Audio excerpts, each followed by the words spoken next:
Welcome to a special presentation of Hastings Mystery Theatre. We have a mystery marathon. It's the 1954 to 55 Sherlock Holmes series. It was a detective television show based on the Sherlock Holmes stories of Arthur Conan Doyle. It aired in syndication and consisted of 39 half-hour, mostly original stories, produced by Sheldon Reynolds. The series starred Ronald Howard as Holmes and H. Marion Crawford as Watson. We are showing most of that series for you. Enjoy the show.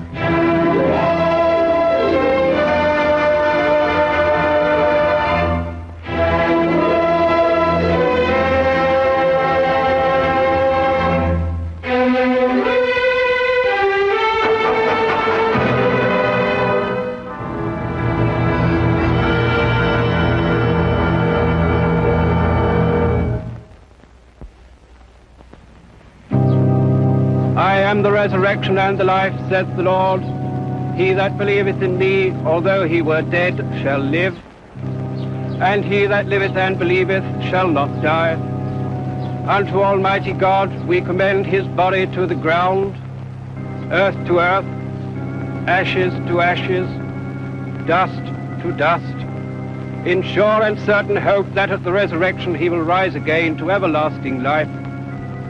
Amen. Well, that completes the formal contents of Sir Charles's will. May I be the first to congratulate you, Sir George, as the new heir to Farnsworth Castle? A mass of crumbling stone and a morbid legend. Oh, plus an estate with a handsome revenue. All our legacies were most liberal, Mr. Clarkson. My brother was a generous man. He was a bully and a braggart. George, please. Charles is dead now. He treated you more like one of his hounds than his ward, Sylvia, and you know it. Henry, you can now do what you've always dreamed of doing. Buy your own medical practice. £2,000. I'm overwhelmed. I suppose that finishes the will, Clarkson? Well, not quite, Sir George. Your cousin Charles added a most unusual codicil.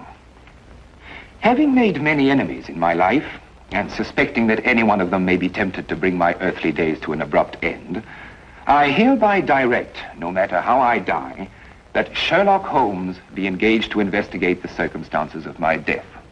Sherlock Holmes? The detective. But it's absurd. Charles died from a heart attack. You signed the death certificate yourself, Reeves. I won't allow Holmes to investigate. I'm afraid Mr. Holmes has already commenced his investigation. A court order was issued this morning. A court order for what? The exhumation of Sir Charles's body. The autopsy has been completed. Sir Charles died from arsenic poisoning.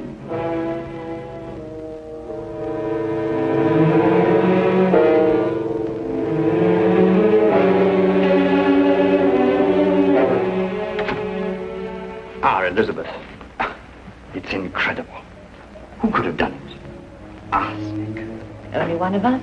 You or I or Henry or Sylvia. Oh, no. Not Sylvia, no. She had no reason. She had the same reason we all had. Charles' death set her free just as it set the rest of us free. Are Holmes and Lestrade still up in the tower room? Yes, and Dr. Watson is there too. Why is Holmes so interested in the tower room? Because Charles died there, I suppose. Or perhaps Mr. Holmes is interested in the legend.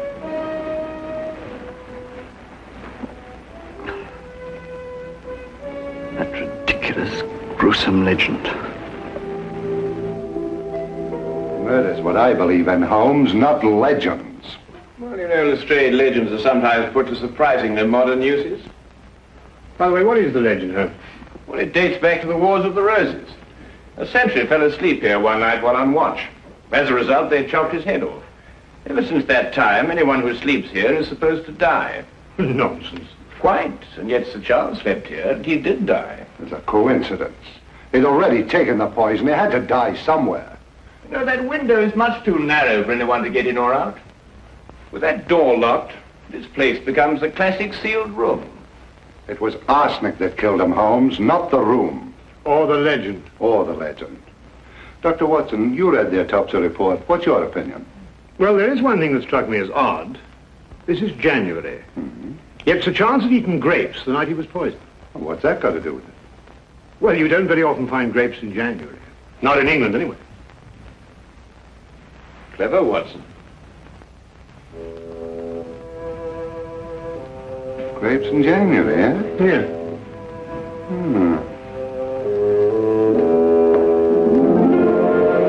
Arsenic. Out of this jar. And someone in this room gave it to him. Each of you gained from his death. We all had access to that jar, Inspector. The arsenic was used for garden spraying. Anyway, Charles didn't eat or drink a single thing that night. The rest of us didn't. Then why weren't all of you poisoned too? Miss Farnsworth, what prompted your brother to sleep in the tower room the night he died? I prompted him, Mr. Holmes. I challenged him to. Oh, really? Why? To put his constant bragging to the test. It started at dinner that night. Elizabeth, your meals are getting progressively more inedible. If you can't do better, I suggest you find your own home and run it. I'll try to do better, Charles. Elizabeth, I liked your dinner. What do you know about decent food? What do you know about anything? I know how to run your estate for you. And a mess you're making of it, too. With half the tenants overdue in their rents. I won't sweat a man's rent out of him, Charles. You'll get the rest of the rent by tomorrow, or out you go. Bag and baggage. What have you got to say to that?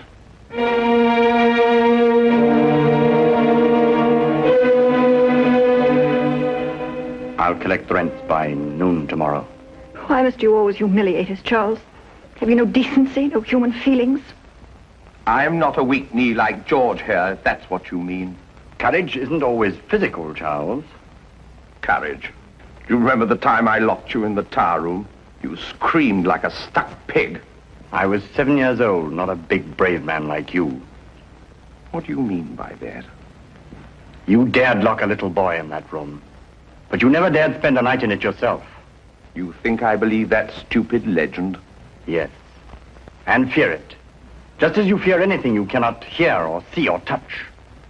You locked me in to frighten me, because you yourself would have been frightened.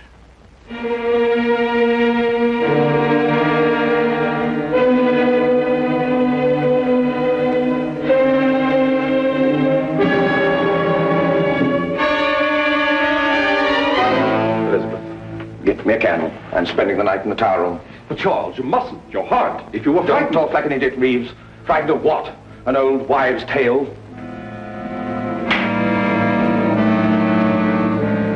I will fetch him the candle.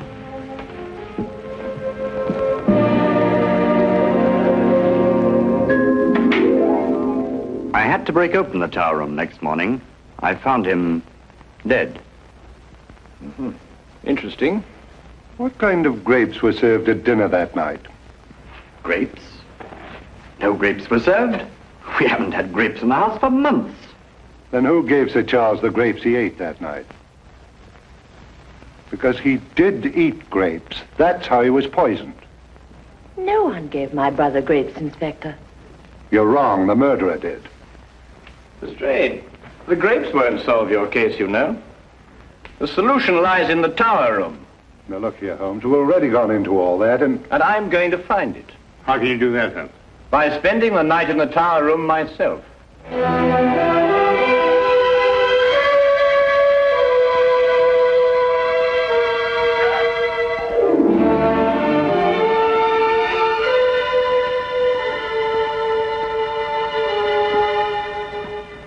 Mr. Holmes, I think you are wrong to take the legend of Farnsworth Castle so lightly. On the contrary, Miss Farnsworth, I'm taking it very seriously. Then be on guard, Mr. Holmes, and stay awake.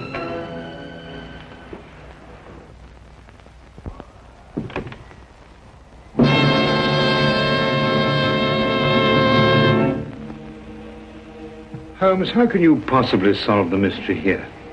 Quite simply, Watson. The murderer is going to try and kill me. Why?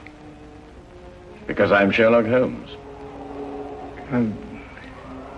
Can I stay with you? No, thanks all the same, my boy.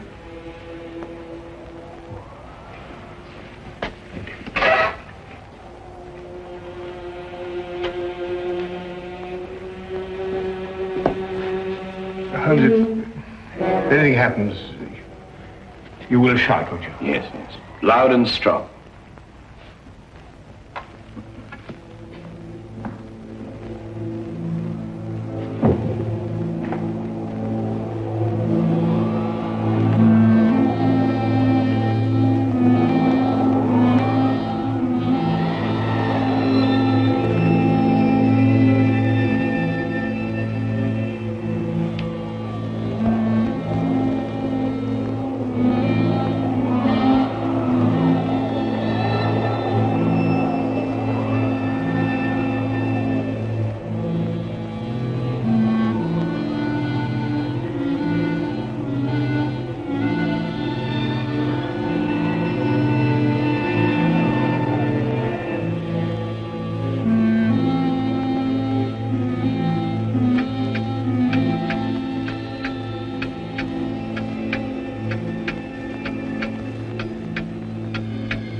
Holmes!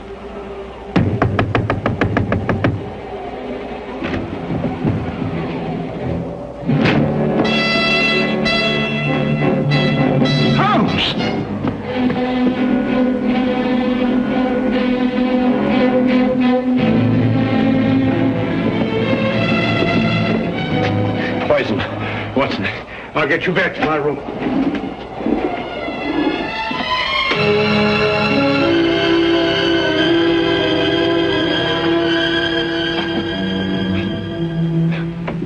Arsenic. Watson, quickly, the antidote. Arsenic?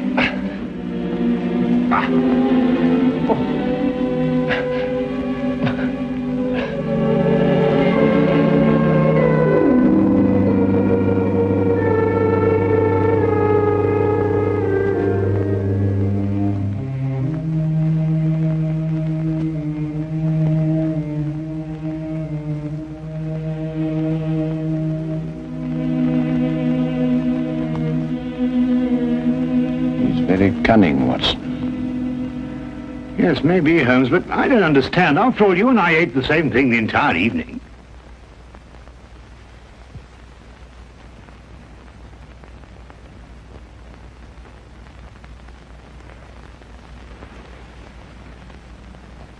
Watson, I think I know the killer's secret.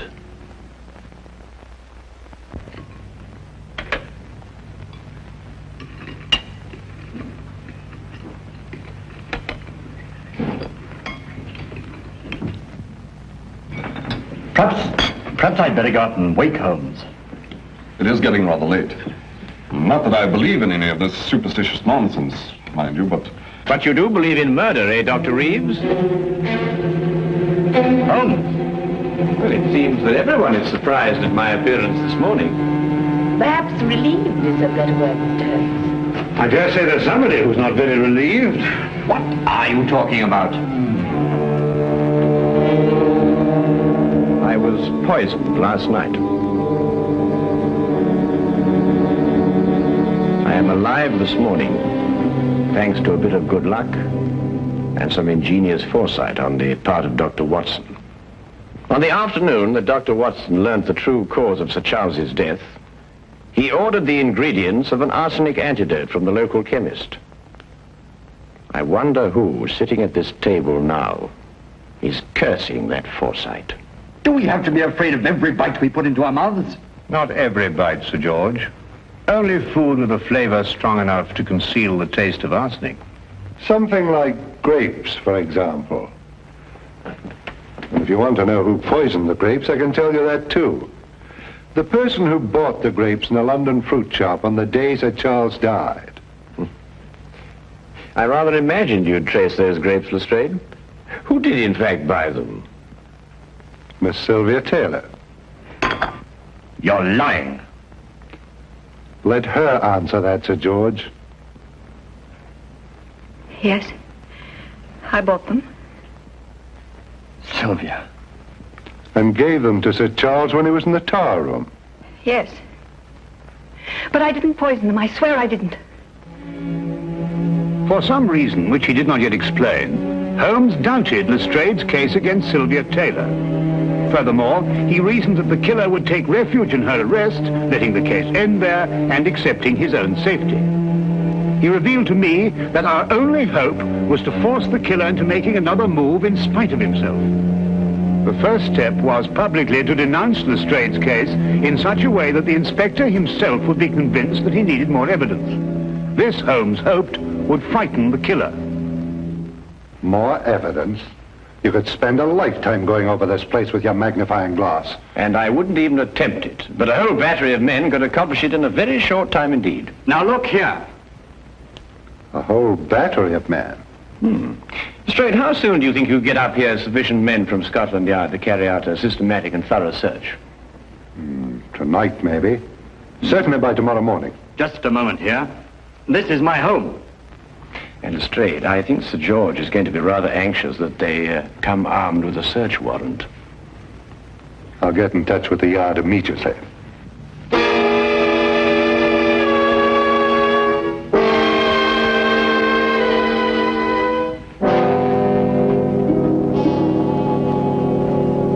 Watson, you're sure no one's left the house?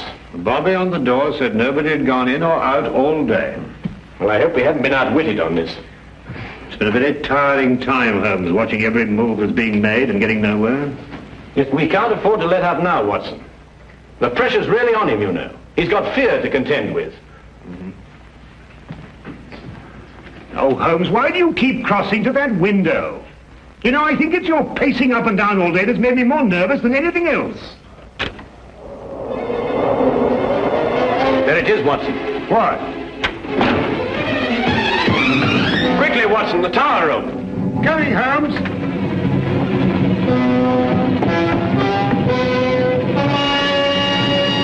Watson, would you go downstairs immediately and tell Lestrade to bring our 4 friends up here? What are you up to? As I had hoped, the killer has left us all the necessary components of a trap. Well, you better hurry, Watson. We have little time to lose. Right.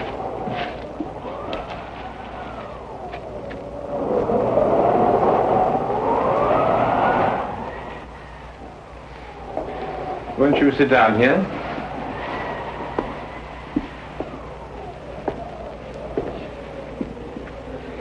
Just what's the point of this seance exactly, Holmes? We're going to find a murderer, Lestrade.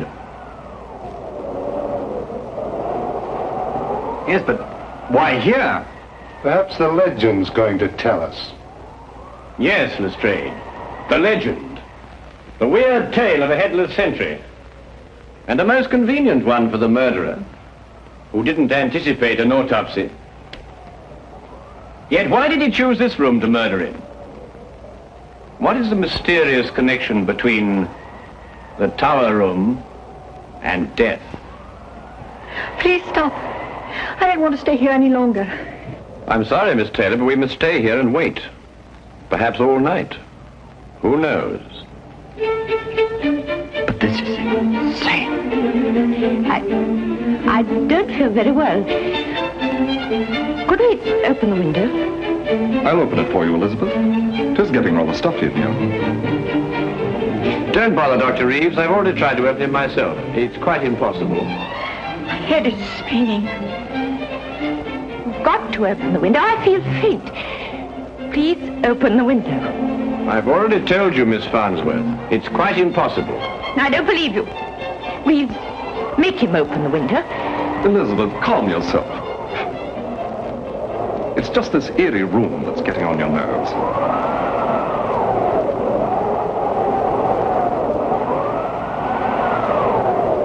That confounded wind. It's enough to send you out of your mind. Mr. Holmes, can't we settle this downstairs? Please try to be calm, all of you. As I said before, we may have quite a long wait here.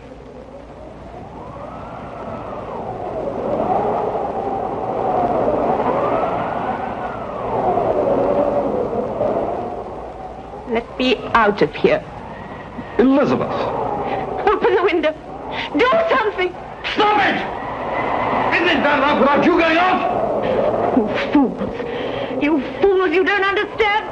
We've got to have air. For heaven's sake, open the window. Let me go. Let me go. It will kill us all.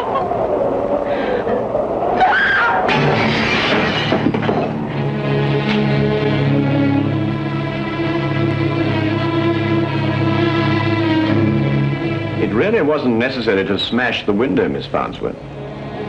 Oh, Watson, there's a package in that drawer behind you. Bring it to me, will you? Yes, of course.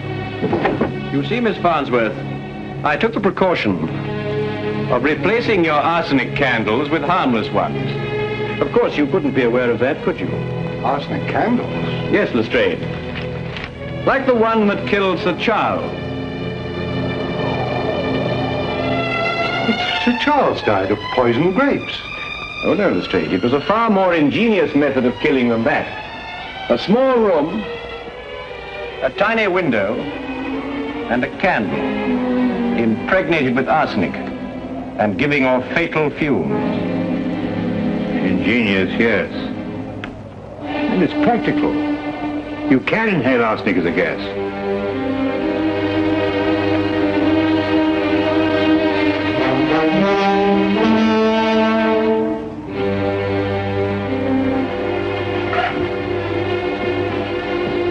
Follow it, officer.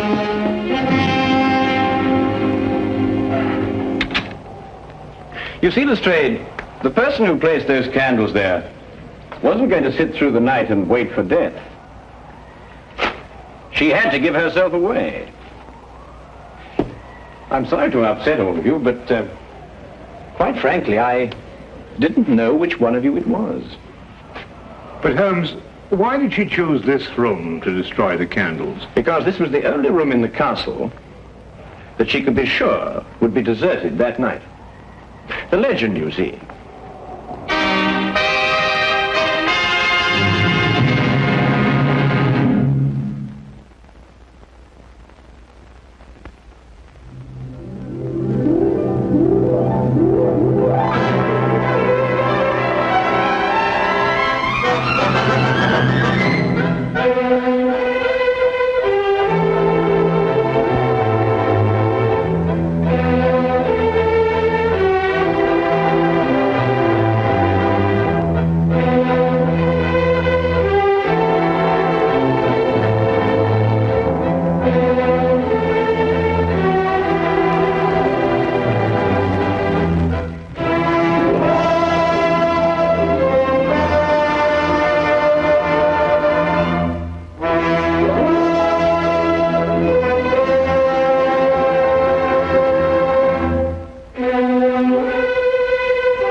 Holmes, right? Yes, that's right. Is that for him? Yes, sir. All right, then I'll take it. Thank you.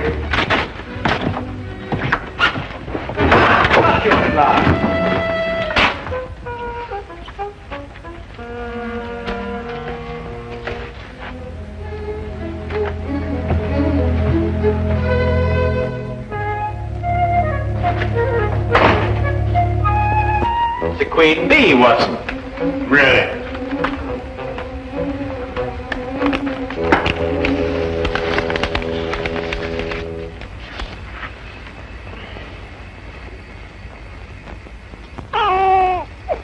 What did you say?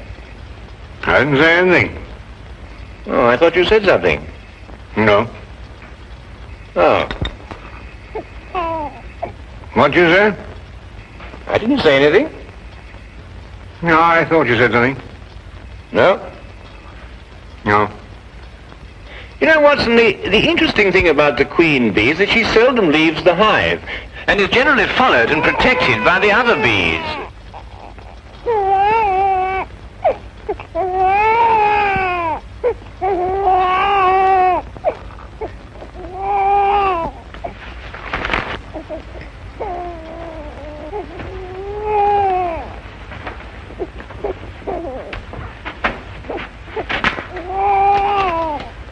You just arrived. The messenger said it was for you.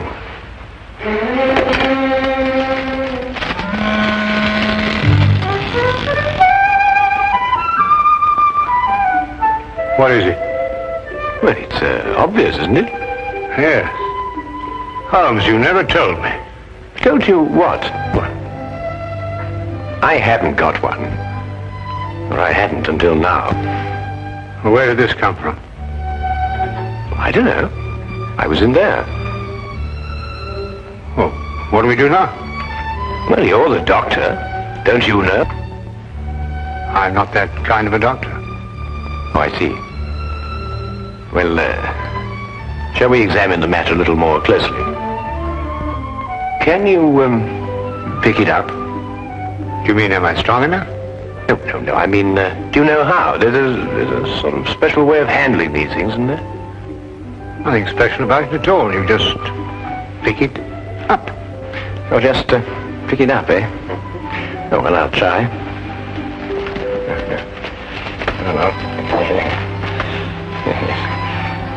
Well, Watson, there's nothing to it at all. I told you. He's a good-looking chap, isn't he? Sing it a lullaby. What? Lullaby. Oh, yes. Rule Britannia, Britannia rules the waves. Britons never, never, never will be slaves. He doesn't like that. He's crying. I can hear him. Yeah. So what do we do now? Perhaps he's hungry. Yes, of course, the poor fellow, he's hungry. Well, make him a cup of tea, Watson. Babies don't drink tea. They drink milk. Oh, do they? Oh, well, then, make him some milk. Perhaps that's the mother.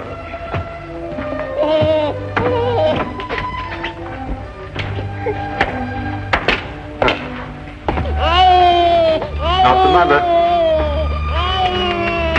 What's that? It's a baby. So it is. Is it yours? Certainly not. Well, he's crying. Oh, really? Well, we've been able to deduce that without the aid of Scotland Yard. Oh, you know, I'll stop him crying. Oh, yes. The little mother. All right, you hold him.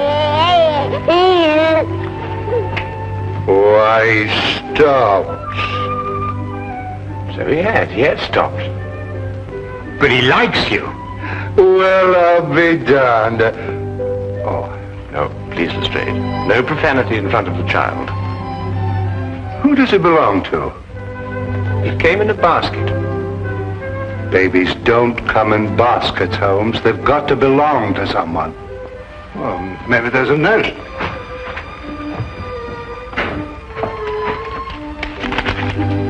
There is. It's addressed to you.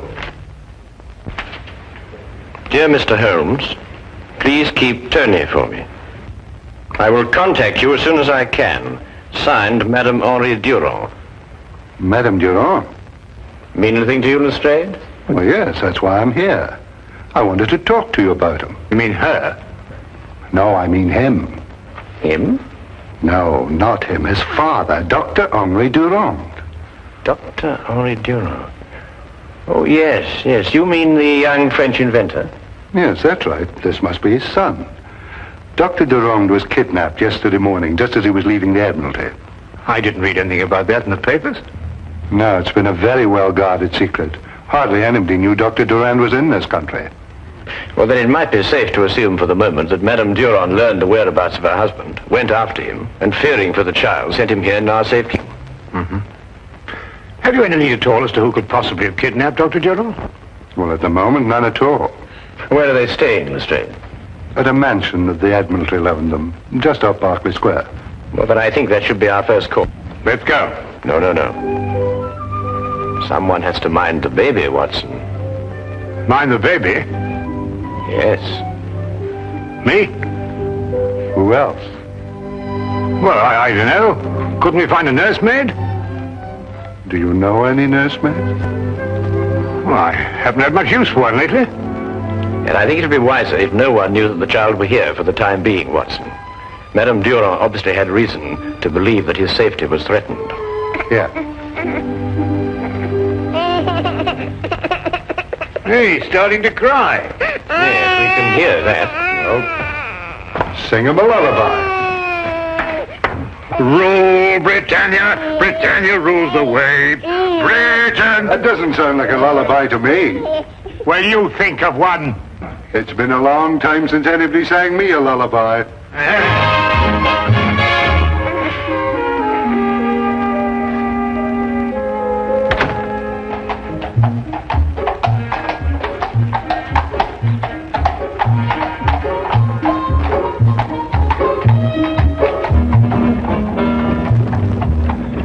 Of course, our trouble is with far too many suspects. Every country in the world would like to lay its hands on this invention. Or Dr. Durand. Tell me, Lestrade, what is the invention exactly? Well, it's a sort of a ship that sails underwater. I don't understand it myself, but they say that any country that has it would control the seas in the event of war. I see. Then I presume that Dr. Durand's presence in this country has something to do with his invention. Oh, more than that. Yes, his being here is part of a secret naval treaty between France and Britain. Really? Has anybody ever tried to contact this Dr. Durand before, to your knowledge? No, not that we know of. The whole thing's a completely blank wall.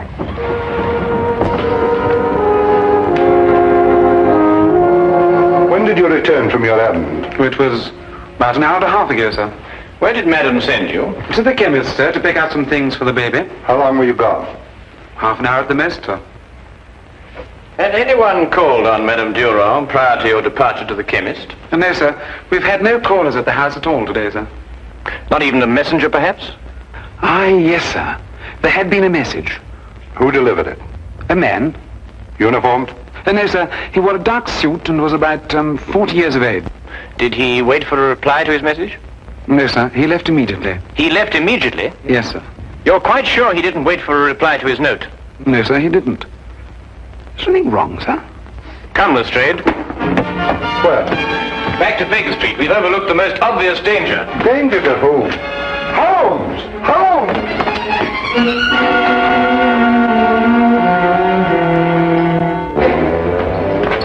Holmes, will you please stop long enough to explain why we're racing like this?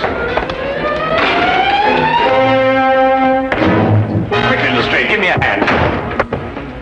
Careful now. Get him on the couch. Blood in his head. Yes, I know. I've been a fool.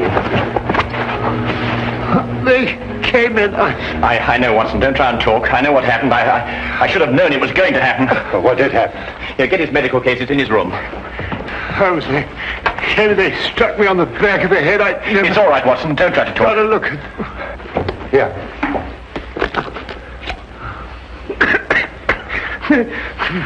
Holmes! It's all right, Watson. It's all right. They got him. Got who? The child. They've taken the child. Don't worry, Watson. We'll get him back. But you don't even know where he is. That's true, but I know how I can find him, Watson. I know how I can find him.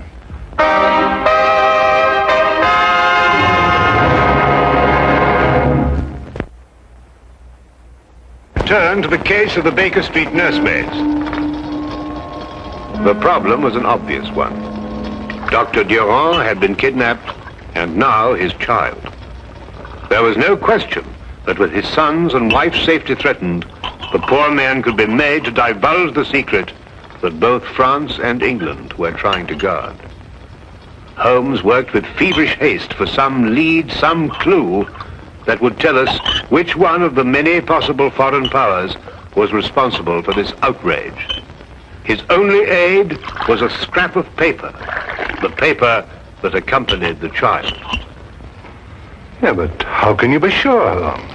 Well, Madame Durand received the note from the messenger, and although she followed its instructions... She feared for life of her child, so she brought him here.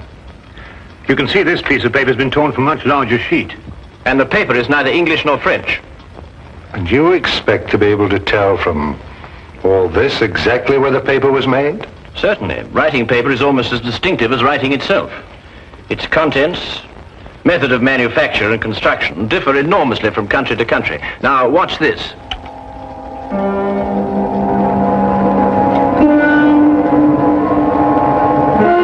That's it. What's it? Yes, what does it mean? There are only 3 embassies in London who'd use such a paper. It now only remains to investigate each one. Now, that's the kind of job I can do. I'll have men deployed around each of the embassies. No one will be allowed to enter or leave until... All right, I'll take it.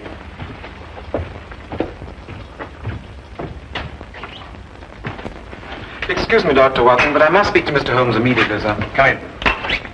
Is that for me? Yes, sir, it is. It was delivered to the house by the same man as delivered the last message to Madame Durand. He asked me to deliver it to you immediately, sir.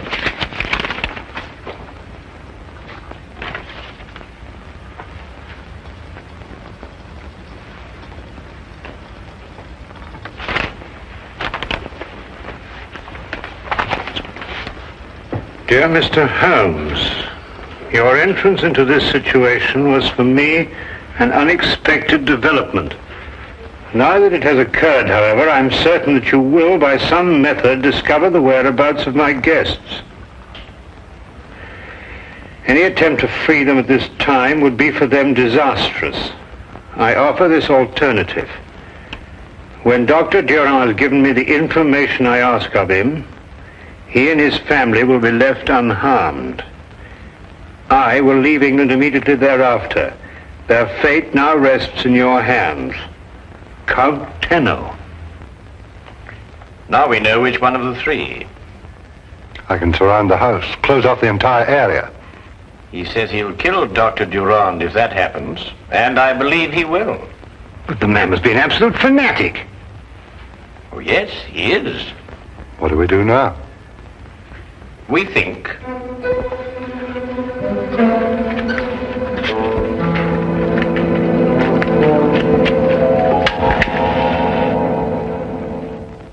You delivered the message to the butler?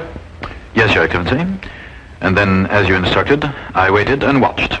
The butler left the house in a few minutes and proceeded directly to 221B Baker Street. Good. Then Holmes has the message. And I believe he's wise enough to know that I'm not bluffing. They will try nothing for the present, but they will attempt to stop us at the border. Your departure by boat has been arranged, Your Excellency. It will arrive at the appointed place on the coast at 7:30 tomorrow morning. And we will have Dr. Durand's secret long before then. You may go.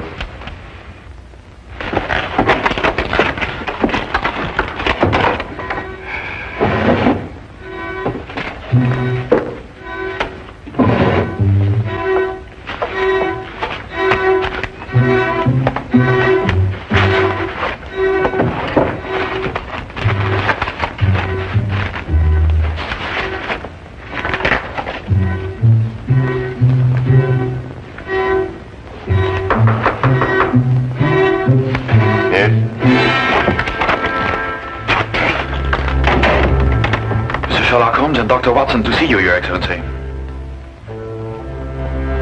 Show them in. Yes, Your Excellency.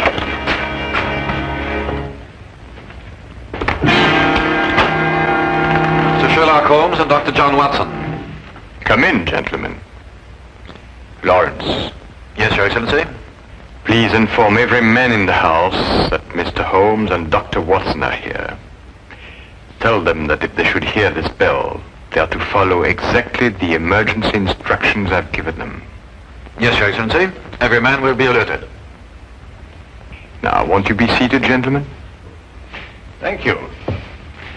Tell me, what sort of a trick do you think we try to play on you, Count Tenno? I could think of a few, but I'm afraid Sherlock Holmes could think of a few more. My men are extremely competent. I have no doubt they are, Count. And now, the purpose of your visit, gentlemen? Simply stated, we wish the safe return of Mr. and Mrs. Durand and their child. Stated simply enough. To begin with, of course, they are not here.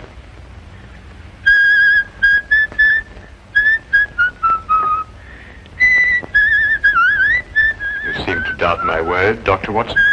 It would appear so, wouldn't it, Count?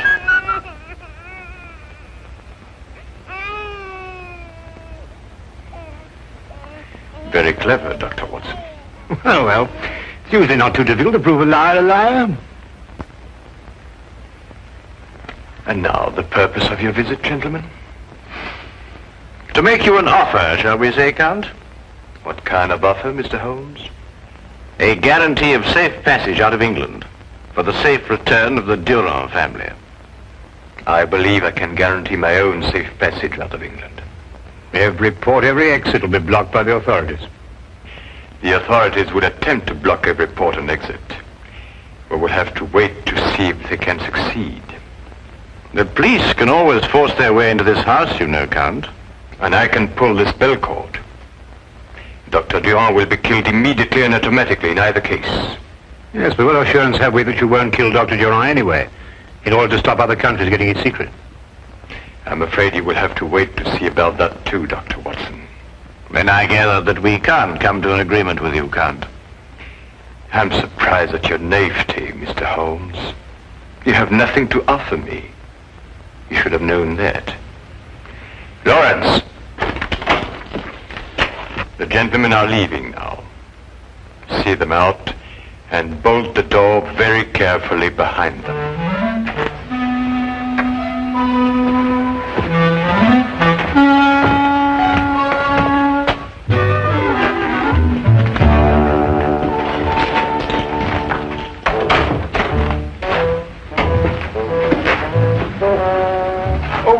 Before we leave, might I ask, just by way of inquiry, of course, if there was any possibility of bribing you? No, that's what I thought. That's what I thought, too. Well,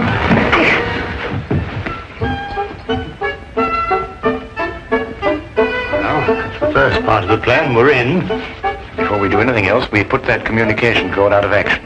That's going to be difficult. Yes, if it were easy, I wouldn't be in a cold sweat now. Oh, I thought I was the only one.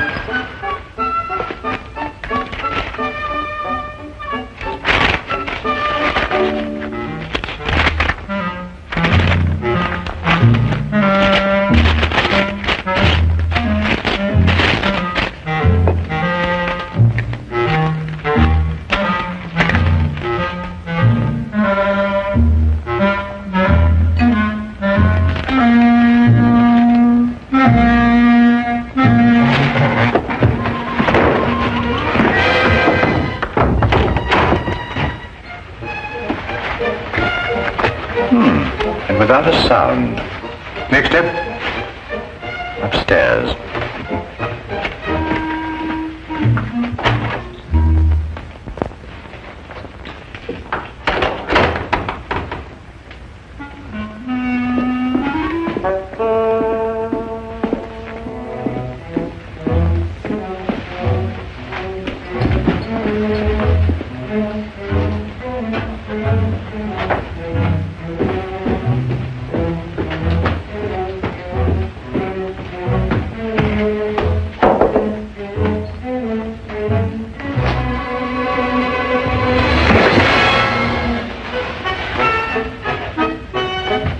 Not bad, Holmes. Not bad at all. My hand hurts. Oh, well, look. You must keep your wrist stiff and swing from the shoulder. Wrist stiff and swing from the shoulder. Yes. That's right. Look, I'll show you in a minute. Yes. Now, wrist stiff, swing from the shoulder.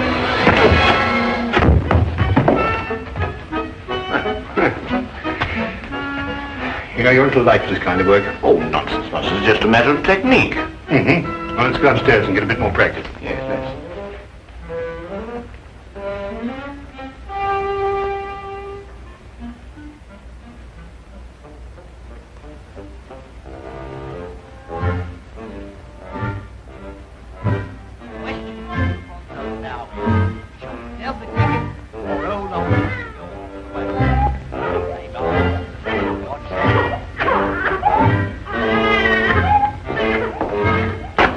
suppose the baby needs something to eat.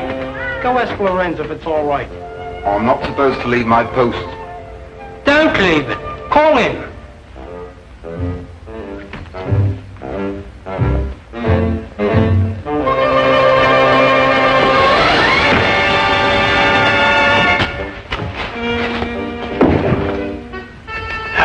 Still hurts. I'll show you. All right. Thought you were going to get away with it, didn't you? Just keep your hands up and walk straight ahead. Now stop where you are. Turn around and face the room. Put your hands down.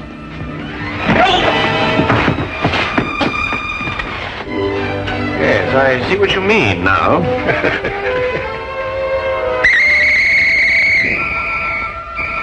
Now, fast! Mr. Holmes, I don't know what to say. We had given up hope. Well, we did the best we could, Madame Durand. It was magnificent, gentlemen. My government, and I'm certain yours, will be eternally grateful. You're Dr. Watson, are you not? Yes, I am. Gratitude is beyond words at a moment like this. Holmes. Watson. Is everything all right? Yes, everything's absolutely under control. Thanks to you. Oh, I didn't do anything. That's what I mean. Well, I suppose everybody's quite safe? Yes, thank you, Lestrade. Everyone, including the youngest member of the family. Yes, she's hungry, but she's safe. Oh, well, we can get her something to... Huh? Yes. But it's a he. No, her. But the name is Tony, isn't it? Yes, but she's a she. I say, Watson, it seems we were entertaining a young lady. Perfect disguise, though, isn't it?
you in half for a thing like that. About, let go of me. This here's what I'm talking about. This chicken claw with a ribbon around it, which you hung over my table. You're crazy. Why would I ever want to do a thing like that for? Let go of me. Don't lie to me. You did it while I was singing. Let go of me, I tell you. You're hurting me. I'll do more than that if you don't tell the truth. Spit it up! All right. Maybe I need some air. That's right, maybe I need some air.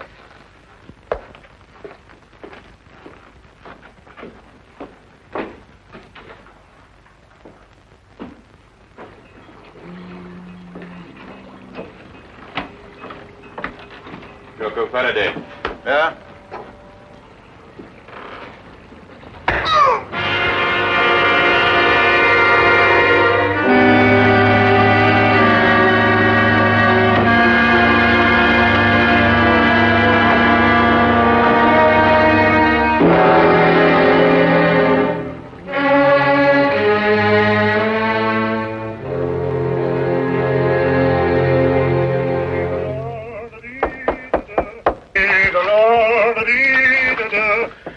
Holmes, see who that is, will you? I'm in the tub.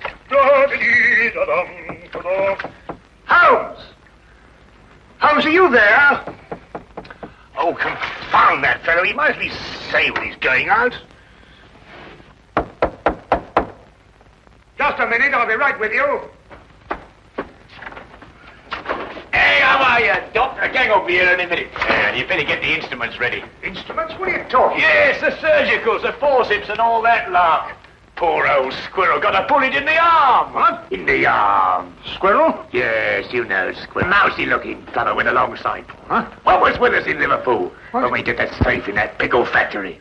Squirrel? Pickle factory? I know what you're talking about. Yeah, you're trying to squeeze out of the gang, Doc, because if you are, you're going to be knocked off just like that. Now, you look here. I'll give you till I count 3 to get out of that door. I'll throw you and your squirrel into the street. Now, listen, Doc. Is this 221B Baker Street or ain't it? Yes. And are you Doc Watson or ain't you? Yes. And you're the bloke. All right, you asked for it. I'm off it, Doc. There's probably the rest of the gang.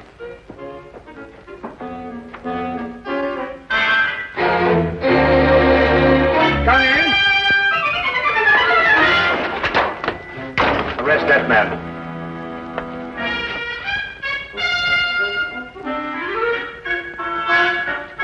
Rather an effective disguise, eh, Watson? Holmes, this time you have finally gone too far. I shall go straight out now and find another flat. Watson, haven't you forgotten something?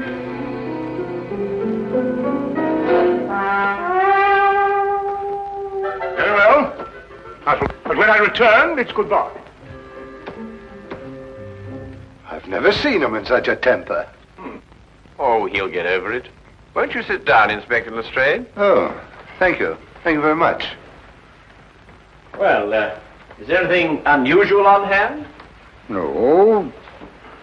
Well, nothing in particular.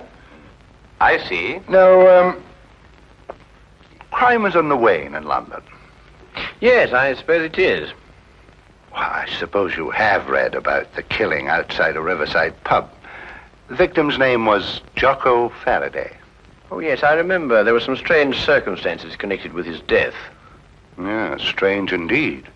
A chicken claw, to be exact.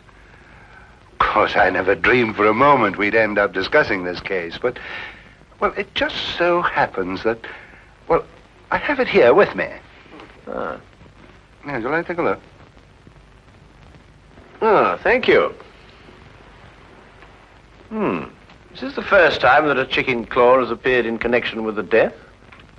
No, the second. What was the first victim's name? Shackle. Howard Shackle. Was there any connection between him and Faraday? Not as far as I could trace. Now, Shackle was in textiles up in Manchester. Oh, very respectable. Faraday was the first mate aboard a cargo ship called the, Gloria North. Yet they both seem to have Trinidad in common. What? Trinidad. Only a person who had lived some time in Trinidad would understand such a warning. What warning? The chicken's claw, of course. In certain areas of Trinidad, a chicken's claw bound with a black ribbon is a death warning. Holmes, are you sure? Holmes? I've decided to give you one more chance. Oh, good. Then perhaps you'll come with us as soon as I've got out of this and had a wash. There. Oh, for my days in Afghanistan. Ambushes, poisons, spears, blood-curdling screams. Peace. It was wonderful.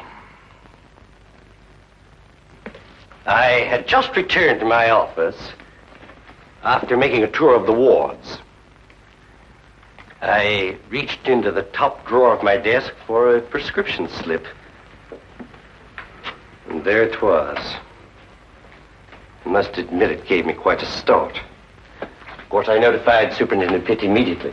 And I notified you, of course. Yes, an understandable reaction for anybody who's ever lived in, Trinidad. Trinidad? Yes, Scotland Yard's reputation for deduction isn't entirely groundless, you know. But I've never lived in Trinidad. You haven't? Well, how did you know the claw was a death warning? Then it is. I told you it was. Dr. Jonas, you must have known that, or you wouldn't have reacted as you did. It was my decision to call the police. But I knew about the chicken claw. I had read about the Faraday killing in the morning paper. And when the same symbol showed up here on my desk, it actually gave me quite a jolt. But why did you think I had been in Trinidad? Dr. Jonas, did you ever by any chance meet a man called Howard Shackle? No, never. At least not that I can recall. And Faraday, had you ever heard of him? Not before I had read this morning's paper. Then you've never traveled in a ship called the Gloria North?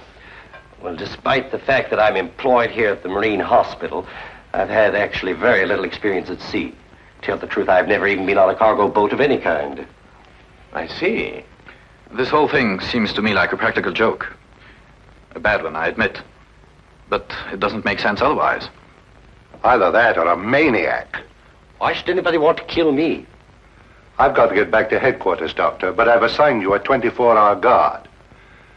Unless you've got any more wild theories, Holmes, I think we're going to leave the doctor to get on with his work. Don't jump to conclusions, Inspector. The chicken claw may still have something to do with Trinidad. I suggest you don't leave your office until my men are posted outside, Doctor. Of course, he won't try anything in a crowded hospital, but I'd rather not take any chances. No, neither would I, Inspector. Thank you very much. Good day, sir. Good day.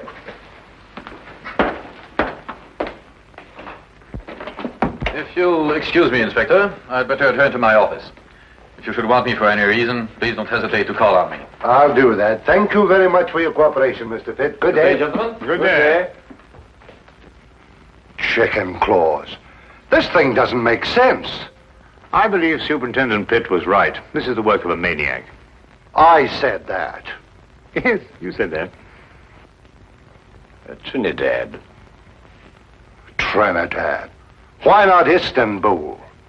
In Istanbul, they don't use the claw of a chicken. They use the ear of a pig. Chickens. Pigs. I'm going back to headquarters. I'll see you later if you're still here. You still think this has something to do with superstition in Trinidad? Well, then we must find the link, Watson. There is always a link in histories of all murdered men. One bond which ties them all together.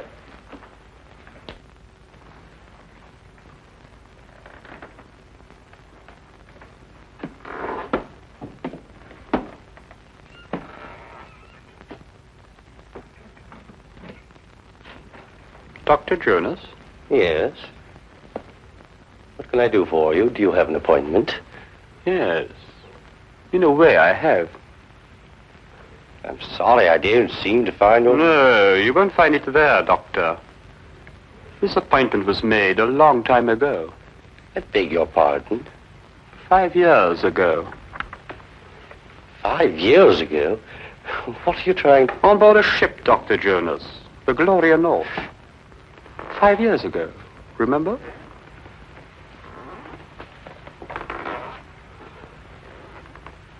Who are you?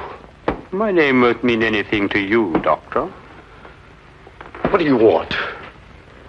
I'm going to kill you. You must remember, Doctor, the last voyage you took on the Gloria North. The last voyage so many people took on that ship. But it's not true. I don't know who you are, but I had nothing whatever to do with it. I was only the ship's doctor. I didn't issue the orders. I didn't even know about it until it was too late. And you didn't do anything about it. But what could I do? You could have tried to stop it. You could have reported it. You could have done so much you didn't do, Doctor. It's not true. It's not true. You've got to listen to me. You've got to listen to me. I swear to you, you've got to listen to me.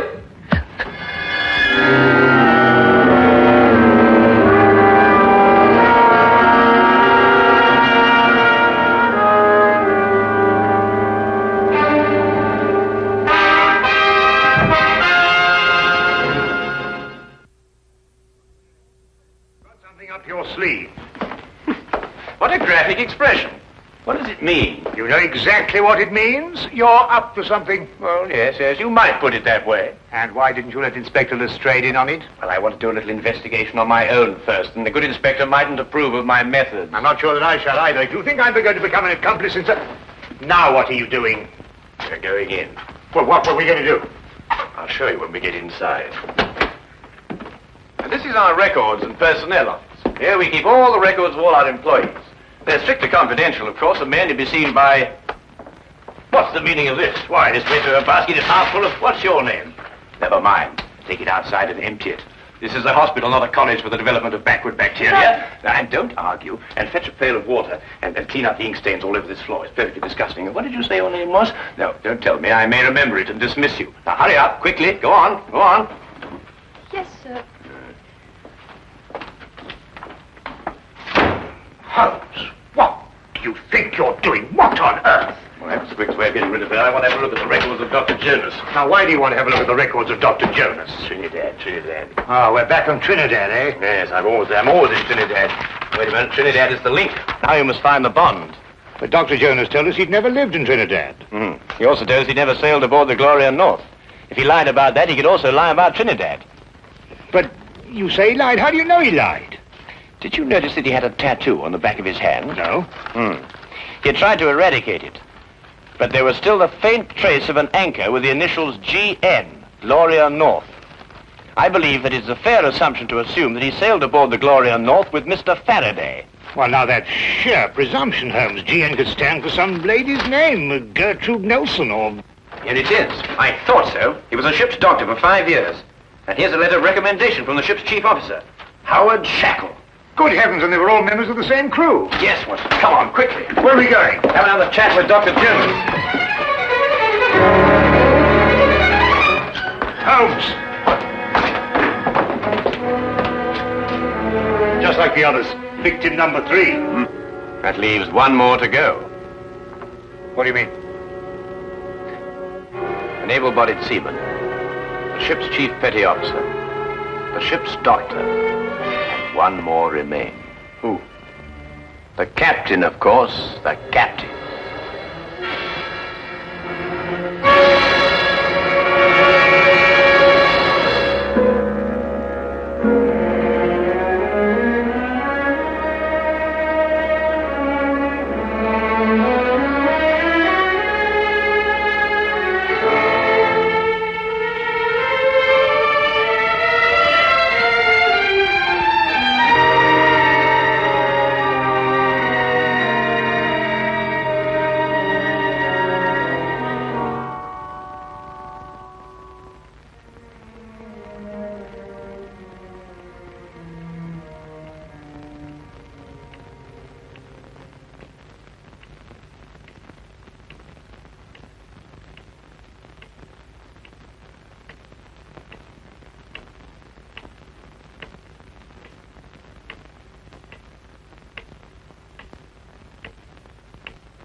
Yes? Is Superintendent Pitt at home? I'm terribly sorry, but I'm afraid Mr. Pitt isn't in at the moment. I was waiting for him myself. Well, just tell him that Sherlock Holmes called. Mr. Sherlock Holmes? Yes, that's right. I've heard a great deal about you, Mr. Holmes. Really? I've read a great deal about you in the newspapers, about your work with Scotland Yard.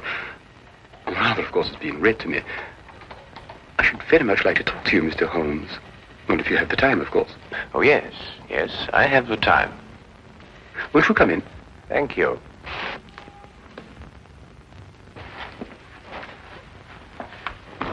I was just helping myself to a drink. Perhaps you'd care to join me. Yes, I should like to. Whiskey? Well, have you a brandy? Yes. Oh, thank you.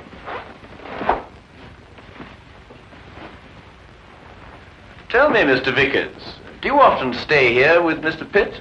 No, not very often. May I ask why you wanted to see the captain? Or would that mean divulging some very important secret of Scotland Yard? No, I don't believe it's a secret at all. I merely happen to believe that Captain Pitt will be the next victim of the mad killer who is at present terrorizing all London. Captain Pitt? Yes. Why? What possible connection could there be between Captain Pitt and such a murderer, and such a maniac? Do you believe that the killer could be such a maniac? Well, what else could he be? He might be seeking revenge. Revenge for what? For something that happened in the Gloria North. Gloria North? Yes. It's a ship, a cargo vessel. And every man that has been killed to date was once a member of the crew of the Gloria North on that fateful voyage 5 years ago. Amazing, Mr. Holmes. How did you learn this? Oh, it's very simple, really, Mr. Vickers. I happened to look it up in the records at Lloyd's shipping office. I see. Why do you believe that Captain Pitt should be the next victim? It's very simple again. Because Captain Pitt is the one surviving member of the crew at present living in London. It's an extraordinary theory, Mr. Holmes. And have you any idea who this killer is? Yes. Who? May I help myself to another brandy? Yes, of course. Yes, let me get it for you. Thank you.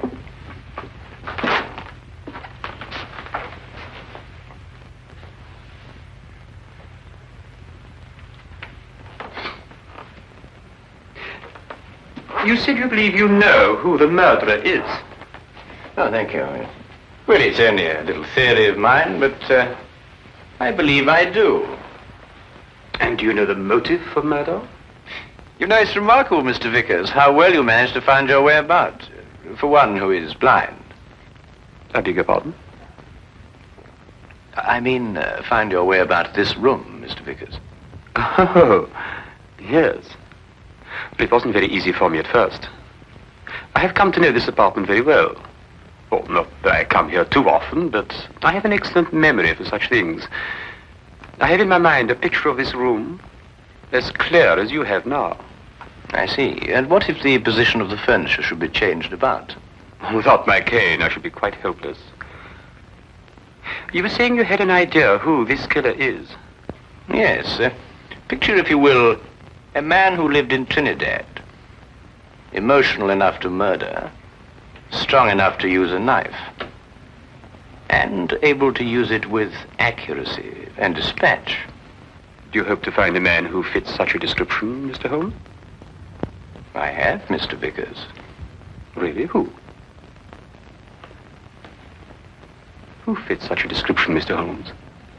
You're not blind, you know. I beg your pardon? When you went to fetch my drink just now, I moved from there to here. And you noticed it. Oh, because you spoke. You spoke first. Where did you hide the body, Mr. Vickers? In that cupboard over there? Don't! Yes? You must listen to me.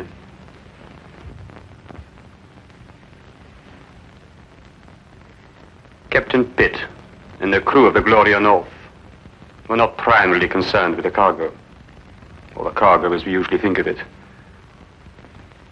They were smuggling natives from Trinidad into England. I was married to a native, Mr. Holmes. A beautiful woman. And we had a beautiful child. Pitt came to me and offered to take them to England.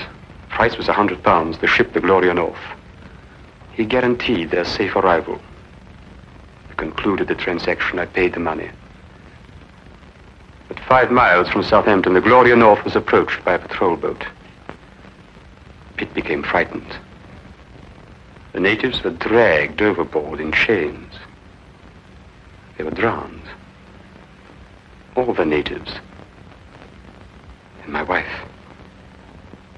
And my child. Swore then that I would take my revenge. It has taken me 5 years, Mr. Holmes. The men I killed deserved death.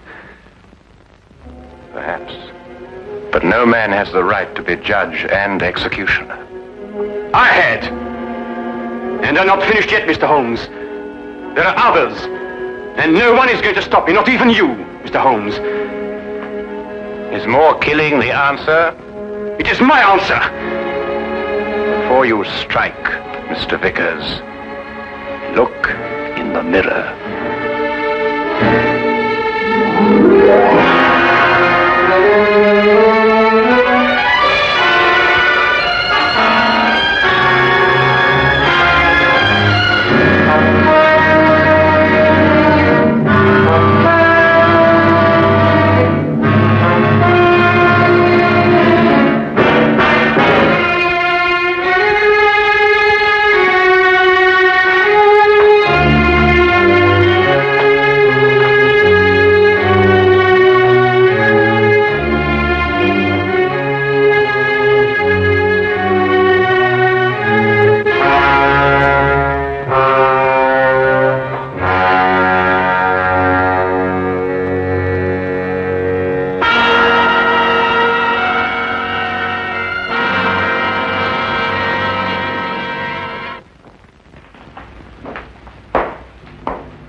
There's been an accident at the house.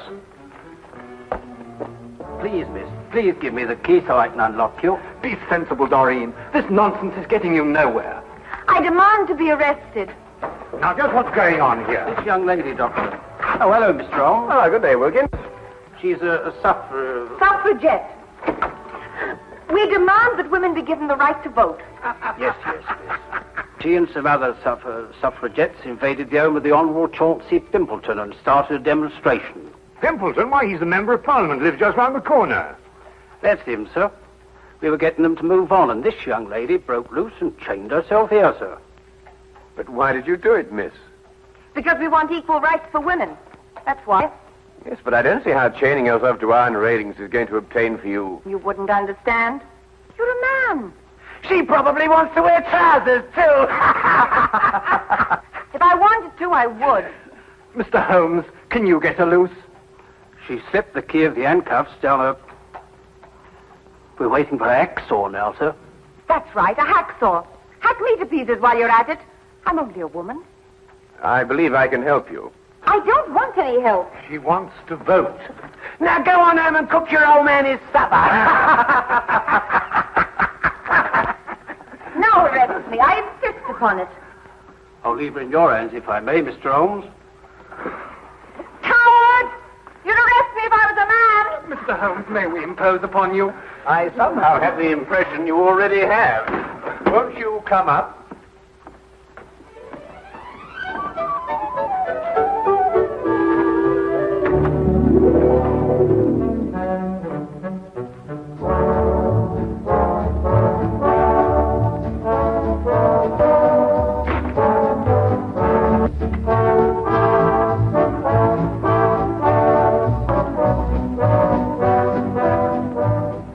To introduce ourselves. This is my fiancée, Miss Doreen Meredith. First secretary, but give the women the vote. I'm delighted to meet you, Miss Meredith. And I'm Henry Travers, personal secretary to Mr. Pimpleton. Oh, yes. I seem to remember that it was Mr. Pimpleton who led the attack on the suffragette bill in the House the other day when it was defeated. And very, very resoundingly defeated. Yes, that old stuffed shirt. He'll be sorry. I wish you'd get out of this Give Women the Vote League, Doreen. It's dangerous. Yes, I can see that it has its inconveniences, Mr. Travers, but I don't really believe that it's dangerous. Would you call bombs dangerous, Mr. Holmes? Good heavens, are they using bombs now? Oh, just a teeny one. Boris and I made it to blow up a lion. My dear young lady, you don't blow up a lion, you shoot it. Who is Boris? An anarchist. An anarchist. He's an old dear who wouldn't hurt a fly. Blowing up lions, anarchists. Sometimes I don't know where modern England's going. Well, perhaps Miss Meredith might be good enough to indicate that direction for us. Well, it all began at the meeting of the Give the Women the Vote League. Miss Agatha Axton, our president, was presiding. Quiet, ladies, quiet. I call this meeting of the council in order to consider our next step in view of the defeat we suffered last week. As you know, the Honourable... Honourable... Bosh. Even if he is my cousin. Well, anyway, Chauncey Pimpleton rallied the anti-women forces in Parliament and defeated our bill by the narrow margin of 347 to 1. Boo! Down Pimpleton! Boo! Pimpleton! We've got to do something, ladies. We're not making enough noise in the world. What would Joan of Arc do? What would Catherine of Russia do? They would attack. They would blow up something. Blow up something? How do you do that? I don't know, but they would do it. Don't bombs blow up things? I think they do. Let's buy a bomb. Where can you buy one? I've never heard of a bomb shop. We could make one. I'll make one. Can you? I don't know. I've never tried. I'll get a book. Good. But, what shall we explode? Let's explode a lion. Wonderful. We'll explode a lion. A very small one, of course. Well, anyway, I didn't know how to make a bomb. So she advertised in the Times. Wanted, a person who knows how to make a bomb. Oh, yes, yes. Dr. Watson and I read the advertisement. We tried to decipher it under the impression that it was a code. Never occurred to us for a moment that it meant what it said. Well, anyway, Boris answered it. Yes, that's right. I am the person who makes a bomb. Sit down. Please, it is you who advertised. Yes, it's me. I'm so glad you answered, Mr. Turgov! Boris Turgov! Do you really know how to make a bomb, Mr. Turgov? All over the world I have made bombs. Big ones and little ones. Bombs that go... and bombs that go... Well, you must understand, we don't want to hurt anyone. We just want to blow up one of the lions in Trafalgar Square. I think a little bomb would do. One that goes... One that goes... Do your bombs make a lot of noise? Not those that go... Oh, I must ask you just another question. It's a matter of principle. Do you believe in the equality of the sexes? Please, I'm an anarchist. All I believe in is nothing. Oh, excuse me. That sounded funny. Have you the ingredients for the bomb, please? Oh, well, I'm afraid you'll think me an awful amateur, but I don't know what ingredients go into a bomb. Is nothing. We will go to the chemist and buy them.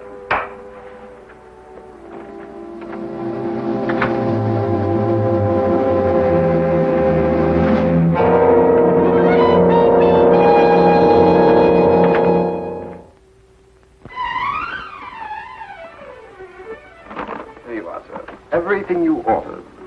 Glycerol, toluene, nitrate, and sulfuric acid. Oh, yes, and gun cotton. Yes, ma'am. Be careful, though. You could make a bomb with what you have here. Good day. Good day.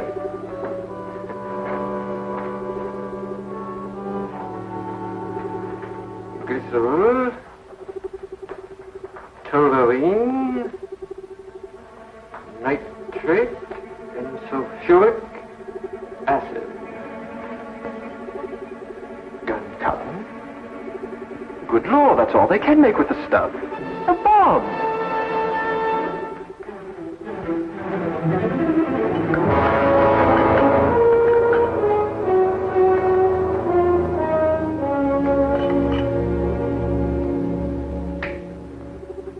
It's clever, no? A green croquet ball. Who would suspect a green croquet ball? And I'm sure I wouldn't. Like this, it unscrews in half. Are you sure it'll work? With a trigger, yes. With no trigger, no. A trigger I must put in. Have you bought some wire, please? Oh, no, I'm afraid I forgot. Would a hairpin be all right? Is possible.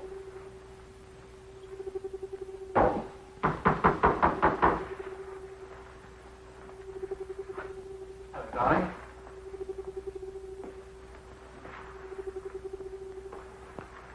Guess what this is? Well, croquet ball, of course. No, it isn't. Here, let's put it back into the garden. But, darling...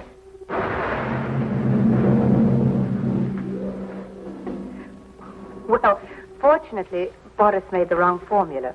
It was only a small explosion. And so you made another bomb out of a croquet ball. Oh, yes, we went to work on it right away. Where is it? Here.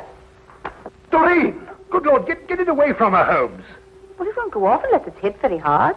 Might I see it, Miss Meredith?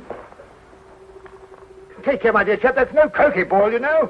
That's precisely what it is, Watson. Just a very ordinary croquet ball with a crest on it. Why, that's Mr. Pimbleton's favorite croquet ball from his garden set. And the crest? The family's. His uncle's the Earl of Clareborough. His favorite croquet ball, did you say, Mr. Travers? Does he always use a green one? Always. He plays every afternoon at 5. He's as regular as a clock. Then if that's his croquet ball, then someone must have... Exactly, Watson. Well, then he'll go and play croquet with the bomb. What time is it now? 5 o'clock. He only lives just around the corner. If he's as punctual as Mr. Travers says he is...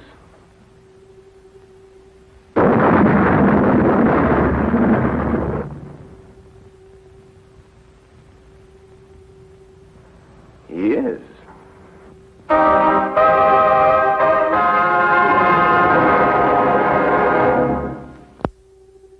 He was standing here when it happened.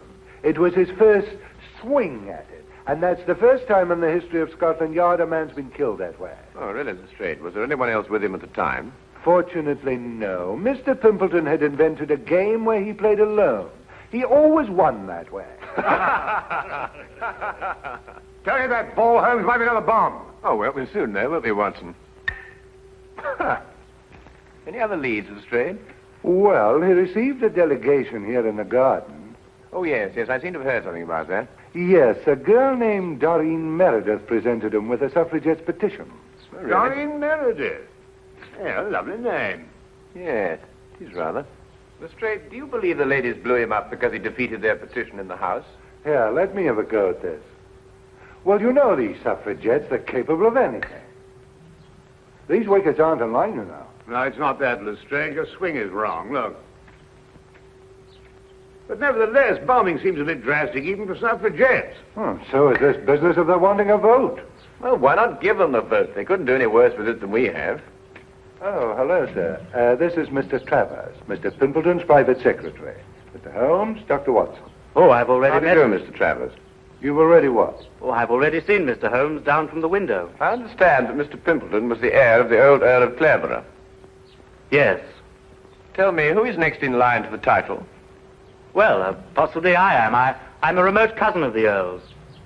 Yes. I understand that you were in the garden with Mr. Pimpleton when the delegation from the suffragette movement called on him. Yes, I was. Interesting. Do you play croquet, Mr. Travers? No, I prefer lawn tennis. Quite so, quite so. But you really ought to try croquet, you know. Under normal circumstances, it's a fascinating and completely harmless game. From the Pimpleton, Holmes suggested a stroll in Hyde Park. I suspected what he hoped to find there.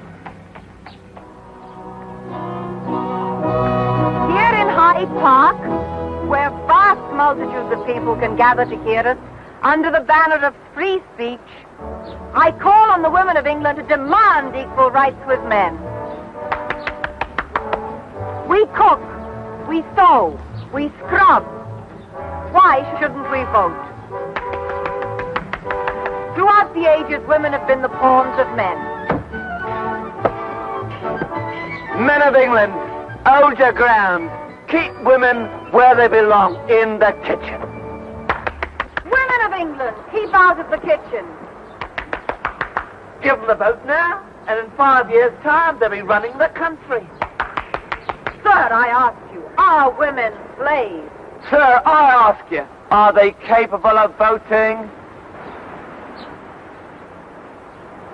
I know speak English.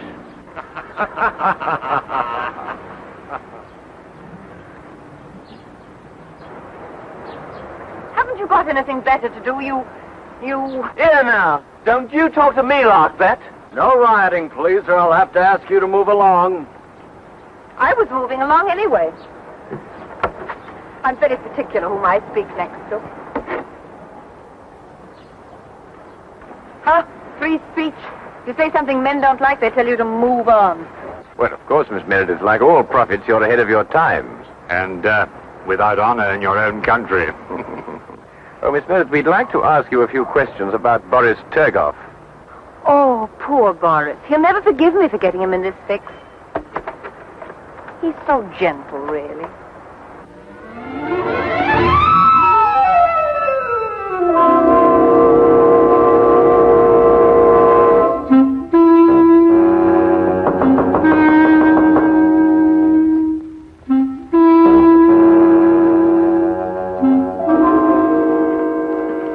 Who there? Sherlock Holmes. You want what? I'd like to have a word with you, Mr. Turgoff.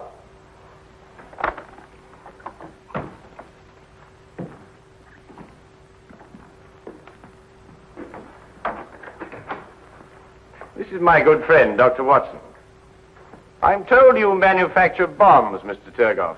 All kinds. Long fuse, short fuse. Did you make only one bomb for Miss Meredith? Oh, you know of that one. Well? 2 bombs I make for her, but one her young man sets off. Accidentally, he says. Do you know where this other bomb blew up? Yes, in Mr. Pimpleton's garden. Not the first time that the Turgoff bomb goes off in the wrong place. Can you explain how the bomb became substituted for the croquet ball? No, I do not go inside the house. I wait outside. Then the police come. And when the police come, Turgoff goes. Always. Without exception. I see. Miss Meredith tells me that you sent it to someone who makes little bags in which to carry bombs. Yes. A friend of mine I have who makes bomb bags. Who is he and where does he live? A Greek named Chen Ten Yong. He lives in Soho at 22 Flower Street. A Greek named Chen Ten Yang? He says he's a Greek. Am I to call him a liar? Thank you very much, Mr. Turgoff. Come, Watson.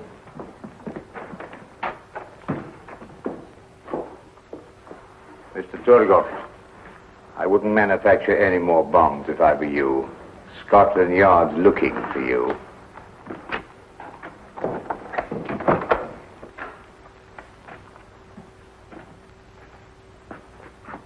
What?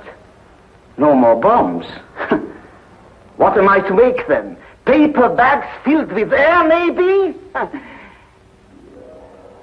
Paper bags.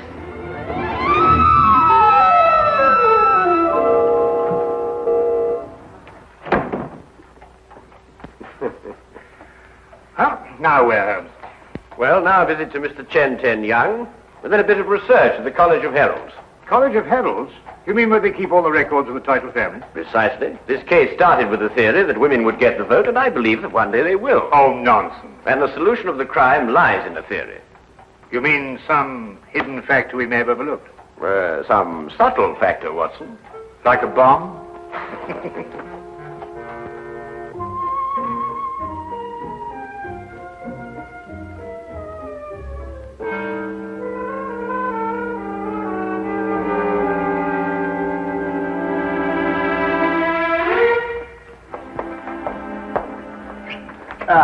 Holmes. Dr. Watson? Isn't it a wonderful day? Yes, Lestrade. You look very pleased with yourself. I am, Holmes, I am. I'm going to give you a sample of Scotland Yard at work. No magnifying glasses, just plain, ordinary police routine. Excuse me, Dr. Watson. Send him in, Wilkins. Very good, sir. Send who in? All the people connected with this bomb business. Miss Exton, will you sit here, please? Miss Meredith, will you sit over there? Mr. Turgoff? This, Mr. Holmes, is Miss Doreen Meredith, the young lady who presented the suffragettes' petition to Mr. Pimpleton. We found set up in her kitchen a laboratory. She's been making bombs. I do not deny it. I told you we were going to blow up a lion. A liar? Oh, come now, Miss Meredith. We were also able to nab her confederate, this man, Boris Turgoff, an anarchist.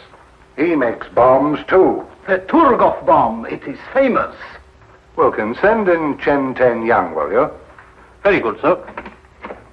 Chen Ten Yang is a naturalized Greek, born in Brazil of Chinese parents. He makes little bags for carrying bombs. Fascinating occupation. Ah, Chen. Tell me, Chen, did this young lady order a bag from you? Yes, mister.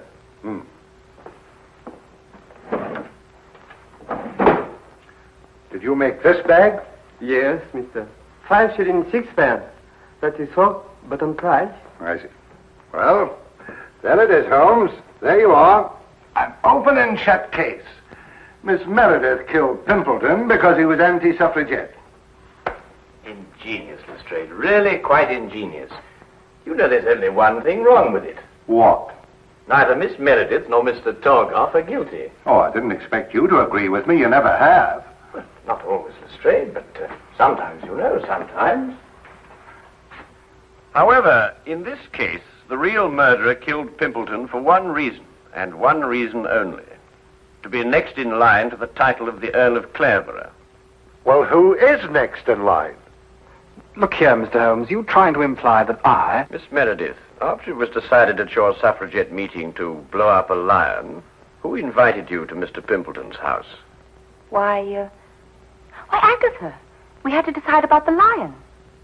Did you carry the bomb? Yes, in the bomb bag. Where? Wait a minute. This gentleman had access to it, too. Together with this lady. What does that mean? It's an intriguing title, Clareborough. First created in 1417, it has an unusual clause in its charter. Once, and only once, may the title pass to a female, if the female be next in line. That would automatically make her a countess. So far, that hasn't happened in the history of the title, until now. Well, I'm the next male member of the family. Except for Agatha, she's older than I am. I refuse to sit here and... Watson! Thank you. You'll notice, Lestrade, that this bag is identical to Miss Meredith's. Chen, who ordered this second bag from you? This woman, mister. Uh-huh. Chen, why didn't you tell me this? You know ask me, mister. This man, he asked me. And you see, the switch was simple and premeditated, of course. Why, Miss Axton, how could you? Preposterous!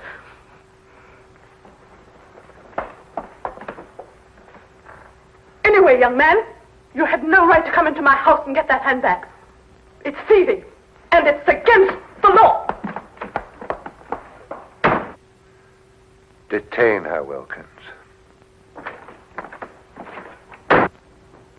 Mr. Holmes, whatever made you think of Aunt Agatha?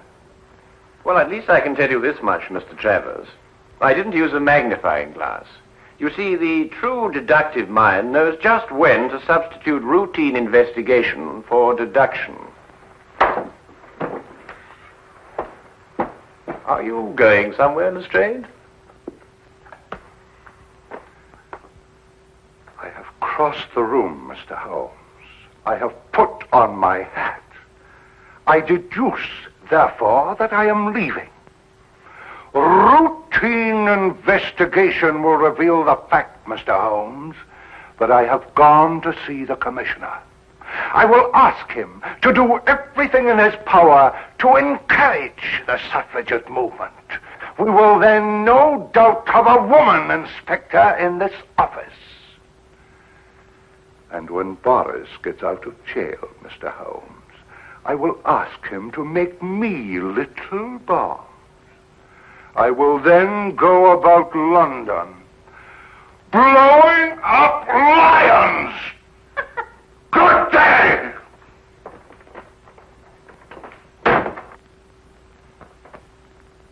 You know, Holmes, I've been worried about his complexion lately. I think Lestrade needs a rest. Yes, Watson, yes. I'm inclined to agree.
The city you consider as home is never so attractive as when you return to it after long and difficult times in other parts of the world.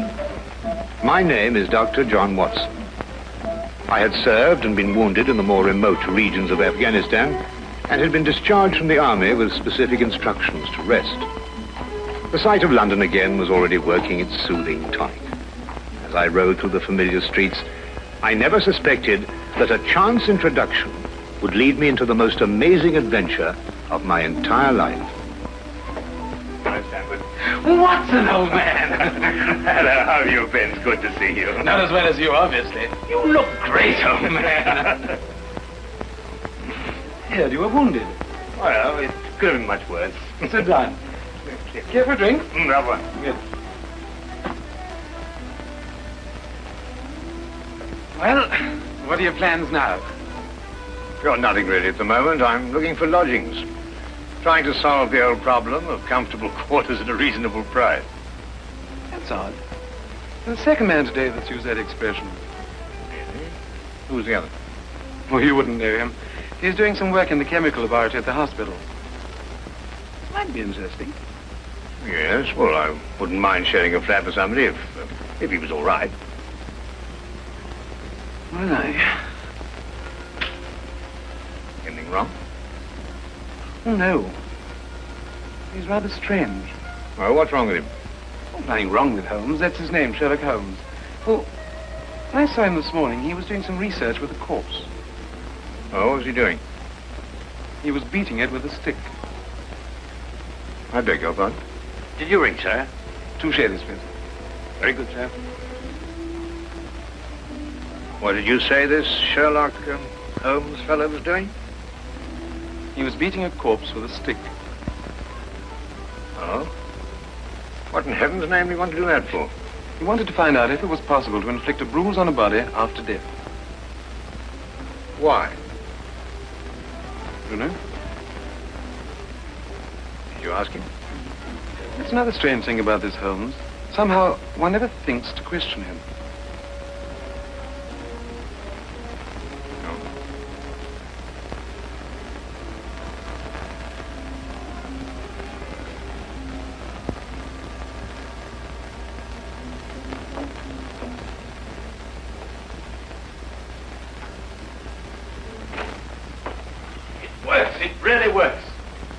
You've just entered the greatest chapter in the history of forensic medicine. You're Dr. Watson. Yes, I am. What works? A foolproof test for hemoglobin. You realize what this means, of course? No, I don't. You must be Sherlock Holmes. It will create a revolution in criminal investigation. Yes, I'm Holmes. How did you know I was Watson?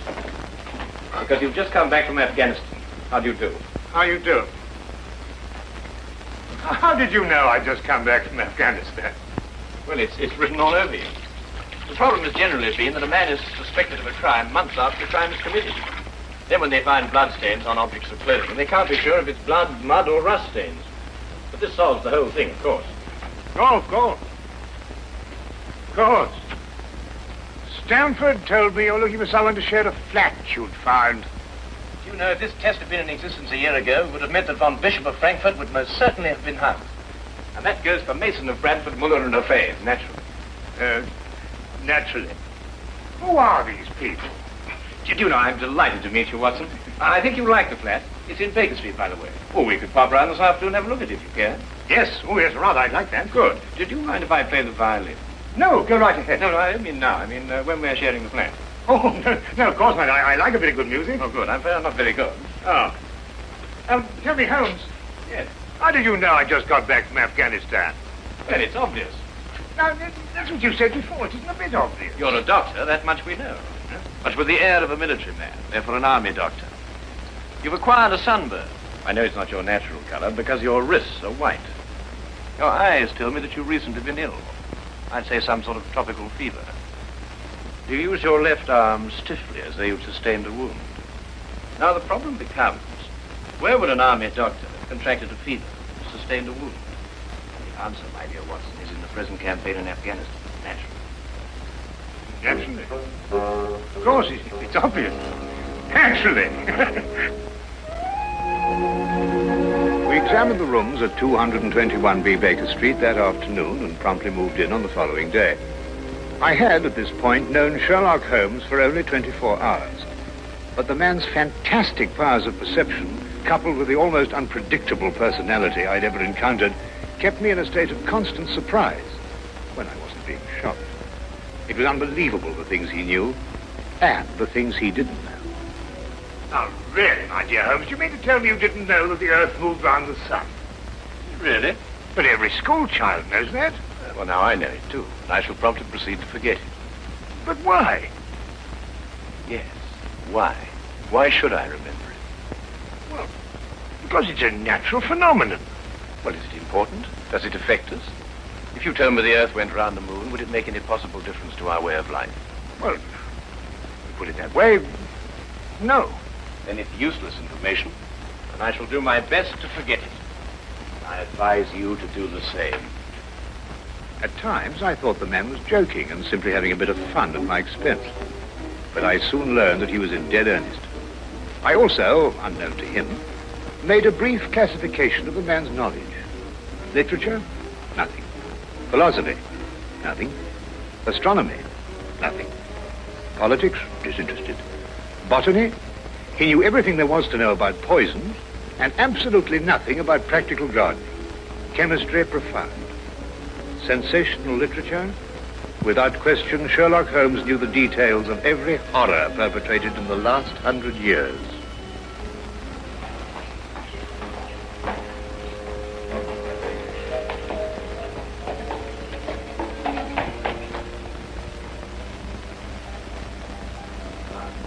I believe we have a visitor. Really? Who's coming here? I believe so. I would also say he's a retired sergeant of Marines. Oh, you know the man? I've never clapped eyes on him before in my life. Well, in that case, that's one of the wildest statements I ever heard. How can you possibly guess he's a retired sergeant of Marines? You've never seen him. A guess, my dear Watson. A calculated deduction. Yes, he is coming up here. Do you mind if I ask him his profession? Oh, by all means. Now, where did I put my violin case? Oh, it's over here. There you are. Ah, my old friend. Come in. Excuse me, gentlemen. I have a message here from Mr. Sherlock Holmes.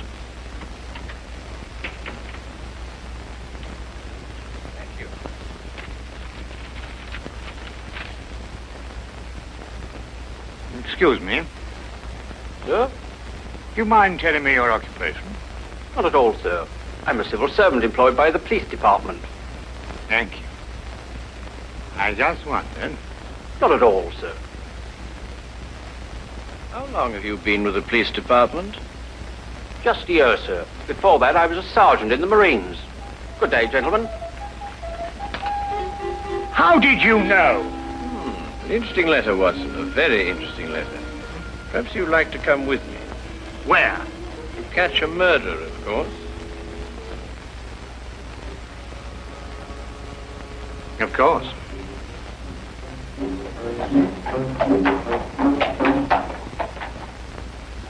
How did you know that that man was an ex-sergeant of Marines? Who? A messenger from the police. Oh, yes, the retired sergeant of Marines. That's what I said. Well, there's nothing mysterious about such observations, my dear Watson, but unfortunately when explained, they lose their romantic order of mystery. My decision was based on observation and logical deduction. The man had a large anchor tattooed on the back of his hand. This was visible from our window. I admit I didn't notice it at the time, but since you mention it, I think there was an anchor. Oh, there was indeed. He also wore regulation sideburns, had a slight nautical roll. Thus I judged him a Marine. Well, guess, I grant you, but only a refinement of guesses one makes every day. Don't be so disgruntled, Watson. Test your own powers of observation. We are entering the perfect situation. Oh, what are we entering? A house that holds a murdered man.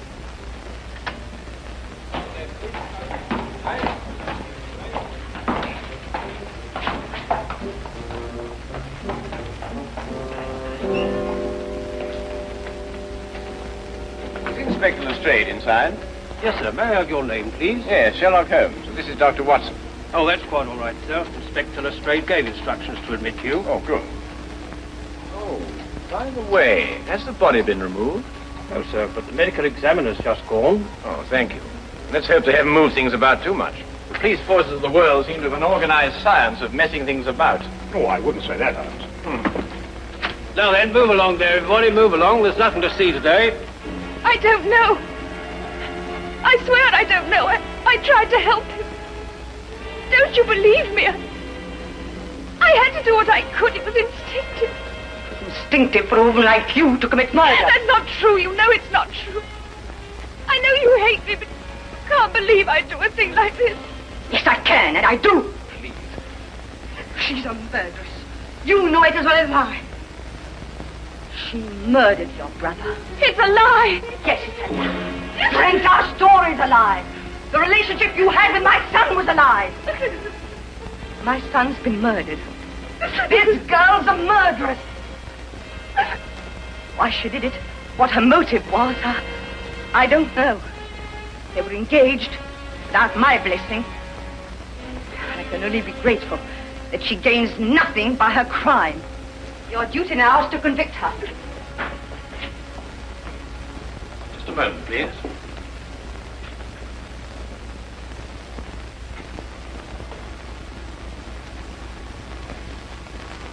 Notice the angle of incision, Watson. Yes.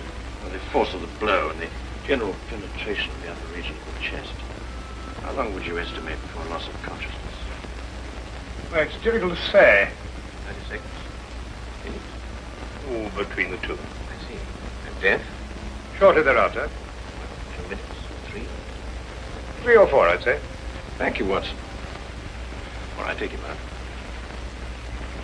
Ah, forgive the interruption. I would prefer to have been invited before the body had been moved. I thought you'd be interested, Holmes. Oh, thank you, Lestrade. Oh, may I introduce my friend, Dr. Watson, Inspector Lestrade of Scotland Yard? How do you do? How do you do? So you're completely stuck, eh, Lestrade? What do you mean? Well, you thought I'd be interested. Why don't you admit it? You're in a jam. Magnificent cabinet work, don't you think? What you say isn't exactly true, Holmes. I've done you a favor. This is an interesting case. Of course, there are 1 or 2 unexplained details, but I don't believe it'll be long before we're What's clear. your principal problem? There's no motive. I found this girl with a knife in her hand. And my brother lying dead on the floor. I found Peter on the floor. I tried to help him By stabbing him? by removing the knife. Anybody would have done the same thing. I love him. Oh, my dear young lady, there's no cause for you to alarm yourself. No one's accusing you of, of what happened. This would be a clear-cut case if only she had a reason for murdering him. There happened to be a policeman outside the house during the murder, and he said that no one came in except her. Well, what about the others? Who benefits by her death? Well, no one. The estate was left in such a way that if he died before he married, everything went to charity. My dear Inspector Lestrade, he didn't die before he married. This young lady and the man whose body was carried out of here had been married for at least a week. In the event of his death, I imagine everything passes to her.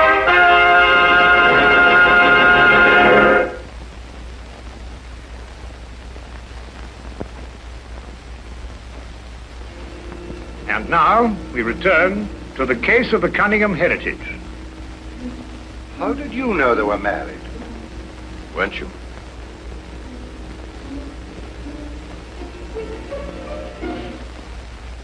Yes, a week ago.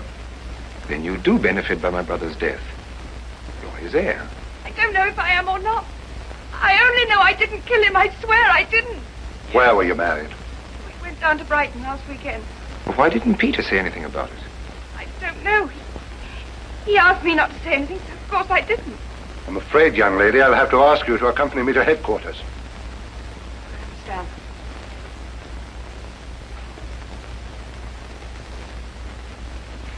Forgive me, Inspector. I think I should tell my mother. Oh, yes, of course. Tell me, Holmes, how did you know they were married? Well, the man's hands had the remains of a sunburn and the fading marks of a narrow ring, but not as yet that indentation of the finger a ring generally leaves. A weekend in the sun at Brighton explains the whole thing perfectly. I didn't notice these things. Yes, I know. The young lady's hands were also sunburned, and to the same degree. Then the case is solved. Yes, it would appear so, wouldn't it? What are you looking for? Now, do you see that? What? Here, use this. Why, that's only the cut in the carpet. Yes, but it's a fresh one. Yes, but what does it mean? That's a good question. You'll stop looking for clues now, Holmes. Ah, you've solved the case then. Completely. Oh, splendid. Seems this girl had a record. 9 months in the woman's prison in Holloway, from the 21st of February 1892 to the 21st of November 1892. She was employed as a governess and convicted for stealing £300 from her employer. It's quite true. I knew you'd find out sometime. I made a mistake 5 years ago, but I paid for it. But Peter knew all about it before we were married. I never tried to hide it from him. You didn't know what else you had in mind. I had nothing else in mind except that I loved him. I'm afraid I must ask you to go with the office on this. Rather, madam.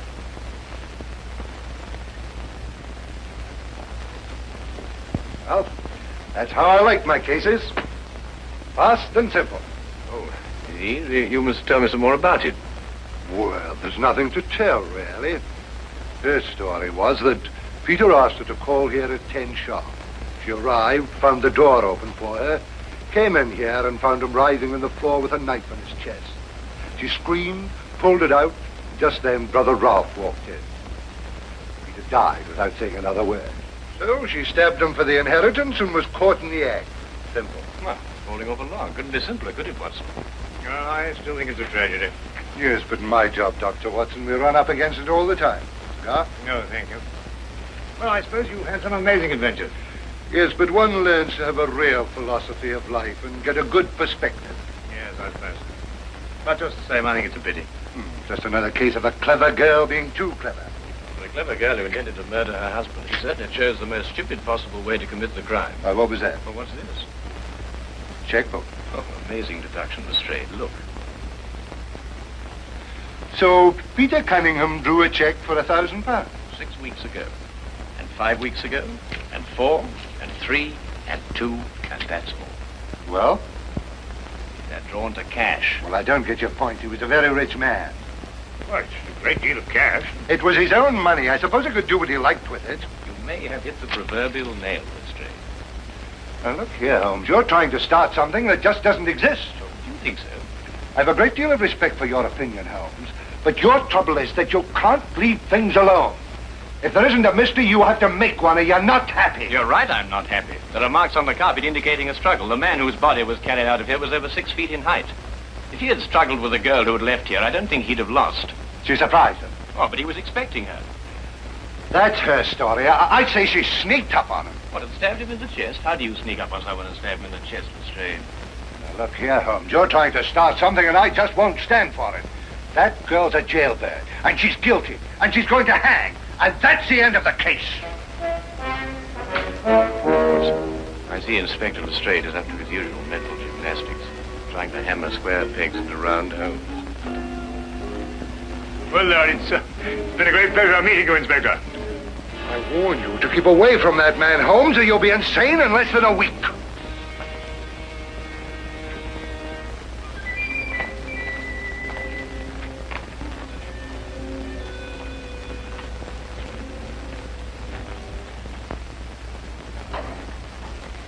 What time is it? Oh, 10:30. Perhaps you'd like to take a little stroll with me. Why? I'd like to investigate this afternoon's affair a bit further. Oh, yes. I'd like that. I thought you'd forgotten about it. Not at all. I've been thinking about it all evening. Shall we go? Then we must exchange our thoughts en route. Where are we going? To the Cunningham house. I didn't know you'd made an appointment there. No, I didn't. Oh, well, who do you expect to see? No one, I hope. Well, I'm terribly sorry, Holmes, and I'm afraid I don't understand what you mean when you say you want to go to the Cunningham house and you just... You can't do that. What? Well, you can't break into the house. Why not? It's against the law, that's why not. Why, if we're caught... That's it. What is? If we're caught. But that makes no difference. It makes no difference at all. See, if we're caught, it's against the law.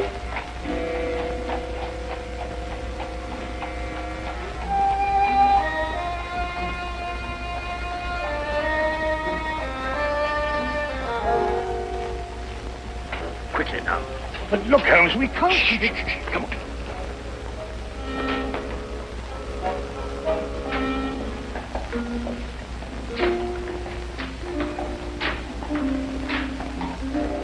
Good evening, Inspector. Good evening, Sergeant. Everything all right? Yes, sir.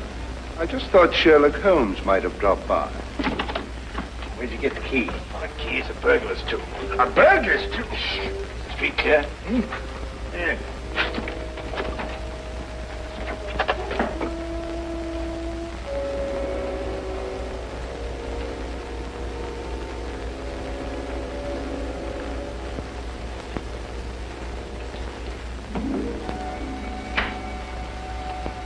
How do you know he's out? Because I had a spy watching the house. Go through that cabinet. What am I looking for? Papers, bank statements, anything to indicate passage of money from Peter Cunningham's account. Go on.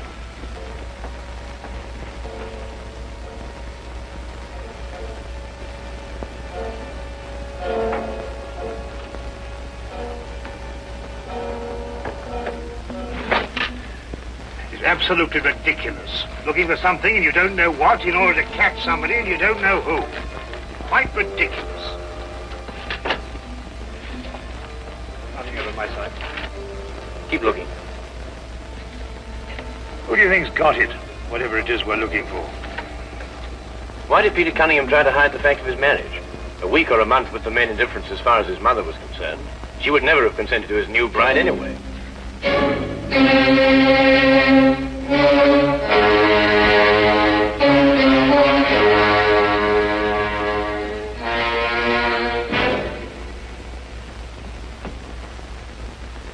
He married her to prove to me that my blackmail wouldn't stop him. And then he withheld the fact in order to give me 1 week to clear out of the country before he exposed me. The money he paid you went to buying up your promissory notes. I was being pressed, Mr. Holmes. My brother's engagement to a jailbird gave me a perfect opportunity to extract a little money from him. In fact, if he hadn't been such a bullhead, it would have gone on for quite some time. A jailbird, as you put it, makes the perfect murder suspect. Perfect, Mr. Holmes. And you and Dr. Watson make perfect burglary suspects. When I report your death to the police, they can't possibly blame me for defending the sanctity of my home.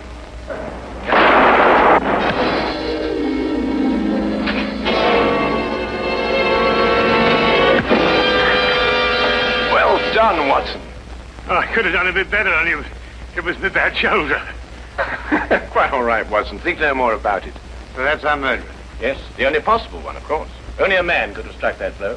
Peter died, as you say, within 3 or 4 minutes. And there was a bobby outside the whole time? Yes. Crystal clear. No, it's completely obvious. Well, what do we do now? What's going on here? Who fired that shot? We will sit with the good inspector, and with the aid of our evidence, a bit of logic, and a few simple diagrams, we will endeavor to convince him that night follows day, and that 1 and 1 inevitably makes 2. How did you two get in here anyway? Now, Inspector, calm yourself, calm yourself. Come, sit down. Now, there's a good fellow. Sit right here. Now, you see, we have a great deal to talk about.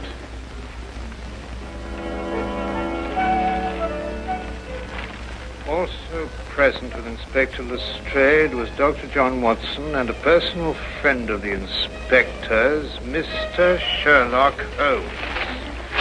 This is ridiculous. It's fantastic. This isn't the way it happened at all. This will revolutionize investigation, Watson. This whole account is a lie. Fingerprints, Watson. That's the coming thing. Oh, nonsense. What are you going to do about this? A bit more research. Here, give me your fingers on the sheet of paper. Oh, were you going to sit there with these disgusting little smudges and let them get away with this? Beg your pardon? Well, I won't. They're going to hear from me. Brilliant Inspector Lestrade, indeed. Why, it took you 3 hours to convince that bonehead. I don't know. Never in mind his eyes by her. This young lady was innocent.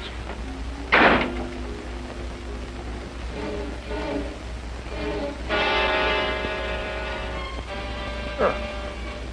I wonder if he got more than a shoulder wound in Afghanistan. Oh.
club?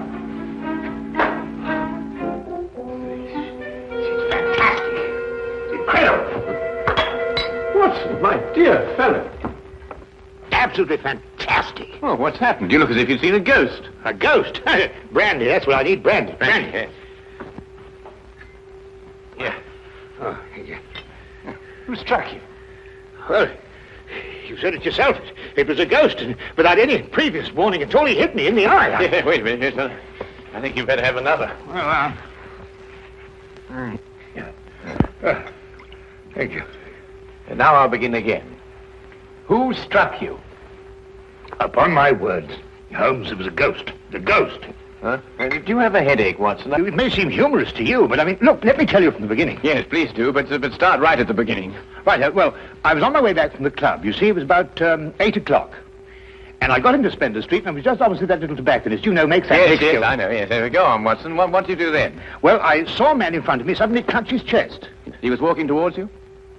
How do you know? Well, I mean, you said he staggered and clutched his chest. You must have been... Yeah, that's logical. Anyway, yeah, well, anyway, I rushed up to him to help him, you see, and he's still able to mumble something about he had a heart, and he lived in 19 Hooper Street, and would I help him get there? But there were no other pedestrians? No, the street was completely deserted. Good. Go on. Well, then his landlady let us in, and he was unconscious by that time, so I carried him up to his room, and I laid him out in his bed, and Holmes, he was dead. Now, look here, Holmes, he was absolutely, completely, and utterly dead. I couldn't make a mistake about a thing like that. No, of course you couldn't, old man. No. Go on, then. What happened next? Well, then I told the landlady rather said to me that she'd call the authorities, you see, and I left my name with her just in case, you know, they'd want me. And then, well, I thought it would be rather more delicate if I left, you see. I mean, he must have relations. Yes, it's quite right, Watson. The most delicate situation. Yeah. What was the man's name? Higgins. Albert Higgins. Uh-huh, I see. And what did you do after you left the house? Well, you see, it had been a bit of an effort, you know, carrying him up like that, so I got down the stairs and popped across the road into a pub and had a pint. Yeah. And then I started off back to the flat, you see. Well, I just turned the corner into Spender Street, and there was Higgins, Albert Higgins? Yeah, just face to face with me. He really was large as life. We stood looking at each other for a minute, then he lashed out and hit me in the eye. And then really, Holmes, he vanished. Vanished? Yes, he's into the blue. Well, he just ran away? Well, the street was rather ill-lit, you know, and it took me a minute or two to pull myself together. And then I don't know whether he ran away or not, but he vanished. Well, that's most unusual. Most? Did you speak to this ghost? Well, I may have said, good gracious, Higgins, or by Jove, Higgins, or even good heavens, Higgins. Oh, dear, it's perfectly natural, Watson. Describe Higgins to me. Well, he's 50-ish. Sandy-haired, medium build. Well, is that all you observed? No characteristics? Well, now, really, Holmes, when I had the chance of examining him on the bed, the most obvious characteristic was he was dead. Yes, but how was he dressed? Green tweed suit. What, just wearing a green tweed suit? He must have been wearing something more than that in this weather. Oh, no, he had a big floppy hat and a long overcoat. Ah. Oh, and something else. Yes, I did notice something else. He limped. Aha. And was he carrying a cane? No cane. Well, is there anything else, Watson? Think hard. Oh, yes, I remember something now. What? Yes, the second time I saw him, he was carrying a package. But the first time, he didn't have one. Ah, now this is curious. Very curious. Where are you going, Holmes? Not me. We. I'm in no condition to leave the house. And a morsel of raw beef will immeasurably improve your appearance. And then what? Then we shall do our best to track down the belligerent ghost of Albert Higgins. Fascinating idea, don't you think? Well, the whole thing's been most unnerving, you know. I mean, it knocks the wind out of the chap, yes? Oh, really, no.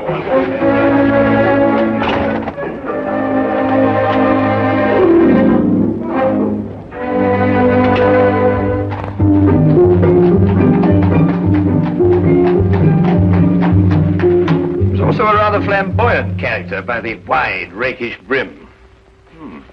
I see he was an artist, too. He hasn't painted very much recently. Notice the specks of paint underneath the brim here. And not house paint, but canvas oils. Here, what's this?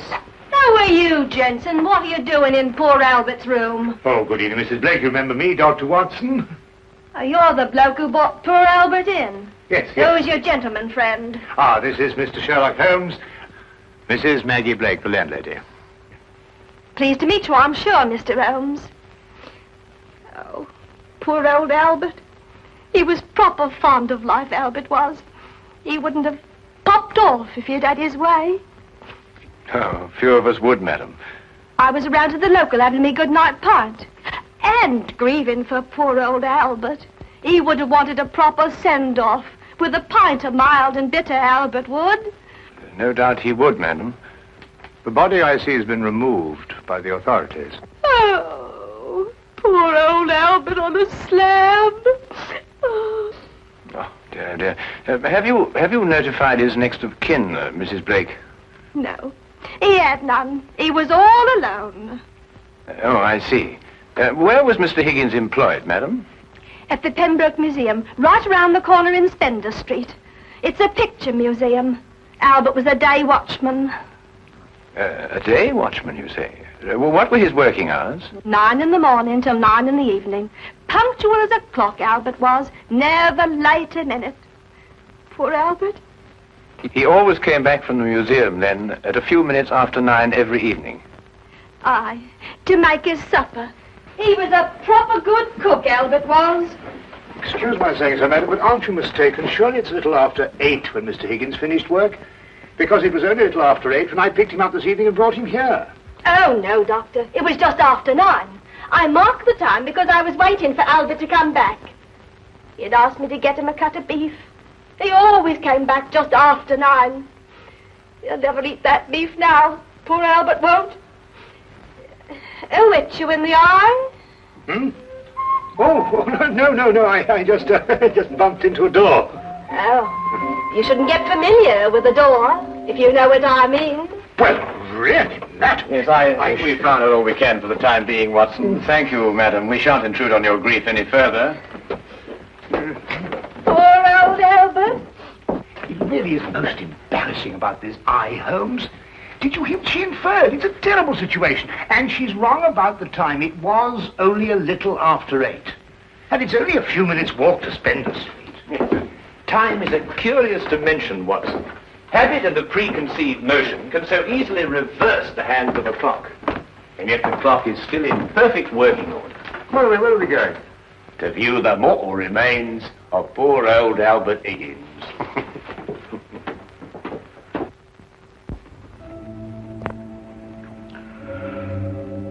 Well, there he is, Mr. Holmes. Nice and peaceful, like, eh? Poor chap. See anything, Holmes? Nothing that I haven't already deduced, except that I drew an erroneous conclusion from his hat. He has painted recently, but indoors with his hat off. There are still traces of paint, quite fresh under his fingernails. What does that mean? I haven't the faintest idea. Well, you gents aren't the only ones interested in this dearly departed. Inspector Lestrade of Scotland Yard's looked him over, too. Oh, indeed. Oh, he's still here if you'd like to talk to him. Well, that should be very informative for one or the other, or both of us. I can't understand it, Holmes. I'm absolutely sure this is the man who punched me. I'm positive. But also the one who had the heart attack? Yes, I'm sure of it. One and the same. Well, he's punched his last punch, where he probably is there punching him, full of holes with pitchforks. Yes, well, I think we've seen and heard enough. Would you like to take us to Inspector Lestrade now, please?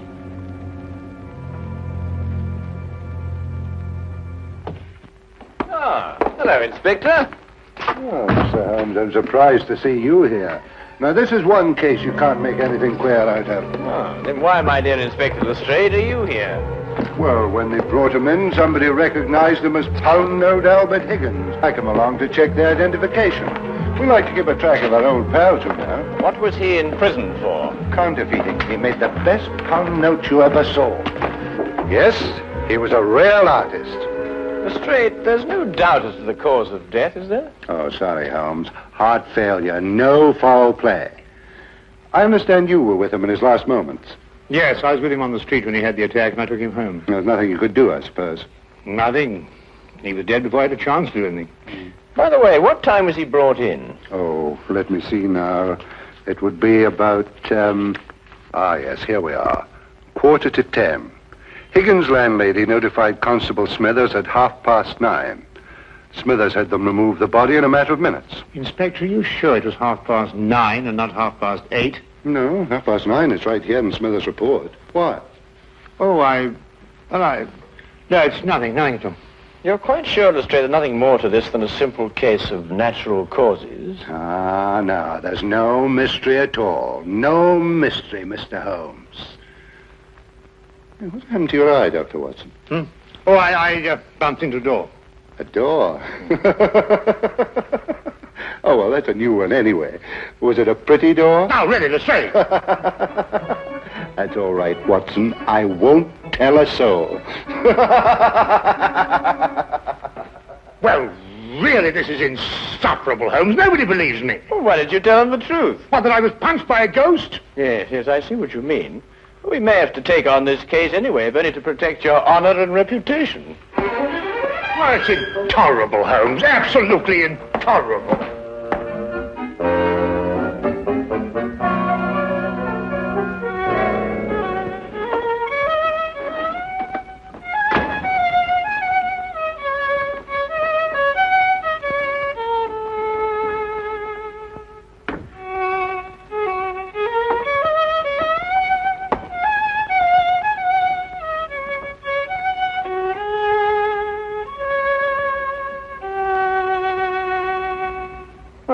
Evening, Watson. Anything wrong? No, nothing. Of course not, everything. Oh, you're sure you're not brooding over last night's affair, are you? Of course I'm not. Don't be so ridiculous. Oh, come on, out with it, man. Well, No, there's nothing to come out with. I don't know what you're talking about. Oh, come on, Watson. There's something on your mind. Well, Gosh, you'd never believe it. Nobody'd believe it. Well?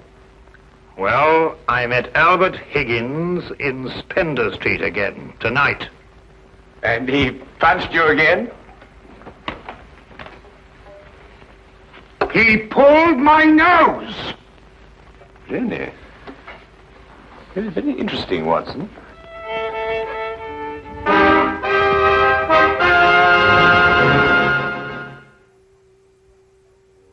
My dear Watson, calm yourself. Look here, Holmes. This whole Higgins affair's gone too far. First of all, last night and now tonight. Calm yourself, Watson, and relate. Everything hangs on this second encounter. Well, it occurred just as it had last night. I was on my way back from the club, and I'd reached Spender Street. It was a few minutes ago, as a matter of fact, just after 9 o'clock. I'd stayed rather later in the club than usual. There was a chap from Afghanistan. They was awfully interesting. Yes, Watson. Get on with your story. Well, I was rather preoccupied, as you know. This affair's cut me up, rather, and although I may not show it. Anyway, I was walking along. I suddenly looked up, and there was the pedestrian, a man a few feet from me. Walking towards you? Oh, yes. Of course, I didn't recognize him straight away for, you-know-who. Anyway, I sidestepped him past, and he sidestepped to let me pass, and then we sort of zigzagged about a bit, you know what it is on the street, and ended up by bumping into each other. Now, that's when you recognized Albert Higgins? But it was Higgins. I couldn't be mistaken. Good heavens, man, I know him like my own brother. Dressed as he was last night? Exactly. And what did he do then? Well, as I told you, then he put out his hand, and he... Well, yes, we'll go into that. And then he was gone, vanished. Capital, Watson, capital. Everything begins to fall into place. Now, there's one more question. Was he carrying a package? Well, yes, he was, just like last time. I say, Holmes, do you believe, What? Supernatural? Ghosts, do you mean? Sounds silly, I know, but, Higgins did die of a heart attack. There was no foul play. No foul play? Why, the whole affair reeks of foul play. I can tell you, Watson, I haven't been idle today. Do you know that the Pembroke Museum is showing a collection of paintings on loan from the Italian government, and that included amongst those paintings is Leonardo da Vinci's Moonlight Madonna? Well, I did read something about it in the paper. What's that got to do with Albert Higgins? Well, we must now pay a visit to the good inspector and inform him that if the ghost of Albert Higgins hadn't struck you in the eye... And pulled my nose. And pulled your nose, I would never have suspected the Moonlight Madonna would be stolen from the museum. What? Well, it's quite obvious, isn't it? Well, of course.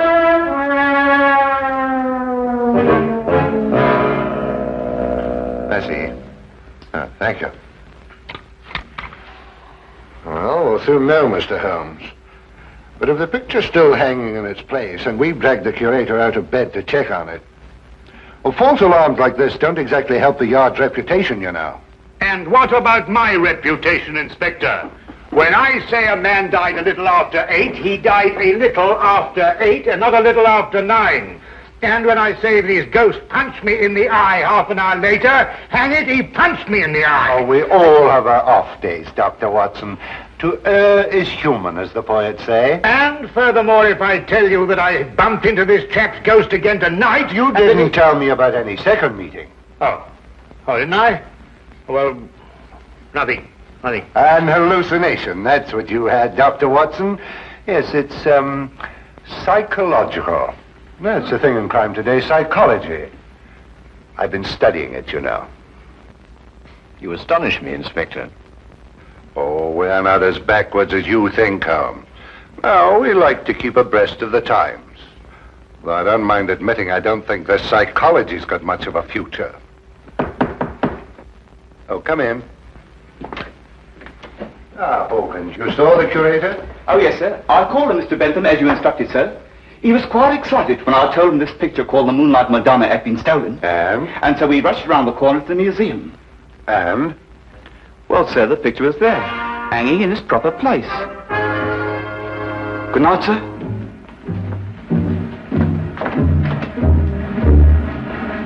Well, there you are, Holmes. As I said to Dr. Watson, to err is human. Can I give you gentlemen a lift anywhere? Thank you, Inspector. Oh, I think it might be a good idea if we called at the Pembroke Museum on our way. But you heard what Hawkins said. The picture was hanging in its proper place. My dear Lestrade, Hawkins' statement merely proves that what he and the curator saw was not the Moonlight Madonna at all. Merely an excellent forgery.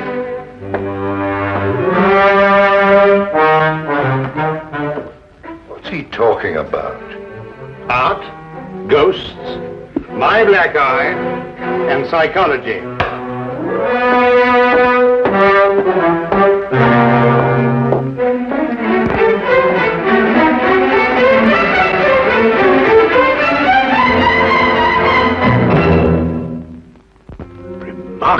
Remarkable.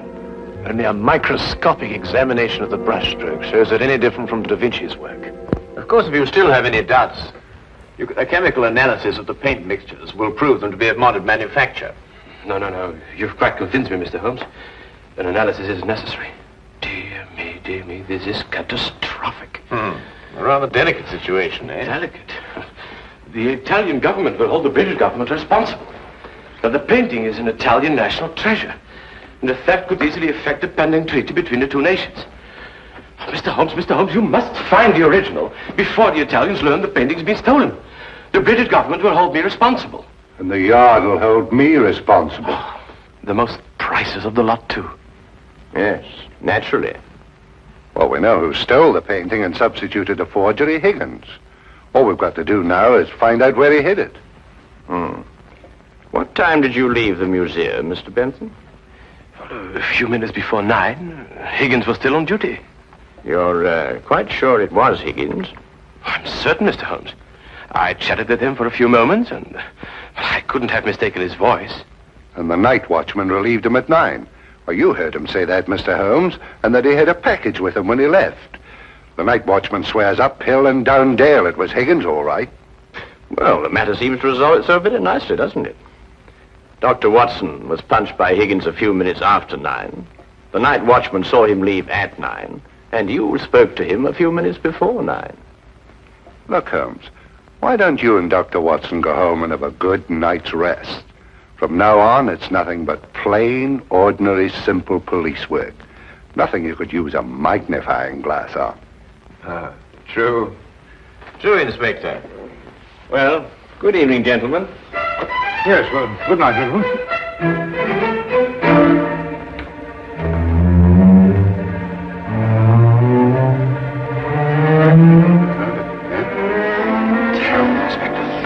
Terrible, Inspector. Terrible.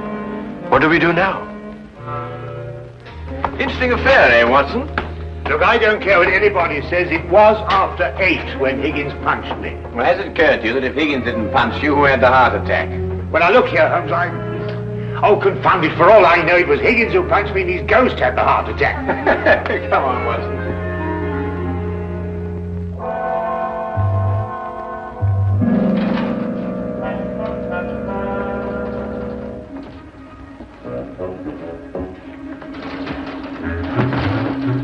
We might have the common decency to tell me what we're breaking into. Shh, whisper. Well, I am whispering. Oh, quiet, Watson. Look here, we broke into the rear of the museum because if so, Holmes, really I don't know what's going to happen to us.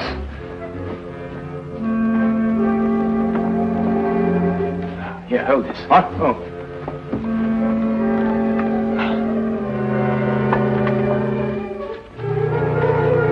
Holmes, this is sheer vandalism. Yes, well, then there must be a bit of a vandal in us all. Holmes, what are you doing? This is wanton destruction. I've never seen anything like this in my life. I forbid you to. I didn't know this side of your character, Holmes. I'm shocked. Ah, just as I thought. Look, Watson. Good heavens, the Moonlight Madonna. Yes, ingenious, isn't it? And yet, what could be simpler than to attach it to the back of an old mother painting? How on earth did you work that out? Well, I just asked myself where I would hide a stolen canvas. Holmes, have you gone mad? No. We just await events. I don't think we should have to wait very long. Holmes! Dr. Watson! What's the meaning of this? Watson, I believe you've already met Mr. Bentham in his capacity as curator of the Pembroke Museum. Allow me to present him to you now as the picture thief. Charmed, Dr. Watson. Oh, delighted. What is this? So you discovered my little hiding place, Mr. Holmes. I'm curious. How did you know it was I and not the late lamented Higgins? Yes, I believe Dr. Watson's story from the first. If Higgins died at a little after 8, it must have been someone else who struck him a little after 9. But it was Higgins who punched me home. Oh, no, Watson. It was a limp, a wide, floppy hat, and an exceedingly long overcoat that punched you, seen in a dimly lit street. A psychological misidentification, as the good inspector would call it. The night watchman was also a victim of the same illusion. And what about the landlady? How much did you have to pay her to set back the time of death by an hour, Mr. Bentham? Oh, not much, Mr. Holmes. How did you know it was me?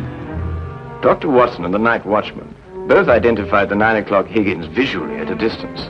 Only you pretended to have spoken to him. This meant that either you were lying or Dr. Watson was punched in the eye by a ghost.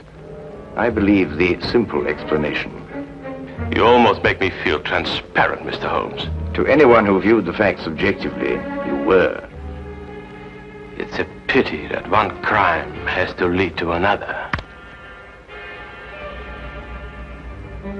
Yes, and I think it's a great pity, Holmes, that you broke that vase. Oh, yes. Well, it's only an imitation. Nonsense, you can't tell me that sort of work like this is an imitation. Perhaps the pieces can be... Well done, Watson, well done. You know, Holmes, you're going to have to invite him here to catch us. You put us in rather an awkward position. Oh, my dear fellow, I have sublime confidence in your ability to extricate us from any predicament in which my rashness may place us. Might I suggest that you now fetch the good inspector? Yeah, here you are. Yeah. Excuse me. I say, Holmes, Bentham punched me in the eye. Who was it tweaked my nose? Well, my dear old chap, it was absolutely imperative that I make certain that the limp, the hat, and the coat were really capable of fooling you. You? Yes, I regret to say I not only tweaked your nose, but I also pulled your leg. Oh! Why?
Let me. You're welcome. Come in. And you, Mr. Sherlock Holmes? Yes, Well, I am. quick, man, shut the door. She's after me. Aye, there she is, the wild, mischievous creature. Look at her. Did you ever see anything so brazen? But the street's empty. Eh? Oh, she's gone. She faded away the moment you looked out.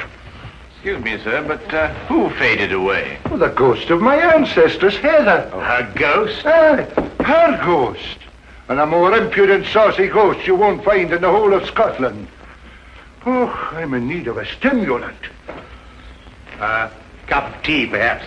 No, thank you. Not that habit. But maybe you have a wee drop of Scotland's gift to civilization. Say no more. You know, it's upsetting being followed by a ghost. Oh, forgive me. Allow me to complete the introductions. Dr. Watson, Mr. McGregor. How did you know I was Malcolm McGregor, Laird of Brayhallach? I didn't, sir. Only that your name is McGregor. Your time... I am, sir, and I wish to sell it. But she won't let me. Heather? Yes. Every time a buyer is handing over the money, she whisks in and scares them off. Thank you, Doctor. It was necessary. Yes. You say she scares them off? Money, Mr. McGregor? I am, Mr. Holmes. The mortgage on my castle is due at midnight tomorrow night. Mr. Holmes, I have one last chance, and you've got to help me. An American is coming to look at the painting at the castle tomorrow. You must stop Heather from scaring him off. If you don't, I lose my castle. You know, Holmes, she's a very pretty ghost. We'll take her case, Mr. McGregor. I cannot thank you enough, Mr. Holmes. Not at all. Now, you will take the Royal Scots train from the London Euston station at 9 o'clock tonight. 3 minutes past 9. As you say, Dr. Watson. You will take that to Glasgow, and at Glasgow you will change to Buchanan Street to the Highland Railway there. Ask them to put you off at Brayhallach Halt. Thank you, Mr. McGregor. There is just one more thing, Mr. Holmes. Will the price of your railway fare be included in your fee? Or will I have to give you that out of my own pocket? No, it's included, sir. You're a gentleman, Mr. Holmes. You are a great gentleman.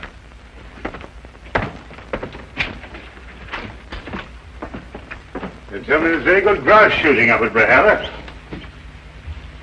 Hello, Holmes. What have you found there? Woman's glove. Mid-18th century. Curious place to find it, Watson. Very curious.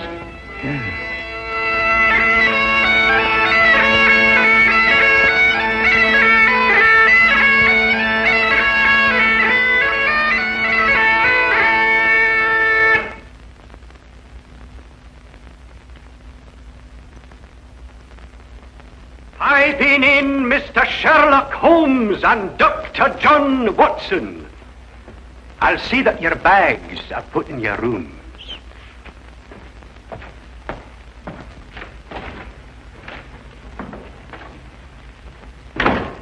Well, that's an experience I never thought I'd have, being piped into a Scottish castle. I wonder who he was announcing us to. Oh, the ghost, perhaps.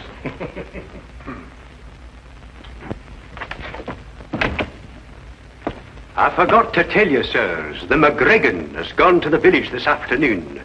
He intends to remain there until this evening, when he fetches the American from the station. He begs your pardon. Gloomy old place, this. Damp, too. I shouldn't wonder if the laird has rheumatism.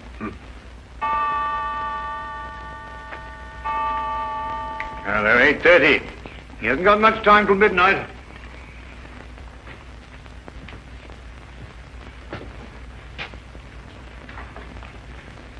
You know, it's odd, Watson.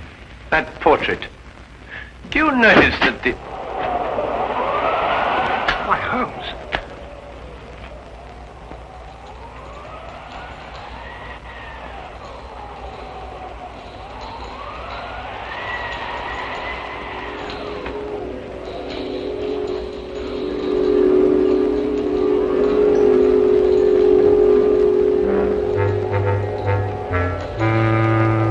Shh.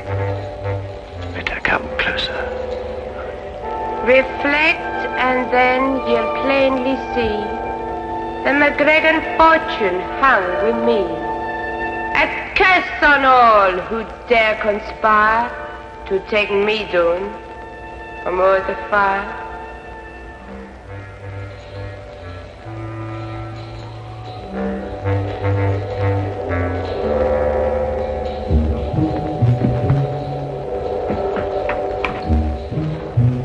Watson, the candelabra.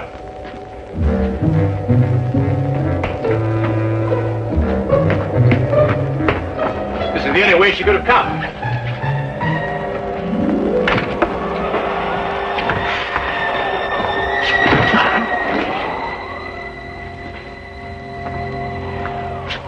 "50 feet straight down from here." Oh, nothing here, Watson. Let's go and have another look in the hallway, shall we? Is it me you're looking for? Yes, Heather. It's you we're looking for. Your glove? Did I drop my glove somewhere? I think you remember. Would you care to have it back? Are you sure it's only the glove you want to give me? What else, then? A kiss, maybe?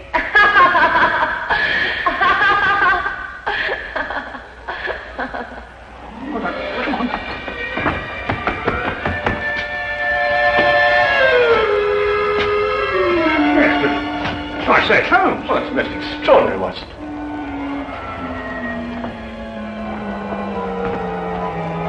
Well, I'm afraid we must score one for Heather, and a very neat one. Now, Holmes, I don't want to seem ridiculous, you know, but... I know, old chap. It's quite inexplicable, for the moment anyway. Yes, but... Well, I mean, it makes the chills run up and down your spine, and those tinkling bells. Well, what's it all mean? I wonder who owns the mortgage on this castle. A Mr. Ross, the laird said, though I can't for the life of me think what he wants the place for. After all, it can't pay for itself, and it's in very poor condition. Well, undoubtedly, Watson, we could uncover something if we worked in that direction.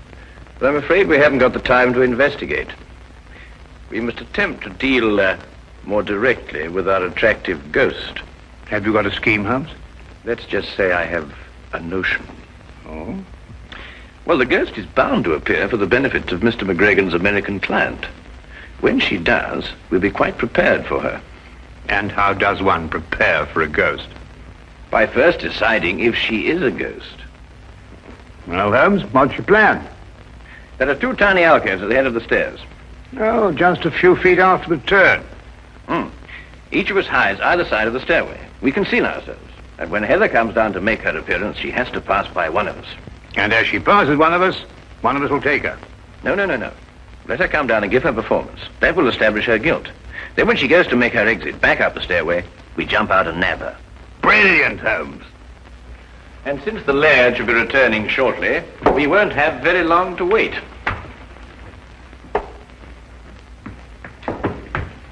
You take the right, Watson. I'll take the left. Right you are.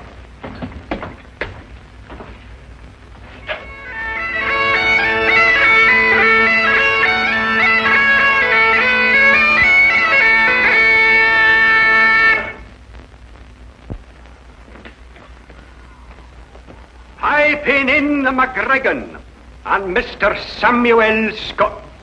Thank you, partner. That's right nice. Thought there was a couple of gents here. Well, McLeish said they were here. They'll be taking the air, maybe. That the great work of art I'm going to take back home? Yes, Mr. Scott, that's a portrait of my ancestors, Heather. That's the work of a master, Mr. Scott.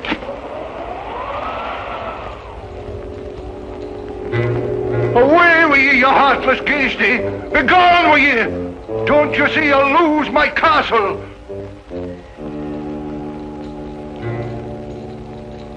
Reflect, and then you'll plainly see the McGregor fortune hung with me. A curse on all who dare conspire to take me down from o'er the fire. Come back here. Come back, you brazen warlock, and have it out with me. You cannot do this to me, Heather! You cannot do it! Come back! Gone? But I didn't see her go no place. Well, didn't you get her? No, didn't she pass you? No, I thought she passed you. But I thought the same thing. Why, Holmes, it's... Yes, I know. It's impossible.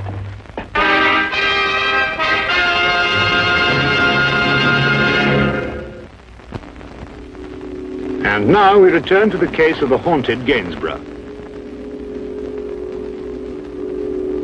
Coyotes and rattlesnakes.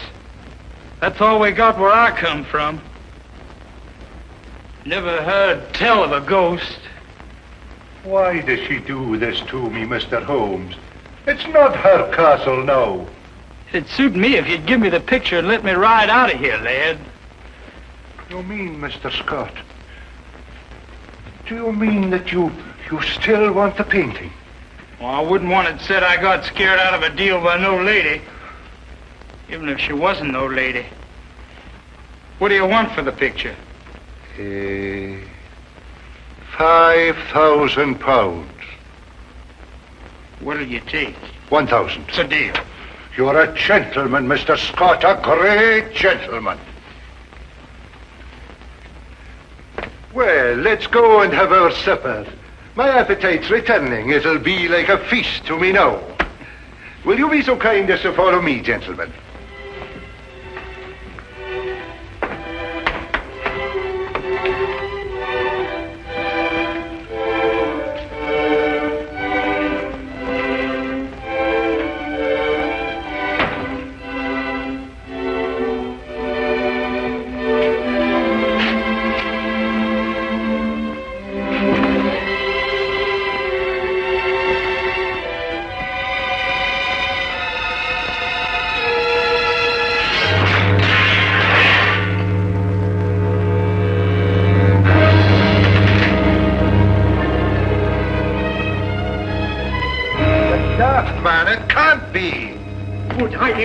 Such a tale! Oh, no. What has she done to me? Now listen, McLeish, you must go back to Mr. Scott. Keep him entertained. Keep him out of here as long as you can, but by no means tell him about this. I'll do my best. As long as there's food, he'll stay, I think.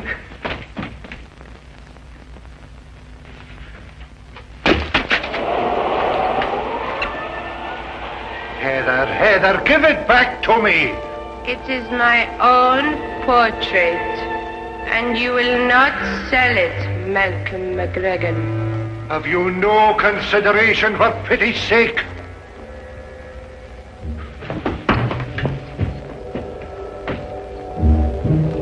She's gone. You cannot catch a ghost.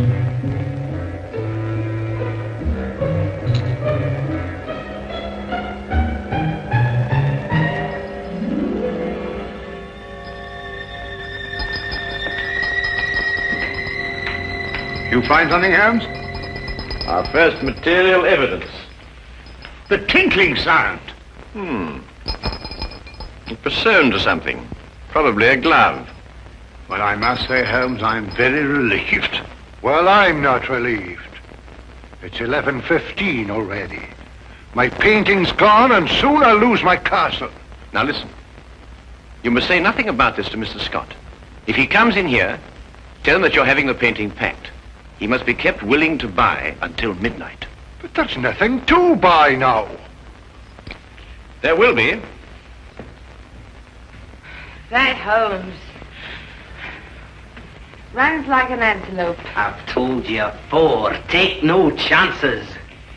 I'm fed up the same old routine again and again. I didn't like your variations. What do you mean? I read my lines straight. I'm a professional actress and talented. You're a distressful man. I know let you down. I'll tell you better of that when I go to collect my castle. Can't see what you want with this tumble-down old place. There's more in it than meets the eye. I appreciate you having the picture created for me. If it's ready in time, I might break camp and ride out of here tonight.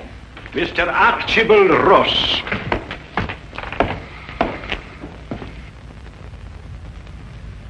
I take note of the fact that I'm not piped into the castle. Ooh, only welcome guests of the laird are piped into McGregor Castle.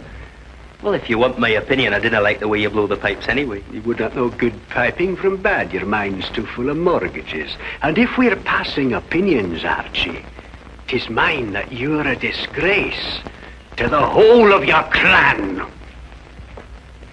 Pack your pipes, McLeish. You're leaving soon. Well, where's my money, Laird? You'll get your money before midnight, Archibald Ross. I've still half an hour left. And where do you hope to find it in that space of time? I've sold the portrait of my ancestress Heather to Mr. Scott here. You've sold it? But I see no portrait there to be sold. I've taken it down to be packed. You're lying.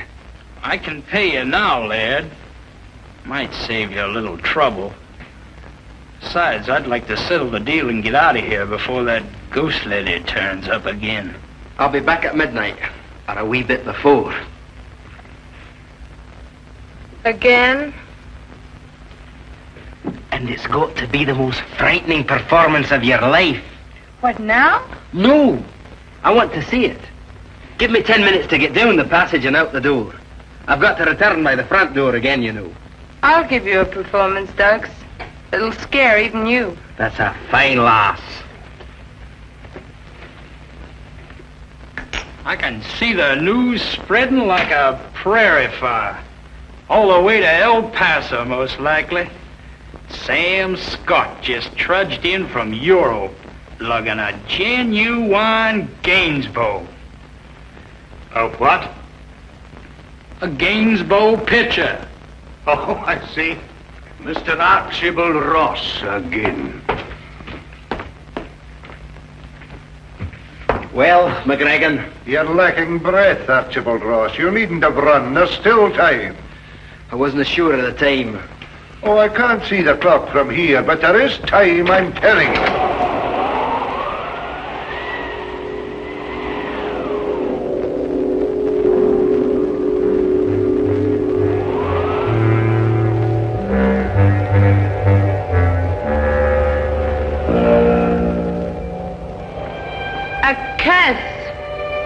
A curse upon one that is here.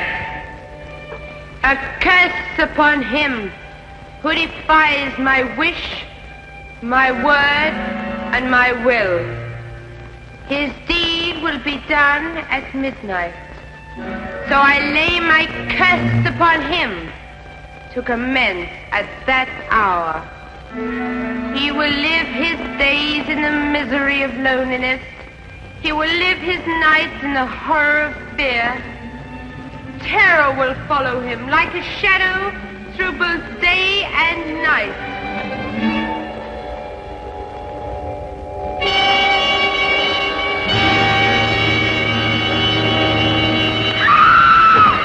Quickly, Watson. Is she all right, Watson? Yes, only fainted. Mr. Holmes, is it really you? Yes, Miss McGregor, would you look after the girl? Dr. Watson and I must go after the painting. Thank you.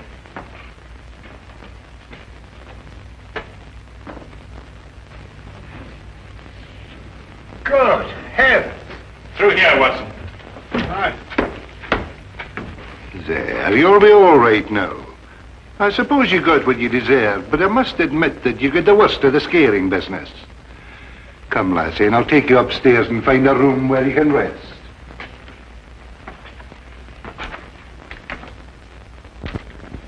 Well, Watson, when our first trap failed, there was only one answer.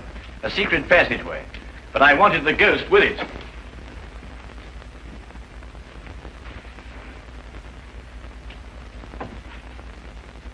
I say, Holmes, the painting. Ah, good, Watson. Well, what have you got there? Well, it appears to be the plans of McGregor Castle. Ah, yes, of course. This would explain Heather's fantastic exits. This whole place is honeycombed with passageways. And here's something that will interest you, Watson. An entrance to the passageway through the stone floor of the battlements. So that's how she first disappeared on us. Feel much better now. Well, we must get the portrait back to Mr. Scott and close the sale before midnight.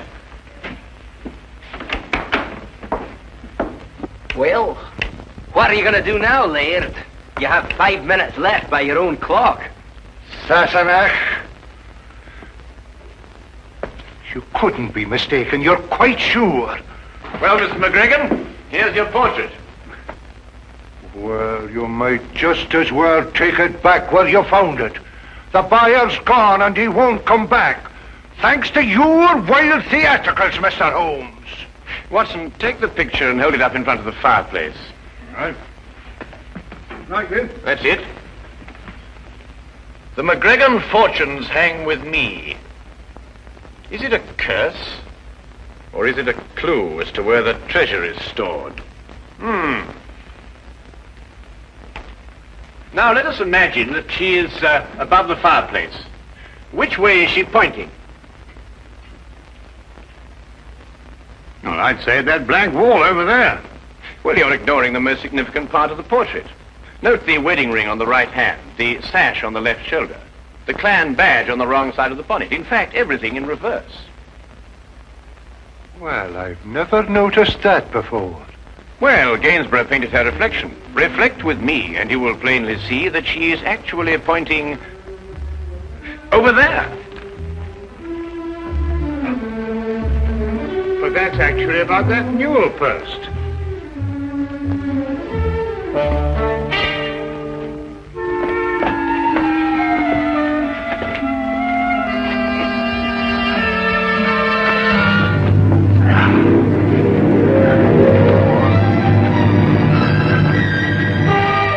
Pound notes. Real pound notes. There you have. This treasure I swear to keep until a McGregor has sore need of it. And may this Bible guard it well. Heather McGregor, A.D. 1746. Oh, Heather, I could hug you. Scraps of paper, every one of them. They're pound notes. The real pound notes. Aye, worthless ones issued by Bonnie Prince Charlie before he fled. The McGregor treasure. I'll take the deed to my castle. One moment, Mr. Ross. I've had enough of your tricks. This happens to be an original Wittenberg Bible. Unappreciated in 1746, it is worth approximately £5,000 today. It makes no difference. The castle's mine and the Bible goes with it. And conspiracy to defraud. And also sufficient witnesses. Not alone with your accomplice, and above all, the enormous sums that I personally can sue you for the shock to my nervous system because of that dreadful false ghost. What a mind could invent such a diabolical thing? You, sir, are probably liable to spend the rest of your life in prison. Huh?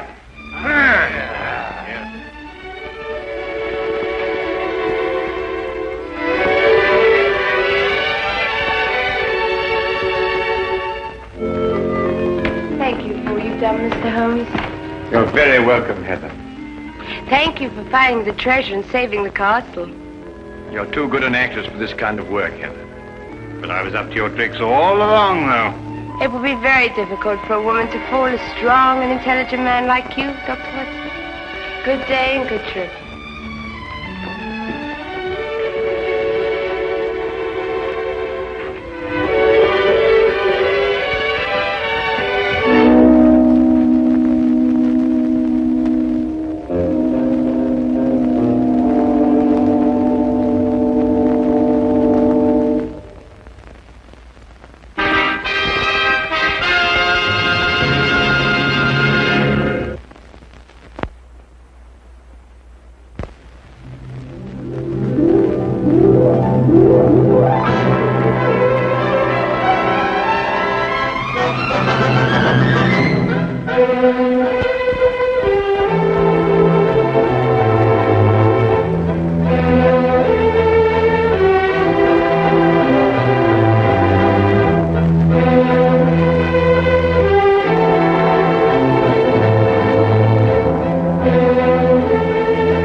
Baker Street.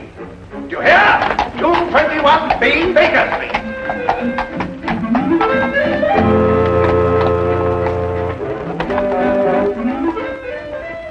And you're an idiot, too.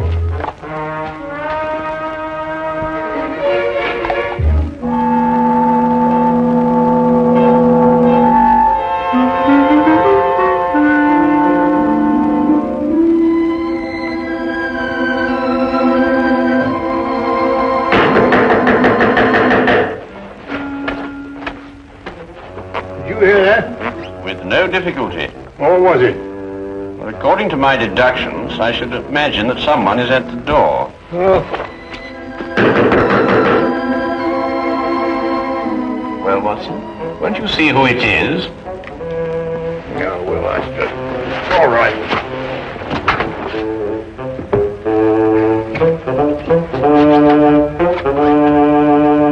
How do you do? Out of my way, imbecile. Ah, here you are. A most accurate observation. Don't fool with me, sir. I'll wrap this stick around your head. I beg your pardon. Do you know who you're talking to? I most certainly do. An idiot, a liar, and a blackguard. That's who I'm talking to.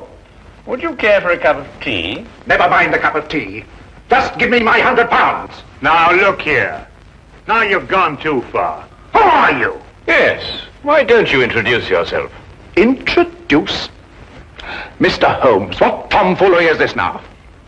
You know my name, sir. I wish I were equally informed as to yours. Do you mean to sit there and pretend you don't know who I am? I not only do not know who you are, sir, but I think I prefer it. Quite. But this is impossible. Oh, you're pulling my leg? Mr. Sherlock Holmes is not in the habit of pulling the legs of elderly gentlemen. Oh, enough of this nonsense. I talked to you here in these very rooms only last week. Oh, indeed? And what did we talk about? You know very well what we talked about. I informed you that several attempts had been made on the vault in my home. I asked your advice concerning a safer place for the family jewels, securities, and other valuables. Oh? And what was my advice? Don't you remember? You said that thieves never look in the obvious places for valuables. They only look in the places that are not obvious. Therefore, I should put my precious things in an obvious place, which would then become inobvious. Or some such drivel. Anyway, I took your word for it, and you charged me £100, too. Did I? I take it the advice was not very effective. Effective? My dear sir, not more than an hour ago, the biscuit jar was ransacked. Completely ransacked. Biscuit jar? I offer you my full sympathies, Mr. Sir Arthur Treadley. Oh, Sir Arthur. However, the loss of your valuables represents only one crime in this pattern. What do you mean? The first crime committed was a very clever impersonation of myself. For last week, when we presumably were holding our rather unusual discussion, I was in Brighton with Dr. Watson. Yes, we had sort of a holiday. Gone the entire week. Very enjoyable, eh? Are you certain? There can be no doubt, sir. Then I talked to an impostor. But he looked exactly like you. It's interesting, eh, Watson? Yeah. What did I look like? You were in Brighton. We both were. Well, this is the most amazing. It certainly is, sir. I hardly relish the thought of a stranger wearing my slippers and smoking my pipe. Not to mention the fact that he's traded on your name to achieve his own illegal ends. Well, I see that I can hardly blame you, but still, something should be done about it. Something shall be done about it, sir. This impostor must be apprehended. You should report the matter to the police. Oh, no, I think you can trust Sherlock Holmes. This Sherlock Holmes. Good. Here's my card, sir. Please contact me as soon as you've uncovered the scoundrel. I should very much like to meet him, face to face. Exactly my wish, sir. Good day, then, gentlemen.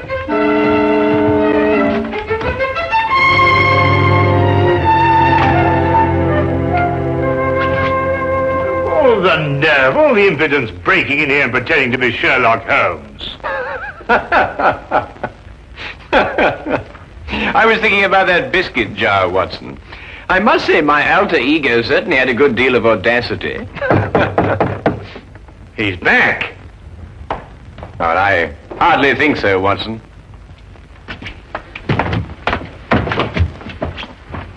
Hello, Inspector. Ah, Lestrade. Holmes? Holmes. And the laughing stock of Scotland Yard. Oh, I am sorry to hear that. But so you should be. If it hadn't been for you, I'd have had London's cleverest jewel thief in the palm of my hand. Ah, also London's cleverest impersonator, no doubt. Huh? I assume that you are under the impression that I visited you last week and offered you some unsolicited advice, shall we say? Of course I'm under the impression that... What do you mean, impression? Well, I'm sorry to disillusion you, Lestrade, but you see, Dr. Watson and I were not in London last week. A gentleman bearing an uncanny resemblance to myself has duped you. I don't believe it. You just won't admit to an error of judgment. Oh, no, Holmes. I'm not accepting that excuse. We were in Brighton, and we can prove it. Ridiculous. You came to my office, and you convinced me to switch my men from watching Carlton's jewelry shop to watching Hammelberg's jewelry shop. Yes, and naturally, Carlton's was the one that was robbed. Clean as a whistle. Oh, Holmes. I can't face my men. Of course. My dear old friend, my advice to you is to return to your men and inform them that you deliberately exposed Carlton's jewelry shop to the thief. All part of a vast, intricate plan. And don't tell them anything more. Well, you think that would work, Holmes? My solemn word. I'll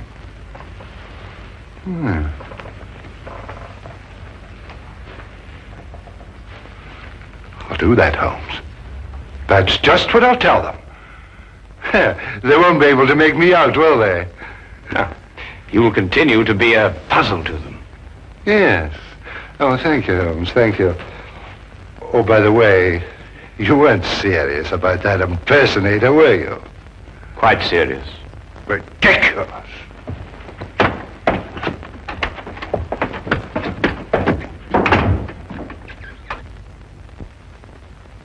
Holmes, this is getting worse and worse every minute. I dread to hear another knock on the door. Well, I think our man was busy enough for 1 week, don't you, Watson?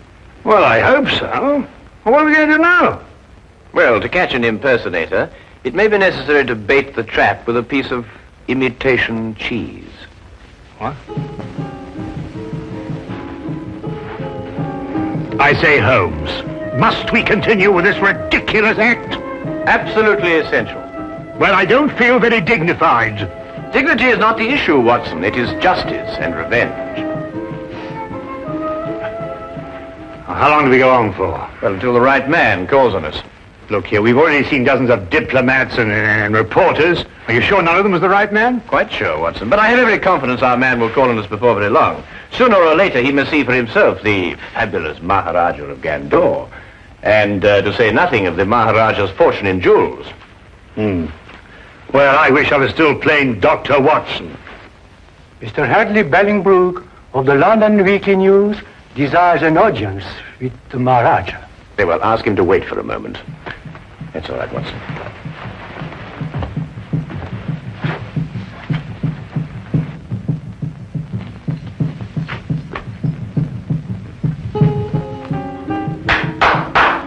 Show Mr. Bellingbrook in.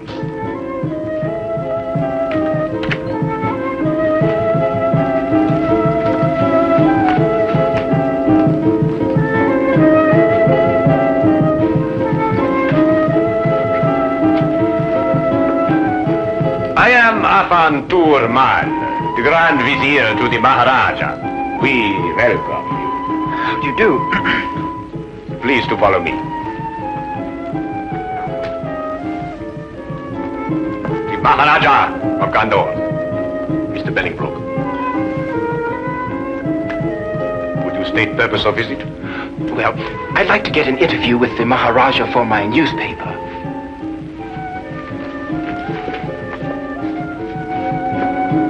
Putri Hai, Iskla, Garibalahira.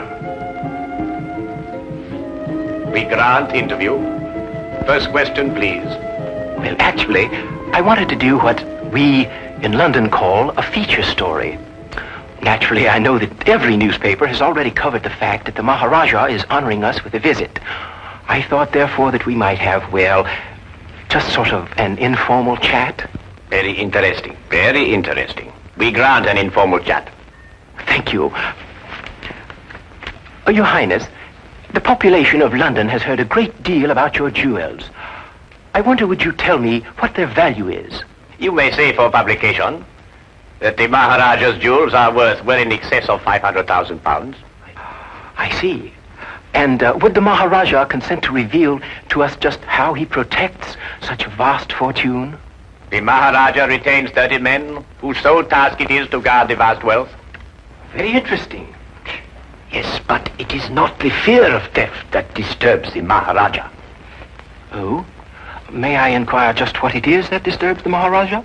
Mr. Bolingbroke, we are faced with a delicate situation. May we take you in our confidence? Oh, yes, of course. Well, the truth is that the Maharaja's daughter is in love with a young Englishman. I had no idea. It is all too true, but we are plagued with doubts.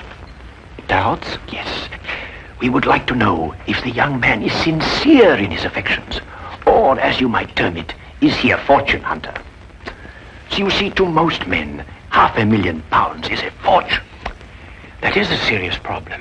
Indeed, we would ask you in the greatest confidence if you could recommend to us a private individual who could carry out some discreet investigations into the young man's background and motives, eh? Have you not heard of Sherlock Holmes? Sherlock Holmes? No. The name falls strangely on our ears. I assure you, sir, the man is a master in matters of this nature. Then perhaps he is the one we seek. I'm sure he would be delighted to assist you. However, he is quite busy. I can't say exactly when he will be available. Then perhaps you could manage to have a word with him and persuade him to give us an interview. Indeed, I shall. I will inform you the moment that he's in a position to accept the Maharaja's problem. We will be present when the time comes. You have been of great assistance. Already you have lightened the royal burden. You will find Mr. Holmes most helpful. There is no secret, however intimate its nature, that you cannot entrust to him. Oh, indeed, indeed. As we say in our country, a wise man is a quiet man. Oh, most true. And now, may I ask the Maharaja another question? No, please, please. The Maharaja is fatigued with the interview. The Maharaja bids you good day. Oh, yes, of course. Your visit has been most pleasing to us. Good day, Mr. Bolingbroke.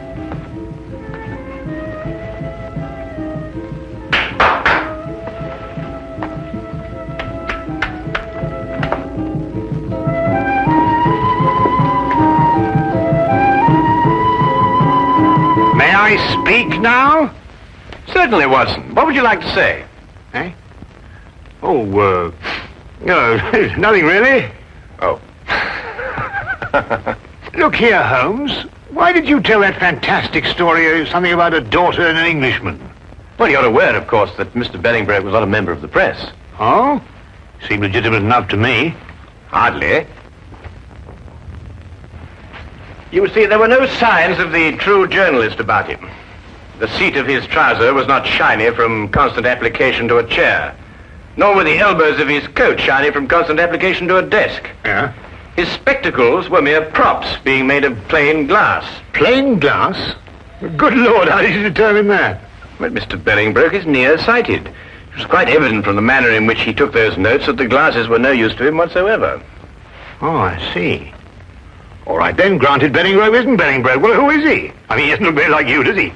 Well, that's true, Watson. So I think we shall learn more about our mysterious friend when he arranges that interview for me with Sherlock Holmes. Yes, I believe he resides at 221B Baker Street. A charming man, too, from what they say.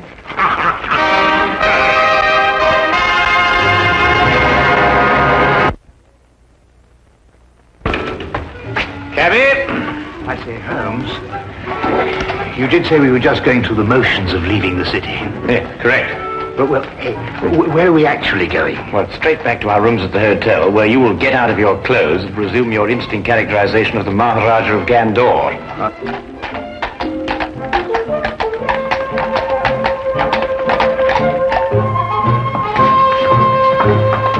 Charing Cross Station, my good man, and hurry, we have a train to catch.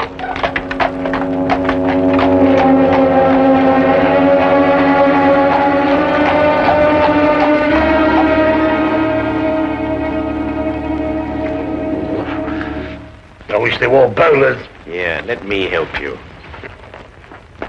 Mr. Bellingbrook has arrived. Ah, show him in.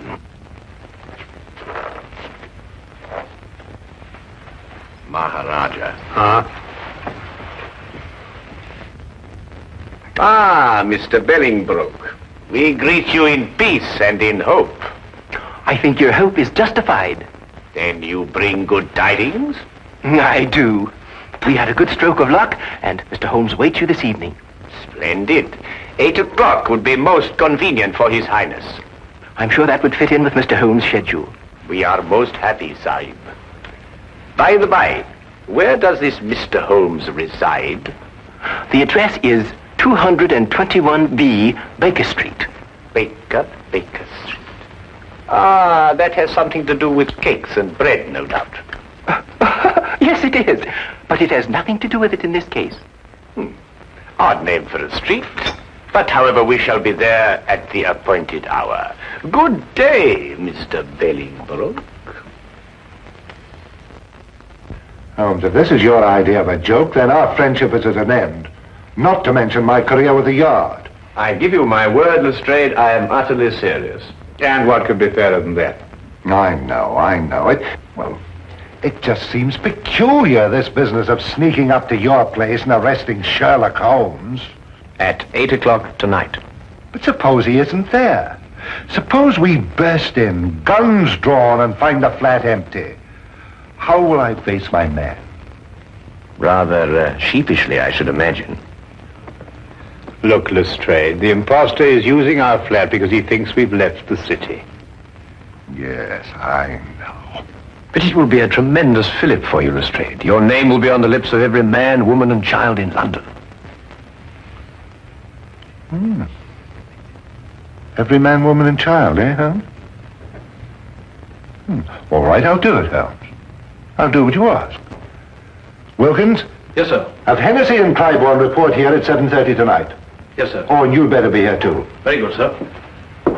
One thing more, Wilkins. If anything goes wrong tonight, do you know with whom the responsibility will lie? Well, I hardly like to say so. You're in enough difficulty as it is, sir.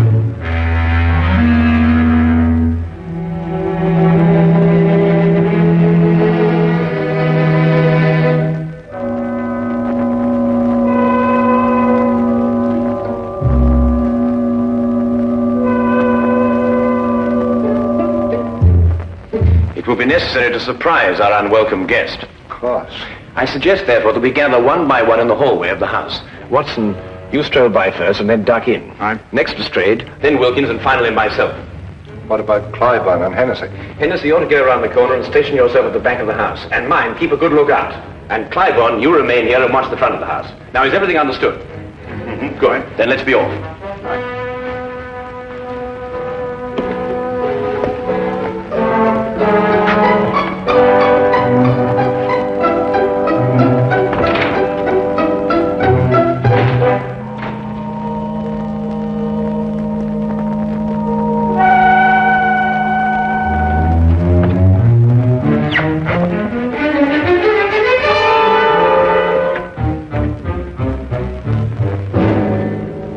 Good evening.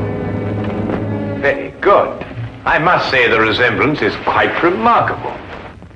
It is remarkable, but I should have known better than attempt to deceive you, Mr. Holmes. My error. I think you'd better come along quietly. I have no other choice, have I? You quite outnumber me.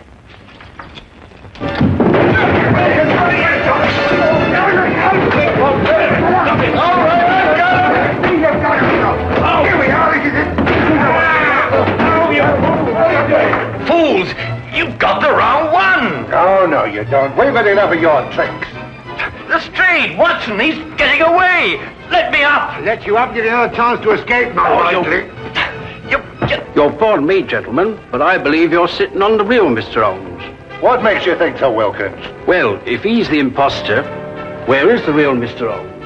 Yes, of course, you idiots. The real Holmes would run away. There should be two of us. Oh, my goodness, he's right. I'm most terribly sorry, Holmes. No time for all that now, Watson. Please, come on.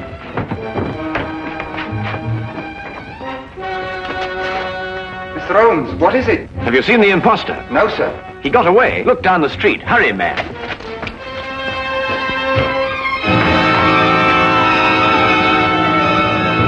Don't move. Cliburn, what are you doing? Why, Mr. Holmes just told me that the imposter... Oh, my goodness. Where did you see him, Cliburn? Right at my post. I don't know which direction he took. Well, he can't have gone very far. Yeah, what's that, Watson? Why, it's Putty. Mr. Holmes, Alfred. how did you get here so quick? Alfred, where was I when you last saw me? Right, down the street quite a way. And which direction was I going? Don't you know, sir? No, that's why I'm asking you. Tell me quickly. Why, it looked like you was cutting over the red line. Thank you, Alfred, for your assistance. I said hello, but you acted like you didn't even know me.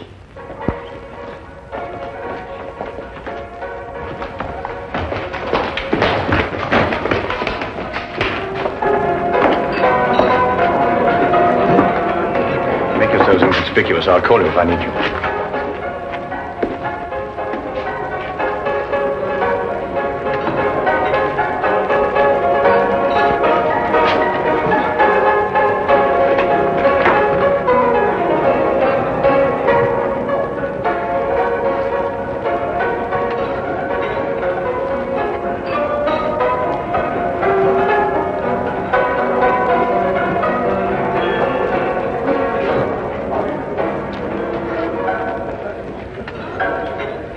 Again, Mr. Bellingbroke. I beg your pardon.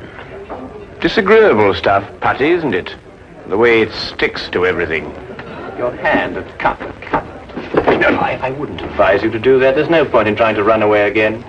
You see, there can be no possible confusion between us this time.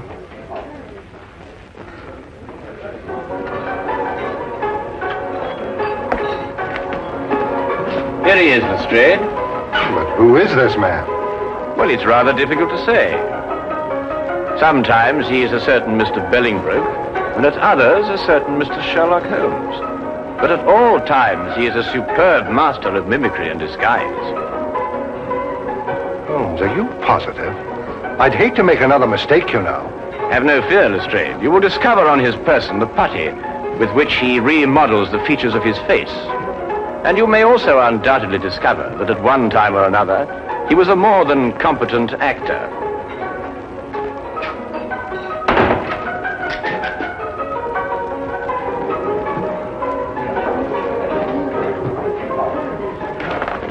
But Holmes, I still... All right, all of you. Now move in. Come on, Tony, we can make a break for it. Just in the nick of time, Charlie boy. Here, give me the gun. Thank you. Now, won't you sit down opposite your partner? Aren't you Tony Simmons? No, I am Sherlock Holmes.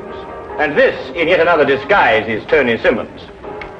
And this is Inspector Lestrade of Scotland Yard, Dr. Watson, Sergeant Wilkins, and Officer Cliburn. Now, is everything quite clear? Wilkins, give me a hand. My head feels quite light.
sent for me, Edward.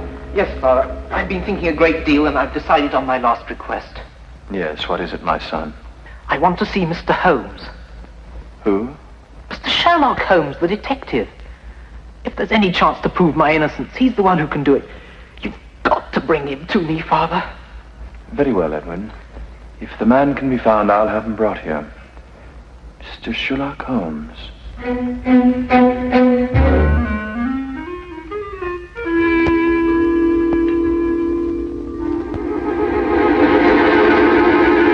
Watson, I want you to assist me in a rather unusual experiment.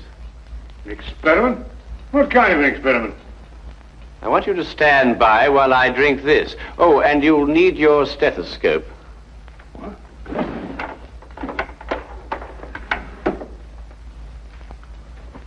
I say, Holmes, is it lethal?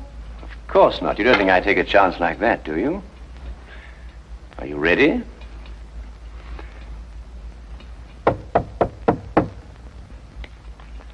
Oh, thank goodness, whoever you are. Oh, dear. Come in, Lestrade, come in. Delighted to see you. Well, this is a warm welcome. Well, now, sit yourself down, make yourself at home. No, I won't, thank you very much. Tell me, social call? No, not exactly. Oh, what's the trouble, Lestrade? Do you remember the Phyllis Brighton murder? Oh, yes, of course. Brighton. She was stabbed, wasn't she? That's right, by her husband, Edward Brighton. About an hour ago, he made known his last request. Rather an unusual one. Oh, what was it? You. Me? Why? Well, no explanation. Simply wanted to see Sherlock Holmes. And you know, Holmes, wherever it's humanly possible, we try to fulfill these last requests of condemned men.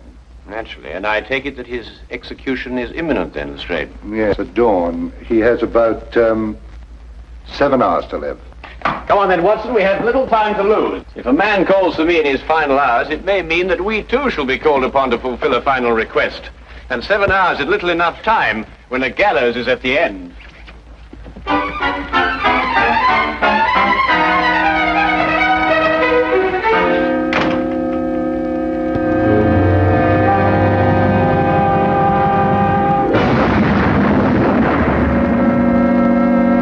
Suddenly it came to me, Mr. Holmes. I was lying here on my cot, and suddenly I remembered something that happened the night of the murder. It had entirely escaped my memory until now. What was that recollection, Mr. Brighton? I'm afraid it won't make sense to you until you understand some of the other facts in the case. Oh, yes, of course. Well, please go on. It was a Sunday afternoon, last April, when I first met Phyllis. We hit it off together immediately, and 3 weeks later we were married. She was very beautiful, Mr. Holmes. Blonde hair, perfect nose, delicate little mouth. And her background? Her family? We never spoke about that. Phyllis made me agree not to inquire into her past, nor she into mine. I knew it was an unusual request, but I consented readily. Mr. Holmes, I'd been just a bank clerk and very lonely. I didn't want to lose my one chance at happiness. Of course. Tell me, what was Mrs. Brighton's maiden name? LeVay, Phyllis LeVay. But she told me her friends called her Bobo. Bobo. I thought that awfully charming. Mr. Holmes, I wouldn't kill her. I bought her a little home in Benedict Lane. I insured my life for £2,000 so that she'd be well protected in case I should die. I gave her everything she wanted. Every moment counts, Mr. Brighton. Now, you must tell me what happened the night of your wife's death. Oh, yes. That night we had our first argument. It was over a very trivial matter. Forgive me, dear, for saying so, but don't you think it's just a little too much? What's a little too much? You know,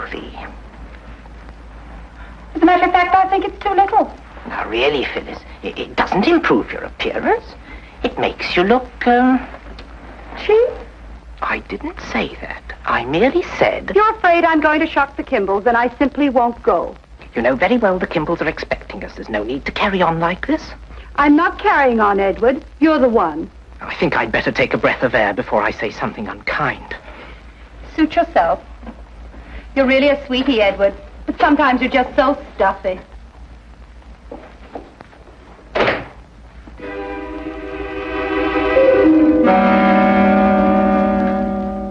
was the extent of it, Mr. Holmes. It was just a mild little row.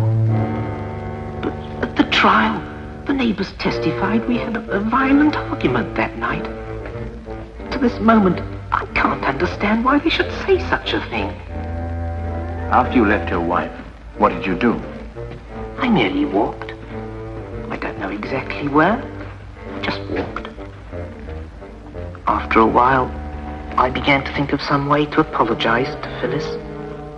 I didn't want to make her unhappy, even over the smallest thing. I must have traveled a good long distance when suddenly I began to feel ill. Ill? Yes, I contracted malaria as a young man in South Africa. I knew I was in for another one of my seizures. Dr. Watson, you know what malaria does to a man? Oh, yes, indeed. High fever, sweats, chills, and sudden fainting spells. That's it. With the first chills, I instinctively turned back towards the house. I had medicine there that would lessen the effect of the attack. I wasn't aware of the street or anything around me. Each step I took became a struggle.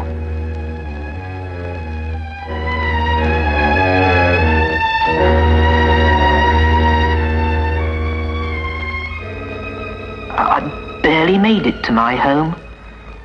I stumbled onto the front steps.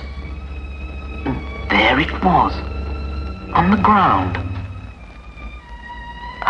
I knew it didn't belong to me, but instinctively I reached for it. And that's all I remember. When I came to, the house was swarming with police and Phyllis was dead. This object you saw on the ground, what was it? That's the maddening part. I don't remember. I'm only positive there was something, and it didn't belong to me. But, Mr. Brighton, have you any recollection of its general shape, size, or color? No, sir. Nothing beyond what I've told you. This has been most illuminating. Good night, Mr. Brighton. Come, Watson. I realize I haven't given you very much to go on, Mr. Holmes. Perhaps not even the slender thread you require. But a man will pray for a miracle when he's only a few hours remaining on this earth.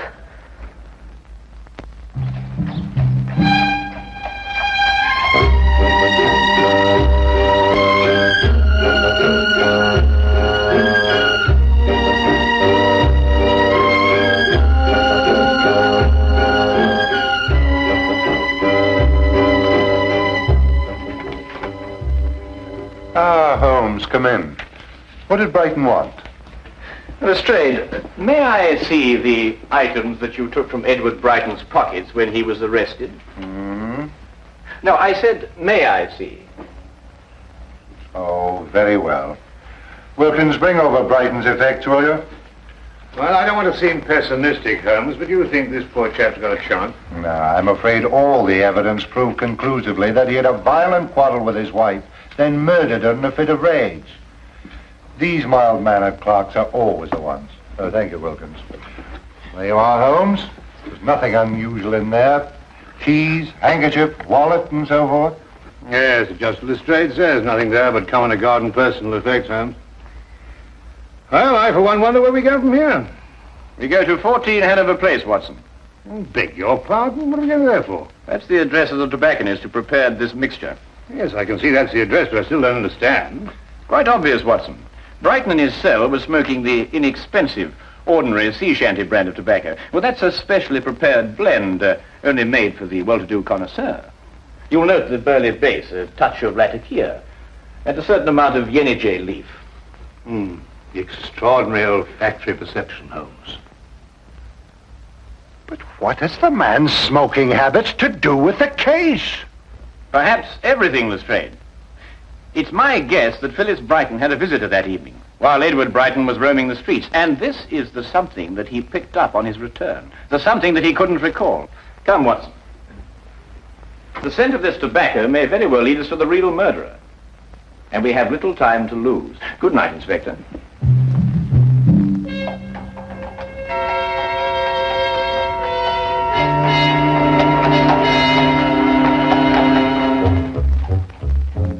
The package of tobacco was a thin thread to follow. and it seemed a desperate chance for Holmes to take. With only a few hours standing between Brighton and death, there was no time for false leads that would have to be abandoned. A mistake now could mean disaster.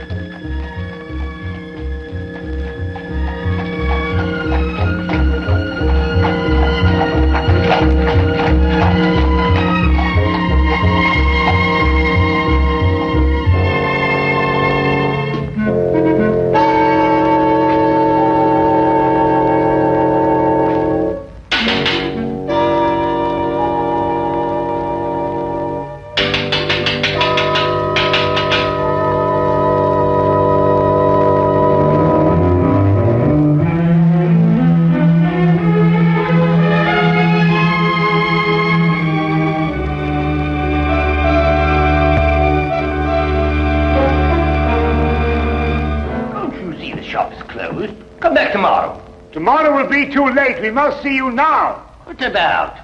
Murder. Murder? Murder. Oh, well, I could do with a good cigar. I don't believe we'll have time for that, Watson.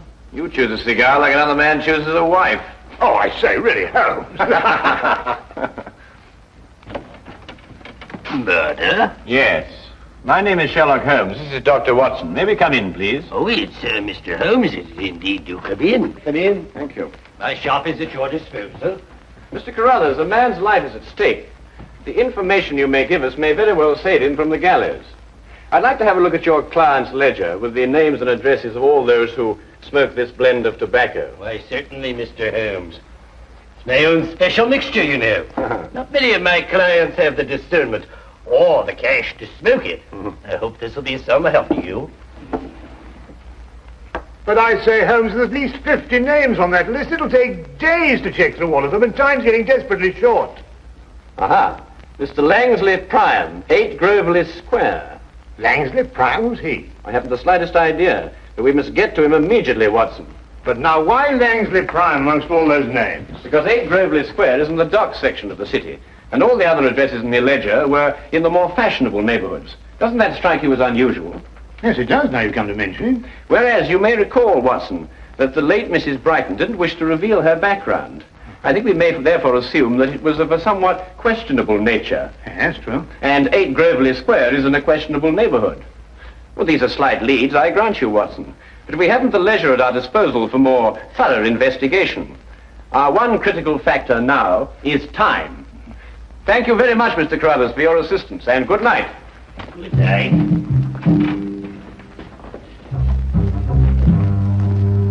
Murder.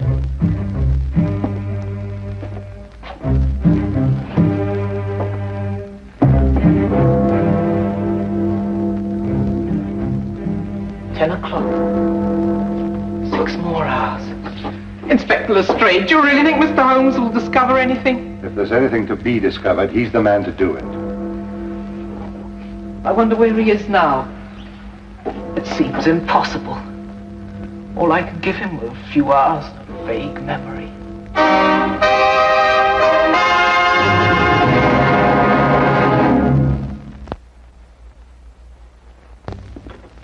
This was Mr. Priam's room, Mr. Holmes.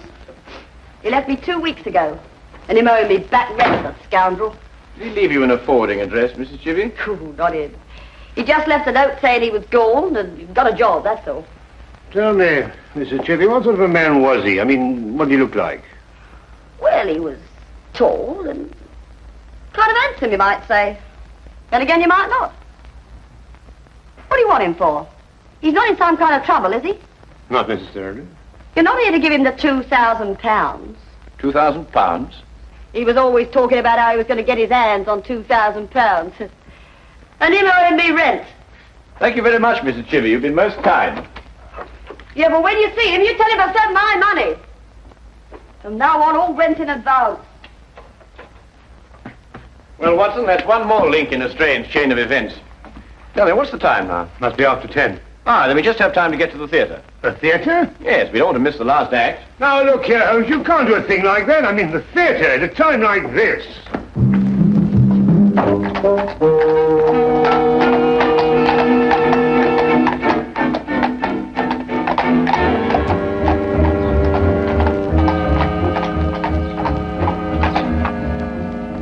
Holmes, your desire for entertainment is most callous. What do you make of this? It's hair. And just the same, I can't see how you can go on sitting there reading the paper with apparent indifference to the matter in hand. It's not ordinary hair, Watson. It's crepe hair, used to make false beards and moustaches. Oh, nonsense. I mean, if a man wants a moustache, he can grow one like anybody else. Well, Watson, actors often have need of simulated beards and moustaches. Actors? Yes. Do you mean it's an actor we're after?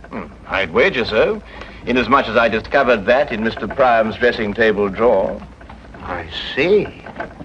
But even then, Holmes, how are we going to find out what theatre he's performing in? I mean, there must be at least 24 plays being presented in London this evening alone. That is precisely my reason for reading the theatrical page of the newspaper. And I noticed that only one play opened at the same time our Mr. Priam suddenly departed from Mrs. Chivy's lodging house. I hope you like Shakespeare, Watson.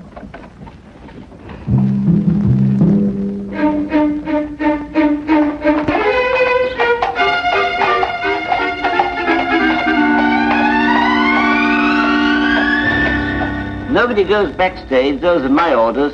But my good man. If you're from the costumes company, you can't touch a thing until after the show. Mr. Pettifoot says he'll be able to pay by the end of the week.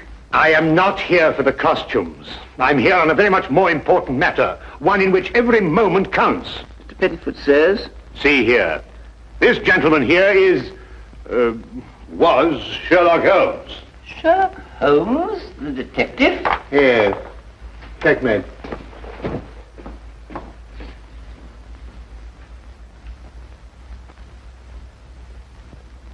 Mr. Holmes, the final death scene is just starting.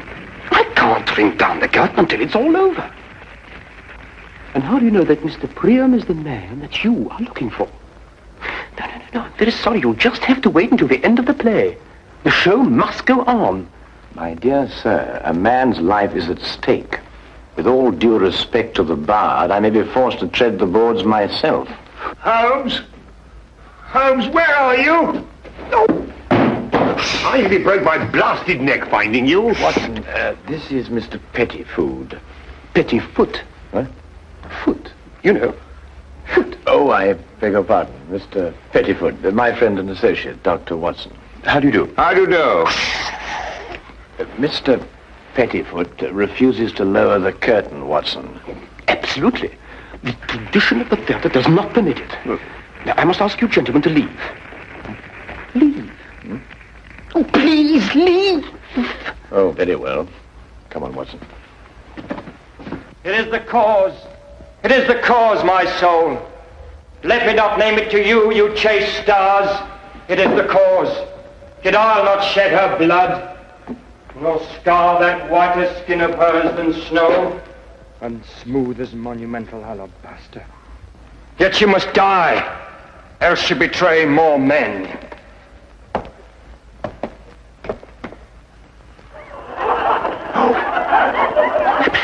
Put out the light, and then put out the light. If I quench thee, they flaming minister, I can again their former light restore. Should I repent me, but once put out the light. Thou cunning's pattern of excelling nature, I know not where is thy Promethean heat, but can thy life illume? When I have plucked the rose, I cannot give it vital growth again. It needs must wither. I'll smell it on the tree. Oh, balmy breath that dost almost persuade justice to break her sword. One more! One more! Be thus when thou art dead, and I will kill thee. What have you done? What have you done? Oh, quick, take us to Priam's dressing room. Oh, all right, I don't care what happens anymore. I'll be ruined. I'll be the laughing stock of the theatre. Detectives in Shakespeare. Strike when it doth love. She waits. Yeah.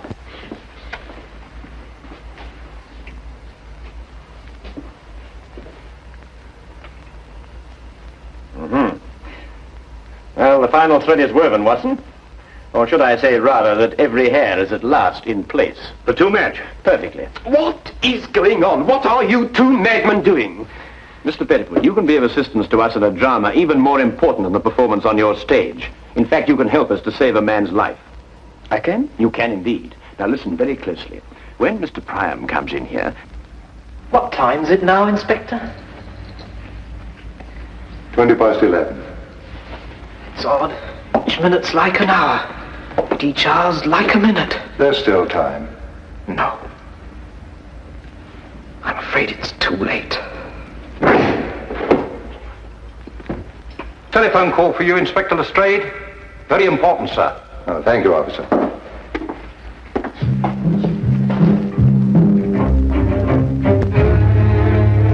I say, Holmes, he'll be here in a minute. You want me to hide behind the door and jump him as he comes in? No, you needn't do that, Watson. Just sit there and do nothing, whatever happens. Right. He's coming.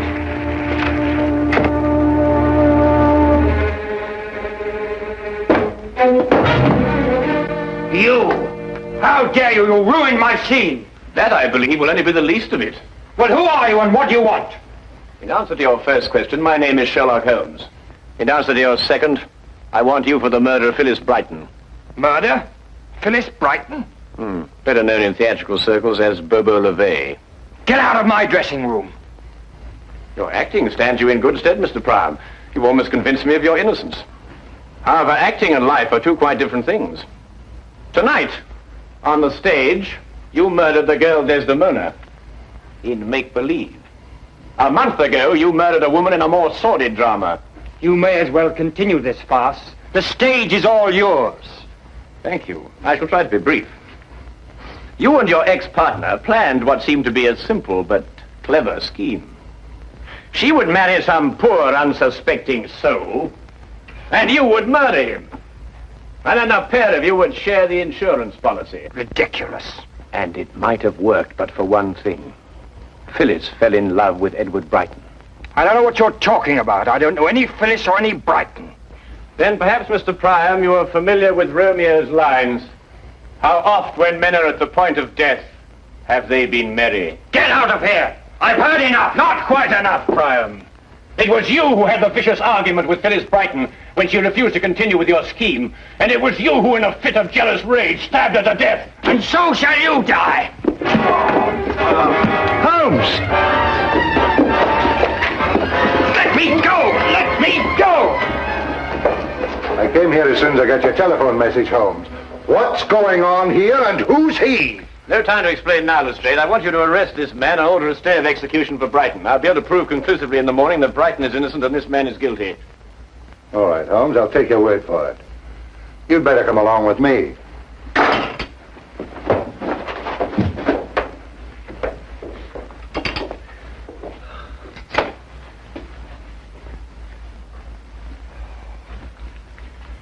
Oh, I must admit, Holmes, I've been far too shaken to think clearly, but just the same, I can't believe it. I mean, with my very eyes, I saw him stab you with that dagger. Holmes, what on earth? Watson, if actors were allowed to use real weapons on the stage, the mortality rate would be something fantastic. Observe how the blade disappears into the handle.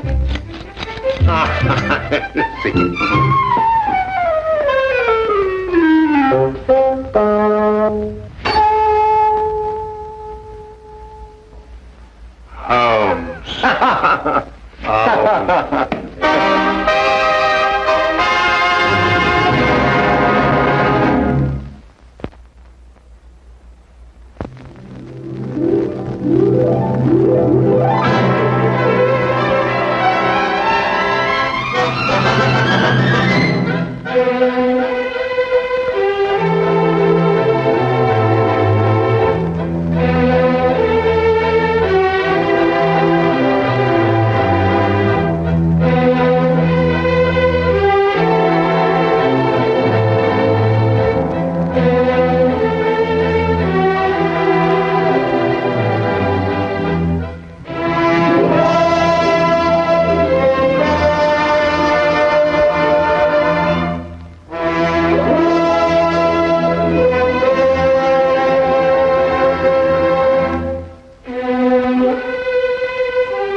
body found floating in the River Thames. Bad sight began for Inspector Lestrade of Scotland Yard. It might be a troublesome case, it might not be. He didn't know at first. But for Sherlock Holmes, it was to prove one of the most gruesome and dangerous cases of his career. For him, it began one evening a few days before the body was found.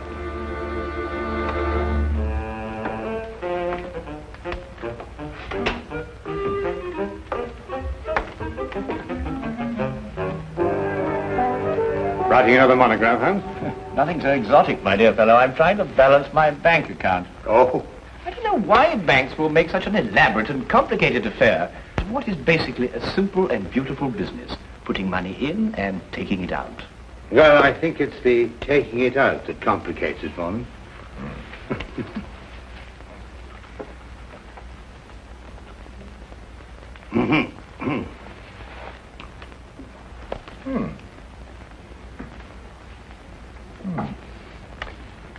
Curious. I've never seen anything quite like this. Very curious.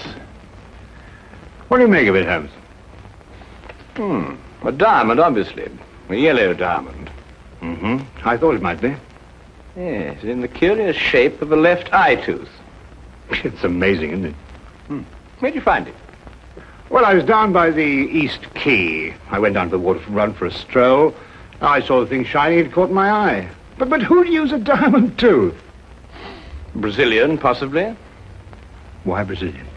Well, yellow diamonds are most common in Brazil, and there's a sort of habit or a custom amongst Brazilian diamond mine owners to sport a diamond tooth. It's to show their affluence, you know. It sounds a barbarous custom. I'd say that the cutting is worth more than the stone itself. Well, what shall I do with the thing? Well, why not put an advertisement in the Times? That's a good idea. Chap must be quite uncomfortable without his tooth.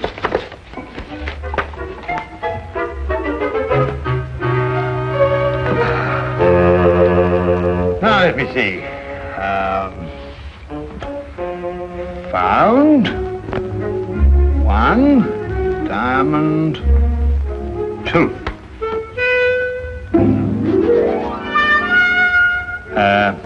Found one left upper diamond tooth. Lost. Lost. Lost. Everything's lost in this lost and found column. You've noticed that, Holmes? Here we are.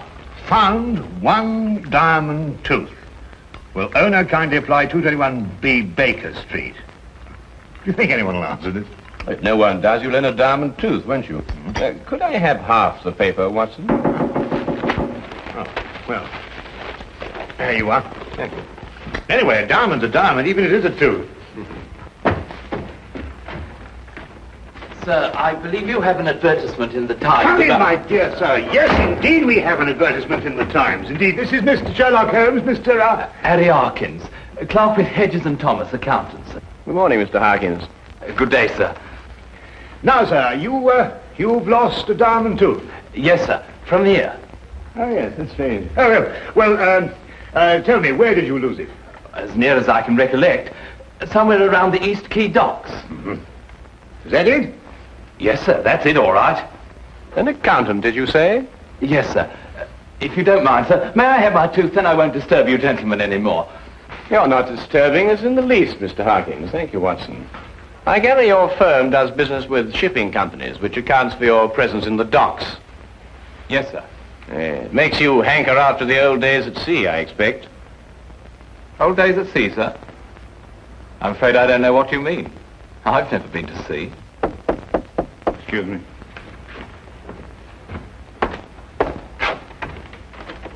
Hello, Inspector. Come on in. Good morning, Dr. Watson. I'm glad I found you. Oh, hello, Holmes. Morning, Lestrade. May I introduce Mr. Harkins? This is Inspector Lestrade of Scotland Yard. I'm delighted to meet you, sir. Delighted. Dr. Watson. Yeah?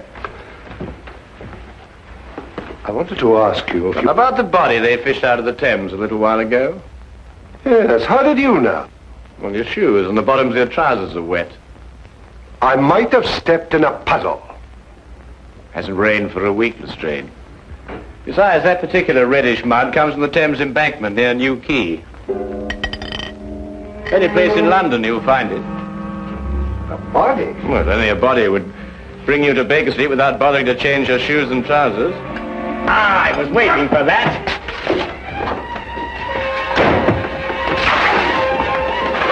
Go on, Lestrade, after him.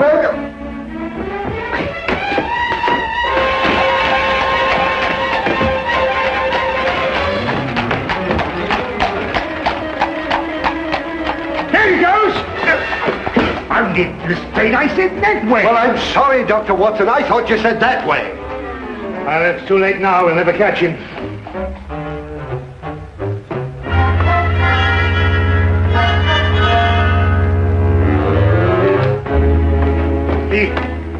He got away. Holmes jumped on the back of the cab.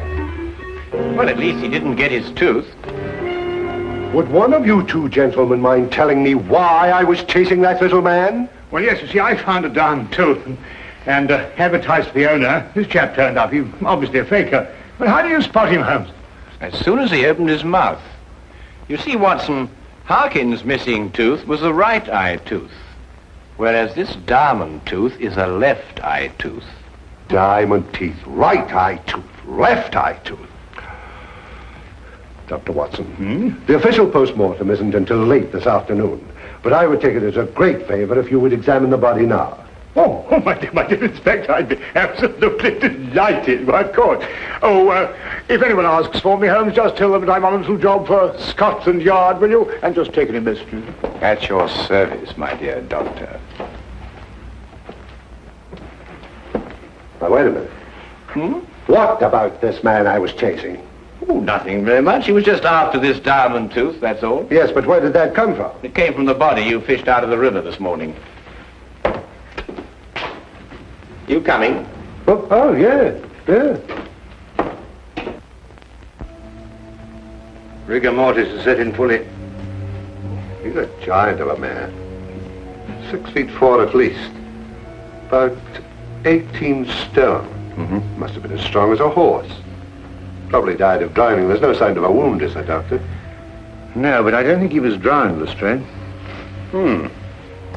He did occasional diamond cutting. How do you know that? Well, the condition of the left thumb, characteristic of diamond cutters. Yet the callosity is not a deep one, showing the trade was casual. Sure. Might have been a cobbler. Well, then it'd have been the right thumb. In any case, his clothes don't indicate a humble profession. Well, Watson, we leave him in your practiced hands, with a word of caution. About what? The very thing that was worrying you. This man obviously didn't die under ordinary circumstances. Well, come, Lestrade.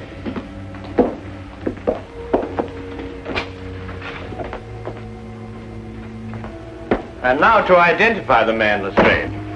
May take a few days, you know. We can't spare a few days. We must do it in a few hours while Watson is completing his examination. A few hours? Come now, Holmes. What with your magnifying glass?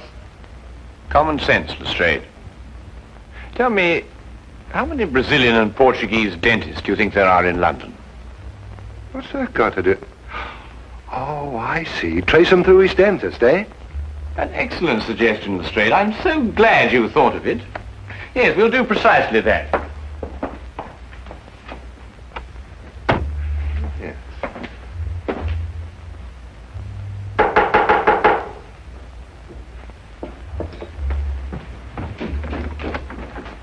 Senor Gomez? Si, I am Senor Gomez. You have the toothache? No, I'm afraid I haven't, senor. I'm so sorry. My name is Sherlock Holmes, and this is Inspector Lestrade of Scotland Yard. How do you do? Scotland Yard? The police? But, senors, I have done nothing wrong. If Signor Martinez say I pull out his tooth without his permission, he is a liar. We've come in a different matter, Mr. Gomez. A matter of a diamond tooth, to be exact.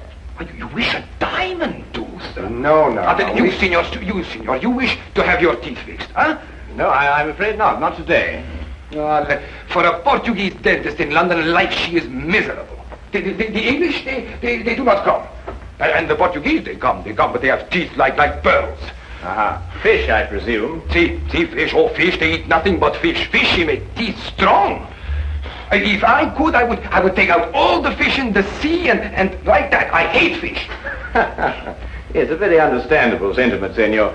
But tell me, do you have a patient with a diamond tooth? Si, Francesco Vargas. An eye tooth? Si, left upper eye tooth. Put in many years ago when he had great mind in Brazil. Big chap? Oh, giant. That's him, Holmes. It would appear so, Lestrade. Tell me, this Senor Vargas, what business is he engaged in? Oh, I think he imports the diamonds. Well, thank you very much, senor.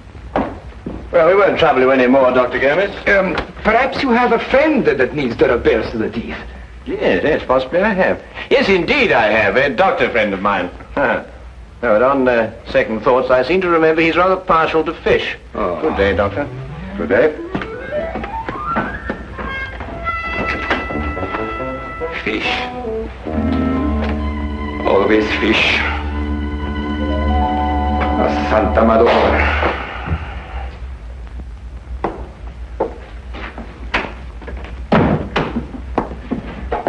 Well, you were right, Holmes. Oh, was I? You're drowned, eh? No. No water in the lungs. Well, the body showed no cuts or lacerations. I know. Not even a bruise. It's amazing, Holmes. Downright uncanny. Of course, there was an advanced state of rigor mortis which concealed the condition. What condition?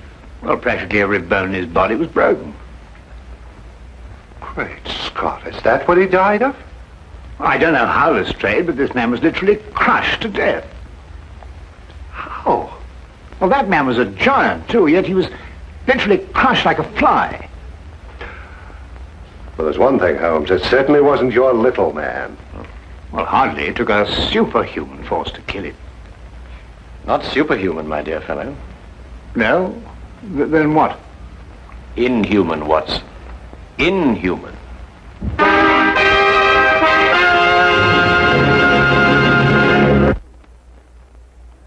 The case of the diamond tooth.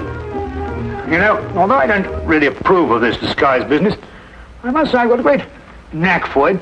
I always thought I had acting talent. Yes, Watson. I'd say a bosun's mate at least. Yeah. You know, I still don't know what we're doing all dressed up like this. Well, from now on, we're a couple of unemployed mariners looking for berths aboard a ship. Oh. I say, Holmes, there's nothing illegal about this, is there? Oh, now, really, Watson, your lack of faith shocks me. Oh, no, dear chap, I didn't... Yes, quite. Now, Watson, when you found that diamond, did you happen to notice a pub in the vicinity of the river? A pub? Now, let me see. Well, not that I'd really noticed one, you understand, but there must be lots in the vicinity. Why don't we look for the closest? We'll do just that. Well, I still don't see, my dear chap, what we're doing. If we're successful, my dear fellow, we might even sail for Brazil. Brazil? Yeah. Oh, Brazil, I'd like that.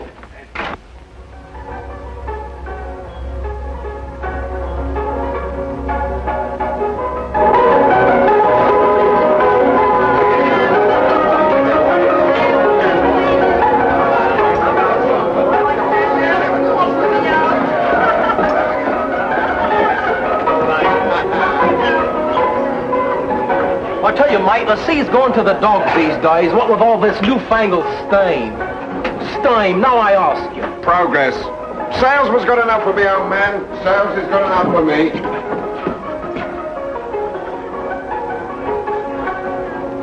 Evening, lads. No import, ain't you? Aye, and it's a fair service we got on us tonight, my darling. What'll you be taking for it, Patrick? A pint of bitter? I'd like a pint of bitter. And a pint of mild for me, please, miss. Since it's such a pretty little collie, you can make it half and half. So, you trying to mix me up, sailor? Now, why would I be after doing that, my darling? What's... You're sure this is the pub near where you found the diamond? I think so. It looks the same from the outside. What part you of, mates? Shanghai, me old shikari. Shanghai? I know it well, I do. I hear Butcher Jimmy's got himself sliced up. How is the butcher? Butcher? Well, we didn't stay very long in Binport. We sort of rather popped in and popped out. Why had I seen you before, sailor? Weren't you in here the other night for a pint? Who, me? Oh, I suppose not. Regular tough, that chap was. Oh, really? Drank his beer without spilling a drop. No. But blimey, if you took off that beard, you'd be the spitting image of him. If I took off my beard, if I took off my... What are you silent for, mates? Well, you may believe it or not, but I've an inkling for Brazil. The Vasco da Gama sails for Brazil first thing tomorrow morning. Straight for Brazil? Aye, straight. Star of the South sailing tomorrow morning, too. Putting a couple of days ago from Brazil. But she ain't going straight back. Puts in first in Antwerp, she does. Antwerp. Center of the diamond industry, Holmes. I wouldn't sail in the Star of the South, I wouldn't. Not on the Captain Lancy. Hard case skipper, is he? Proper demon of a man. Slap me in arms as soon as bid you good day.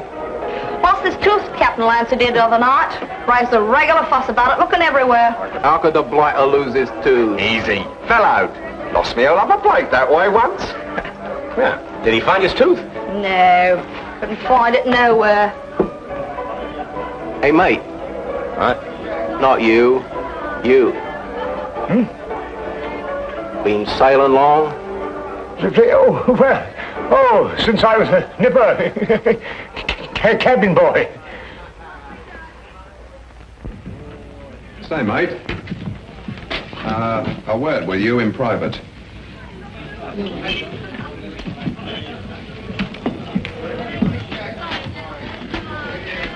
I'd be careful of your pal there, mate. Ain't what he seems to be. No? He's in disguise. Look at them whiskers. Probably out to do you in. Thanks, me old boy. I'll take care of him. Patrick! We're going to see Captain Clancy decide on the Star of the South. We'd better be off. Roger on, mate. Yeah, mate.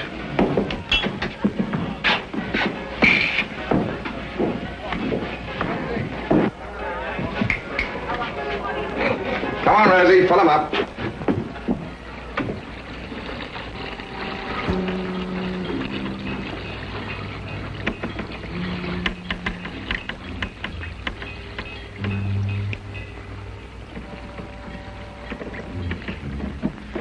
What's the matter, Watson? The beard, it's dropped in the water. Never mind about that. Come on. Yes, I know, but...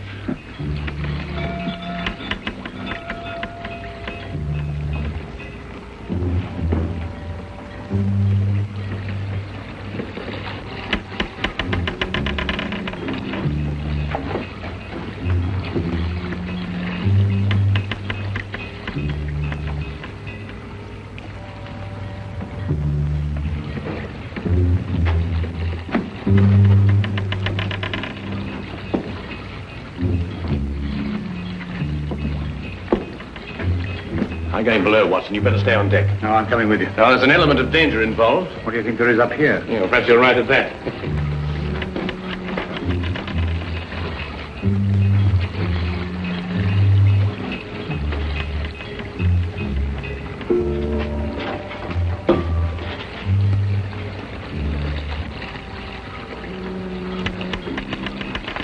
What are we looking for, Holmes? The murder of Francisco Vargas.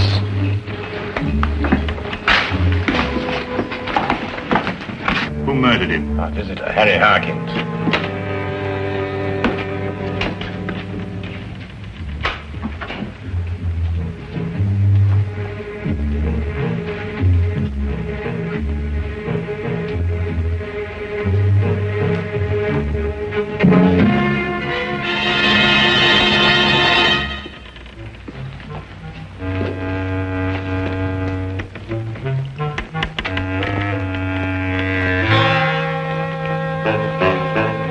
Look, Watson.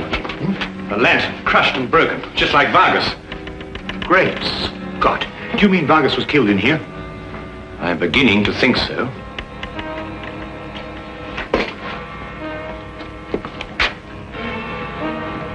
We better get out of here, Watson. We're in extreme danger. That, Mr. Holmes, is an understatement. Harkins? Only this morning, Watson, when it suited his convenience. At all other times, Captain Lancy of the Star of the South. I had an idea you'd be on my trail. They tell me you're a smart man, so I've been waiting for you. You're a clever man too, Captain. Quite ingenious. Tell me, did you plan to kill Vargas when you sailed from Brazil? Or did you do it on the spur of the moment? I'm not an impulsive man, Mr. Holmes. So you were prepared then when he came to collect the diamonds you'd smuggled in for him. How did you lure him down here? Would he expect me to hand over the diamonds where the crew might see us? You never killed Vargas. You're not strong enough. Aye, but ask a friend how I did it. He'll tell you. No good, Holmes. Bolted it. Quickly, Watson, we've got to get out of here. Well, how? No, not that door. There's a cargo door behind those crates. Come on. Let's get to it.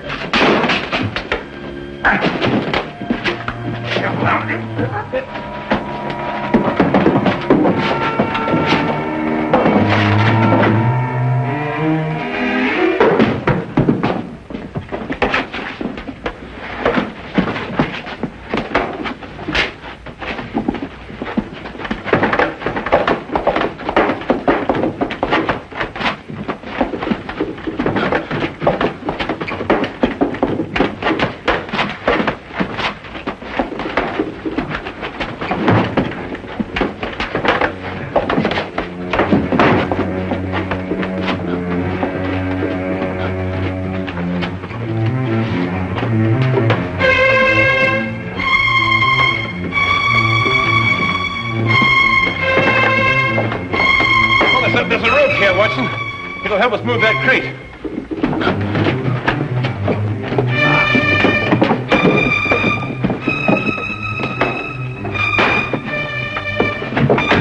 Watson! Holmes!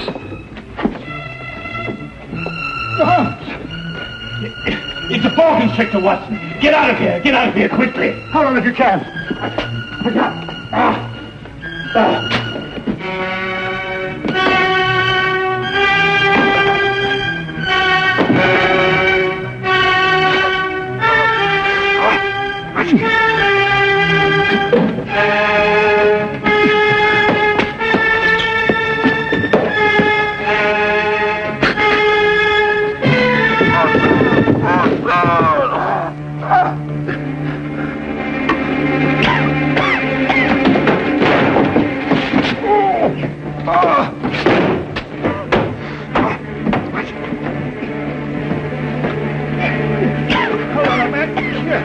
Come with me.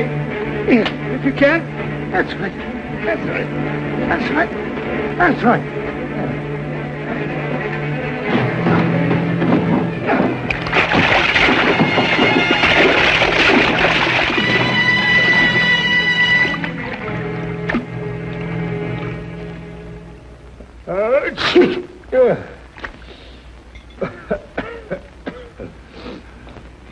That was a nice piece of deduction you did, Holmes, but you know, you really ought to have let the Yard handle this case. In my present condition, I'm inclined to wish I had. How did you deduce that it was a boa constrictor? Well, I could think of nothing else that would strangle a huge man like Vargas. The boa constrictor comes from South America, and both Vargas and the diamonds pointed to Brazil. You know, if Lancy hadn't lost that diamond tooth that he took from Vargas before he threw the body overboard... Ah, yeah, and if he hadn't been greedy and answered that advertisement... Yes, but he did lose the tooth, Watson, and he did answer the advertisement. Oh, Watson. Yes, Holmes? I must say, that was very quick thinking on your part in the ship. Oh, well, you know, there's time and men of action must step in. Not only think quickly, but act quickly. You know how it is. Oh.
time do you make it now, Harry? I imagine it's about 4. I know these yard men. Casual they are. He's no doubt sipping his 3rd cup of tea about now.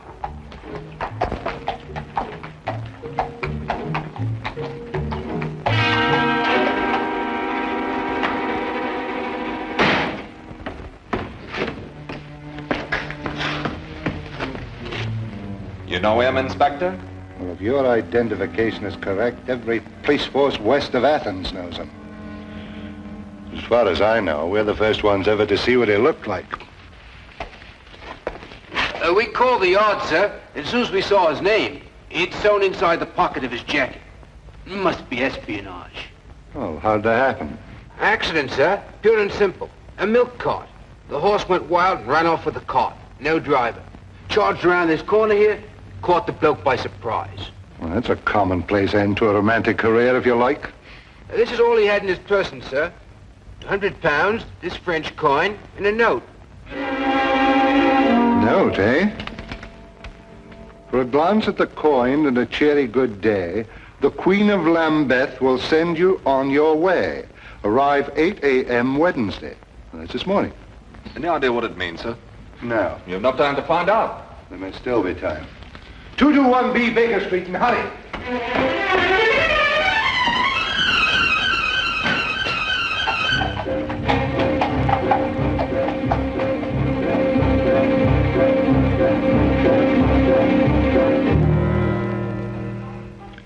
Of course, we've known for some time at the yard that there's been a leakage in the Foreign Office. What with Frederick Martinez in England, there must be some connection, if only we knew what we had stumbled on. Holmes. Holmes, are you awake? Barely, Lestrade. It's a ghastly hour, you know. What on earth can it possibly mean? Oh, the Queen of Lambeth? Oh, it's that pearly queen who's there so often with the organ grinder. It merely means to show the coin for identification and receive further instructions from her. But surely they can't possibly operate in the open like that? Yes, quite likely, Watson. And a clever way to operate. Right under the noses of Scotland Yard. Well, I must go and dress if I'm to keep my appointment in Lambeth Square. What a ghastly hour.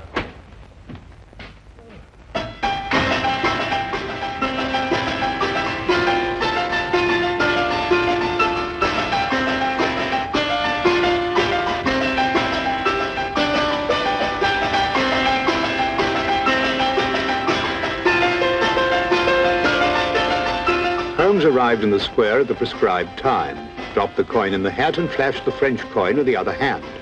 The woman told Holmes to proceed to Westminster Bridge and there to pick up a cane from a man.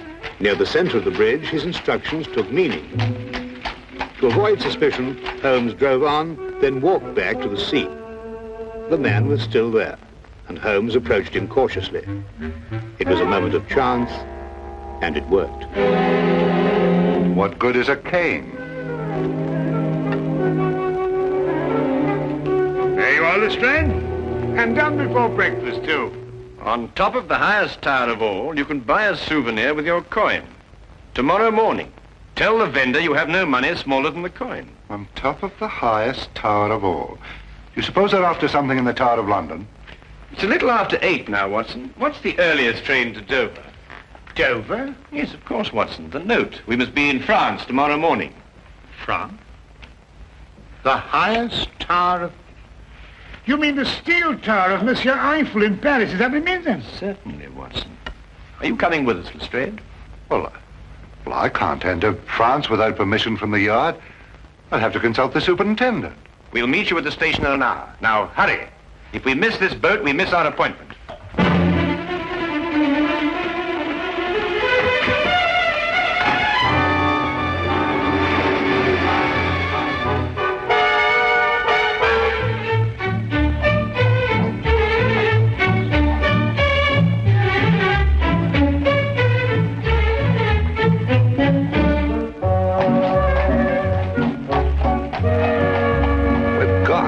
To the surety.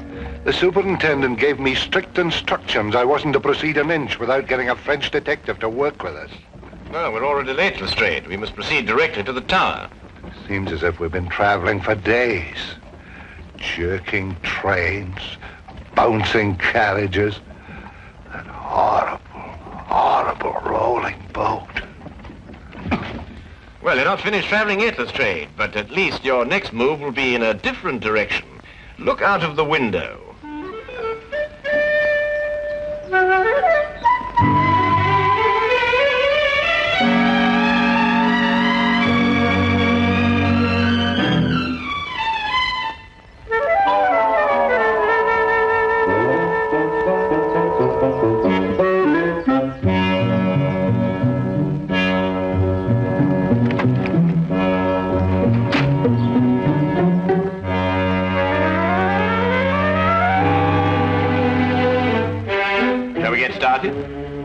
Holmes, do you think it's necessary for all of us to go? Well, perhaps you're right, Lestrade. We'll go on up and you keep guard down here.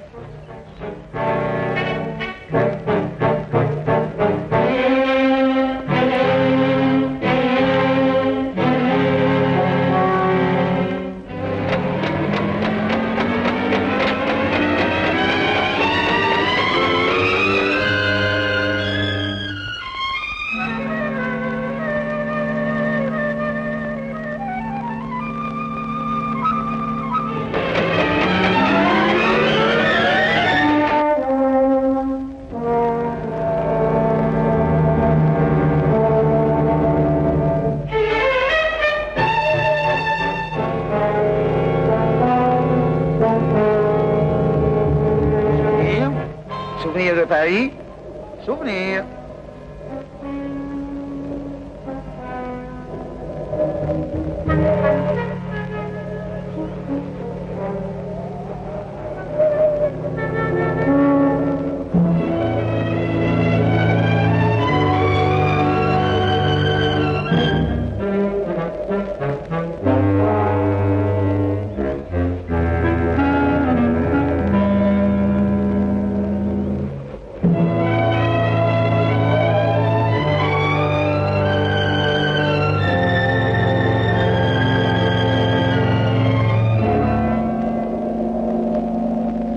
Souvenir de Paris. Souvenir. Souvenir de Paris. Excuse me. Oui, monsieur, un souvenir? But I'm afraid I have no change.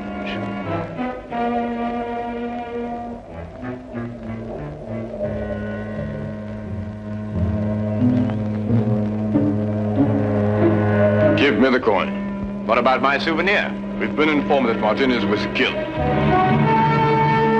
Whoever you are, you're mixing in something that's none of your business. Give me the coin.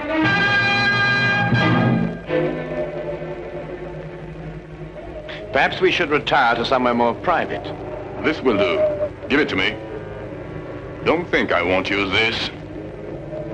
That coin is worth £500,000 to us, and even more to the government that ordered it.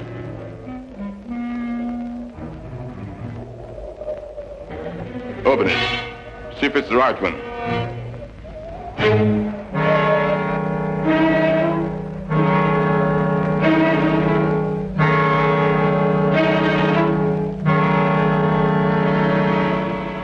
Ça va.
No parley, Fancy.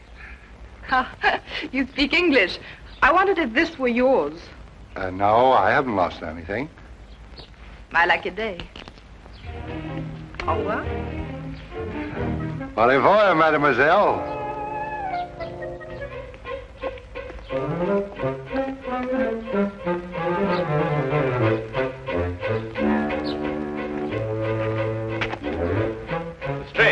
Lestrade, we've got to search every inch of the ground this side of the tower. There's a chance no one's found it. What are we looking for, Holmes? The coin, Lestrade. I have no time to explain now, but I had to throw it down from the tower up there. Coin? You... Mademoiselle! Lestrade! Lestrade! Mademoiselle! Mademoiselle!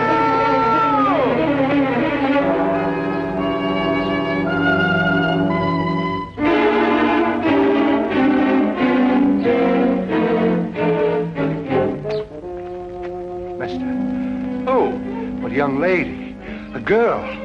She found the coin right here. Well, where'd she go? I've no idea. All I know is she's got the coin and we've no case without it.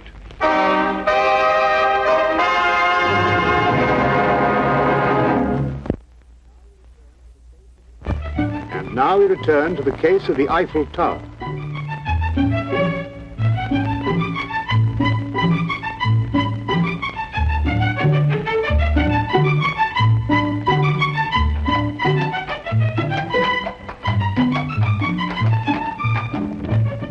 We haven't got a single clue. Well, keep looking. It's going to be a lot of trouble if I don't report to the surety soon. There's no time for that now, Lestrade. You're sure she was a blonde? Yes, of course she was a blonde. She had nice red cheeks. Very healthy looking. I remember her lips were red, too. Yes, she dressed fancy. Yeah, very fancy. Well, why in heaven's name didn't you mention that before? What? Well, the clothes. A blonde, red cheeks, red lips, obviously who uses rouge. Probably an actress or an entertainer of some kind. Here, Watson, how do you stop this fellow? Stop him? Yes, in this language. Monsieur, pardonnez-moi. Yes.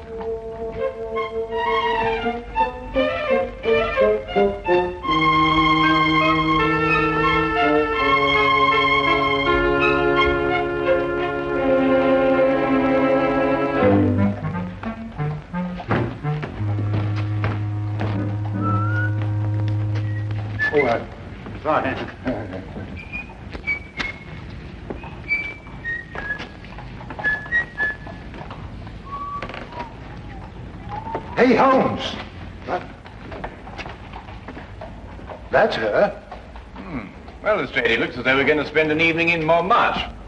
I say, Lestrade, are you sure that's the girl? Quite sure.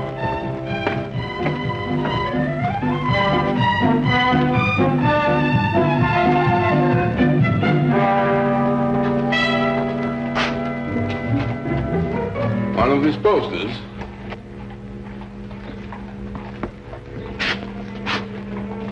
Stay close to them. You get the men together and tell them to be ready. There'll be no tricks this time.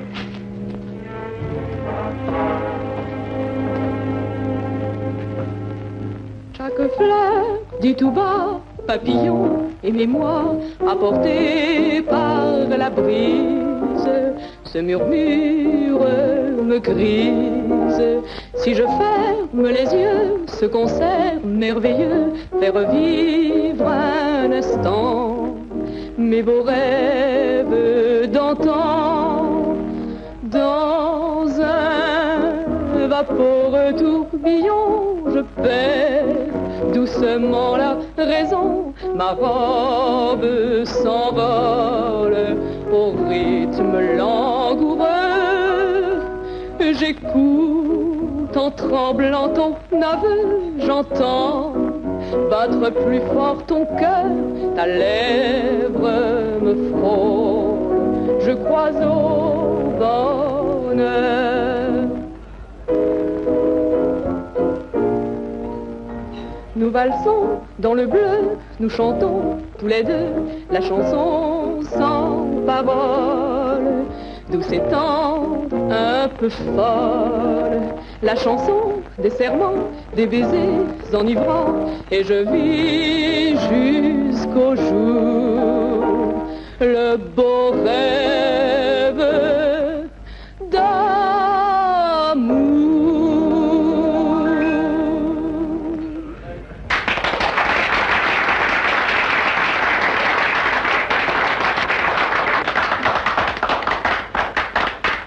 Lestrade, are you sure that's the girl? Well, I'll send a message to her and ask her at the table. Garçon. Monsieur. Bien, monsieur. Holmes, look. I don't see anything. Those two men over there near the entrance. They're the two who held us up in the tower. How'd they get here? Well, we were so intent on our search, we took no precautions against being followed. Well, anyway, they couldn't possibly know who's got the coin. Could they, Holmes? It's doubtful, Watson. They would have acted before if they had. I suggest that we leave here and contact the singer later, when we've given our friends the slip.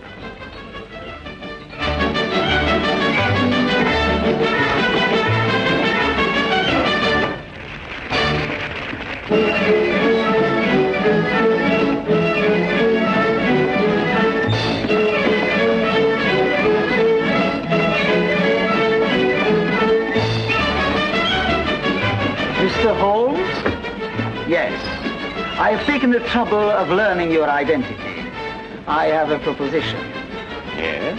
You tell me where the coin is and I'll pay you £50,000. In addition to your safety, of course. I've no idea at all where it is. My offer is generous. You see, I've taken steps to find it in any event. And if you leave without my permission, you'll be taken by my men outside. And there are others in here. Quite an organization. You really have no choice, you know.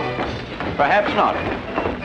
We shall want to enjoy our evening, since, of course, it may be our last.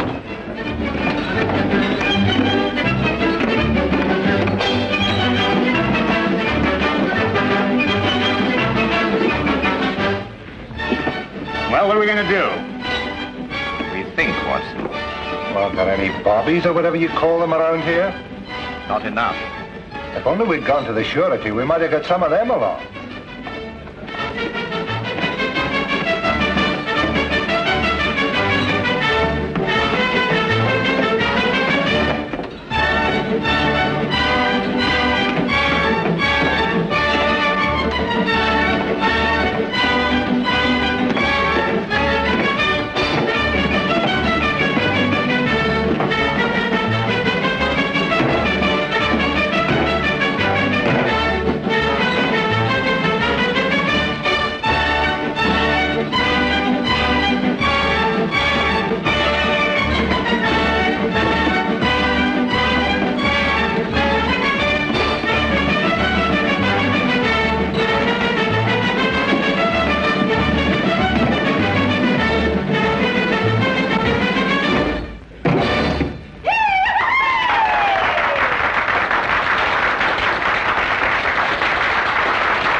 Do, Holmes?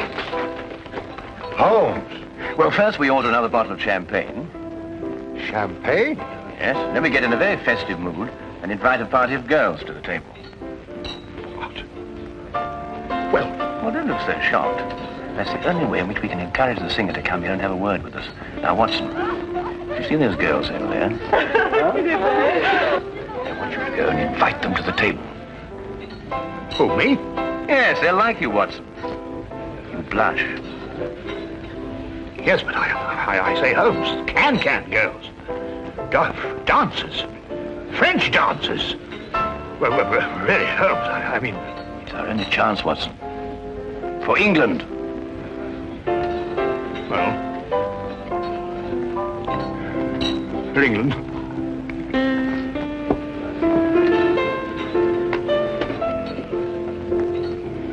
I just Don't know what I'm going to write in my report. I don't dare tell the superintendent the real details of this case.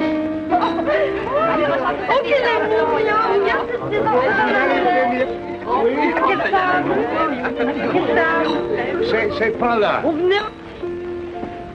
Won't you join us, mademoiselle? Seems a little crowded already. Haven't I seen you before somewhere? Yes, I was the fellow, it was me, you... Please sit down.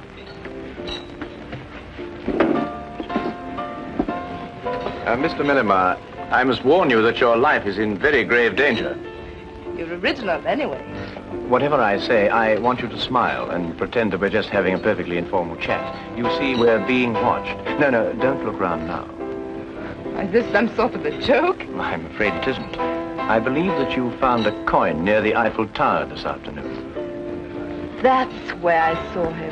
Well, I dropped that coin, and it is of the utmost importance that I get it back, and I'm quite prepared to pay you for it. Why? Well, I can't explain now, but that is Inspector Lestrade from Scotland Yard, and that coin is very important to him in the solving of a case. Scotland Yard? Yes, it's the same thing as a surety. I'm not too sure what you're talking about, but if it's the coin you want so badly, I'll give it to you. Here. Why, that's it. Here, give it to me. Be careful, Lestrade. Don't forget they're watching. Well, we've got the coin. They've got us. Tell me, mademoiselle, how long would it take for the police to get here from headquarters? The few times they came here, they seemed to come very quickly. Good. Well, now we send for them. How? Well, you heard what he said. There are men all over the street. But not many in here. We'll start a riot. A what? Riot. I see, and the riot brings the police. Yes, if we can keep it up long enough. Excuse me, mademoiselle? All my life I've wanted to do something like this, Holmes. But of course at home it was impossible.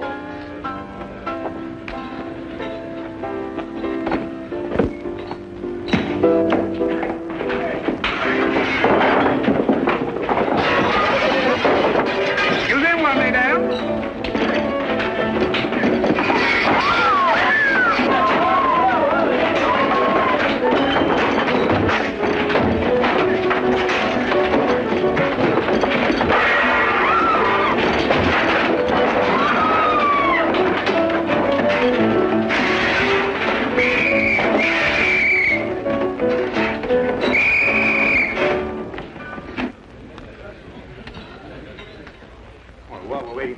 They might give us a bottle of champagne.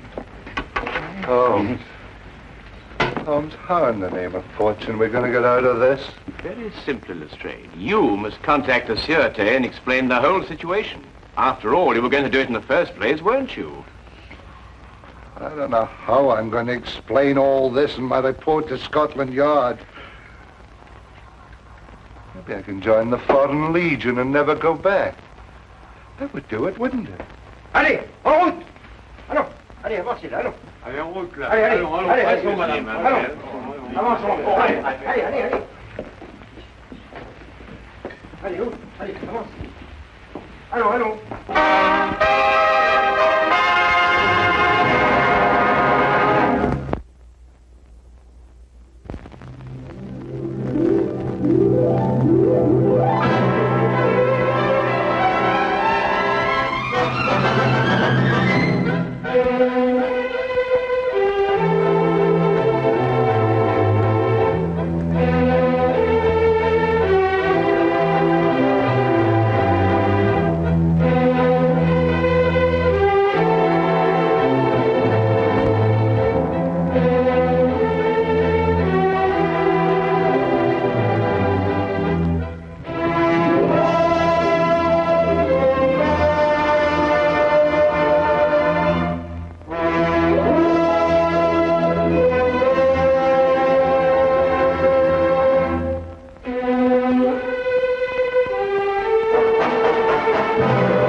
Speed is of vital importance.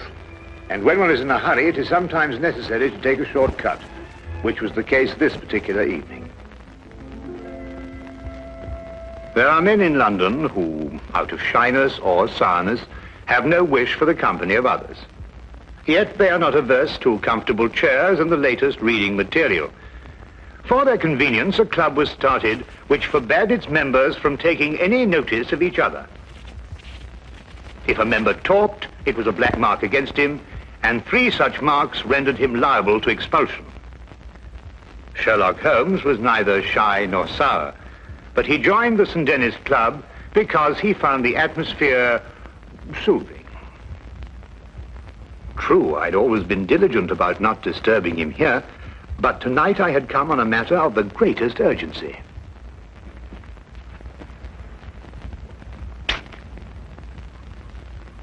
I beg your pardon? Oh, excuse me. I thought you were Sherlock Holmes. That's not the point. You talked. Well, I only went... You went psst, and that's the same thing. Mr. Grundy. Take this gentleman's name. Your name, sir? Watson. Dr. John Watson. But you made a mistake. I'm not a member of your club. Not a member? How did you get in? Well, Brandy, you'll accompany me out, sir. I'm here on very urgent business. Our Constitution forbids talk of any kind. Follow me, sir. And I'd like you to understand I'm not the sort of man who enters a club like this uninvited if the circumstances happen to be extraordinary. Holmes!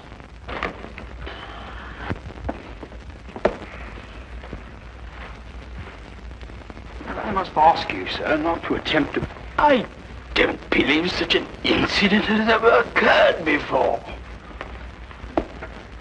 Well, really? Holmes! Shh! I've never been so humiliated in my life. Why didn't you speak up in there? Because it's against the rules of the club, old chap. Oh, hang the club! This desire for privacy can go too far. What if an emergency arose? Yes, and perhaps to prevent that happening again, we'd better move down the hall a bit. Now, you were saying...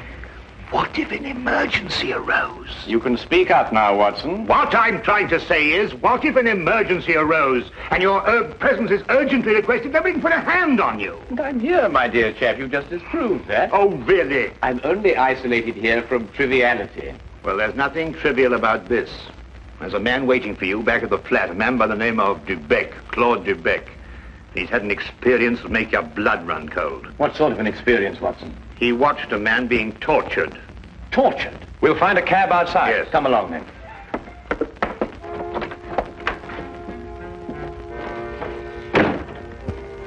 Once outside, we immediately hailed a cab, and I began to tell Holmes what I knew of the case. Holmes sat in silence as we rode, and I knew that my explanations had done nothing more than rouse his interest in talking to Mr. Dubec. Perhaps it was a nightmare. I'm no longer sure. But I saw a man being tortured, starved to death. I was powerless to help. Here, drink this. It'll do you good. Thank you. Any true Frenchman will tell you that this brandy has to be sipped and savored, but if you'll excuse me once. Poor devil. Maybe he's still alive. Mr. Holmes, you must find him before it's too late. Mr. Dubec, we'll do our best to help you, but first of all, you must tell us who this man was and how you came to meet him. His name was Charon. Paul Charon. And how I came to meet him. What day is it today? Wednesday. Wednesday. Then it was last Friday that it happened. You know, Mr. Holmes, I'm an interpreter. And I interpret nearly all languages. Now, since I'm French by birth, it is with this tongue that I'm principally associated. Now, I'm very well known in the hotels, and it occurs frequently that I'm called for at the strangest hours by travelers who get into difficulties. I was not surprised, therefore, when I heard shortly before 11 o'clock at night someone knock at my door.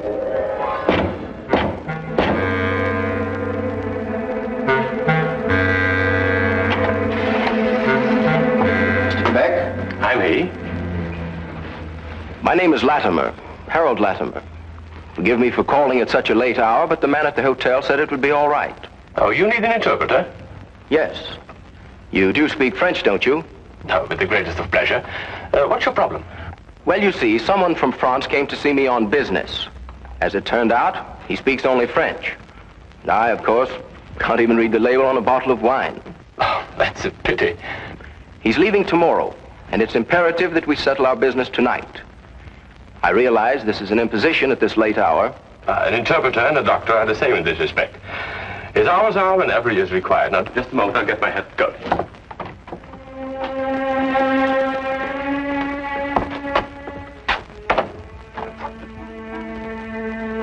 Mr. Latimer had a cab waiting outside. I didn't think to give it more than a passing glance. However, there was a strange atmosphere as I entered. One can sense such things.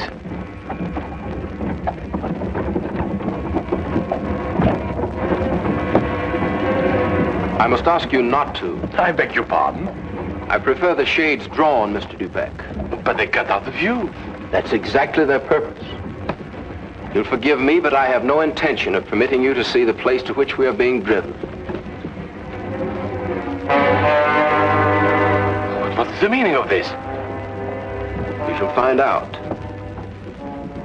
Soon.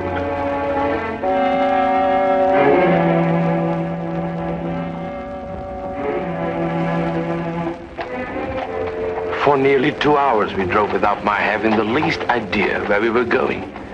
All the time I sat in silence, wondering what on earth could be this man's reason for kidnapping me. Whatever it might be, there was no possible use in my resisting.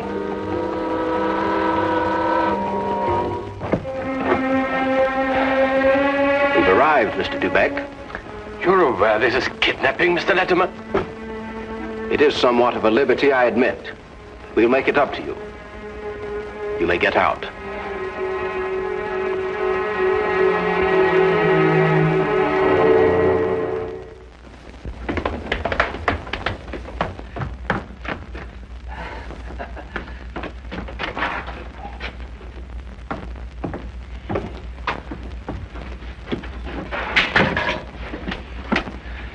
Is this, Mr. Dubeck, Harold?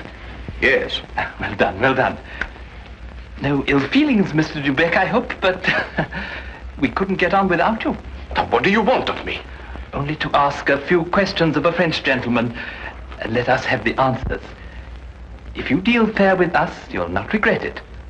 But if you try any tricks, you'll wish you hadn't been born. You follow me?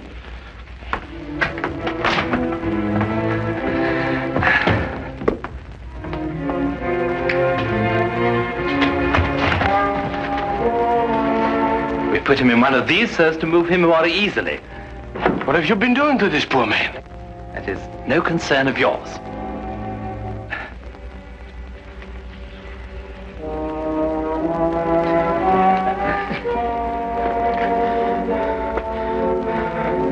Feel better?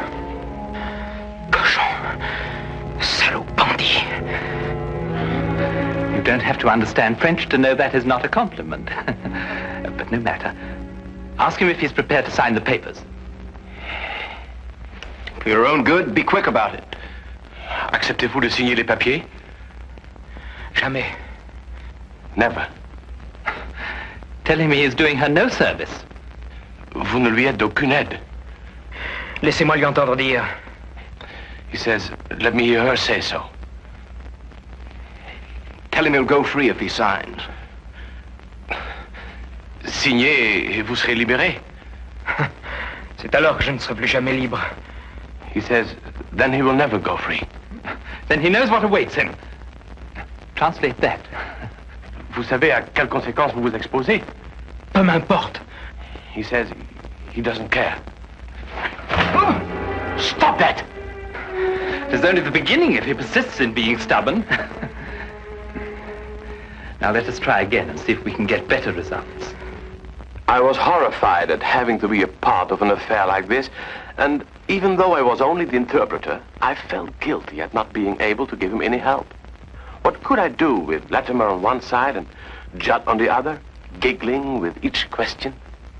Again and again, I asked him in different ways whether he would give in and sign the document. Again and again, I got the same reply. But soon, a thought came to me. I took to adding little sentences of my own to each question. Innocent ones at first, to see if I could get away with it. When our companion showed no sign of catching on, I played a more dangerous game. I asked him all about himself and learned that his name was Paul Charon. He was a stranger in London, that he didn't know what house we were in, that he was being starved to death. In another minute, I might have wormed the whole story out from under their noses, but for the interruption. Who is it? Oh, it's Micheline. The door is locked. Get rid of her. Give me the gun.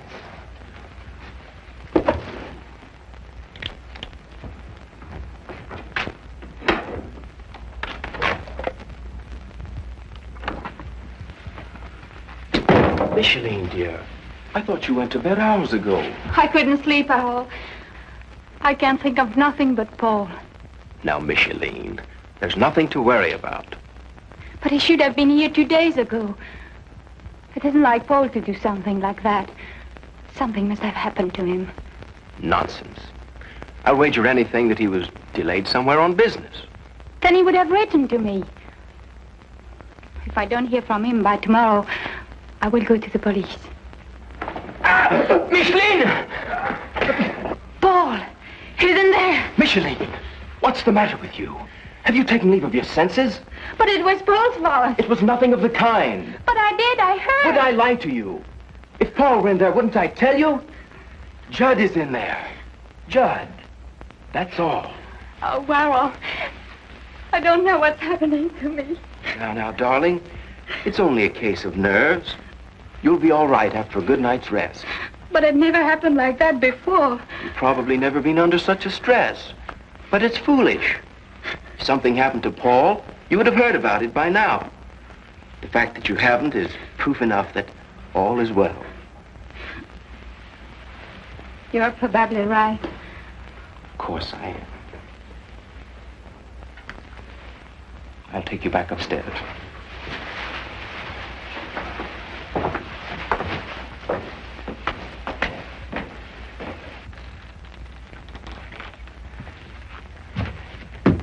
You perceive we have taken you into our confidence over some very private business. Shameful business.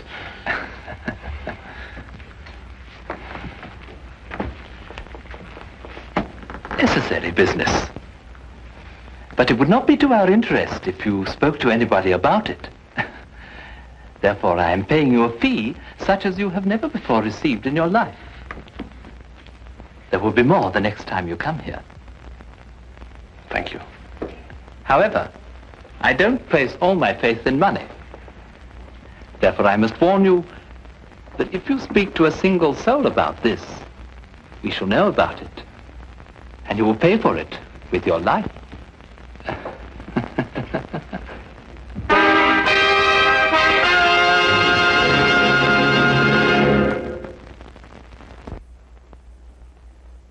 And now we return to the case of the French interpreter. This man, this evil man, escorted me back to the carriage and took his place opposite me. We drove for about half an hour, and the shades were drawn as before. And then we came to a stop, and he ordered me out. I walked for a mile or so, and then I found myself at Wadsworth Common, and there took the train to Victoria Station. I see. And there, I presume, your adventure ended. Yes. Now, I should have gone to the police right away, but I feared for the man's life. Now, Mr. Holmes, someone told me that you worked with a complete discretion.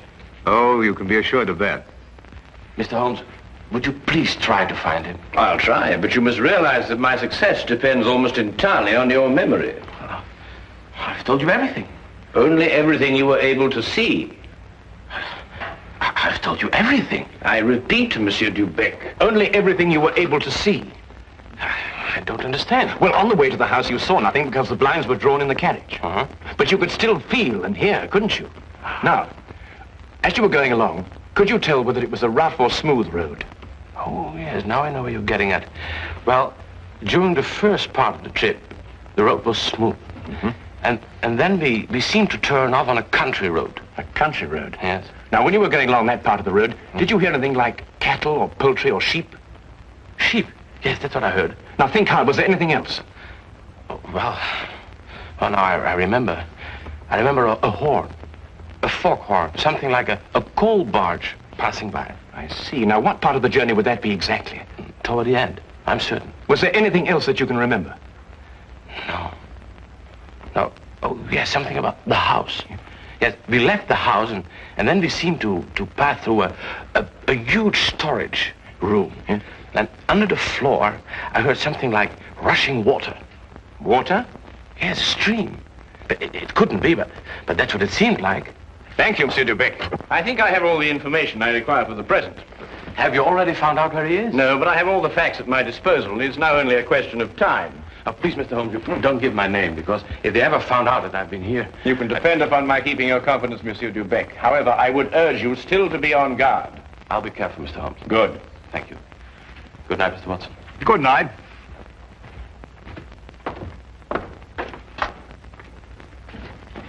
Good night, sir.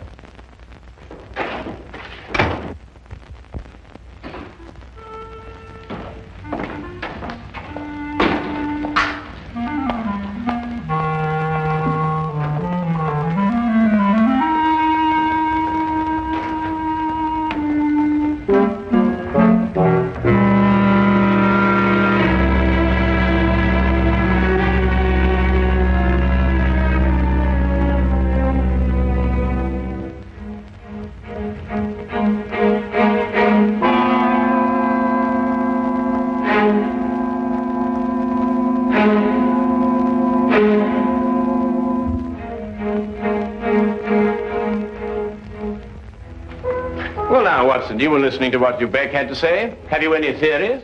In a vague sort of way, yes. Well, let's hear it then. Well, now, it seemed to me that this young French girl had been carried off by this English chap, Latimer. Oh, but carried off from where? Well, from Paris, I suppose. Well, the young girl could speak English fairly well, but the young man couldn't speak a word of French. Inference, the young girl had been in England some time, but the young man hadn't been in France. Well, then we can presume she came over on a visit to England, and this man, Harold, persuaded her to run away with him. More than likely, Watson. Then this Charon, the prisoner, brother or guardian, decides to come over on a visit from France. He meets Latimer and his associate, and then for some reason decides against signing away the girl's fortune, of which he is presumably the guardian. The men then resort to force. Excellent, Watson. I'm quite certain that you're not far from the truth now. Well, it's only simple logic. Yes, and with simple logic, we'll find the house. It must be here somewhere. And when we finish translating the facts that Dubec has given us, an X will mark the spot. Now, let's see.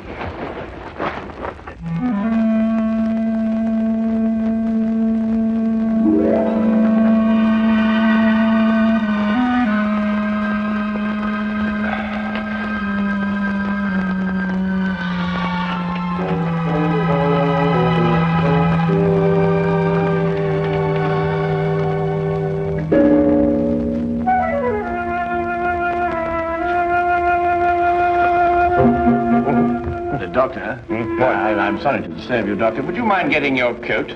We'll pick up Lestrade on the way. You found it? I believe so. Holmes, do you think we should find Dubec in case we need an interpreter? Now, that's an excellent idea.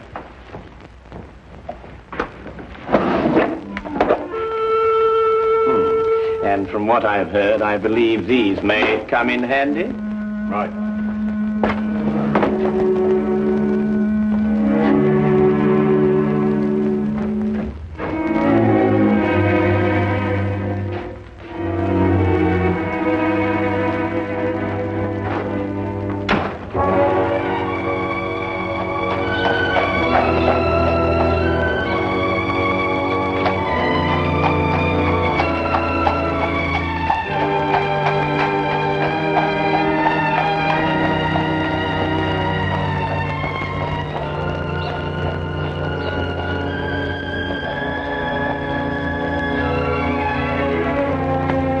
Beck had his lodgings just across the river, and we decided to walk there.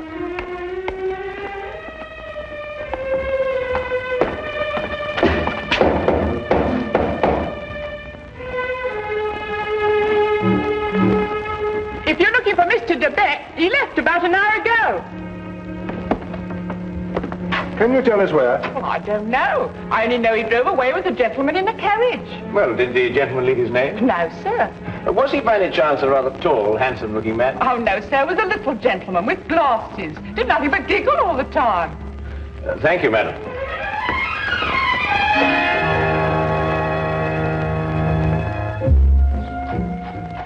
Even the weather seemed to be against us, and as we found our cab and started on our way, it began to rain. According to Holmes's calculations, we had a considerable way to go, and we had to go fast if we were to be in time. London streets in the rain are a handicap to any carriage, so there's nothing for us to do but hope and wait. À manger. Comme de la manger. Does he still say no? He asked for food. Have mercy on that poor man. He will be fed the moment he signed the papers. Tell him that. Signez, mon vieux, et un repas vous sera servi. Je n'en peux plus. Je signerai tout ce qu'on voudra. Qu'on me donne à manger. He'll sign. At last.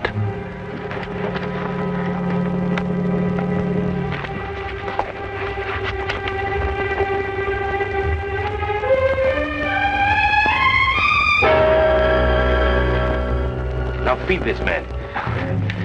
It would be foolish to spare him, only to have to kill him again. Kill him? And you broke your promise.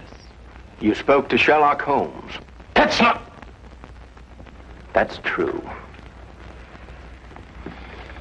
There's no point in lying, but you couldn't tell him where we are. And even the famous Mr. Holmes could never deduce that.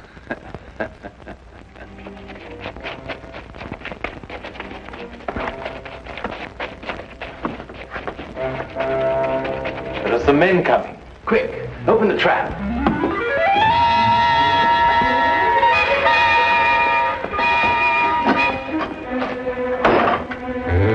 All right, you two, down there.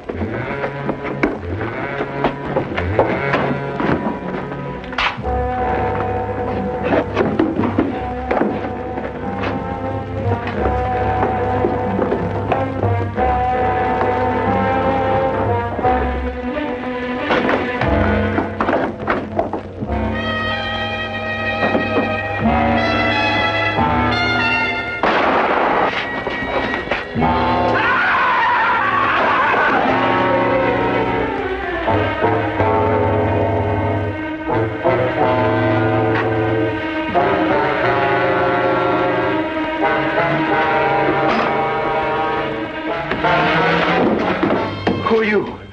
What do you want? Does that answer your question? The property was rightfully mine. I'm her husband. It belonged to me. But he controlled it and wouldn't sign it over to me. He found out you were a thief. You can't take me to jail. I only tried to get what was coming to me. I'll see that you do.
lobster and sliced tomatoes.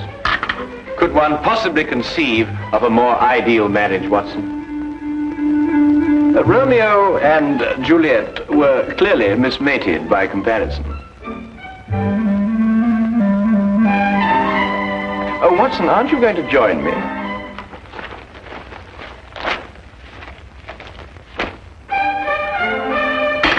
Oh, now, surely, Watson, you can't bear a grudge against me forever for something so trivial. Trivial? And what is trivial about riddling the walls with bullets? I do not agree that I riddled the wall, as you so violently put it. I decorated it in a most patriotic manner.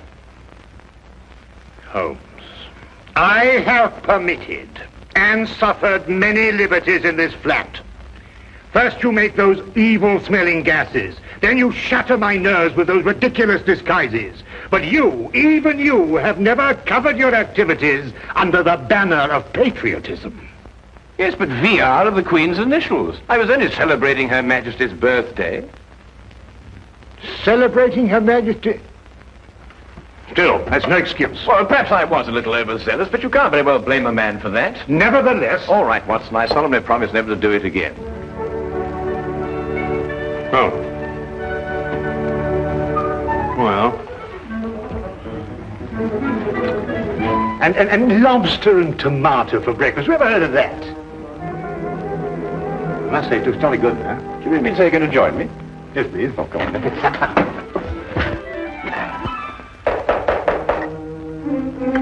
That's strange. I didn't expect her until noon. She must have caught the midnight train. Oh. You'll meet her in a minute. Oh. Now, I wouldn't want her to feel that she was intruding.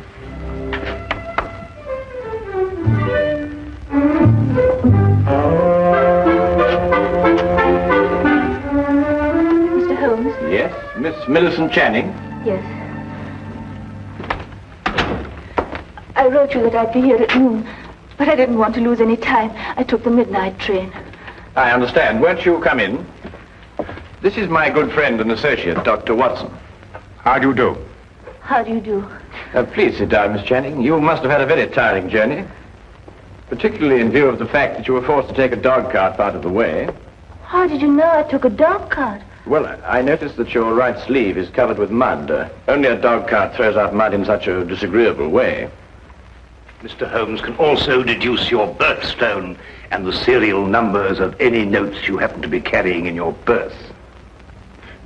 Dr. Watson exaggerates, though only slightly.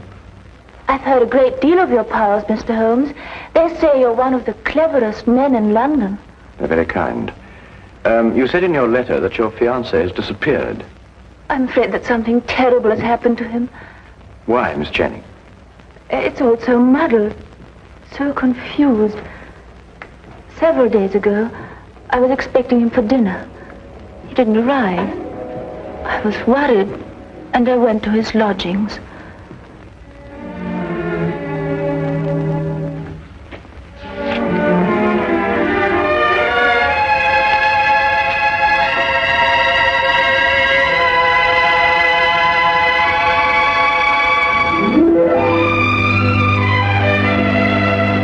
Millicent. They say if Mom had won't come to the mountain Good heavens, we had a dinner date. at 8 o'clock. Oh, you must forgive me. I've been so deep in this, it completely slipped my mind. Millicent, how would you like to marry a full professor of English history at London University? I'd much rather marry you, John. I mean me. Are you serious? You still have 3 years before you can become a professor. It can happen in a month. Next week, perhaps. But how? Well, you know this research work I've been doing on 14th century English history? Yes? Well, I have reason to believe I've made the most amazing, the most fantastic discovery. Tell me. Not until I put my theory to the test. And if I'm right, I can assure you there will be an immediate cheer for me at the university. And more than that, I'll be famous. Oh, but John, this is unfair, keeping me in the dark like this. I promise you it won't be for long. Tomorrow, I go to see Sir Thomas Greystone at Aberdeen to get his cooperation. He won't refuse because my success will bring him fame also. John, You simply must tell me what... Not another word tonight. I'll tell you everything when I come back the day after tomorrow. Remember, good things come to those who wait. But he didn't come back. Not the day he told me, nor the next day. I wired him at Greystone Castle asking him to explain the delay. I received this answer.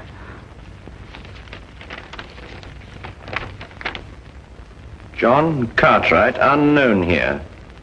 Signed, Greystone. I didn't know what to make of it, Mr. Holmes. Finally, I decided to go up to Aberdeen and talk to Sir Thomas Greystone himself. He must have been mistaken.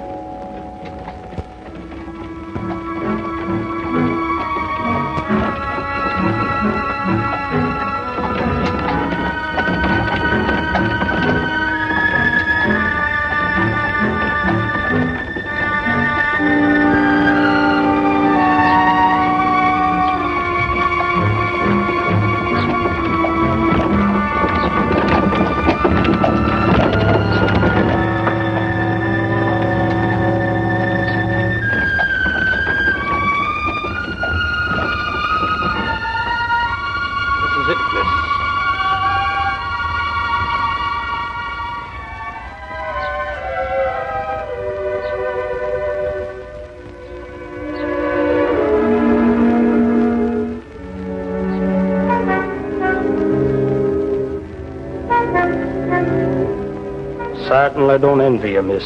Why? Is something wrong? Let's say something isn't right.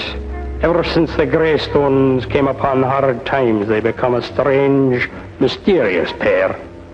Hardly anyone ever comes to see them, and those that do don't waste any time there. If I were you, miss, I'd wait until it's light before I went up. I don't have the time to spare. I'm sure I'll be all right. Suit yourself, miss.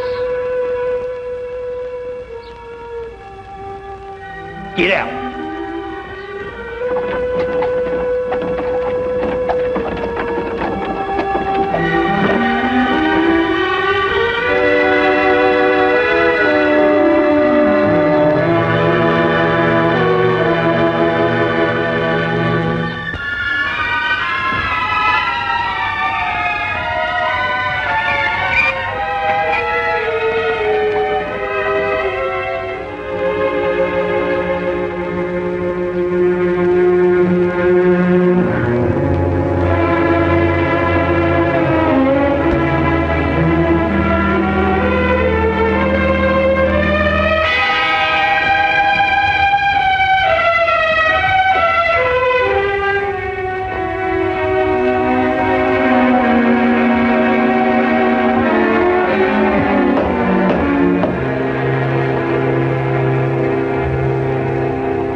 To see Sir Thomas Greystone, please.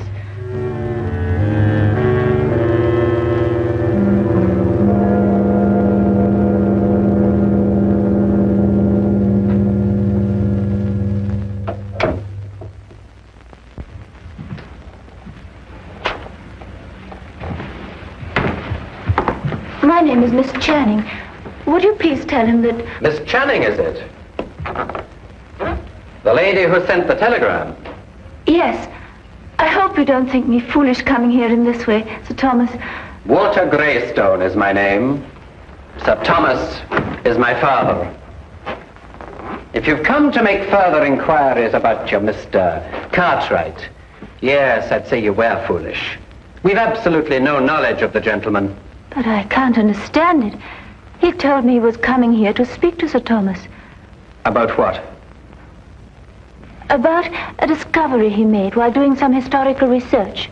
He said it was to have brought fame to him and Sir Thomas both. I can assure you, Miss Channing, no one of that nature has been here. No one. But I know he took the 6:10 train on Tuesday. I saw him off. The 6:10 train makes a dozen stops along the way. He could have got off at any one of them. But why? I've no idea, miss. I'm sorry. I'm upset. You see, he's my fiancé. I quite understand, but there's nothing we can do.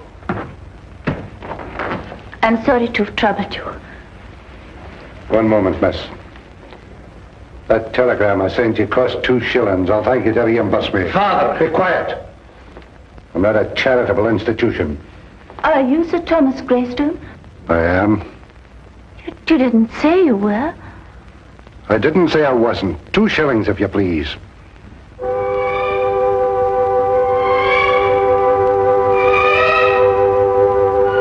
Thank you. Good night, Miss Channing.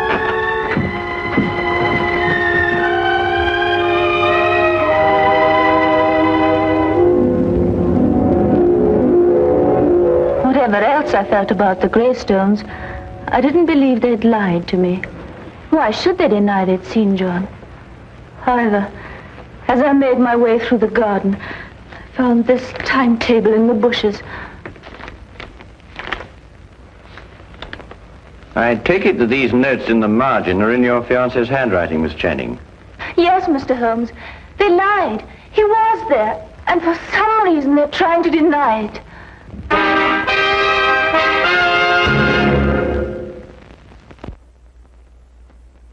He had evidently asked directions to the castle and jotted them down in the margin. Well, it's perfectly evident the Greystones are lying, but why? Here's somebody offering them a chance of fame, they refuse it. There are other considerations more imperative than fame, Watson. Well, what other considerations, for example? That is our problem. You will help me, Mr. Holmes. I'll do my best, Miss Channing. Oh, Watson, the 14th century contained the reigns of what kings? Wait a minute, 14th century? There were some Henrys, and Richard II, of course. Richard II. He was executed, wasn't he? Yes, at Pontefract Castle, September the 21st, 1300 and... Miss Channing, I would appreciate your taking me to your fiancé's flat. To his flat? But why not to Greystone Castle? Well, I would rather not go there unarmed. Why not? We've both got revolvers. I am referring, Watson, to information that may have led to the disappearance of Miss Channing's fiancé. You come along, Miss Channing.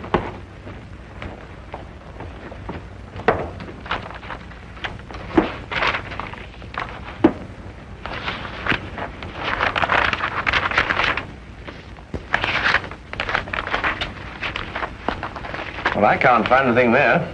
Perhaps you'd have a look, Watson. Oh, thank you, Miss Channing. Thank you.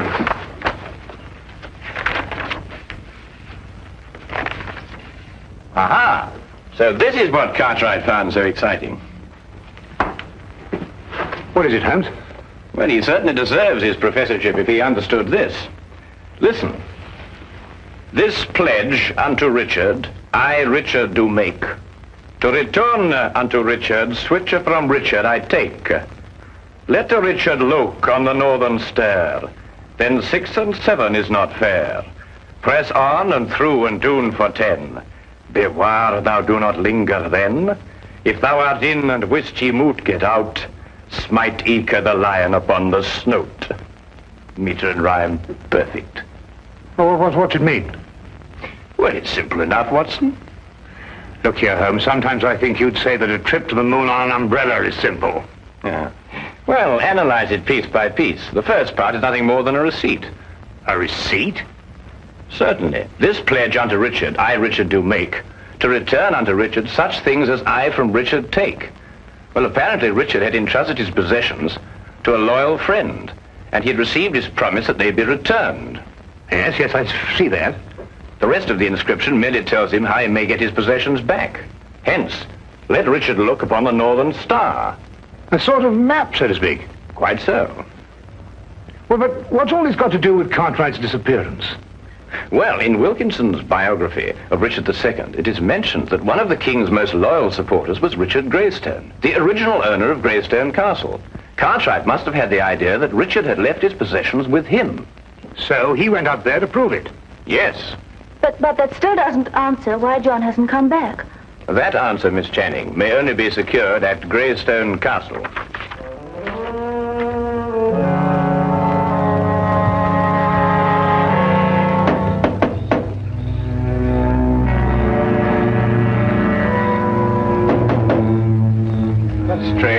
There's been no one here.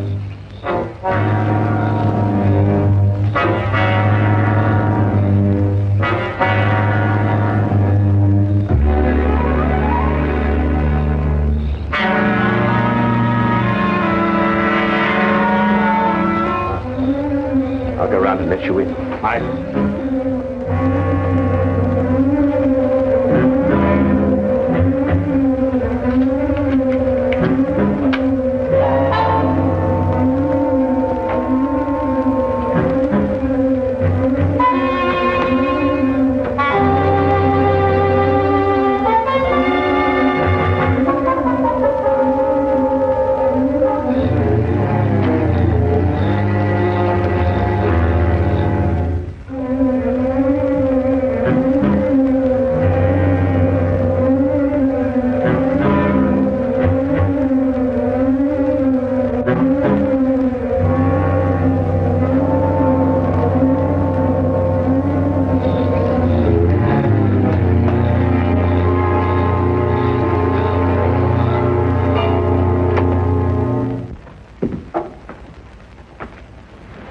Keep close behind me.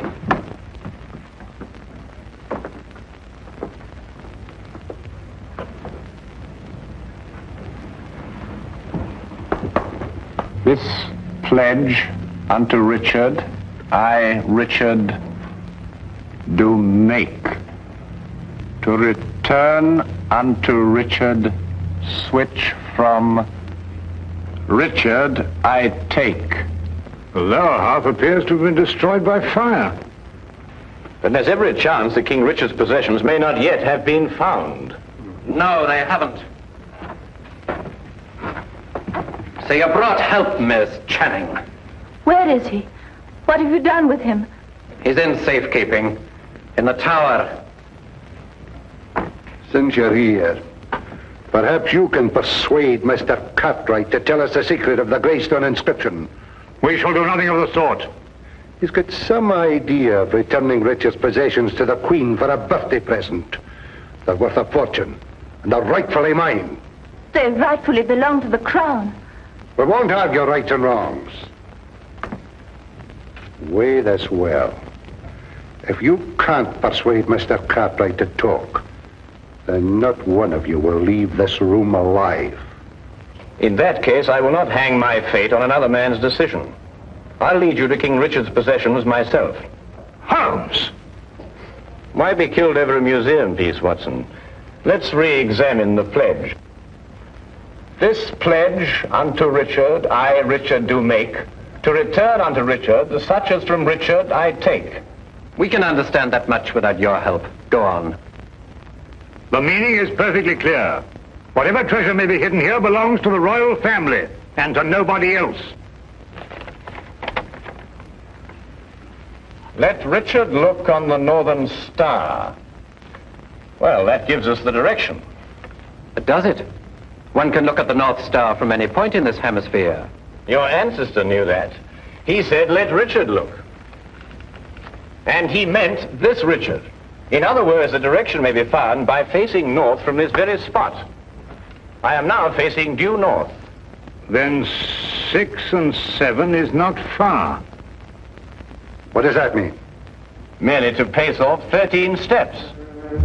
1, 2, 3, 4, 5, 6, 7, 8, 9, 10, 11, 12, 13.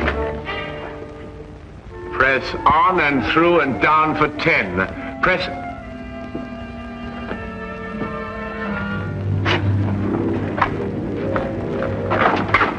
Stairs! Through and down for 10. 1, 2, 3, 4, 5, 6, 7, 8, 9, 10.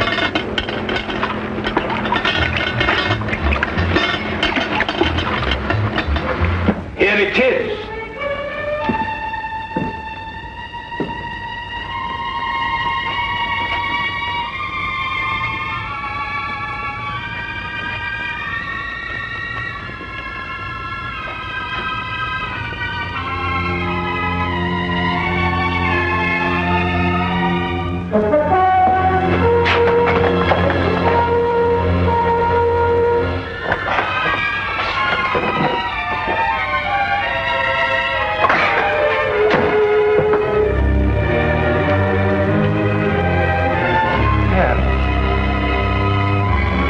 Diamonds. Rubies. Pearls, at last. I've been waiting for this moment for years.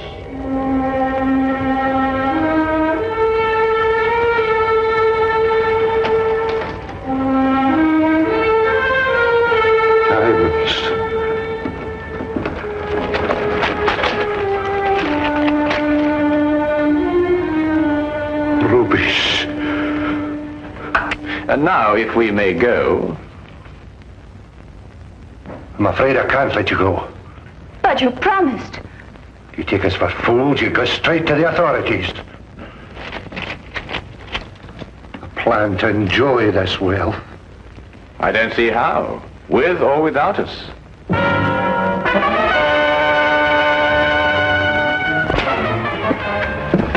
It seems your ancestors arranged for intruders. You knew this? I suspected. Then you must know the way out, otherwise you wouldn't have come in. Tell me at once, man, or I'll shoot you down where you stand. While only I have the secret to the door? Half the jewels. Half the jewels for a way out.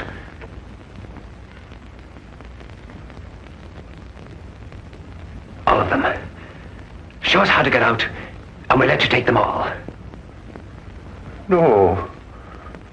No, they're mine. Not one. Not a single gold piece. Are you daft, man? You want to rot here forever? The treasure's mine. The treasure's mine. You can't let them have it. Pay no attention. Give me the gun. You can have the treasure. Just the gun, please. The last two lines of the inscription read, as I recall, if you're in and can't get out, strike the lion upon the snout.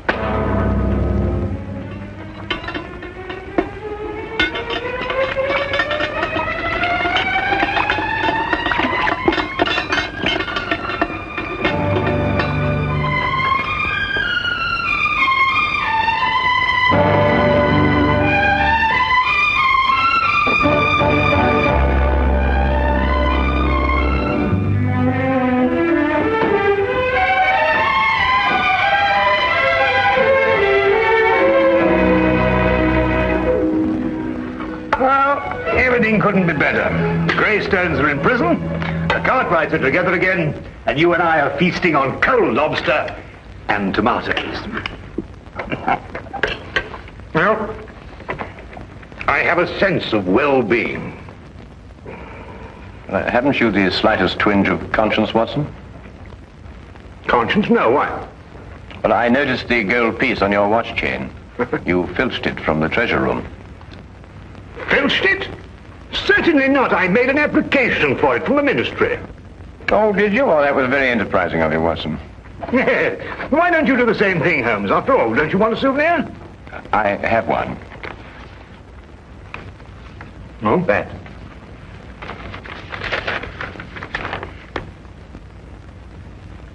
But Holmes, a personal letter of thanks from Her Majesty.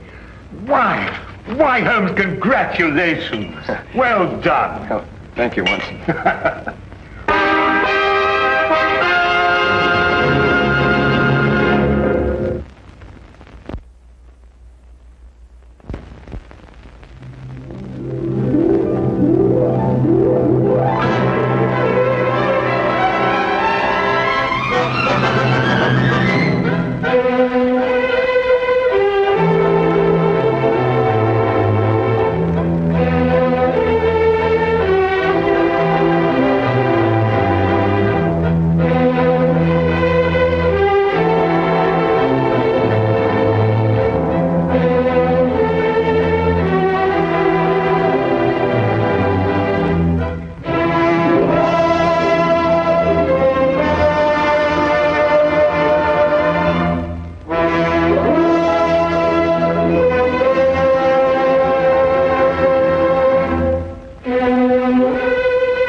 the centuries, London has inspired great writers, great painters, great statesmen, and great criminals. But in the year 1896, the greatest criminal of them all suddenly came into being. His identity was unknown. He never left a clue. And all London waited breathlessly as he struck again and again with sheer audacity and terrifying brilliance.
That's fantastic.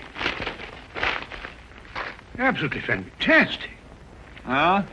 Well, first the gold seal from Edinburgh Castle, and then naval secrets from the Admiralty, and now Queen Elizabeth's jewels. What in thunder is Scotland Yard doing? Dunno. Well, it makes chills run up and down my spine. There's no clue to any of the thefts. You must have some ideas on this case. Huh? What are you doing, anyway? Research. Research? Holmes, do you realize this gang has been helping themselves to state secrets and national treasures? Have they really? Oh,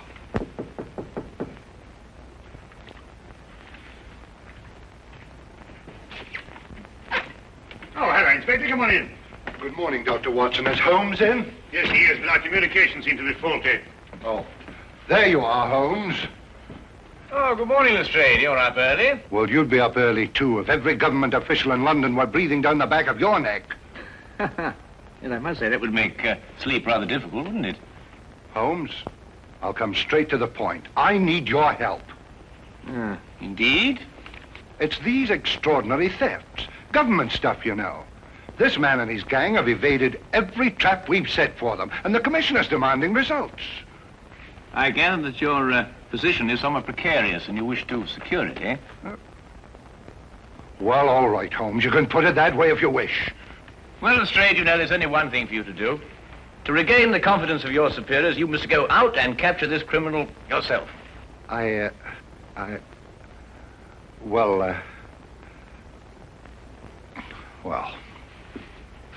goodbye, Mr. Holmes. Goodbye, Lestrade. Good luck.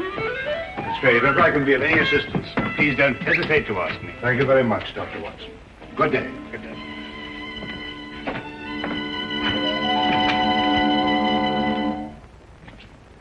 How could you do that to him? He did everything but beg you to help him. Well, it's the Yard's job to solve these cases. Besides, I'm always giving him help. I should have thought if you wouldn't do it for Lestrade, at least you'd remember the security of England's being menaced by this criminal.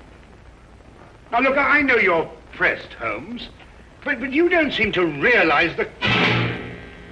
That's a special blend of tobacco, Watson. You wouldn't like it. I'm sorry, Watson. I didn't mean to upset you. Oh, no, not at all. You just startled me. Sorry. Really. I'm just going out for a walk in the fresh air. Oh, yes, well, goodbye, Watson. Enjoy your walk.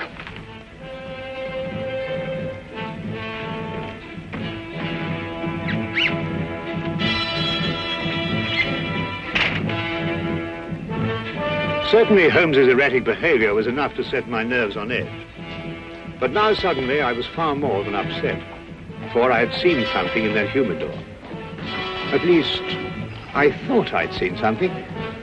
Perhaps it was my imagination, my nerves. But I could have sworn that mixed with the tobacco in the humidor was a diamond necklace.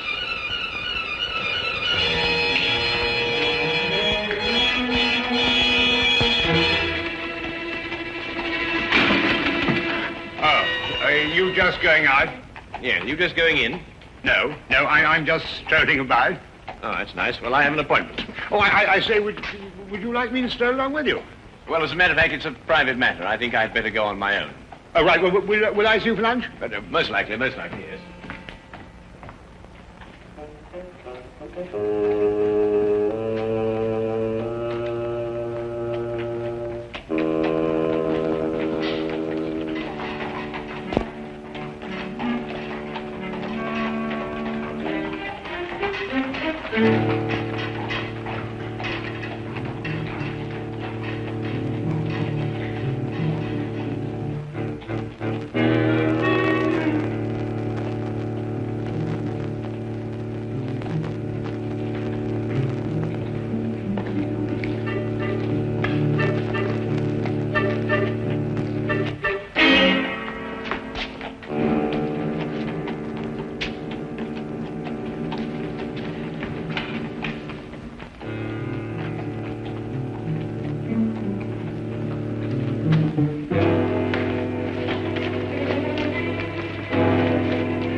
Watson, I said it was a private matter.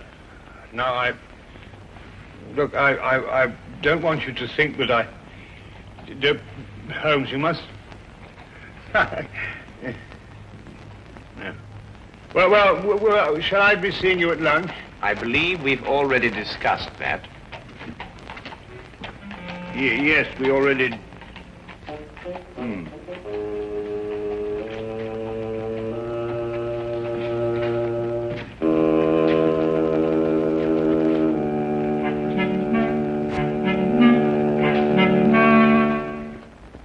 When Holmes returned, he was kind enough to let the morning affair be forgotten, or apparently forgotten. Thank you, Watson. And I hope you won't mind if I take my cup over to the desk. I have a few things to look over. No, of course, my dear chap, do, please. His only reference to it was his remark about another private appointment that afternoon. I felt he gave a bit of undue emphasis on the word private. As for me, as terrible as the morning experience had been, it actually stressed the importance of continuing my investigation. One other thing was also made quite clear. I realized that if one were to match wits with Sherlock Holmes, one could not employ ordinary methods.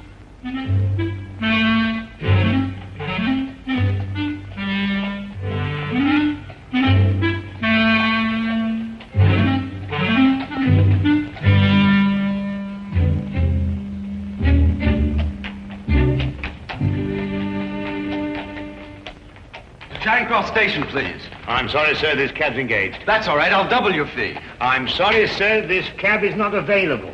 But Melinda and I, we're eloping. We don't have time to, I'm very sorry, young man. I'll triple your fee.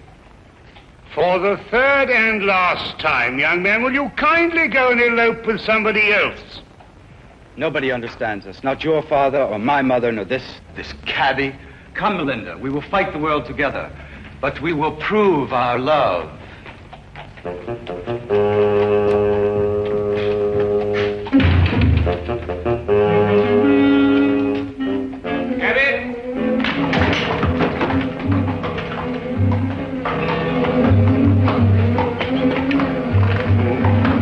Number 860.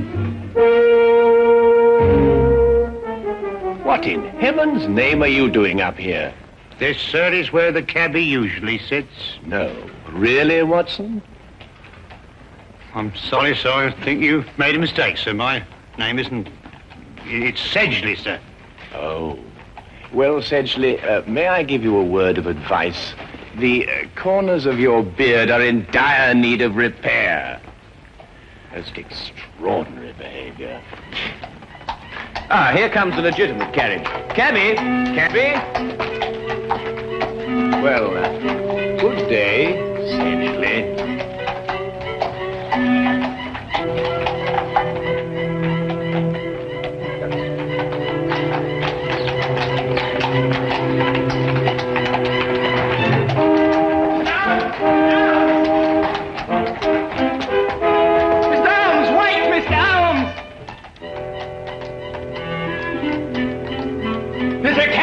Tubby? Yes, sir, yes. Good. 816 Bleak Street. And get a move on, I gotta catch that gent what just took off. Get in, sir. 816 Bleak Street. Right you are, sir. Right.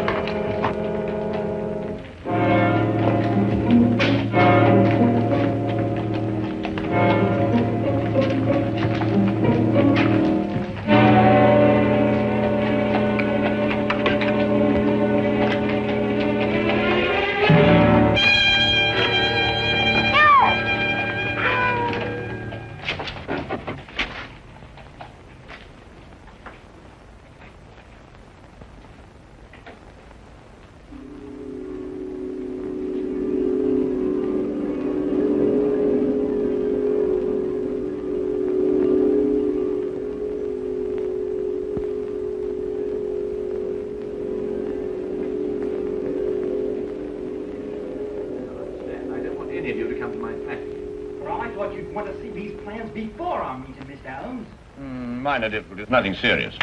Now, Miss Ames. Yes, Mr. Holmes? I want you to take 15 paces to the right and 10 to the left. You must all remember that the first requisite of being a good thief is capable planning. As the newspapers have said, we are the most successful thieves England has ever known.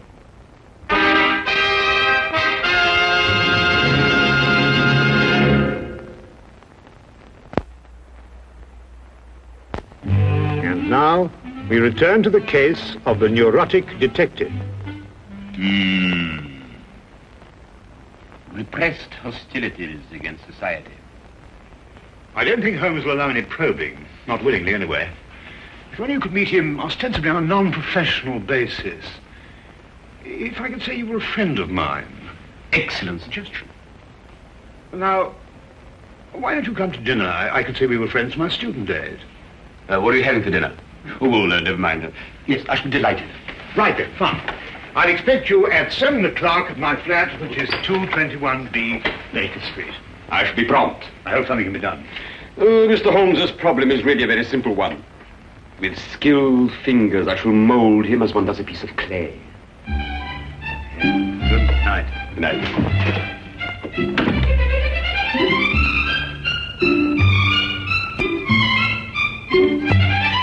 Ah, yes, the inner workings of the mind, Professor. Fascinating.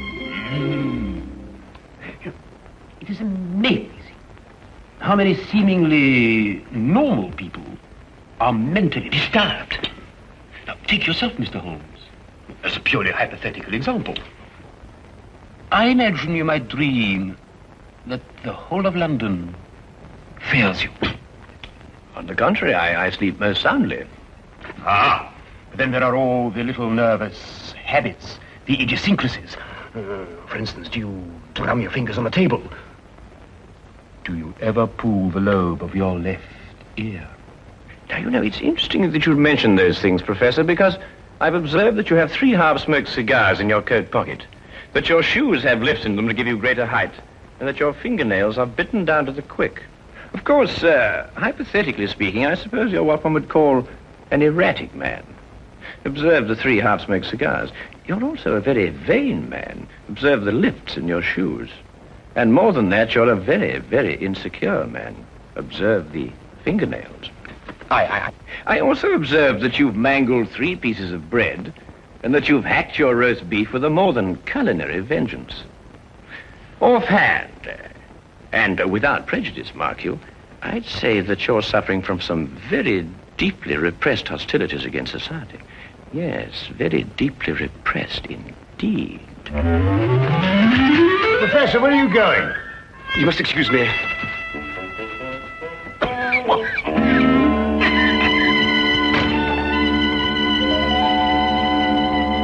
Extraordinary friends you have, Watson.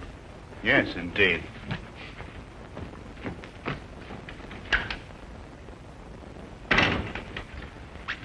Say, he's completely disappeared. Oh, that's just as well anyway. I've got to go out myself in a few minutes. Oh, really? A private matter? Oh, didn't I tell you, Watson? I've been invited to a reception in honor of the new Turkish ambassador. At the embassy? No, as a matter of fact, my dear fellow, it's at the house of our Minister for Foreign Affairs. Oh.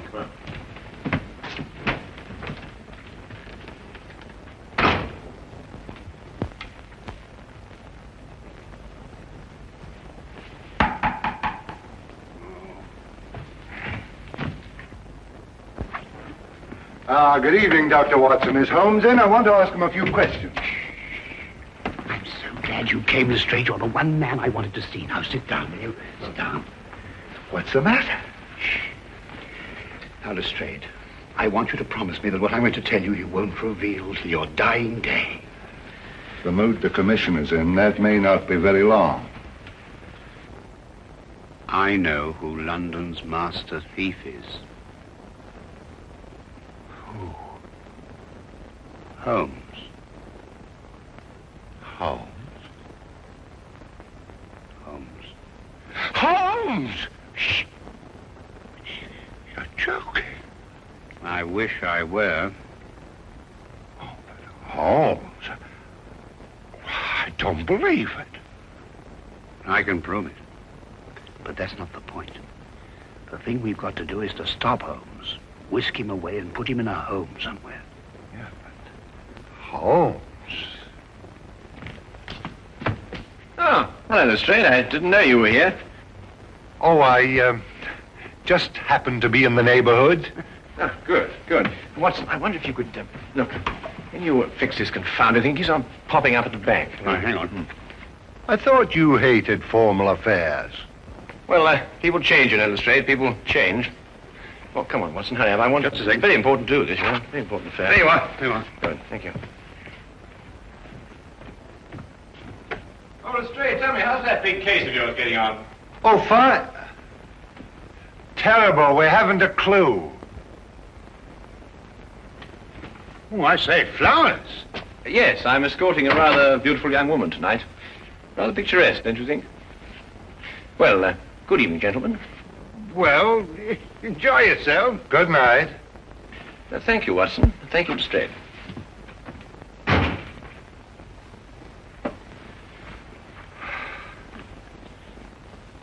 We knew what he was going to do.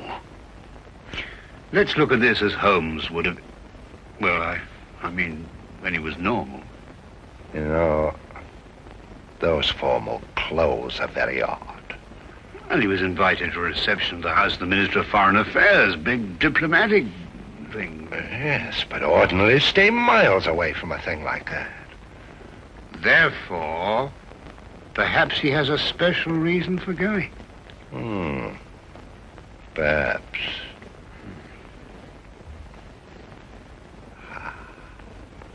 Yeah?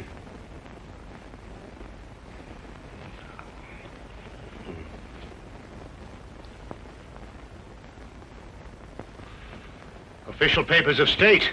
Secret documents. In the minister's safe. Hurry, Watson. He won't slip away this time. You know, Lestrade, I've never been so unhappy in my life.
Done nothing but sing and dance and talk and have a wonderful time. My feet are killing me. Where does the minister keep his safe? In his study. Well, we better get over there right away and be prepared for anything. I think the danger will increase now that the party's nearly over. You're right, Watson. Let's go.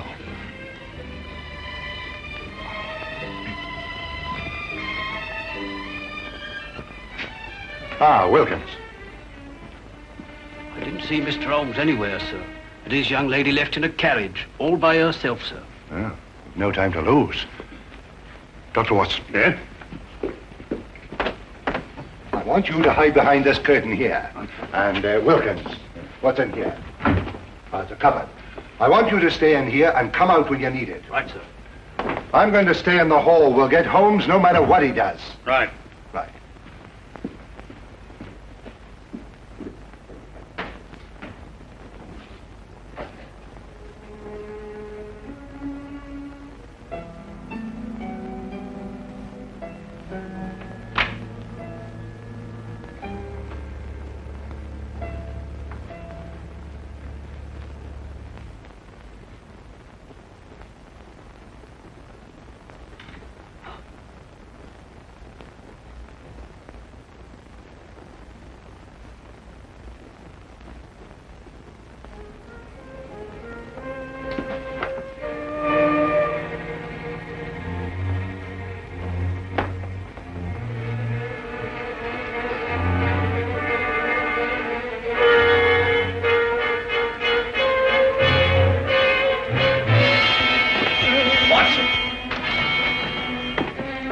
Found this chap sneaking around outside, Mr. Holmes.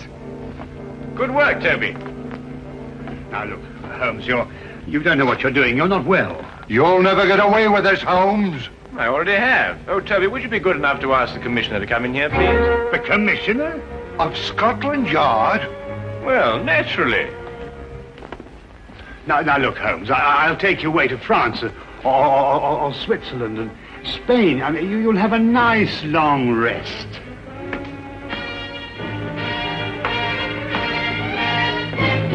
There you are, Commissioner. Splendid work, Mr. Holmes, splendid. Commissioner? You too? What are you talking about, Lestrade? And put your hands down. You're not in any danger. Yes.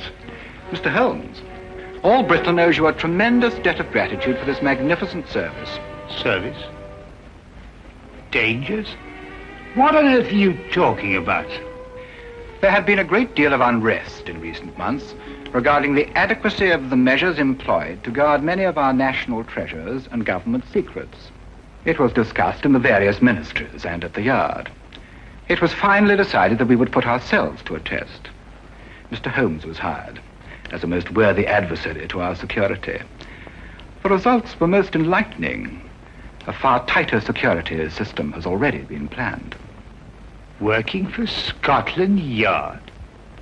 But Holmes, why didn't you tell me? Because the only true test could be obtained by keeping the utmost secrecy. Every personal reaction had to be genuine. The men from Scotland Yard were told nothing because they too were being tested. It was essential that everyone believe these thefts in order that the test could be accurate and worthwhile. And the reactions were most amazing at the Yard. And to think, Watson, you didn't trust me. Oh, I say, look here, Holmes.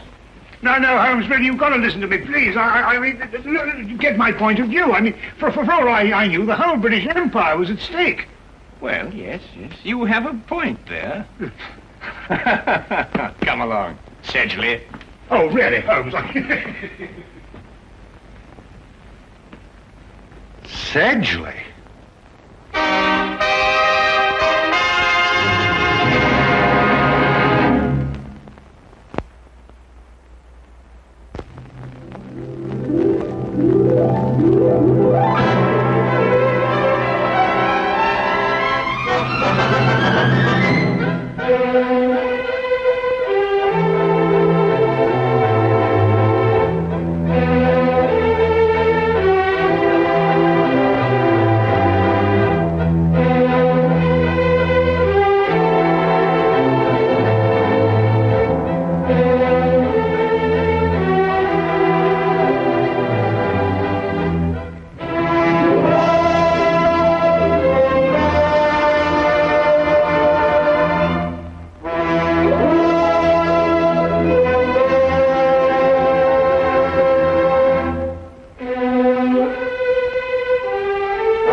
persuaded Sherlock Holmes to take a brief holiday with me.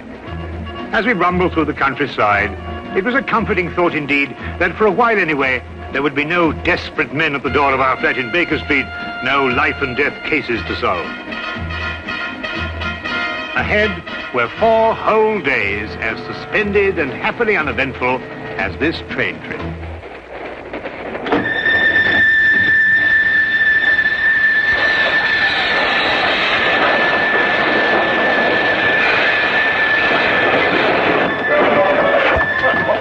Hello, let's look. Hear anything? Not a thing. Well, I hope we haven't heard anything. We must be doing 30 miles an hour. Oh, we're doing more than that, I think, Watson. I thought you were asleep, Holmes. Well, not really. I was thinking about that Parkinson axe murder. You know, that unfortunate business in South Africa. I was wondering... what? You are on holiday. Oh, yes. Yes, of course. Quite right, Watson. Quite right. Mr. Holmes? Yes, I'm Mr. Holmes. I thought I recognized your name on the reserved passenger list. Thought you might be able to help us. We seem to have had a sort of an accident. An accident or an incident? Well, I suppose you could call it an incident. But one of our passengers has disappeared. Disappeared? A boy. He was traveling with this young lady here. Paul is his name. Paul Windmaster. You must find him. I've heard you can do things like that, Mr. Holmes. Will you help me? There. I'm his governess. I should never have taken my eyes off him for a minute. But I looked in on him after he went to bed and was fool enough to imagine that everything was all right. Do you think he might have been kidnapped? Oh, no, I'm sure Paul ran away. How will I ever be able to face his father? I think you'd better sit down, Miss... Kendall. Lydia Kendall. Miss Kendall, and tell us everything from the beginning. I'm sure we can be of help. Sit down. Thank you. Tell me, Miss Kendall, what happened that made the boy run away? Mr. Holmes, have you ever heard of Paul's father, Lance Windmaster? Oh, yes, Ripsaw Windmaster, the Canadian timber king. The papers call him that. As rough and strong a man as the trees he cuts down. Paul, not having a mother since the age of 2, has grown to be like him in many ways. Independent, wild. Believe me, I've had a full-time job. I can imagine. Mr. Windmaster never disciplined him. Was actually proud of Paul's spirit. Until one day, rather suddenly, it struck him that he was bringing the boy up improperly. You asked me what caused the boy to run away. It was just that. And yesterday, when I went out to fetch Paul, I began to see the first signs of what was about to happen.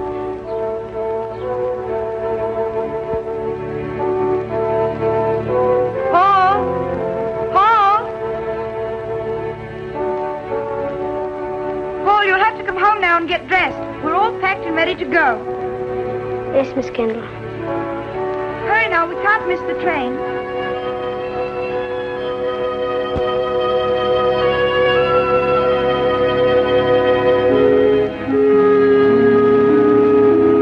Now, when you arrive at the school, you'll take the boy directly to the headmaster. He's received a full letter of instructions from me, and... Oh, there you are, Paul. Your Uncle Cecil's just arrived to say goodbye to you. Here's wishing you success, Paul. Thank you, sir. You'll be taught to be a gentleman. Something which, your mother forgive me, I failed to do. Yes, Father. What have you got there? White mice. White? Now, look here, Paul. You certainly don't intend to take them to school with you. Well, I can't leave them here. Nobody would look after them. Now, that's foolish. Nobody really cares about white mice here, except me. Well, you can give them back to whoever gave you them. You mean Coco? Who? Coco the clown. I'm afraid I introduced him to Coco the day I took him to the circus. They've become rather good friends. Well, I couldn't give them back. He gave them to me as a gift. Paul, I don't care what you do with them, but you can take them with you, and that's final. All right. Leave them here, then. Good boy. Well, you and Miss Kendall had better be off. Well, what's the matter? I don't want to go to school. What? You didn't go to school? Why should I? Times were different when I was young. You don't know what you're saying. I have my horse and my white mice, and Coco and I are supposed to meet next week. You can't run wild all your life. You'll grow up to be a savage. But Lydia could teach me everything I need to know right here. Miss Kendall isn't a teacher. She's a governess. She knows as much as anyone. Now listen to me, Paul. One day you'll come into possession of everything I own. This estate, my lumber mills, everything. When that day comes, I want you to be equipped to take over. Well, I don't have to go to school for that. And I don't have to wear a tie and jacket either. You'll wear a tie and jacket and you'll like it. And you're starting to school right now. Put me down! I don't want to go to school! I'll run away! Put me down! I'll run away! Well, Miss Kendall, are you coming? Put me down! Put me down! He boarded the train without further protest. The truth is, his attitude seemed to have undergone quite a change. By the time we started out, he behaved almost as if he were looking forward to going to school. But of course, the whole thing was a ruse to put me off my guard. You said before you saw the boy after he went to bed. Now, what time was that? About 8. And what time did you find that he was missing? About an hour later, I heard a thud coming from his compartment and went to investigate. His door was locked from the inside, and I had to get the conductor here to open it for me. How he got out, I don't know, but he was gone. And of course you searched the whole train after that. Oh, every inch of it with the conductor here. I decided to stop the train when we couldn't find him. Oh, conductor, I believe there's a steep gradient just a few miles beyond Darcy. Yes, there is. Now, how slowly would the train be going at that time, do you think? Oh, about 5 miles an hour. Very slowly, sir. Well, in that case, I suggest that we borrow a cart from a farmer in the vicinity of Darcy and go back and search that area. Yes, sir. I'll take care of it immediately, sir. What was the number of the boy's compartment? 37. Well, Dr. Watson and I'll take a look at it. No, there's no need for you to come with us. I think you'd better stay here and rest. Now, you mustn't worry. Small boys make a habit of disappearing and reappearing.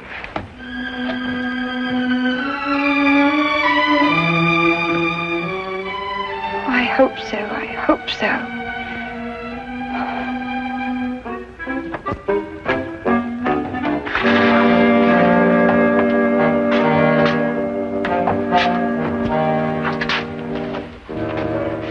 Well, you certainly simplified the search and narrowed down the area to Darcy. Here, Watson, give me a hand with this window, will you? Yes, sir. All the same, this train window. Yeah. Well, that was the thud Miss Kendall heard, the sound of the window being opened before the boy jumped out. By Jove, you're right. The question is, who helped the boy open the window? Well, it took 2 of us to do it. Exactly. Good heavens, Holmes, do you mean that he must have had an accomplice? Of course he must have. Yes, but who on earth would want to help a little boy to run away? Well, when we know that, Watson, we will have the answer to the problem of the boy who didn't want to go to school.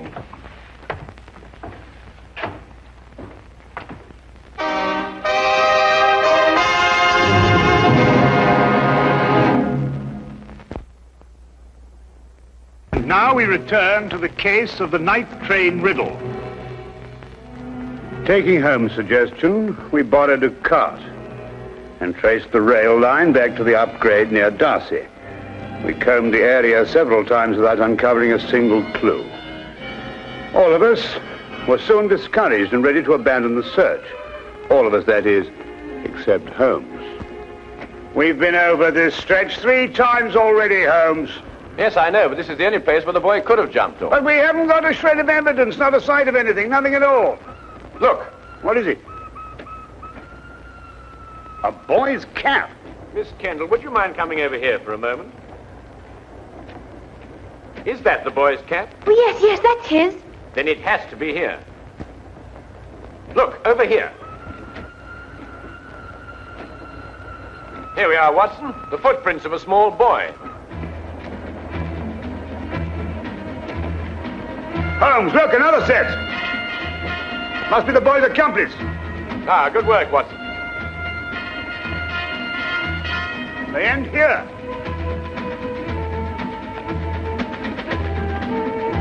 Then it's quite clear what happened. Not to me. Well, they obviously boarded another train, a local, I imagine, traveling in the same direction as we were. We do pull alongside a local here, Mr. Holmes, the up train from Royal Minster. Well, how can they do that? Change trains in midstream, so to speak. Well, obviously, Watson, if both trains were traveling slowly enough. They do. It's possible, entirely possible, Mr. Holmes. Conductor, I think you'd better telegraph ahead and have them stop that train. Yes, sir. Do you think they'll find him, Mr. Holmes? Well, we are near enough to the truth, Miss Kendall, not to have to speculate anymore. We will soon know. We began a hasty return to the night express, aboard which we hoped to catch the local. Holmes insisted that time was of the utmost importance.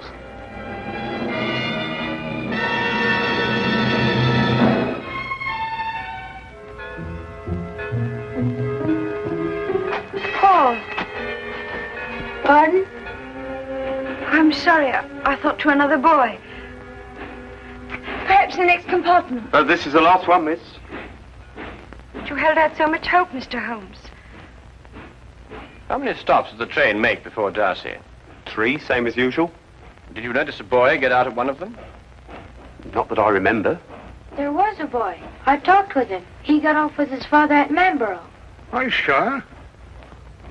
Yes, there was that pair. Blimey, I clean forgot. What did the father look like? Medium-sized, grey hair, ordinary face. Wait, I noticed when I inspected his ticket there was something about his fingertips. They were red. Red? Yeah. I thought it was strange at the time. That's most observant of you, conductor. That proves it, Watson. Holmes, do you know who he is? Of course. Coco the Clown. Coco the Clown? He was the boy's friend. But more than that, there's the red fingertips. The significance of which completely escapes me. Rouge, Watson, the same kind of clown uses. He was evidently in a great hurry to catch the train. He didn't have time to remove it all. Well, if you're only right, Mr. Holmes. And unless I miss my guess, we'll find them both in Manborough now.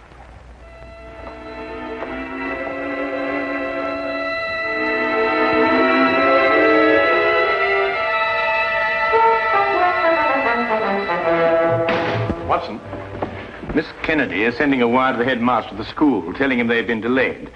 As soon as she's finished, we can be off. What's the matter with you? You don't look like someone who wants to be taken to the circus.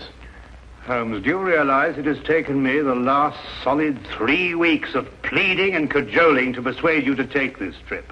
And now look where we end up, in Manborough. And don't you underestimate it. We can have a very exciting holiday here. Oh, holiday? We might as well have pitched a tent in Lestrade's office. I know, but we couldn't very well refuse to help them.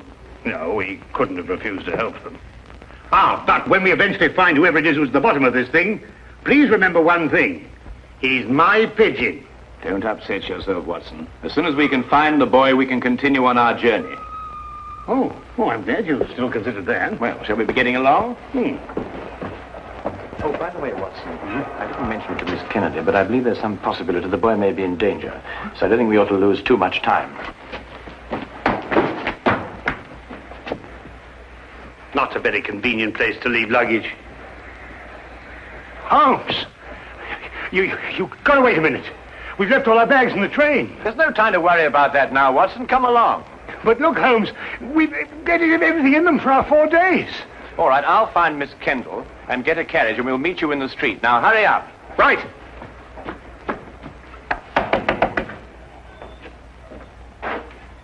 Could you tell me if the night express has gone yet? He had to switch back to the main line. I wondered if it was still in the yard somewhere. I'm awfully sorry, sir. You must have the wrong town. No, I know where I am. I'm in Manborough. Right you are, sir. But the night express doesn't stop in Manborough. Never has. Except once. But confound it, man, I know it stops here.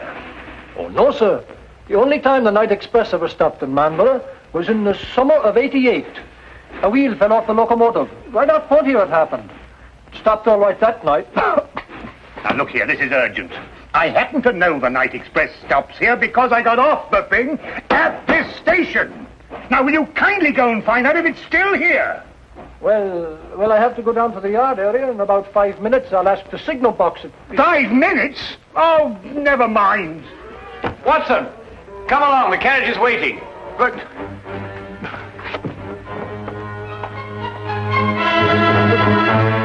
the luggage.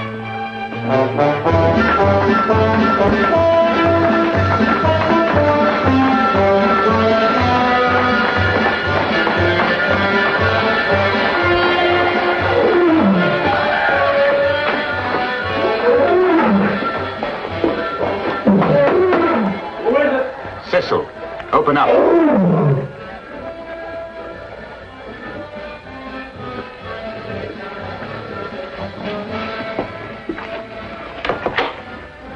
Did it work?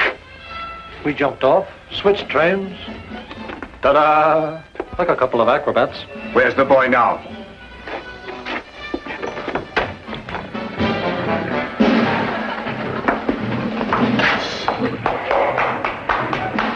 Exactly where I want him.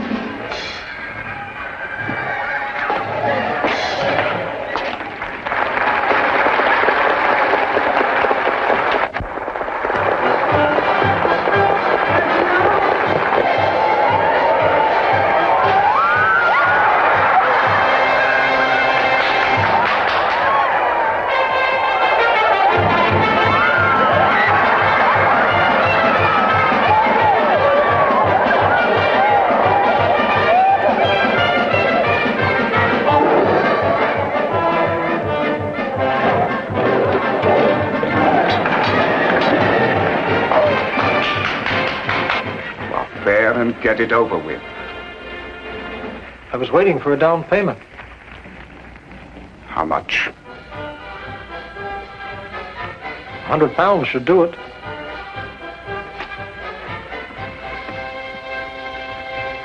That's cheap enough to show you good faith.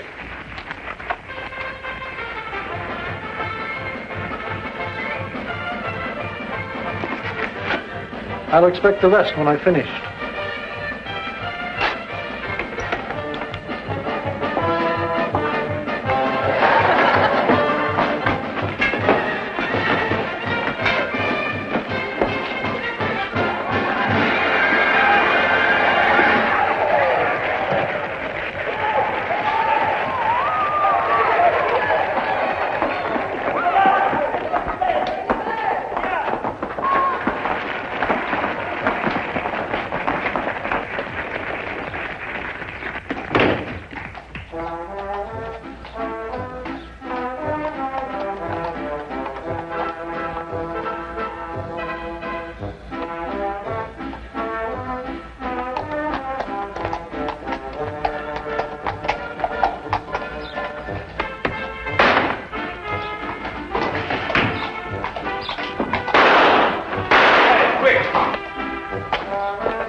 Take this gun and fire it up into the air. To the air? Yes, just to pin him down. What are you going to do? Well, I'm going to find out who he is and why he's trying to keep us from the boy.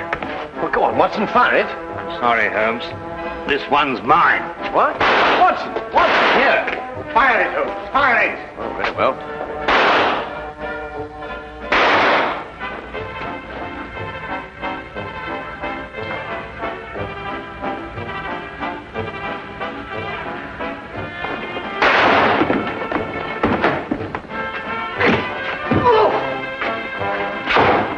Come along, Miss Kendall. Watson, you're a fool to have taken such a risk. No, with you covering me, I couldn't miss. Get up.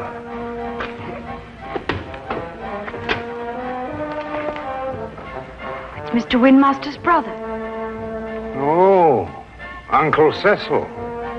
Yes, and the first in line to inherit the Windmaster fortune if anything had happened to the boy. That's right, you would be the heir. You may not think so at the moment, Mr. Windmaster, but you're very fortunate. If the boy had been killed, you would most certainly have been hanged. Hanged? Yes, hanged. Stop him. Stop who? Coco, he's about to kill the boy. Push him off the catwalk backstage.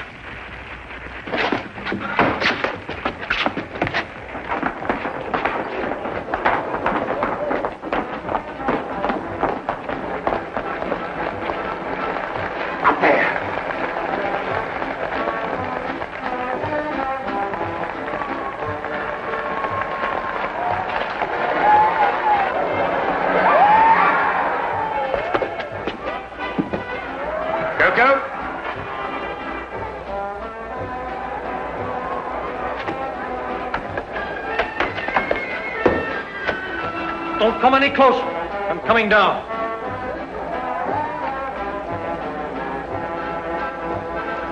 You'll never get out of here. One move to stop me and I'll kill this boy.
Perfect timing, Watson. Yes, wasn't bad, even though I do say so myself. He wanted to kill me, and I thought he was a friend.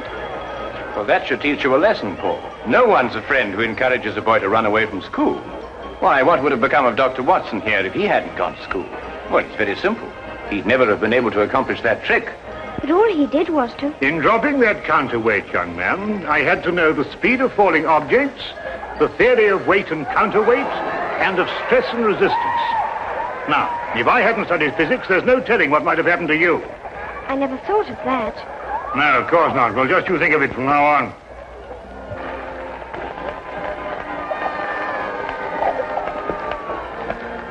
Watson, did you really have all that in mind when you pulled that rope? Oh, every bit of it, of course. Oh, did you? Come on, you. And you.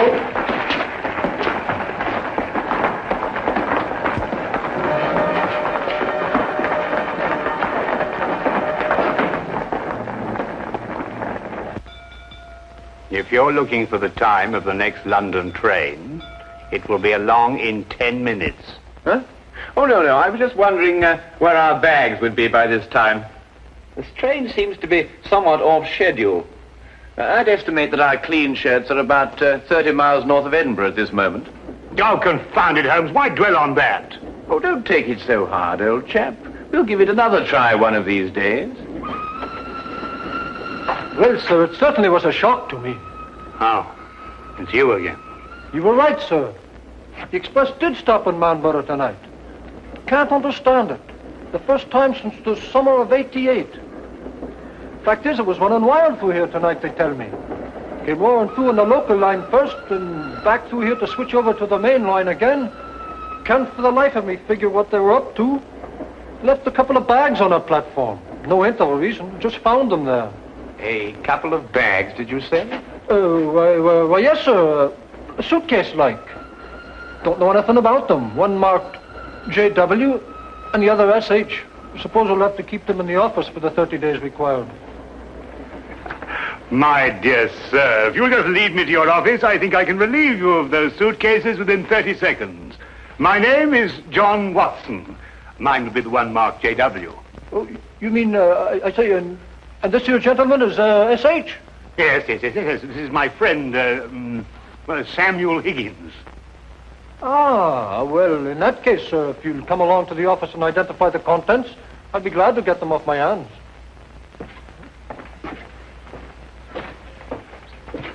Samuel Higgins? Yes. You see, we have 3 whole days left. And I'm quite sure that nobody will want to interfere with the holiday of Samuel Higgins.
warmth and gaiety of a successful party, the pleasure of friends amongst friends, the anticipation of new and interesting people to meet.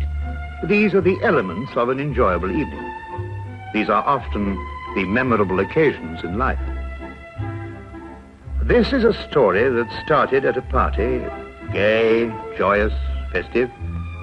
This is a story of a party that ended with fear and horror. It was a cry for help Sherlock Holmes will never forget. It was a lovely party. Wonderful party, Janet. Good night, Russell. No one deserves happiness more than you and Russell. Thank you, John. Good night. Wish that John were just one half as attentive as Russell.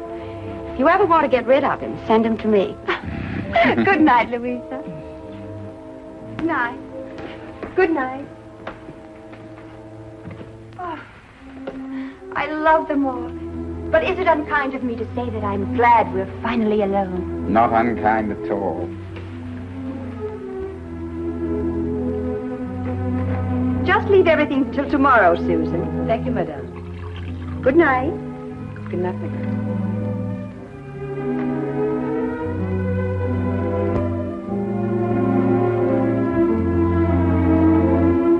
You've made me very happy this evening, darling. I really am the luckiest woman in the whole world. Our first anniversary.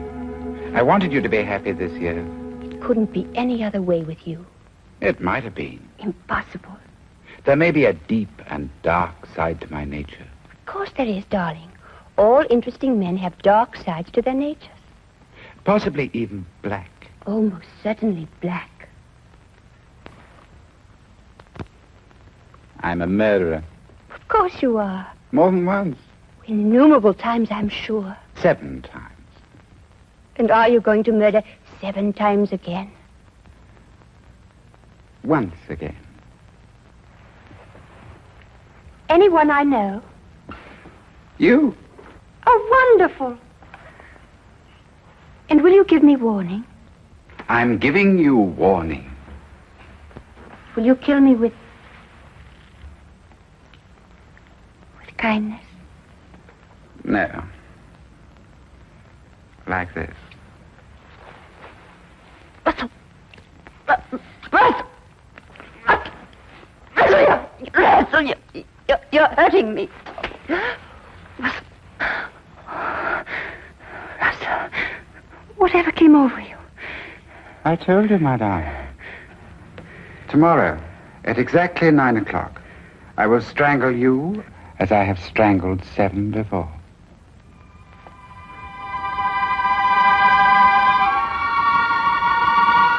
You're serious? About the art of murder, I am always serious. I've used it as it suited my convenience. Death is my only true friend. Russell, don't talk like that. You don't believe me now, my dear. But you'll think about it. You'll come to know and to fear. Then you'll fly to the police and tell them what has happened. They may believe you, they may not. And tomorrow, at exactly 9 o'clock, I will kill you.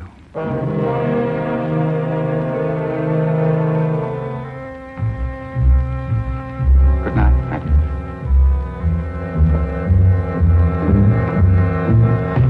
Oh, yes. Happy anniversary, my dear.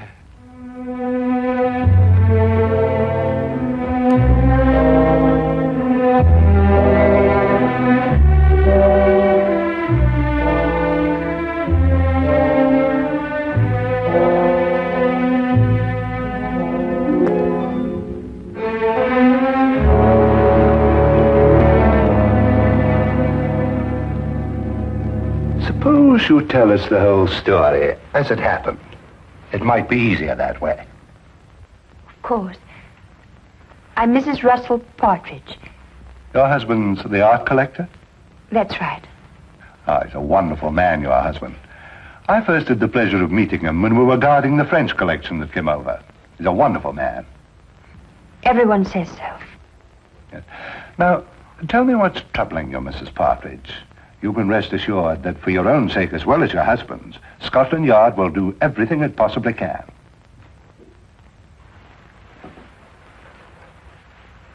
It was nothing. Nothing? I was mistaken. I can see it now.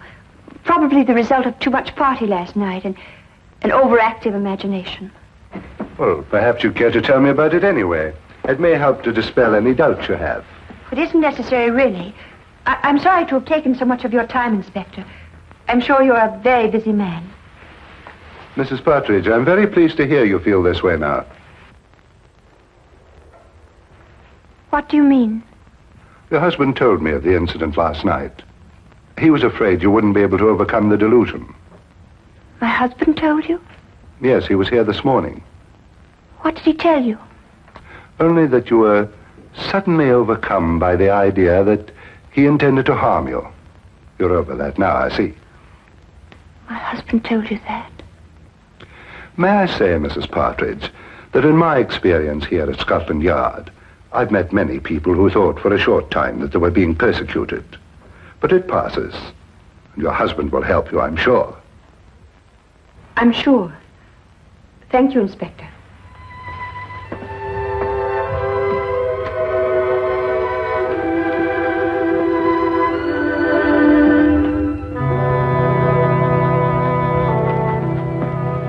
Well, what do you make of that, sir? Follow, Wilkins. Very good, sir.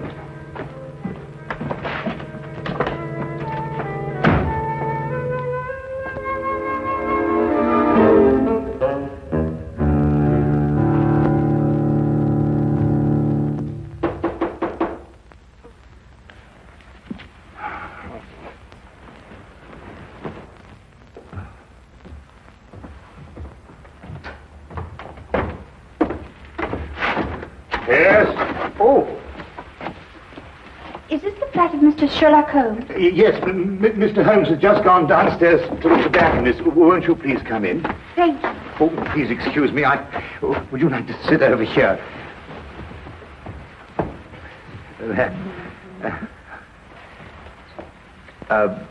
Would you care for anything? I have some fresh tea made. No, thank you. You say Mr. Holmes will be right back. Oh, yes. Oh, forgive me. I'm Dr. Watson. How do you do? I'm Mrs. Russell Partridge. Oh, your husband's the art collector? Yes. Oh, I met him not long ago. Wonderful man. Thank you. Of course, I'm not much an authority on art myself. I just like what I like, you know. But I understand he's one of our leading judges. Yes, that's true. Wonderful man. Interesting, too. Yes. I think perhaps I'd better leave. I was wrong to think that... What a beautiful day, Watson. Perfectly exquisite. We really must make an effort to get out and about more often and see the beauties that I beg your pardon, madam. I didn't realize we had a guest. May I present Mr. Holmes? This is Mrs. Russell Partridge. Do forgive the exuberance of my entrance, madam. I'm delighted to meet you. Won't you sit down? I think that I realize the situation is a delicate one. How do you know? Because you didn't wish it to be known that you'd come here. So you left your carriage at the corner of the street and walked. You saw me? No, as a matter of fact, I didn't. But I observed that the hem of your skirt has picked up a certain amount of dust from the street. And though you undoubtedly came by carriage, because your shoes, which are extremely fashionable ones, were not meant for comfortable walking. Mr. Holmes, I need your help. In what way, Mrs. Partridge? I believe my husband is going to kill me. Russell Partridge? Why do you believe this, Mrs. Partridge? He told me he would. Last night. Why, that's impossible. I had the same reaction at first, Dr. Watson. It couldn't be true. Not by Russell. As everyone tells me, he's such a wonderful man. And when did he say he was going to do this? Tonight, at 9. And then he said something impossible, Mr. Holmes.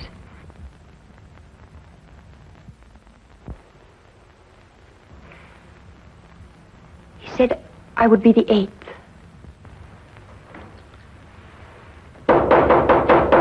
Excuse me.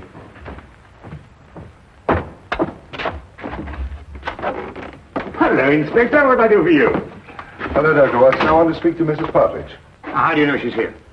I had her followed from Scotland Yard. Oh, I see. I'm sorry to have to do this, Mrs. Partridge, but I was afraid you might still think you were in danger. I see now that you do. I'm sorry. But Lestrade, Mrs. Partridge has just told us that her husband is going to kill her tonight at 9 o'clock. Mr. Partridge came to the yard this morning to tell me that his wife was going to call on me. How did he know?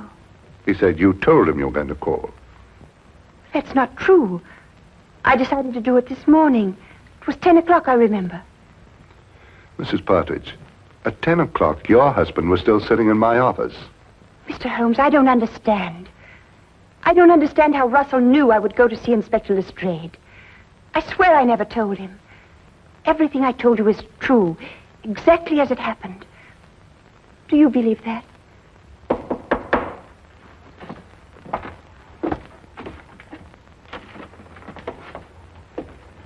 Excuse me. My name is Partridge. I believe my wife is here. Yes, indeed she is. Will you come in? Russell. I'm sorry I'm late, my dear. I was detained at the gallery. Are you ready to leave? How did you know I was here? How did I know you were here? Yes. How did you know? But you said you'd be here. You told me to meet you here. Have you forgotten?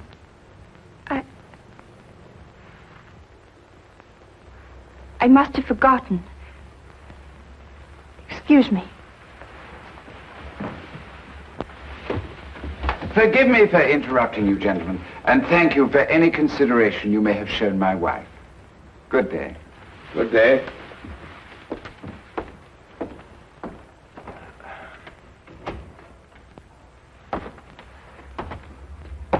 Well, I'd say that young woman was heading for a complete nervous breakdown. I've seen these delusion cases before. A very interesting man, and a very distinctive one. When I went down to the tobacconist, I wondered why he was standing at the corner of the street, watching this flat so intently. And now I think I know why. Yes, indeed, a very, very interesting man.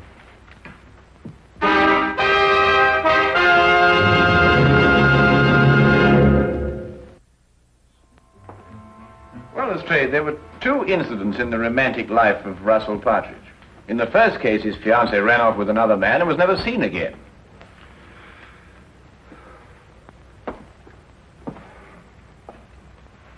She ran off with an American, didn't she?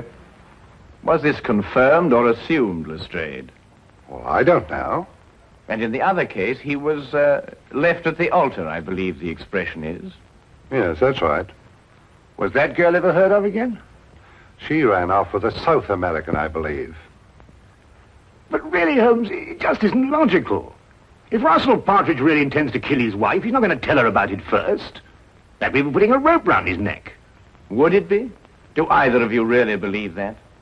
It isn't logical, Holmes. It isn't usual, Lestrade. But this man is just amusing himself. He's an insane fanatic. And unless you get a warrant out for his arrest, I, for one, won't be responsible. Now, look here, Holmes. I can't ask for a search warrant every time a man's left at the altar. What would you be looking for anyway? The evidence of the 7 other murders he told his wife he'd committed. Holmes, you must understand that... Well... Or the 8th will be on your hands.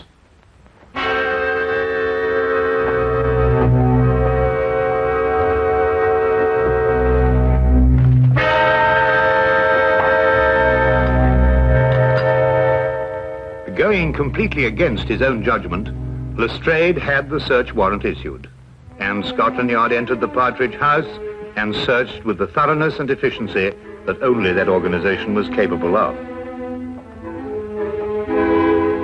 From basement to attic, no wall, no object was left without meticulous examination.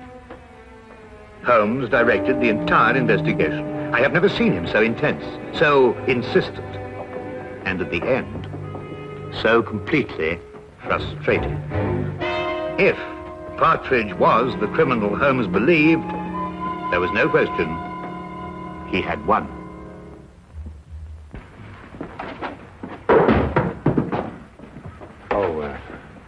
Naturally, Mr. Partridge, the yard will assume responsibility for putting things back as they were.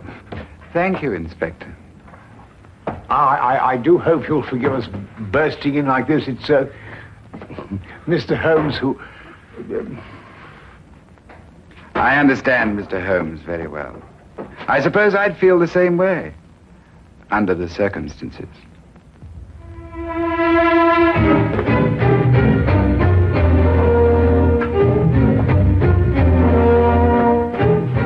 What time is it, Watson? A few minutes after 7, 5 minutes since you last asked me. It's there, Watson. It's there. I'll swear it's there. What's there? The evidence that Mrs. Partridge isn't lying. That her husband is a murderer. It's in that house somewhere. I'll swear it. But you've searched all over the house, Holmes. You've measured every inch of it. I know, Watson, but it is there. I've overlooked something. But unless I can find out what it is, that girl is going to be murdered in 2 hours. He said 9 o'clock. Even if he intends to murder the girl, he doesn't have to do it on schedule. But he does. That's part of his disease. That man works like a clock. He tempts the police by having the victim report the murder in advance, and then he has to complete his game by murdering on the moment, the exact moment. Now where are you going? Out. That I can see, but where? For a walk. We believe we searched every inch of that house. Now I've got to find the one place that I missed.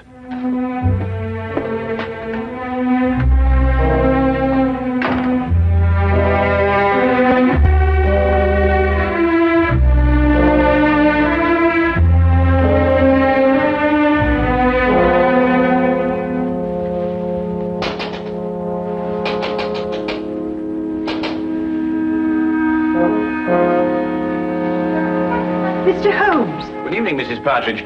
I realize the entrance is somewhat unconventional, but then so are the circumstances. I believe I made the climb unseen. What are you doing here? I want to prevent you from doing this. I can't stay here. You must. If I stay here, kill me. Mrs. Partridge, I know your life is in danger, but if you leave here, I can't guarantee your safety. If you stay and help me, we may yet have a chance. A chance? Yes. It's my theory that your husband will try to... Janet!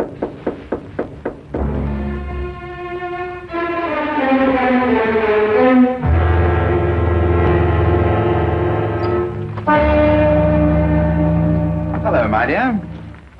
You were so quiet up here, I thought perhaps something was wrong. Are you planning a trip? No. Going out, perhaps? I was. But then I changed my mind. Why did you change your mind? Because I think you're lying. You're insane, Russell. But I don't believe you're dangerous. I shall stay here tonight and leave in the morning. I'm glad you feel like that, Janet. It shows you have great strength of character. Where did you kill your other 7 victims? Here, in this house. How did you dispose of their bodies? The bodies are still here. But the police searched the house. I know. I watched them. Very efficient. Especially with Mr. Holmes to guide them. A very clever man, Mr. Holmes. It was a tremendous temptation not to tell him where to look. It's 9:15. You have 15 minutes. Why don't you run away?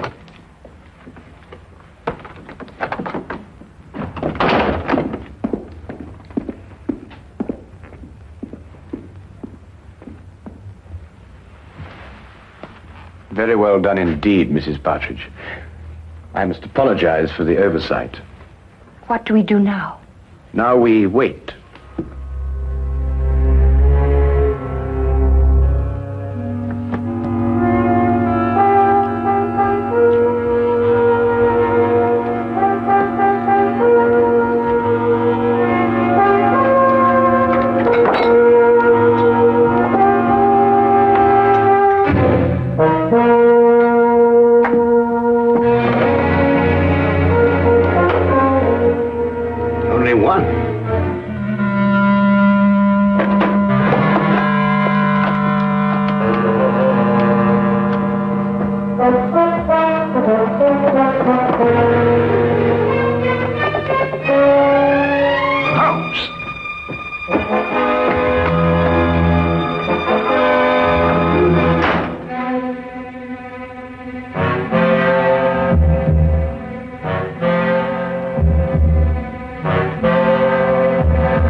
last I remember it.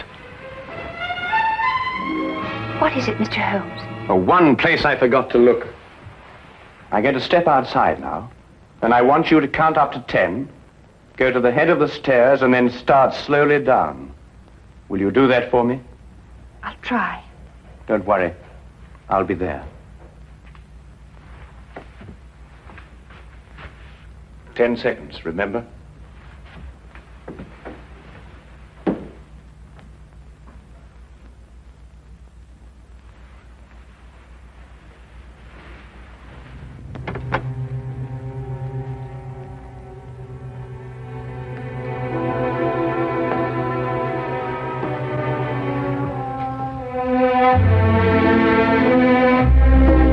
I admire your courage, Janet.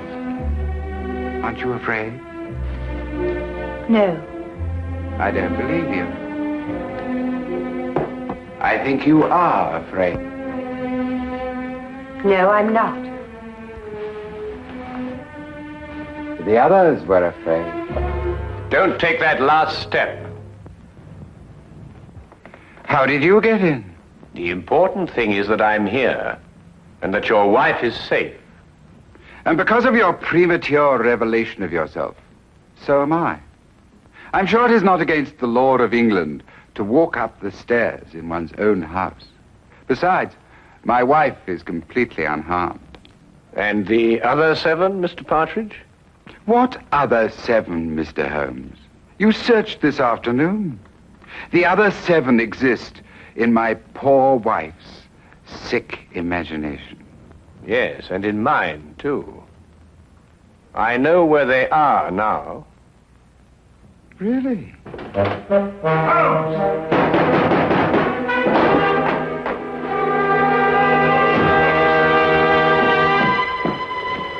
What's happened? Get the poker from the fire, Watson. Poker? Yes, the poker.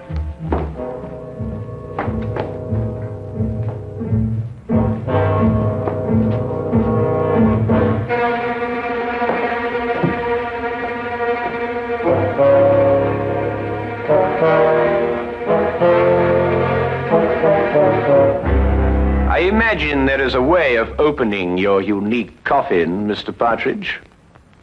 And if not, Dr. Watson here is more than capable of breaking it open.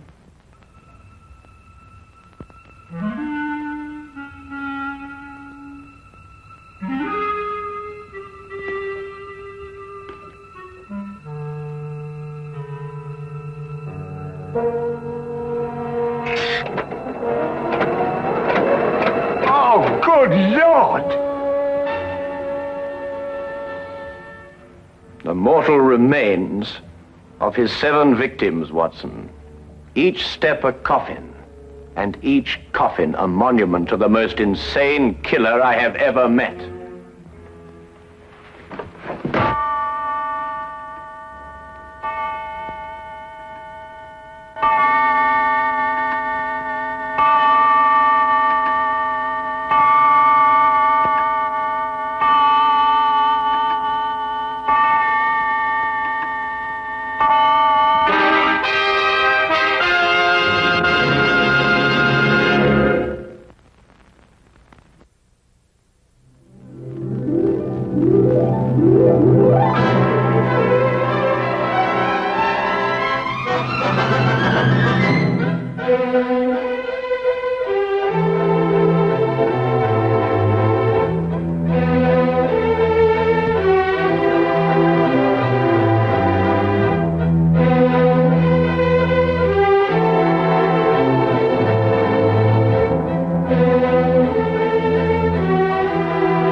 What are you doing? Well, I hope I didn't alarm you, old chap. I'm just taking gun prints. This is the end. This time you've gone too far, Holmes. You can't turn this place into a shooting gallery. Gun prints. Have you ever seen a gun print? I've never even heard of a gun print. You'll kill somebody one of these days, Holmes. Parliament ought to pass a law against people like you. Well, of course, gun print's just the name I've given it. Actually, it's the marks on the bullet left by the rifling in the gun barrel. Ah! Yeah, would you like to look at these two bullets under the magnifying glass? You'll observe that they have different markings, because they were fired by different guns. I'm not interested, not in the least interested. The police will be here in a minute. But you should be interested, Watson. You're interested in saving lives, aren't you? Of course, but... Well, look, this very little experiment may very well save a life someday. How can firing bullets Now, from here listen, into... wait a minute. Take the case of a man who is accused of murder. I'd rather not. The prosecution claimed that the bullets were fired from his gun. They probably were. The man was guilty. I can see it all. Yes, but if it can be proved that it was impossible by the markings, then an innocent man's life could be saved. That's all very well and good, Holmes, but this flat is not the place to conduct these sort of experiments. How would you like it if I started to practice my surgery in the bathtub or on the kitchen table? Could you manage it in the bathtub, do you think? No, I give up. And now, if you're not keeping this appalling smell for experimental purposes, I will, with your permission, open the door. Holmes, I told you. I knew you'd gone too far. Now you have shot somebody. Well, if I have, I shall have to certainly correct those guns for drift. Oh, that's fantastic. He seems to have some breath in him still. No fault of yours if he has. Now, help me with him before somebody sees him. Really, firing off revolvers, brewing poison, frightening people. It's more than a man can stand, Holmes. Really, more than a man can stand. Am I wounded badly, please? I'm a poor man. I can't afford a hospital. No. You'll be all right in a minute. You've just fainted from something. Something, you say? Didn't you hear what happened? I was outside, about to knock at your door, when suddenly I was attacked. Someone turned a revolver loose on me, bullets flying everywhere. I tried to fight back bravely, but there were too many of them, 6 or 7 at least, all firing guns. I'll get you a glass of brandy. Oh, thank you. You better call the police. They may try it again, whoever they are. Maniacs and foreigners, I'll be bound. No. You're quite safe now. Those shots came from my revolver and were fired into that wadding over there. You mean you were the one who... Yes, I was just carrying out a little experiment. I must apologize for any shock I may have given you. And no one is after me? And not to my knowledge, Mr. Wilson. Here, will you drink this, huh? Oh, thank you. You called me Mr. Wilson just now. How did you know that was my name? Well, it's on your collar. Very shrewd indeed, you're noticing my name like that. In fact, you've got exactly the kind of mind that could help me to unravel my mystery. That is, if you're willing to lend a poor man a hand. Oh, yes, I owe you at least that. What is the mystery? But perhaps you'll get a better idea of what it is if you read this first. Yeah, it's in the wanted column. Read it for yourself. To the Red-Headed League. On account of the bequest of the late Ezekiah Hopkins of Lebanon, Pennsylvania, USA, there is now another vacancy open which entitles a member of the League to a salary of £4 a week for purely nominal services. All red-headed men who are sound in... Apply in person on Monday at 11 o'clock to Duncan Ross at the offices of the League, 7 Pope's Court, Fleet Street. Apply in person on Monday at 11 o'clock to Duncan Ross at the offices of the League, 7 Pope's Court, Fleet Street. But what on earth does it mean, the Red-Headed League? It is a little off the beaten track, isn't it? I assure you, I felt the same way as you when I read it. A vacancy for what, I asked. I'm a dealer in second-hand merchandise, and I believe in giving value for value received. And it certainly struck me as odd that somebody was prepared to give £4 a week for nothing. But young Spaulding took a different view of it. Oh? Who is young Spaulding? Vincent Spaulding. He's my assistant, and I couldn't wish for a nicer young man. I see. Now, suppose you tell me the story as it happened, right from the beginning. From the beginning? Yes, of course. Well, it all started 2 months ago when that paper came out. I was in the shop at the time. I'm there practically the whole of my time. I'm a widower and I've got little else to do. When young Spaulding came back from lunch. Mr. Wilson, if you only knew how I wish that I had red hair like you. Huh? Don't believe it or not. Here is another vacancy for the League of Red-Headed Men. The League of what? Red-Headed Men. Surely you've heard of them, haven't you? Oh, I'm afraid I don't get about as much as some of you young people do. I should have thought everyone would have heard of the League of Red-Headed Men. Well, at least everyone who was eligible. Now, a man like you, if he were accepted, could make himself a nice little nest egg without hardly lifting a hand. Vincent, I've told you before, there's one thing you've got to learn in life. Nobody ever gets anything except by the sweat of his brow. Value receives value. What is this Red-Headed League? Take a look at this paper yourself. How I wish my hair would change color, really I do. What a nice little nest egg I'd make for myself. Well, this doesn't make sense to me. No? Will you see the name? Ezekiah Hopkins? Yes. Oh, he was an American millionaire. Very peculiar in his ways. He was red-headed himself and had great sympathy for all red-headed men. So, when he died, he left an enormous fortune in the hands of trustees to make life easier for all red-headed men. Oh, really? Yeah, red-headed men? Uh-huh. Oh, but I couldn't apply even if I wanted to. I've got the shop here to look after. Now, that's the whole point. The work don't amount to anything. Absolutely nothing at all. You need not interfere with a man's other occupation. Well, even so, probably millions of men would apply for it. No, this is limited to Londoners and to grown men. You see, this American started off from London and I suppose wanted to do the old town a good turn. And then again, I hear it's no use applying unless your hair is a real fiery red. Huh. Do you think my hair is red enough? Oh, I've never seen any redder. I could use the money. There's all sorts of repairs I could do, and... Vincent, I'm going to investigate this league. Lock up the shop. You're coming with me. Yes, sir. You're right. It is fiery red, isn't it?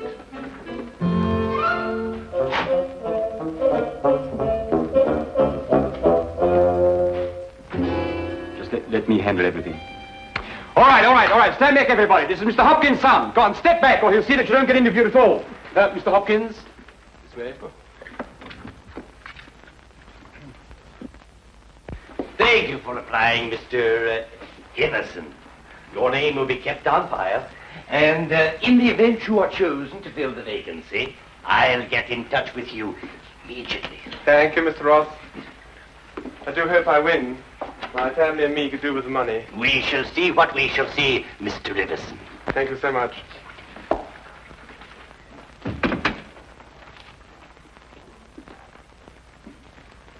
Are you the next applicant? Yes, this is Mr. J.B.S. Wilson. Your search is over. He's willing to fill the vacancy. Will you sit down, Mr. Wilson?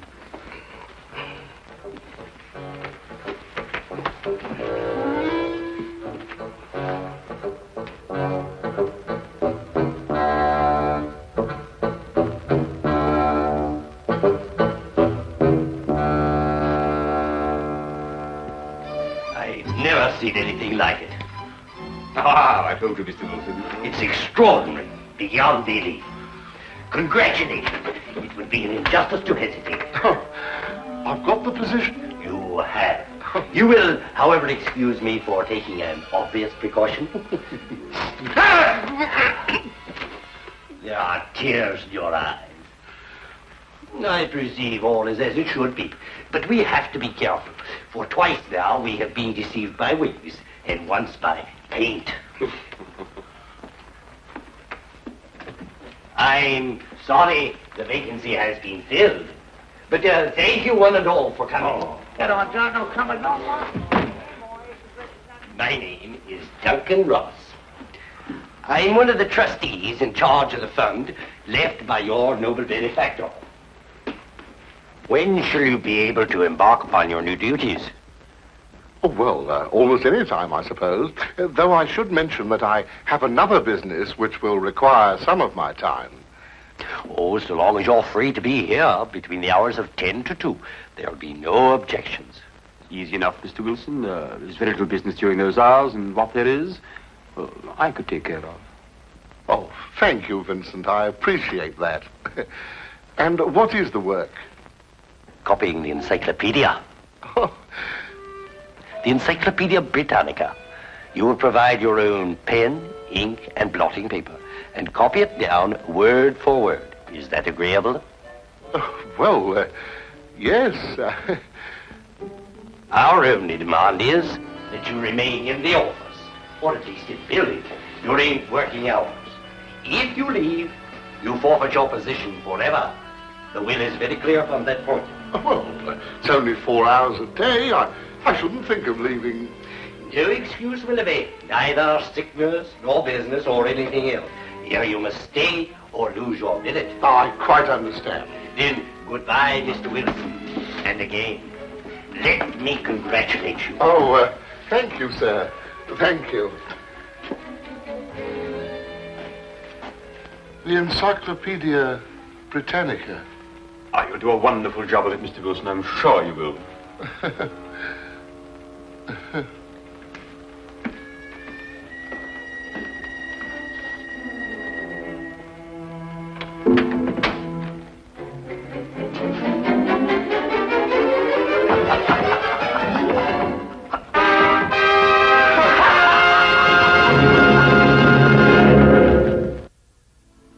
The first word was Arkham. At the end of 8 weeks, I'd finished the A's and begun the B's.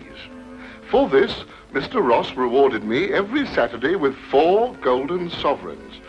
Yesterday morning, however, I got a staggering blow indeed.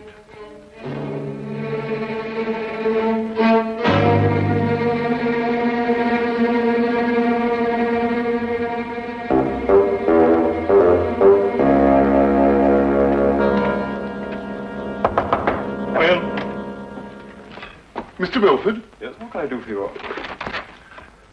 What's happened to Mr. Ross? Mr. who? Mr. Ross! Duncan Ross!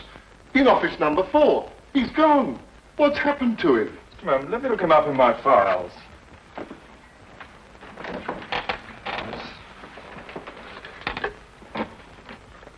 Are you a customer of this, Mr. Ross? I work for him. That is, I did up until this morning. What did you do? I copied the encyclopedia. You copied? The Encyclopedia Britannica. Wouldn't it have been cheaper buying another encyclopedia rather than going to all the trouble of copying it? You don't understand. That's the work the Red-Headed League required me to do. Look here, my good man. If this is a joke, I fail to see the humor. If it isn't, it's my duty to inform you that office number 4 was rented temporarily to William Morris, an accountant. I never heard of Duncan Ross, nor the Red-Headed League in all my life, and I'm certain they never existed. I got the home address of William Morris, but when I arrived there, it turned out to be a factory making ladies' unmentionables. No one had ever heard of William Morris or Duncan Ross. My word, you really were on a wild goose chase, weren't you? After that, I didn't know quite what to do. The whole experience was so embarrassing, I could hardly make myself tell it to Spaulding. Then, quite naturally, you thought of me. Oh, as I said before, I'm not a rich man. If I don't locate the League or find out what happened to them, I stand to lose £4 a week. You don't stand to lose anything, Mr. Wilson. You can't lose something you didn't possess in the first place. And the story is probably a pack of lies in any case. Holmes. And if it isn't, you've no reason to complain. You're £30 richer by your experience, not to mention the invaluable knowledge you've gained on every subject under the letter A. If I were you, Mr. Wilson, I'd be quite grateful and forget about the whole affair. Good day to you, sir. Well, I hardly expected this kind of treatment. If you should discover a corpse at your second-hand shop in an old cello case, you're perfectly welcome to return. In the meantime, I have an experiment to conclude. I'm going to find out if firing a gun in a house is illegal. If it is, you can rely on me to report you. Holmes, what on earth persuaded you to behave like that? Yes, it was rather unseemly behavior, wasn't it, Watson? But absolutely necessary, I assure you. But why? Well, if I tell him I was willing to take on his case, he'd probably give me away to the wrong party. Why burden him with the necessity of having to keep a secret? Then you mean you're going to take the case? I wouldn't miss finding out about the Red-Headed League for all the tea in India. China, Holmes. Do you think it could be a prank, some sort of wild practical joke on Mr. Wilson? Well, at £4 a week for 8 weeks, the joke would be on someone else. It is a considerable sum, isn't it? The case, as I see it, breaks down into two whys. I think I know the first why, but the second why eludes me. Well, which is the why you know, and which is the why you don't know? Well, why was the League formed? Now, that's obvious. To keep Wilson out of the shop for a certain number of hours a day. But why is the why that I want to know? Well, why is the why that you want to... I see.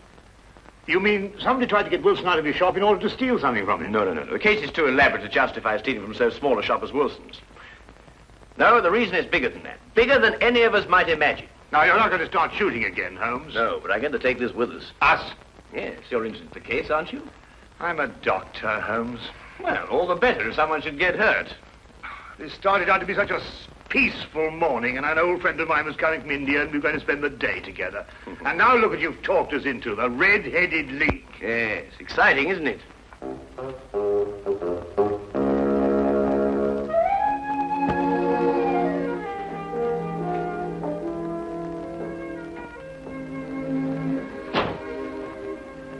Seems to be nobody here. I wonder where it could be. I'll be right with you, gentlemen.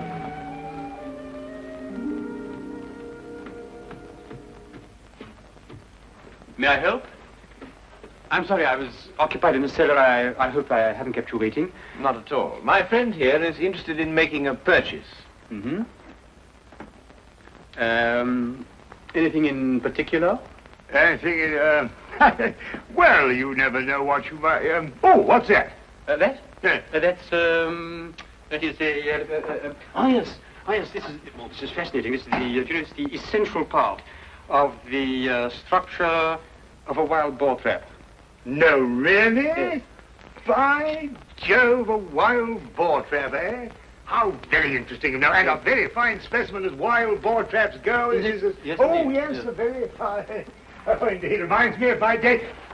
There we were, all lined out in a row, as far as the eye could see. Yes. Down the hill came the enemy, and the Battle of Royal Burnett was on. Yes, if you excuse me. There we were, outnumbered 112 to 1. That was from the count after the battle, as you understand. Yes, perfectly. Charge, they shouted, as down the hill they came, the hordes of heathen, at 112 to 1. And from that moment I became a collector, and I've been a collector ever since. You understand that, of course? Oh, yes, but that is a quite perfectly natural reaction. It's 1 o'clock. It's 1 o'clock. What? Yes, 1 o'clock. Our engagement with the Colonel. Do you remember? The one who led you in the charge. Oh, of course, yes. Well, I hope you'll keep that for me, will you? Well, there's been a fearful run on wild boar traps lately, but I'll do my best. Thank you, thanks so much. Good afternoon. Well, what did you discover? The knees of Spaulding's trousers show considerable wear. What does that mean? That's a great deal. Let me have your stick for a minute. What are you doing? Well, no time to explain now, but a considerable crime is in contemplation. And since today is Saturday, we may have some difficulty in preventing it. What kind of a crime? A bank robbery. What? Shh. Meet me at the side entrance of the Westminster County Bank at 10 o'clock sharp. Yes, is that the bank that's going to be... Yes. At 10 o'clock sharp, remember?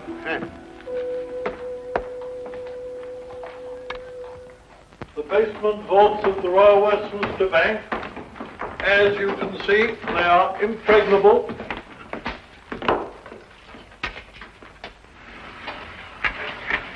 Why are you so sure that the bank's going to be robbed, Holmes?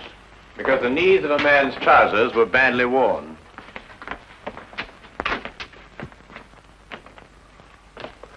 I can't see how they can possibly get in here.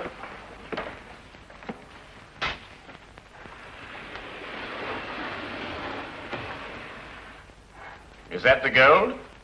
Yes. We had occasion some months ago to strengthen our reserves, and so we borrowed 30,000 Napoleons from the Bank of France.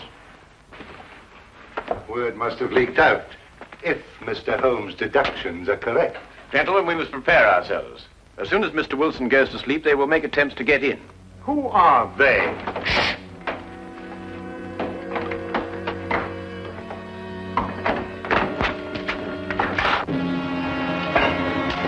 Get back.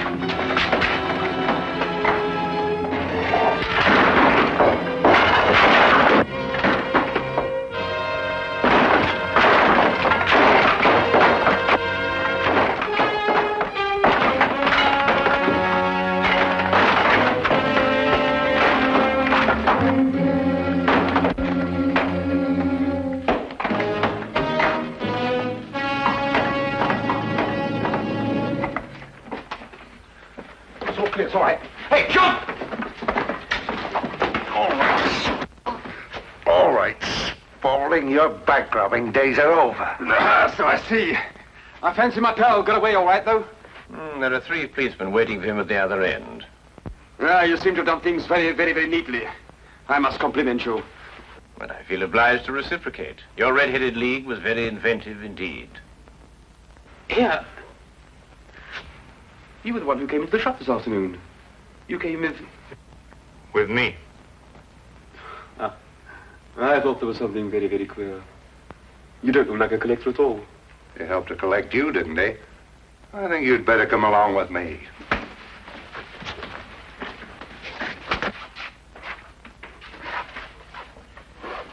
I don't know how the bank can repay you, Mr. Holmes. I've been more than amply repaid, Mr. Merriweather, by having one of the most unique experiences of my career.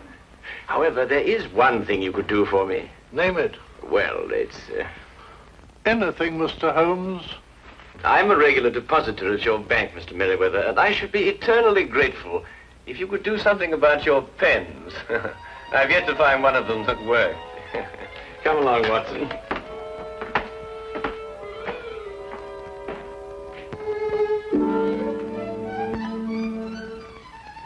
What I shall never understand is how you suddenly knew there would be a bank robbery.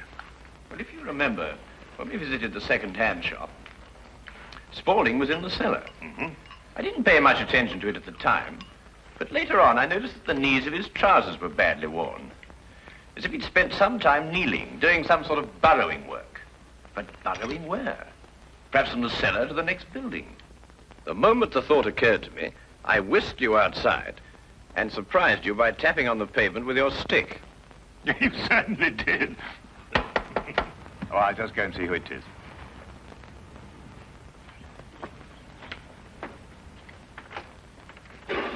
Hello, come on in, Inspector. Good evening, Dr. Watson. I hope it's not too late to make a call. Of course not. Come right on. Well, I saw the light was on, and I just thought I'd drop in. Ah, how are you, Inspector? Now, make yourself at home. Oh, Have a chair. Thank you very much indeed. Cup of tea? Yes, please. Well, by the time the newspapers come out with a report of your exploits tomorrow, Holmes, you'll be a hero. Well, I shall try and remain humble through it all. Yes, the whole of London. Except, of course, Mr. Wilson. Unless I miss my guess, he wants me still to arrest you. Arrest me? What for? Well, he didn't like the way you treated him last night, you know. And then, of course, he complains that... Oh, no, it's too ridiculous. Still, I think you'd enjoy hearing about it. He claims that you were firing a revolver in this house. You know it's against the law, don't you? But who in their sober senses would do such a thing? Yes, it does sound very implausible, doesn't it? Yes, that's exactly what I told him. I mean, people just don't do things like that, do they? No.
It started with a series of isolated events. There was a warehouse fire in Stepney. 2 workmen were severely injured, and 1 fireman was killed. There was an explosion followed by fire.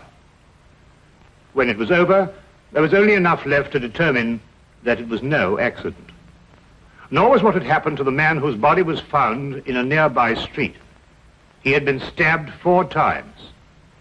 A link connected him with the fire. A pedestrian told the police he thought he'd seen the man running desperately as though for his life. He couldn't be sure. The fire swept the building so furiously in the confusion that followed. So many people were running. He wouldn't have noticed the man at all if it hadn't been for one thing. He was running away from the fire. The case was turned over to Inspector Lestrade of Scotland Yard.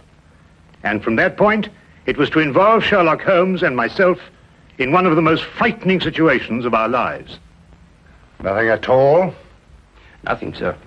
No laundry marks, no papers of any kind? There had been laundry marks, but they'd been cut out, sir. And there was nothing at all in his pockets. What about this mud in his boots? Oh, the laboratory been working on that since last night, sir, but they can't break it down. You mean they can't break it down? Laboratory? What's the use of having a new laboratory if they can't do a simple analysis? That's just what I say, sir. It's ridiculous. How do they expect me to solve a murder if I can't get any cooperation in my own department? That's just what I say, sir. No cooperation. I've got to do everything myself around here. Sir, supposing we get back a sample from the laboratory and go over with it. Oh, I suppose we'll have to. It might be faster that way, sir, if I might say so. I expect you're right. Look, pick up a sample from the laboratory and meet me downstairs. I'll have my carriage waiting there. Yes, very good, sir. Wilkins. Yes, sir. You said something about going over. Going over where? Going over to Sherlock Holmes and asking him to analyze that mud for us, sir. How did you know what I was thinking? I didn't mention his name. Didn't you, sir? Well, did I? I don't remember, sir. Maybe I did. I suppose you must have done. Well, I suppose I must. All right, I'll see you downstairs. Very good, sir. Fingerprints. Laboratories. Gunprints. The way things are going around here, we'll need to start a Sherlock Holmes department.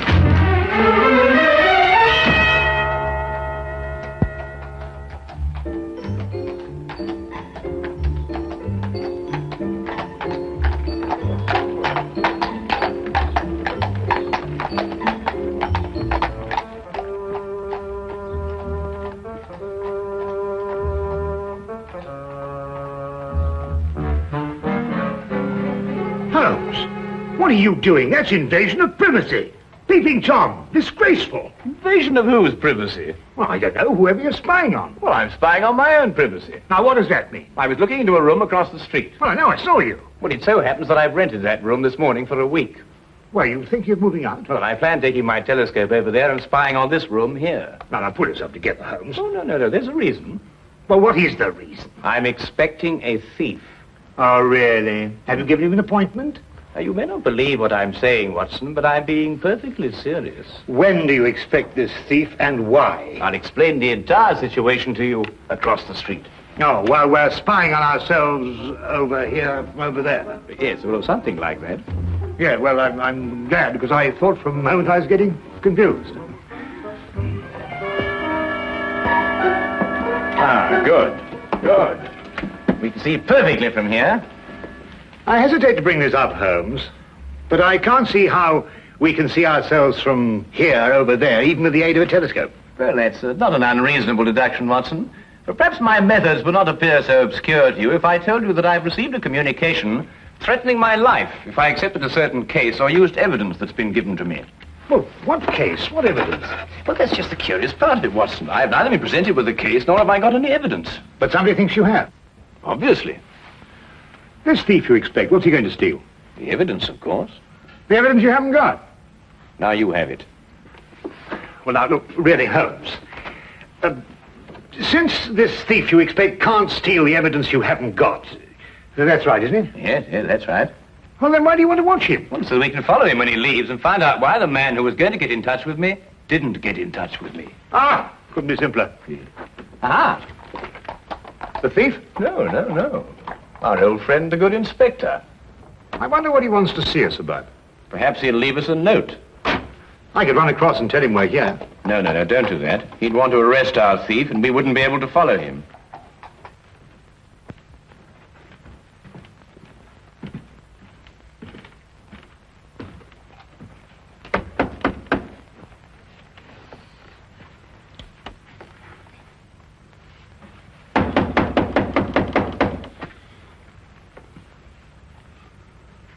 They don't answer.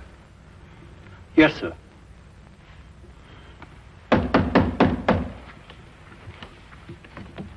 Perhaps they... open. Yes, sir.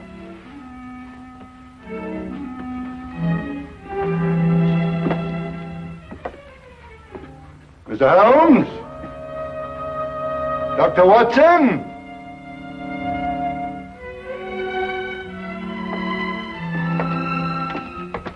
Mr. Holmes! Dr. Watson! You're not here. Yes, sir. Mr. Holmes!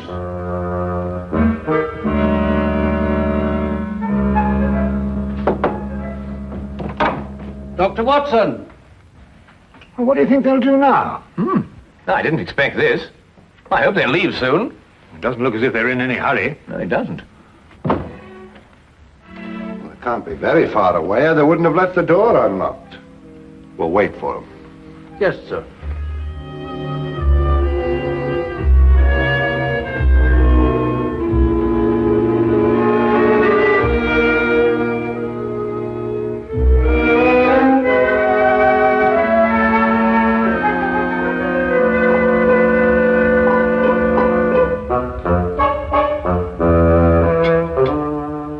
About chemistry, sir? Uh-huh. Chemistry, sir. Do you know anything about it? Oh, don't be ridiculous. Well, I was just thinking, sir. Here's Mr. Holmes's equipment, and you have that sample of mud.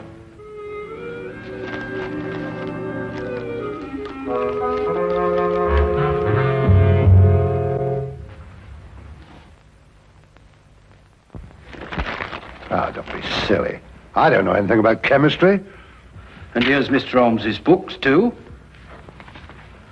Suppose we were to do it ourselves, sir, and show them the resourcefulness of Scotland Yard, as it were. Now, Wilkins, that might be a very good idea.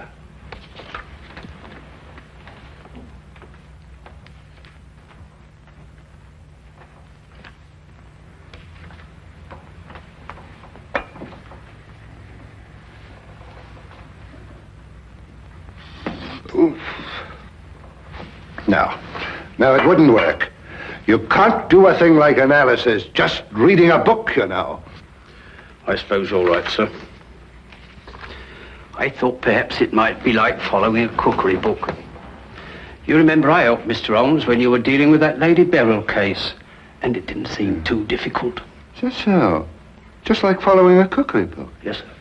You know, I can do a bit of cooking. Once made a Yorkshire pudding.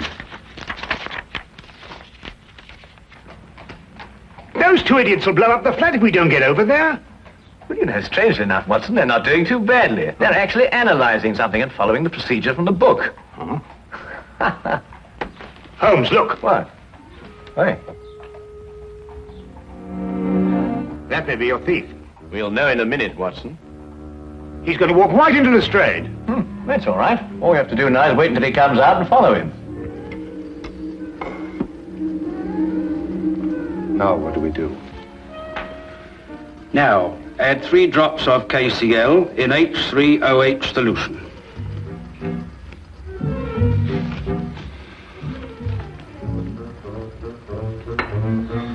Here we are, sir. 3 drops, you said? That's right, sir. Careful, sir.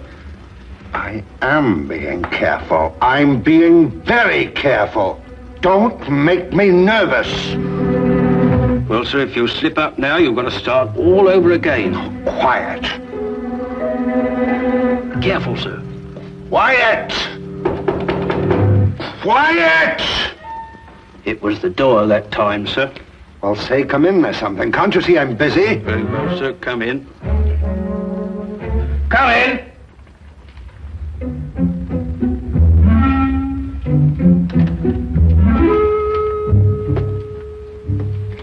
Mr. Holmes, I'd like to speak to you. I believe you were expecting me. Huh? I won't waste your time or mine, Mr. Holmes. I'm only here because I know you're well acquainted with Inspector Lestrade of Scotland Yard. That's true, isn't it? Why, yes. I know him as well as I know my own brother. Charming fellow, Lestrade. Intelligent, too. Then you can tell him for me that the fire that destroyed a warehouse last night and caused the death of one fireman was not an accident. Really? At this very moment, another fire is raging in a block of old houses in Covent Garden. What?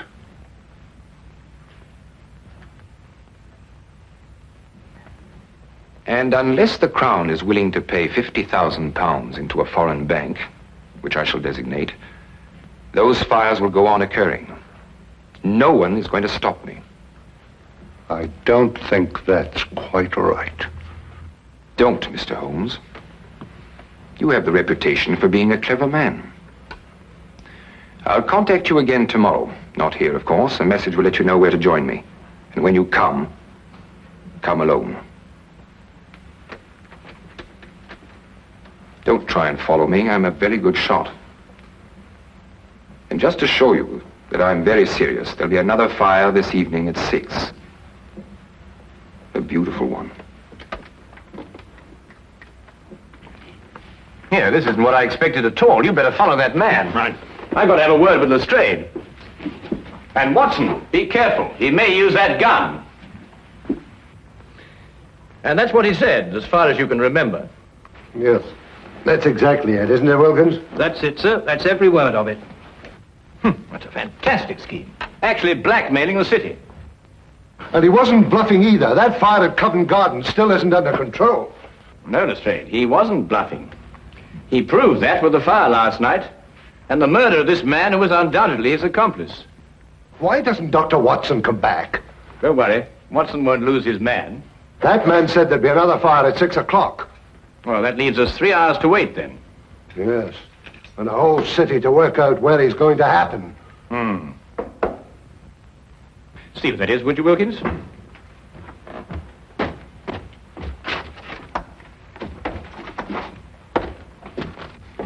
Inspector Lestrade? Yes? I have a message for you from a Dr. John Watson. Yes, what is it? He said to tell you that he followed the man to 43 Chester Street in Bayswater. And? He said to tell you that when the man walked in the entrance of the house, he was shot and killed. The killer got away, and the man died without speaking. Somewhere in London, he's planted a bomb that'll go off in 3 hours.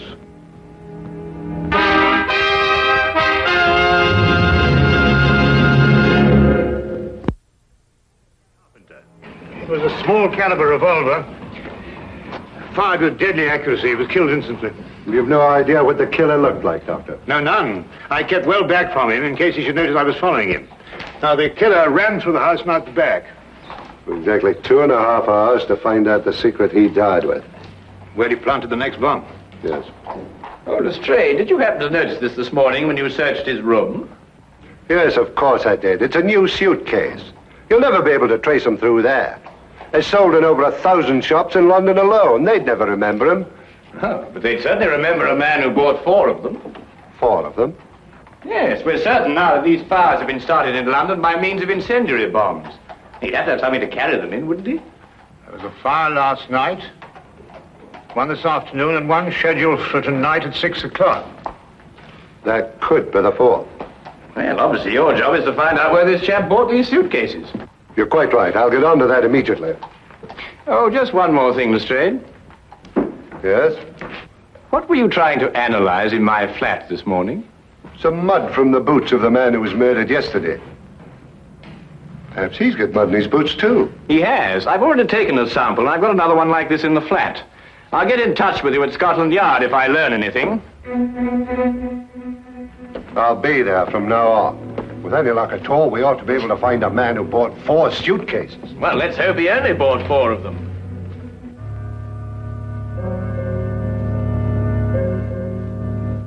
We returned immediately to Baker Street and together worked feverishly to break down and analyze the traces of mud that had been found on the shoes of both murdered men. We were able to ascertain quickly that both samples were from the same source. We knew at least that we were on the right track, but where this track would lead, we had no idea. Time seemed to fly as the 6 o'clock deadline approached. We could only hope to conclude our experiment in time, and then hope that it would lead us to that one point in London where death lay resting in a case. Inspector Lestrade, at his end, had placed the entire resources of Scotland Yard on this one assignment. The city was divided into sections according to a standing emergency plan. A large map on his office wall was divided into individual zones, with a squad of men assigned to each zone. The men in these squads were detailed to inspect every shop in their area and report their findings. As quickly as the reports came in, the sections were marked off and the men shifted and reassigned. Every square foot of London was being covered. If only there was time.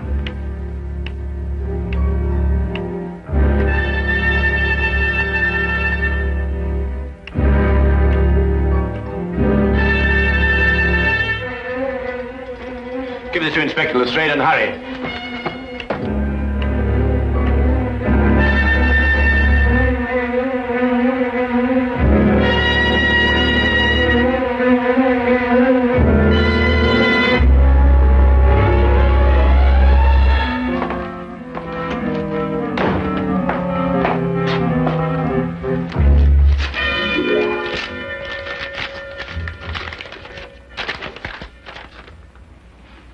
Explosive nitrate? What does it mean? I believe it's a basic ingredient of dynamite, sir. Mr. Holmes give you this? Yes, sir. Hello, laboratory. Where would a man get nitrate in his boots? That's the problem, isn't it, sir? Sure. Hello, laboratory. This is Inspector Lestrade. Where is a man likely to pick up explosive nitrate on his boots? In London? Yes, of course, in London. And the only place I can think of at the moment is the Army Warehouse, Knightsbridge. Is that the only place? The only place I can think of at the moment. However, give me a little time, and I may be able to think of a few more places. Give me a little time. I wish I could. Army Barracks in Knightsbridge. Go back to Baker Street and tell Mr. Sherlock Holmes I've gone on ahead. You bring him with you. Quickly now, quick as you can. You're wrong now. We won't have time to be right.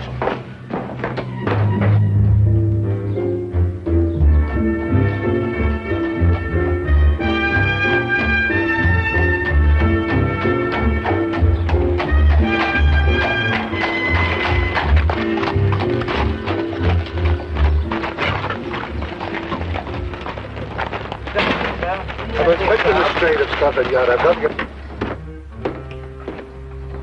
The inspector wants you to come to the Army Barracks at Knightsbridge. Army Barracks? Holmes, that's it. It could be, and we have no time to explore any further possibilities. Come on. I have a carriage waiting downstairs. Good. Have you noticed anything suspicious around here? No, Inspector, I haven't. Does everyone coming into this area have to pass a guard like yourself? Yes, sir, that's orders. What about deliveries? They're all examined, sir. You have civilian workmen here. Did any of them bring in a suitcase? No, sir. We may be wrong. Oh, excuse me, sir. We've carpenters working here, and they bring in their tool chests. That's about the size of a suitcase, isn't it? Where are they? In that shed. They ought to be just finishing up. Come on.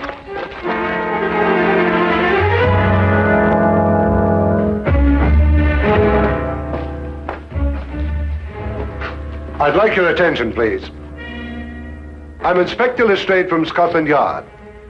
First of all, I'd like to know if all the men detailed to work here are present now. I'm afraid I have to ask you... To remain an additional hour. It may be necessary to ask you to build a protective shield around the store of nitrates. Why, our day ends at 6:15. Don't worry. You'll receive additional wages for your work. What if we don't want to stay? Why not? I could use the extra money. The nitrates might explode in case of fire. They were there yesterday and today. They'll wait till tomorrow. Why take chances? It's only another hour's work. Well, when do we know? We'll be able to tell you at 6 o'clock.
I'm not going to wait around here anymore.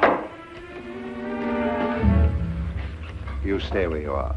If they want my job, they can have it. Why should you be in such a hurry? There's only a minute to go.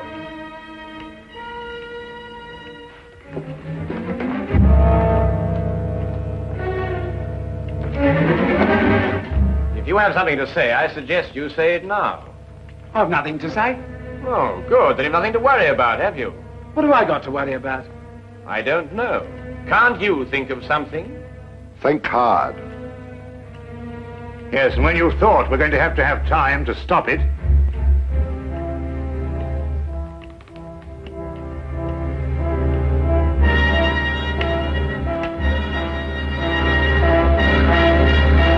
Outside that wall behind the pile of wood. Quick!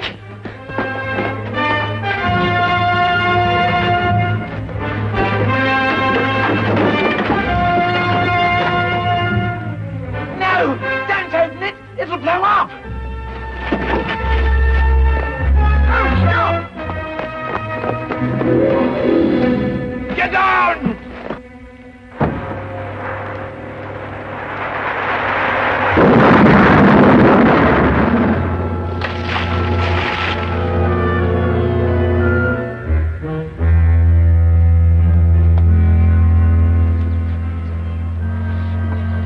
Well, Watson? What? Don't let me ever do that again. Come on.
Sherlock Holmes solved an extraordinary case involving the theft of state secrets from a foreign embassy in London. Holmes' work virtually saved the throne of the Balkan monarch, King Conrad.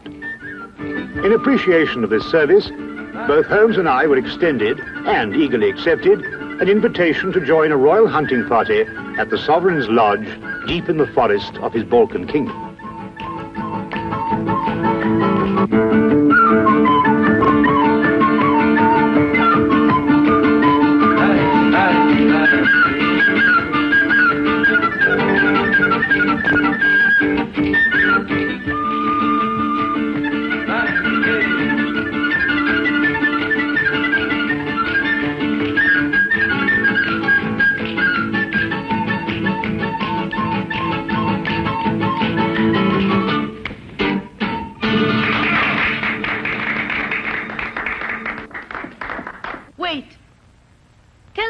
Fortune. Not mine. Let's hear Prince Stefan's. Afraid of your future, cousin? I'll tell you that when I've heard yours. Don't worry, Conrad. I'm going to have a long, peaceful life. Tell them, girl.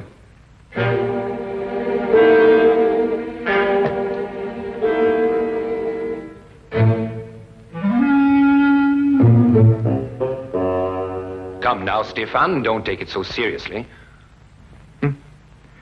No, just a bit unnerving, that's all. Not some sort of joke of yours, was it? I'm afraid not.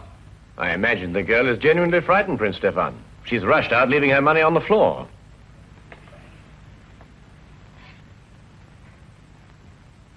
Let's forget all this. Let's drink a toast to... I can't think of anything. We've drunk to our guests and to everybody's country. To beauty, Your Highness.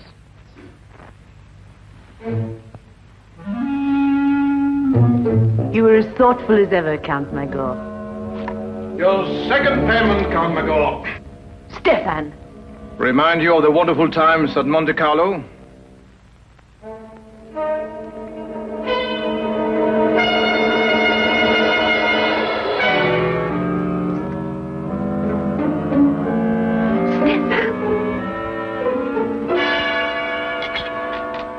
Conrad!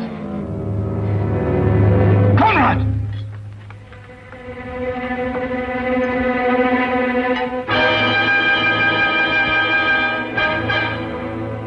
He's dead.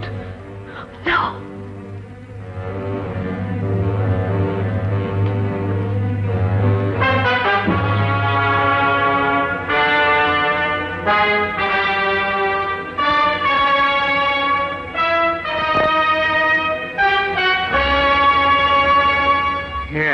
Poison. But you can't tell what kind without a post-mortem. Watson, do you think it could have been in his wine glass when we drank that last toast? Yes, could have been. Have to be very quick acting. Indeed, it seems almost incredible that one could murder so quickly and so smoothly in front of so many witnesses. You know, Holmes, I've come to the conclusion that these people are raving mad. I haven't had a quiet minute since we first came here. The question, Watson, is who had the greatest motive? Even the king is capable of it, if the reason were great enough. Come in.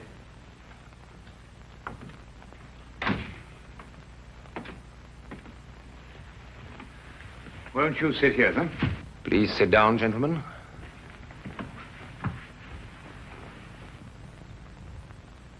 Great shock. Terrible. But I'm afraid the consequences will be still more tragic. War? Stefan came here at my request as a representative of his father, King Johann. I had hoped to reach a non-aggression agreement to relieve the tension between our two countries. However, it seems that King Johann is more interested in finding an excuse for war than in preventing one. And now, of course, he has his excuse. Plus a genuine fury. King Johann is arriving tomorrow to take his son's body back home. I must be cleared of all suspicion before he leaves this lodge tomorrow. Mr. Holmes, will you help me? I can only promise to try, Your Majesty. But I believe I should warn you that the speed and cunning of our murderer may place other lives in jeopardy before we see the end of this affair. Why was Prince Stefan's wine glass taken to the kitchen and washed? I set it aside, but the servants picked it up with the other glasses. An analysis will serve no purpose now, Your Majesty. Have you any more questions to ask Count Magor, Mr. Holmes? No, Your Majesty, none at present. You may go, Count Magor. Magor is an excellent equerry, Mr. Holmes. He's rash, but faithful. I see.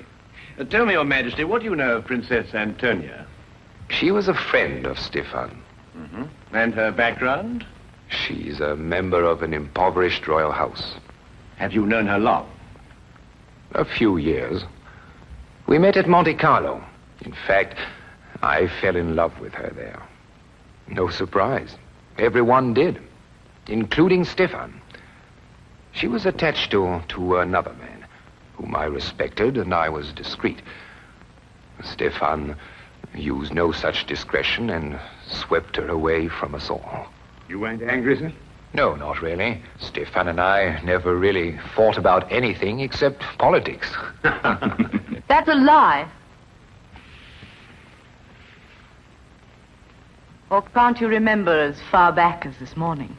What do you mean, Antonia? Perhaps I was mistaken. You've made an accusation. I apologize. If you should require me again, Mr. Holmes, I'll be in my rooms. Very well, Your Majesty. I'm leaving too, Your Majesty. I wouldn't want you to think I spoke behind your back.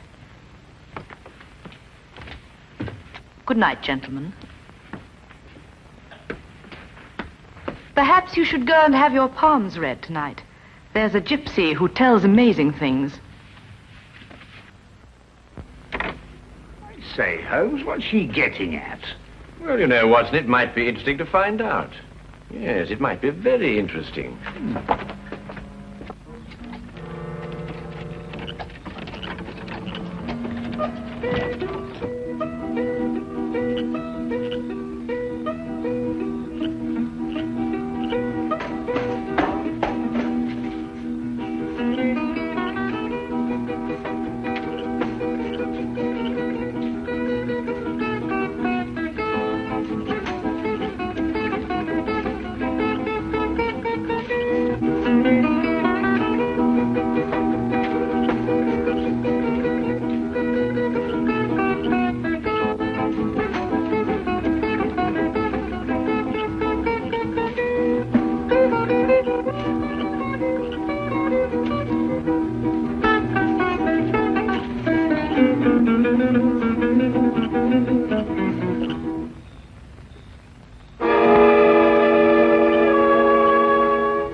I know. I saw it in his hand.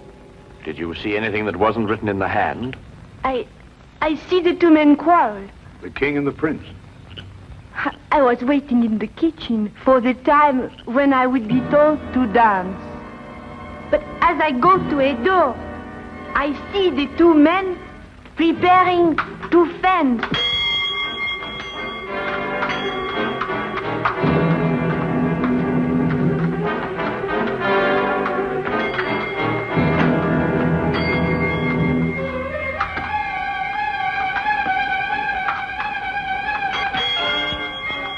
Count Magor.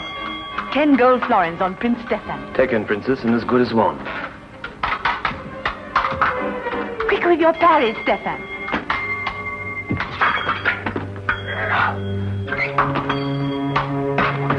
Touche! Your wrist, Stefan. A scratch? You'd better have it dressed. Count Magor. Your Majesty? Fetch your napkin from the table. You need fencing lessons, Stefan. Your reflexes have slowed down. I may need fencing lessons, but at least I need no lessons in sportsmanship. What do you mean? I was off guard. A true sportsman doesn't riposte when his adversary is off balance. I won't forget that remark, Stefan. And I'll see that you remember it too. Gentlemen, Mr. Holmes and Dr. Watson will be back from their walk any moment. Then I did not look any more. Thank you. You've been very helpful. I think that friendly match this morning warrants some close investigation. Come, Watson. Tell me, Your Majesty, who suggested the fencing match between yourself and Prince Stefan? Princess Antonia? And where are the epées? There. Would you mind if I had a look at them? No. Thank you.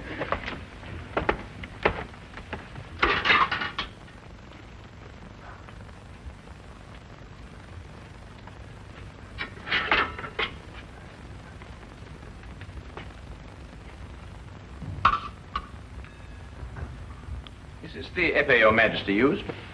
Yes. Did you have the choice of weapons? Yes. I note that the tip of this epée has been dipped in poison. You perhaps misunderstood me earlier, Mr. Holmes. My request and your orders are to clear me, not convict me.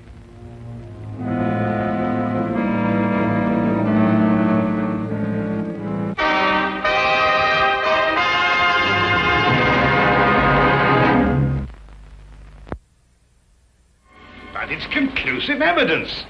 King had the choice of epées, so he was sure to be the one who gave her the poison. It's evidence, Watson, but fortunately for our own safety, it isn't conclusive. Oh, what do you mean? Well, we must continue our investigations until we have a decision, one way or the other. Then we must let the facts speak for themselves. Yes, but if you prove him guilty, he'll start a war. My dear Watson, I can only disclose the facts. I can't alter them. Oh, well, let's go to breakfast. Even if we are condemned men, we might as well have a hearty meal.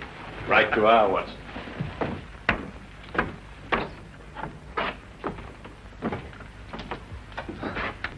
Yes, that's true. Go back. Do you remember what you called me in Monte Carlo? A vagabond princess.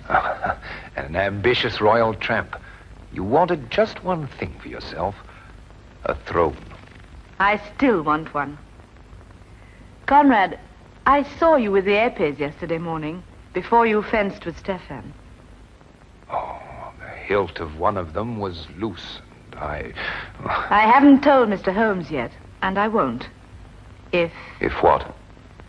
Your throne's an attractive throne, and I've been told I'm not an unattractive woman. You could have had it without blackmailing me. I was ready to marry you at Monte Carlo when you chose Stefan. I've loved you ever since. You love? Tell Mr. Holmes anything you want. Conrad, I didn't know. Get out! Get out!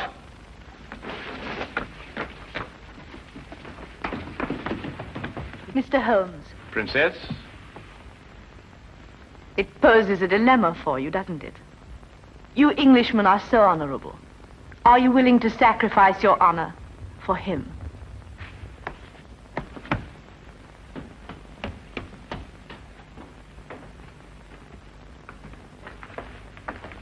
You heard? Yes, Your Majesty. I did not kill Prince Stefan. And yet the circumstantial evidence could convict you in a court of law, you know. Mr. Holmes, you're a very dangerous man. Have I your word that when King Johann arrives, you will suppress any evidence you may have against me? No, Your Majesty. You're placing yourself and Dr. Watson in jeopardy. I realized that before I started my investigations.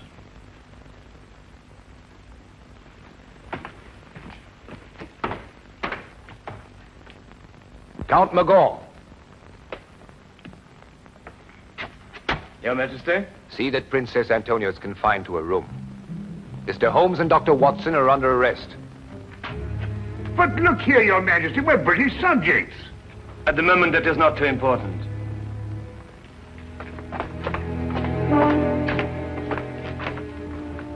Interesting situation, eh, Watson? Well, it's fantastic.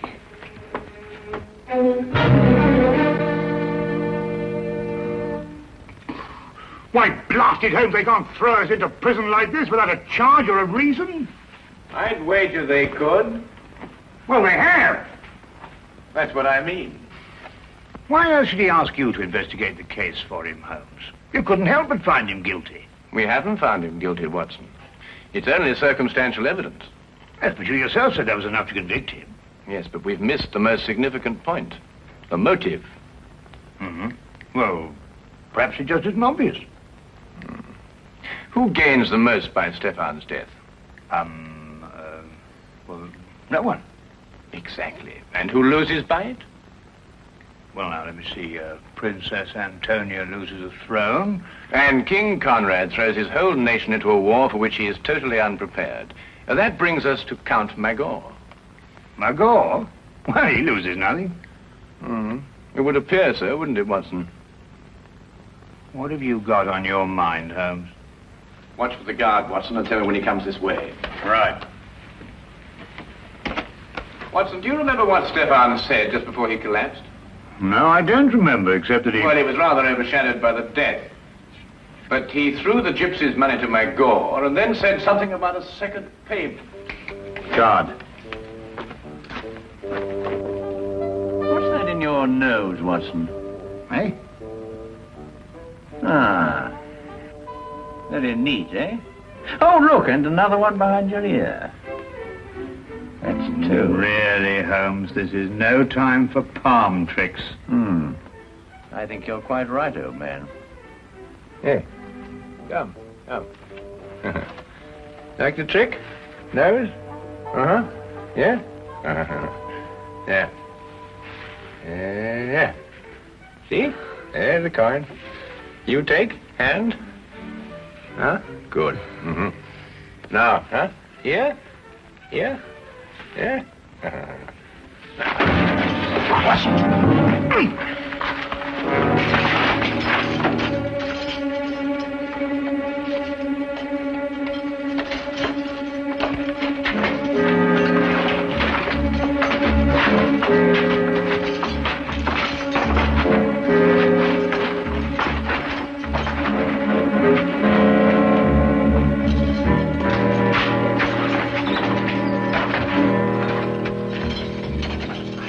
What now, Holmes? First we free Princess Antonia. Come on.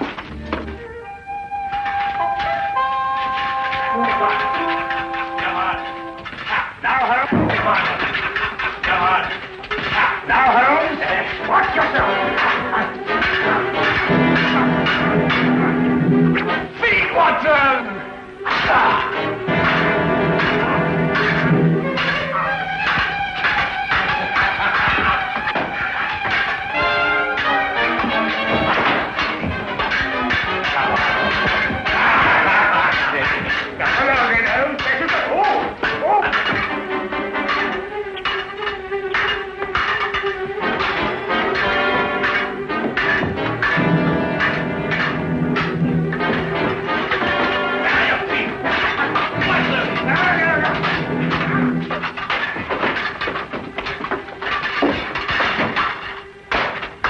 Gotcha, Watson.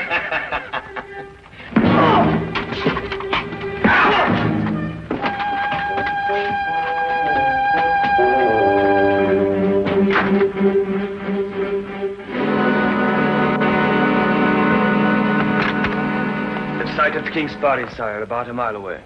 What can I tell him, Magor? Tell him nothing, Your Majesty. He has no proof against you. He'd start a war merely on suspicion. I need proof of my innocence.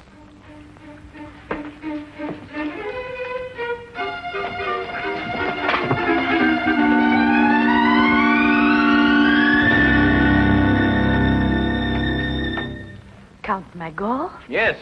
But, Holmes, he's not involved in all this? He could have put the poison on the épée. No. After all, how would he know which épée the king would choose? Sheer logic eliminates the count. Not if the épée was poisoned after the duel, Watson. You mean to throw suspicion on the king? The wine glass, perhaps? I think not, Watson. Princess! When Prince Stefan received the scratch, Who dressed the wound? Magor. We must go down to the hall immediately, and we have little time, Your Highness. But Holmes, you can't prove anything. All the dressings have been burnt. You haven't a scrap of evidence. Well, evidence is an interesting thing, Watson. Sometimes it can be recreated. Shall we go, Your Highness? Yes. Thank you. Follow me.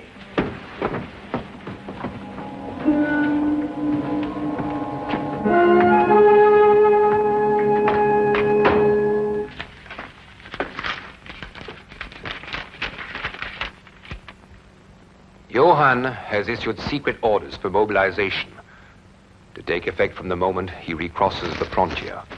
He's determined to have war and he can't be dissuaded. Are you quite sure of that, Count Magor? If King Johann had been confronted with the truth, there would have been no cause for war. Would there, Count? Why draw your sword, Count Magor? We are unarmed. Put up your sword, Count Magor. What truth, Mr. Holmes? They're wasting time, Your Majesty. So they'll be free when King Johann arrives. Not at all, Count. We happen to have discovered the last scrap of evidence that we needed. It completely vindicates Your Majesty. What is it? Will it convince King Johann? I believe it will. We have found the container that held the poison. What are you talking about, Holmes? We've found it, Watson. Haven't we, Count? Defend yourself, Mr. Holmes. Return the button or defend yourself. Put up your sword, Count Magor. I'll count to 3, Mr. Holmes. What is in this button, Count? Nothing. Oh, nothing, eh? Then you shouldn't mind very much if I do this with it. On guard, Count. No, what's the matter? I'm defending myself. I say there was poison in that button. You say there wasn't. If you're right, you shouldn't mind a little dueling scratch. No, don't. Drop your sword. Well, Count? Yes, you're right. What happened in Monte Carlo? Monte Carlo? Yes, Your Majesty. That was where Stefan got some sort of hold on him. What was it, Count? I cheated at cards. He caught me. He took my honor and the woman I loved.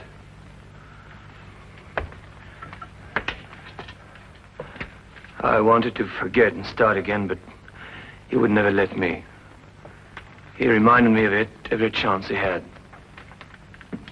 And what made it more unbearable, Count, was that you continually reminded yourself. And yet you couldn't quite escape your conscience, could you? King Johann and his party are entering the grounds, sire.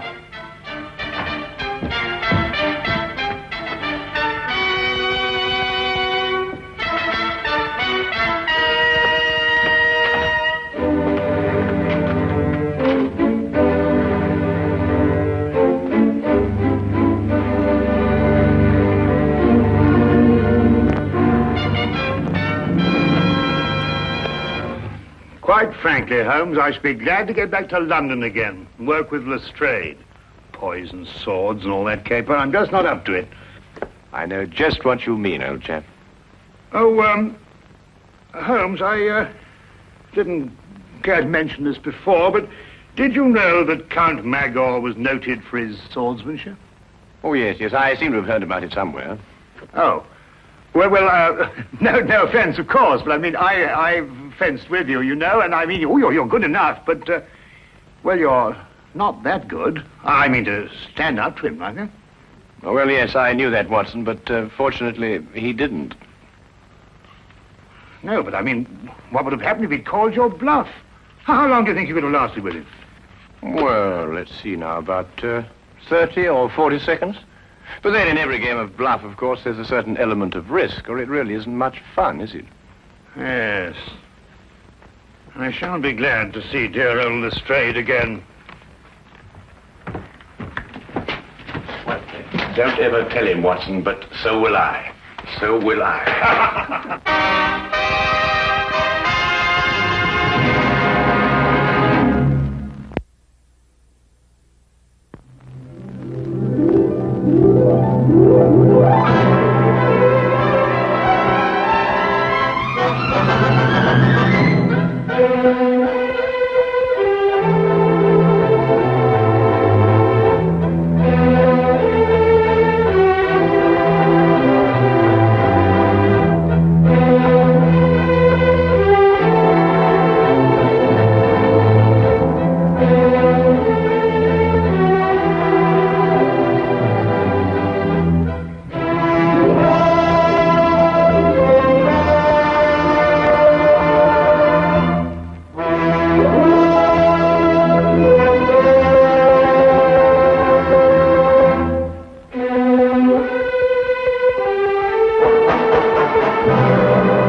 I never suspected Inspector Lestrade would shortly be accusing me of the murder of a man I had yet to meet.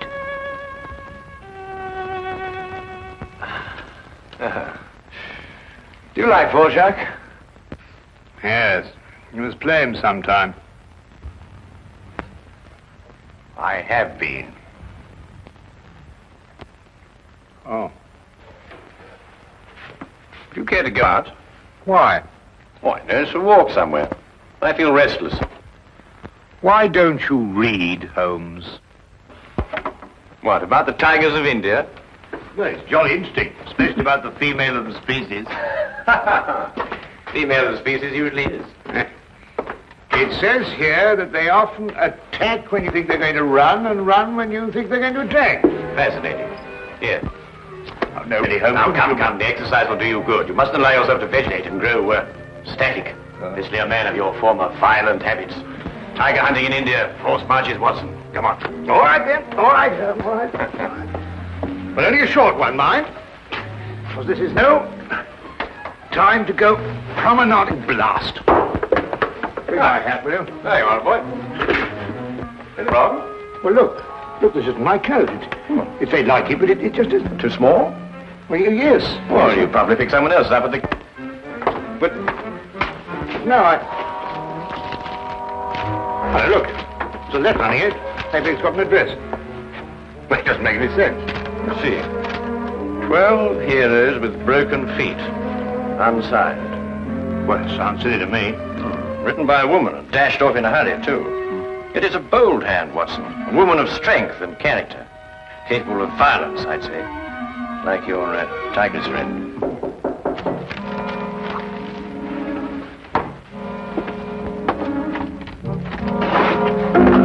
Which of you two gentlemen is Dr. Watson? I am, sir. Thank goodness I found you, Doctor. The cloakroom attendant at the club told me this must be your coat and... yes, I see you have it, Doctor. As a matter of fact, we've only just discovered the mistake. In fact, we were on our way back to the... I say, would you mind, Holmes? Yes, of course. Thank you.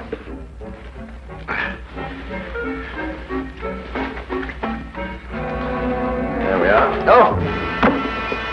So sorry. There we are. Thank you, Doctor, and thank you. Good night, gentlemen. I'm sorry about the mistake. Good night. Good night.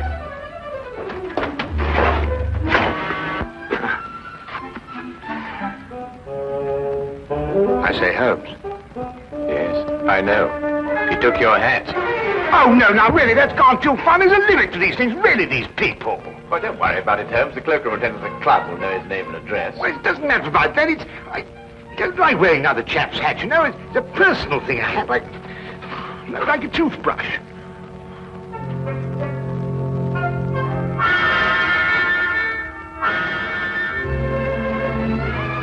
The son of a title, I see. The family crest. Been to Russia, too. Samovar. A nice pair of icons. You know, it was beginning to rain when we came in here. I hope that chap's had the decency not to get my hat absolutely soaked. Watson. I see he composes, too. Well, someone does.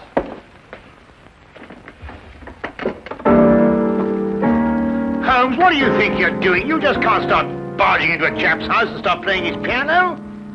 The violin is really my instrument, Watson, but I have a certain facility with the piano, even if I do say so. Do you know what this piece is called? No, I don't. I couldn't care less. We should stop playing that thing. The Spider's Web. A ballet, apparently.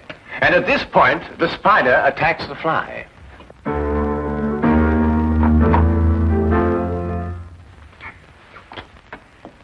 You gentlemen wish to see my husband?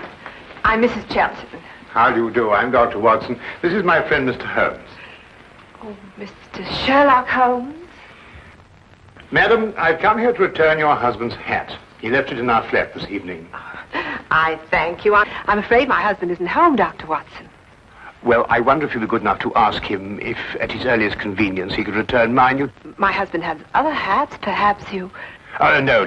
Thank you very much indeed. I'm very partial to my own. Well, I'm sorry to have disturbed you, Mrs. Cheltenham.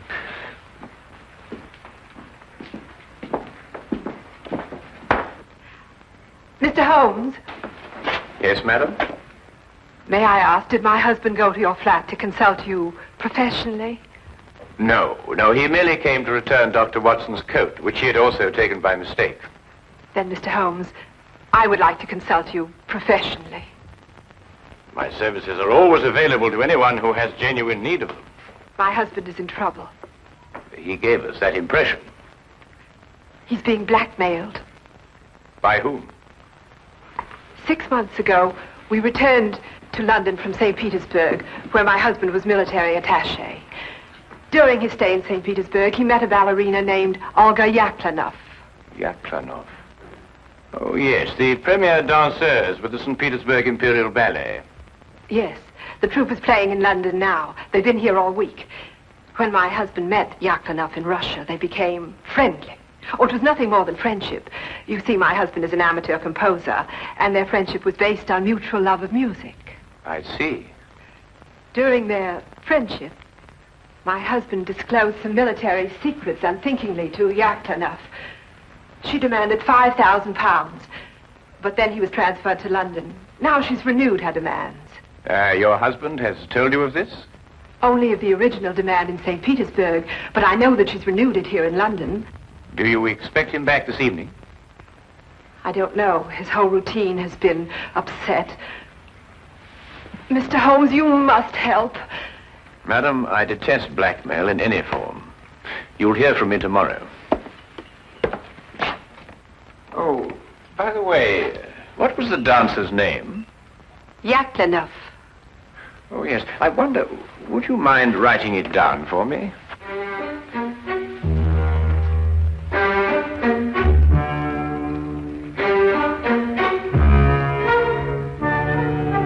Thank you, madam.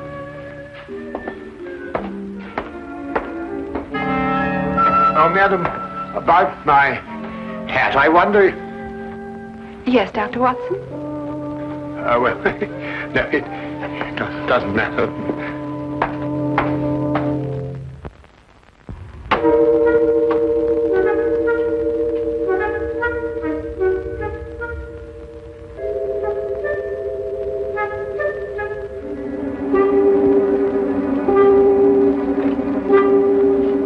Did you knock on the door? There's a knock. I am inside, Watson, not outside. Well, it must have been somebody else. Wasn't me. I'm inside, too.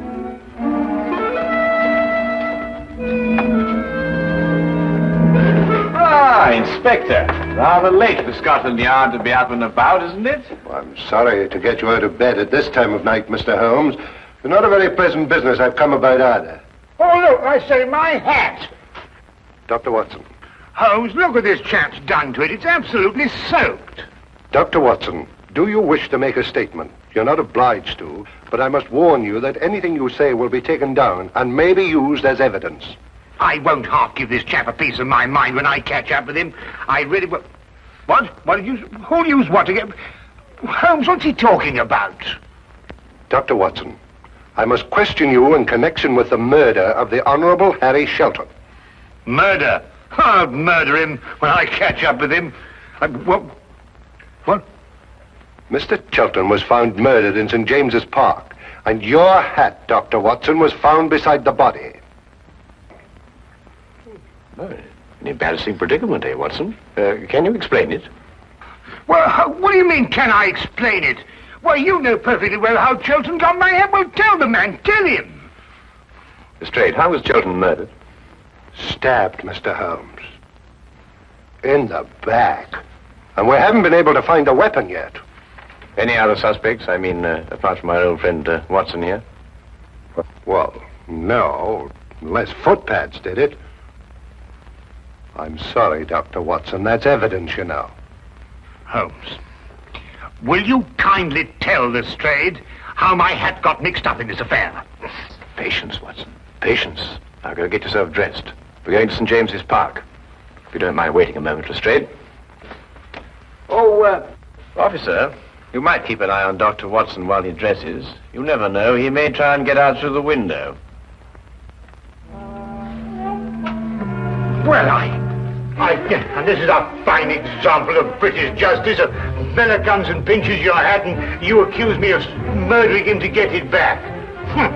I've never heard of such a thing in my life. I think of all the cups of tea you've had free with us. It makes me absolutely...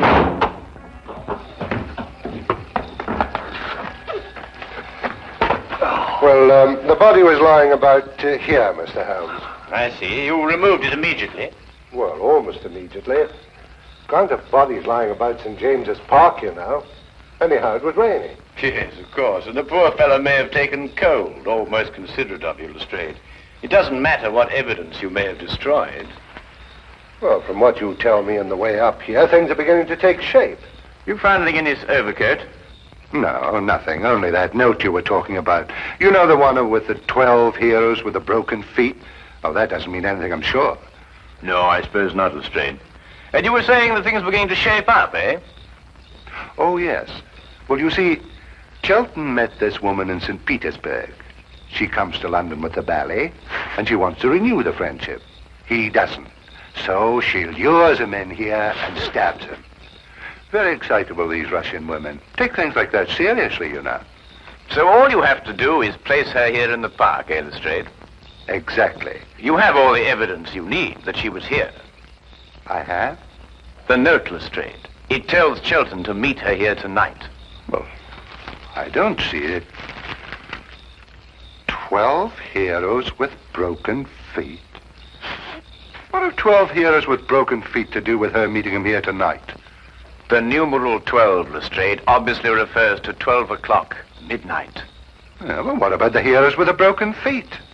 A slight confusion on the lady's part. Probably the influence of Cockney stagehands. She added an H where there shouldn't have been one. What? Then spell it as she spelled it, but without the H. E-R-O-S. Precisely, and here he is. Cupid, the Greek god Eros, with his broken feet. Oh, I see. Oh, then we have our murderess. It would appear so, wouldn't it? And now that the case is solved, perhaps I can go home and soak my feet.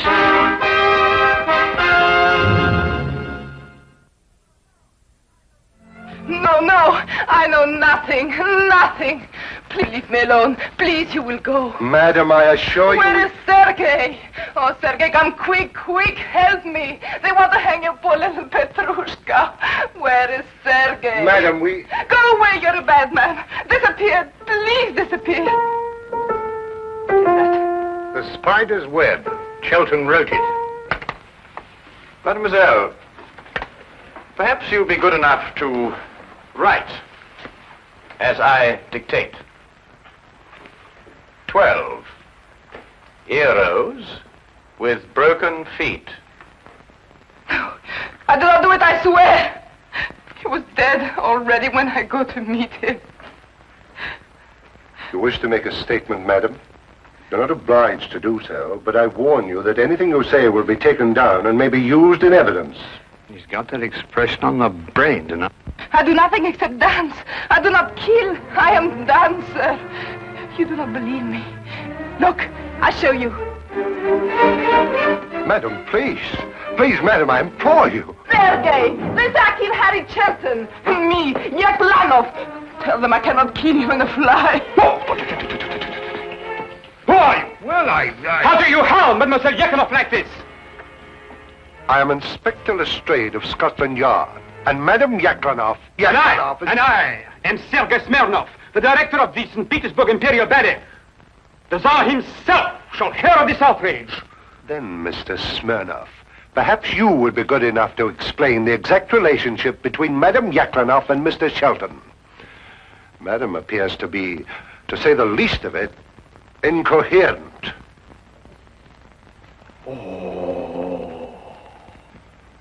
So you had an acquaintance with Shelton in London? Yes, Sergei. I saw him again. I meet Harry in St. Petersburg. He does not wish to be soldier boy, he tells me. He wished to make beautiful music like Tchaikovsky. He play his music for me. I say, Harry, you must be better soldier boy than you are music maker. You must be. It is not possible to be worse. Such music, like noises in the air. He was ridiculous. Yes? Why was he looking at you like that, madam? He has written ballet since he left St. Petersburg. The Spider's Web, he call it. He wished me to dance the spider. No. Me, Yaklanov, a spider. It is crazy. And tonight you arranged to meet him in St. James's Park after the evening performance. Yes, to tell him it is finished. No more will I listen to his music. And did you meet him in the park? Yes, but I was a little late. It was very dark. I see Harry on the ground, dead. I see. You saw no weapon? No, no weapon. I'm frightened. I ran away.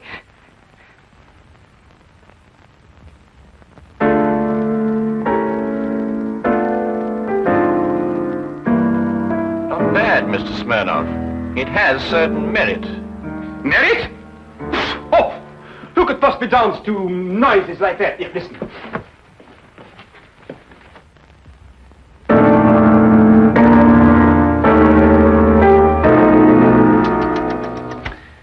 At the beginning, even, it is all wrong. Look, it should go like this. In 3/4 time. 1, 2, 3. Very pretty, Mr. Smirnov. But we happen to have a murder on our hands. Oh, madam, does this dagger belong to you? Yes, I killed myself with it. Oh, now, really, madam, there's no need to go that far. I believe, Watson, the lady means she kills herself with it in the ballet. Yes, in the ballet. There are some interesting traces of blood on that, Lestrade. No, it is not true. I'm afraid, madam, I'll have to ask you to accompany me to Scotland Yard for further questioning. You will go, Olga. It is only bluff. Yes, Sergei. I will dress. I will telegraph the Tsar. Himself. Personally. You will see. There may even be war. War!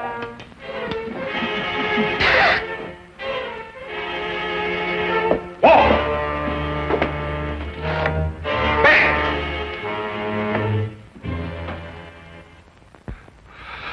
Foreigners. Women. Nobody could be logical about them. Not even Sherlock Holmes. Holmes, can't you think, sitting down? This is the 3rd time I've read this page already. Yaklanov's handwriting. That's what baffles me. The hand of a strong woman. And yet you saw her, Watson. No will of her own. Absolutely no will. It's illogical. Well, the inspector seemed to think the same thing, but he's built up a pretty logical case against her with your help. Perhaps too logical. Attack when you expect them to run, and run when you expect them to attack. You know, Shelton wrote pretty bad music. That could be a motive for murder. Thought about it myself on occasion. But this handwriting, Watson. If only I could get to the bottom of it. I say, Holmes, do you think they could let me have my hat back before the trial? I mean, the thing might drag on for days. Lestrade keeps on saying it's evidence. Nope. There's only one thing to do. Have Lestrade confront Sergei Smirnov with Mrs. Chilton. Why? Because it's perfectly obvious why and by whom Chilton was killed. The only thing I can't get to the bottom of is this mysterious business of the handwriting. Do you know who murdered Shelton, then? Yes, of course I do. Don't you?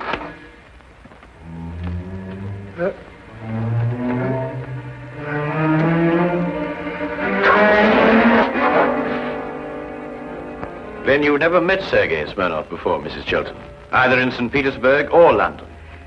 No, Mr. Holmes. Brought Mr. Smirnov along as you asked me to, Mr. Holmes. Oh, good. Ah! Mr. Brazier! I beg your pardon? I am furious!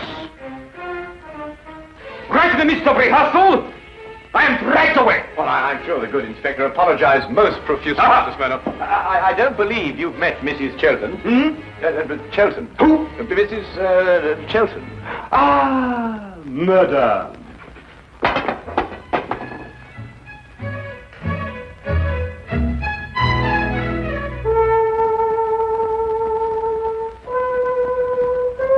Then perhaps, Mr. Smirnov, you'd be good enough to play the introductory music to the Spider's Web Ballet for Mrs. Chilton, as you did for us last night.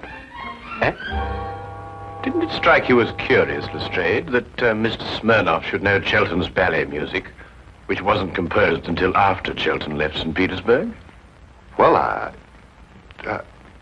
Yaklanoff didn't show it to him. She did everything she could to hide their meetings. That left only one place where he could have learned that music. Here, in this house, at that piano, in Chilton's absence, naturally. I don't follow you, Holmes.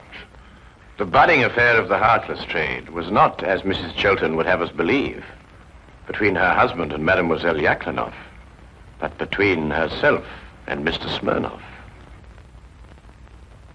Between Smirnoff and Mrs. Chilton? Ridiculous. Then how did you learn Chilton's ballet? Do you wish to make a statement, sir?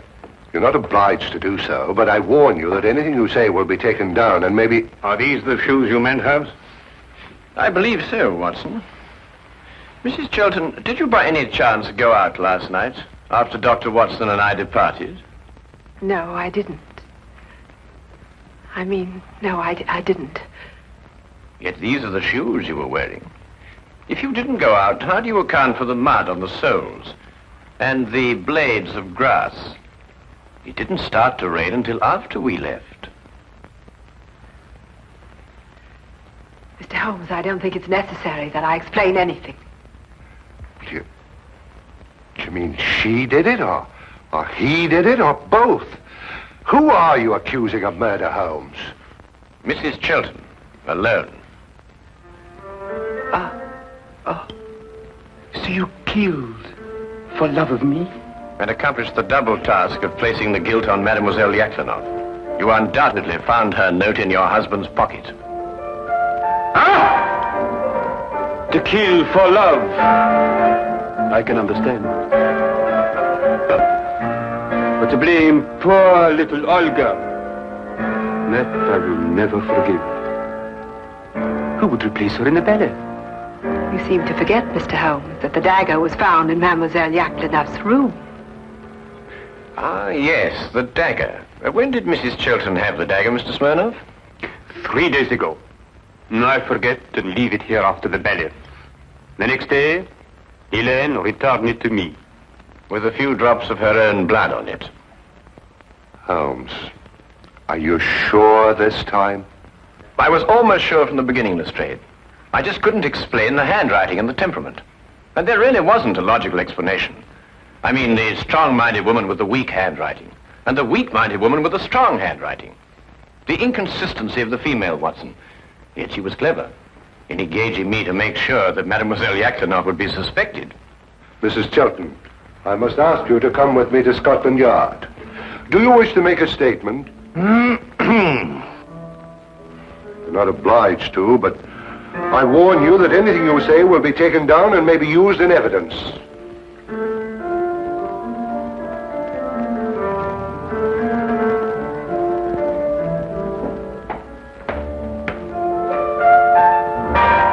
I must go and free poor little Olga from prison.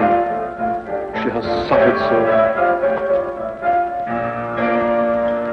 She'll dance so much better now.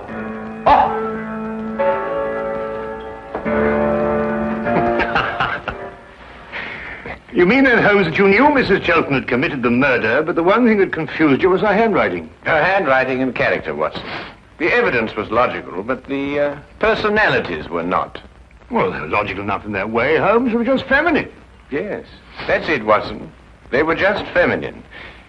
I must devote more time to that, Watson. I must devote more time to that.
Betty! Betty, it's Jimmy!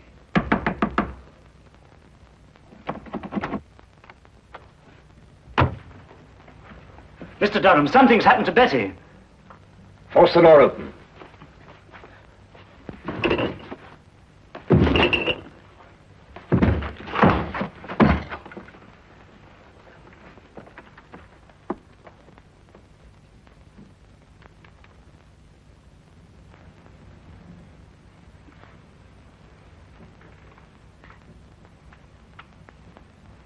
The singing violin.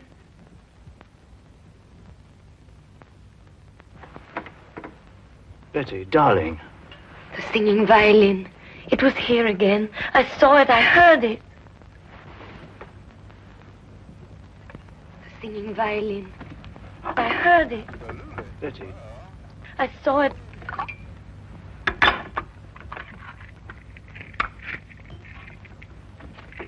Give her one of these. It's the sedative Dr. Marino left for her.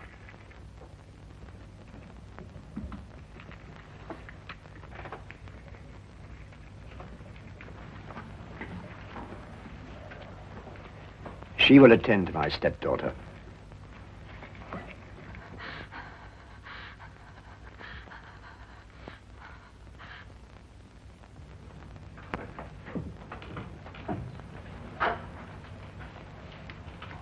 Perhaps you wondered, Willand, why I invited you to my home as my weekend guest. I thought our coming marriage, Betty's and mine, had something to do with it, sir. No. I wanted you to see for yourself why that marriage can never take place. I don't understand, sir. Are you blind, Willand?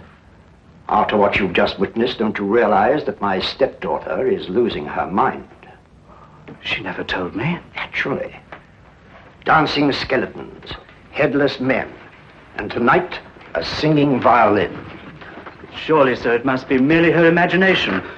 Nightmares. But she insists the things that she sees are real. Positive proof of incipient dementia precox. I regret to have to tell you this, my boy.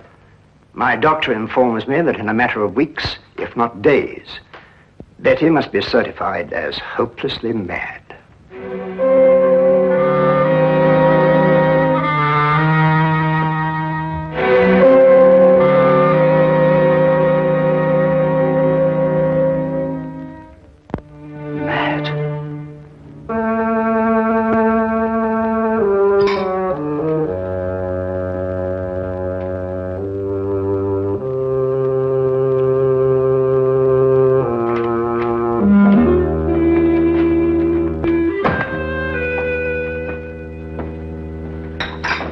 Finished, sir? Yes.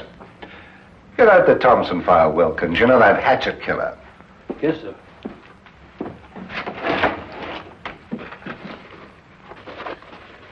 Mr. Holmes did a neat bit of work on that case, don't you think, sir? Might I remind you, Wilkins, that Scotland Yard also worked on that case? Yes, sir. What shall I do with the file, sir? Put it in the case's closed file, of course. Very good, sir. Crime seems to be falling off in London this week, sir. It's been a dull week. Yes, it's so dull, I'm going to do something about it. What, sir? I'm going to visit our old friend Sherlock Holmes. I've noticed that when we've got no crime, he has.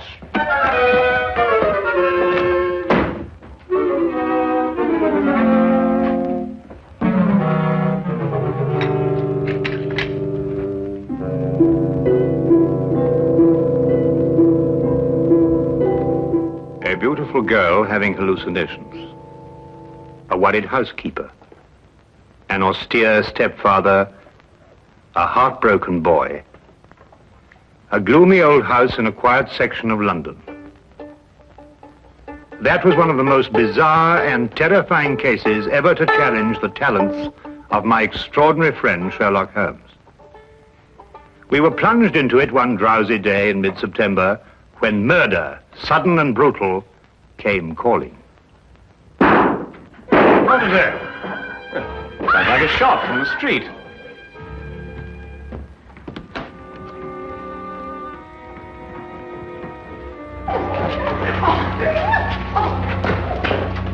Stand back there. Stand back, please. What's happened to your passenger? He's dead, sir. Dead? True enough. He's been shot. What's going on here? This man in the carriage, Inspector. Shot he was, sir. All right, let's stand back here, please. Stand back, please. Stand back. Let's move along here, please. Please. Stand back, please. Move along here, please. Please stand back. Move along here, please. Move along. Officer. Yes, sir. You take charge here. Yes, sir. All right, driver. What do you know about this? I don't know. We were about to have a visitor. Where? What do you mean, where? Yes, a young man, but he was murdered before he reached here. Murdered? How do you know?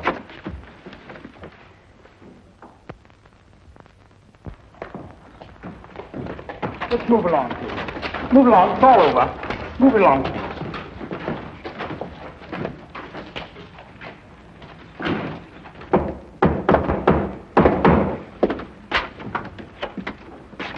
Oh, hello, Lestrade. I've been expecting you. I didn't know myself I was coming here until a few minutes ago.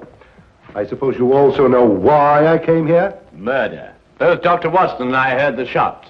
I observed part of the proceedings through the binoculars. This was found in his pocket. Sherlock Holmes, 221B Baker Street. He was obviously employed by a tea and spice merchant. The aroma is unmistakable, eh, Watson? Oh, unmistakable. The boy's wallet gave us some further information. His name was James Winnant. He lived at number 5 Presswood Place. He was employed by Stackhurst and Durham, tea and spice merchants. Stackhurst. Stackhurst. Does the name mean something to you, Holmes? Well, it should. Stackhurst and Durham appears in almost every tin of tea sold in England. What was young Winnant's business with you, Holmes? Winnant. Durham. Ah. I've never heard of Winnant before. Were you able to ascertain anything from the cabby? No. One of the passers-by heard him say, "The singing violin." The singing violin? No, that can't mean anything, I'm sure. Can't mean anything, Lestrade. Well, now, of course not. Get your hat, Watson. Well, where are we going, Holmes? To interview the murderer of Jimmy Winnant, of course. You mean to say you know who killed him? Of course I do. Don't you?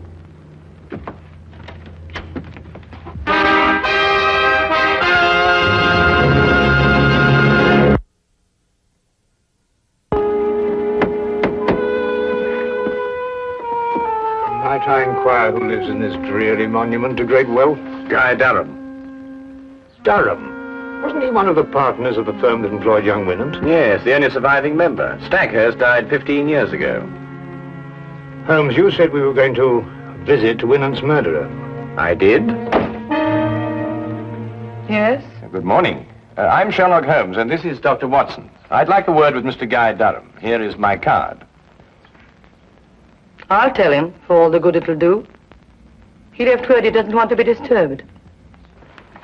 Come in.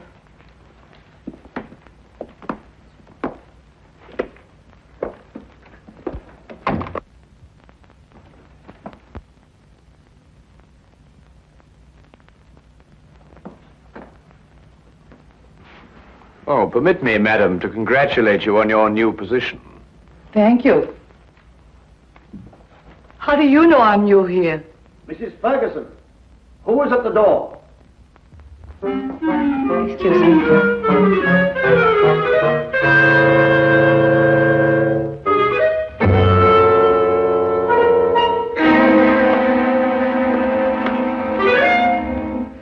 How did you know? Well, she was unfamiliar with the position of the curtain cord. She obviously hasn't been employed here very long. Oh, obviously. I'm sorry, sir, but Mr. Durham can't. What is the meaning of this? I'm sorry, sir. They pushed in before I could stop them. I must apologize for this intrusion, Mr. Durham, but it's imperative that I speak to you. Oh, very well. As long as you're here, what do you want? I take it you are Sherlock Holmes. At your service, sir. And this is my friend and colleague, Dr. Watson. Pleasure, sir. How do you do? Sit down. I regret to say that I am the bearer of bad tidings, Mr. Durham. Your prospective son-in-law was murdered not 2 hours ago. What? Winant murdered? But, Holmes... The engagement announcement of Miss Betty Durham and Mr. James Winant was published in the Times not 2 days ago. Mr. James Winant was on his way to see me when he was ambushed and shot.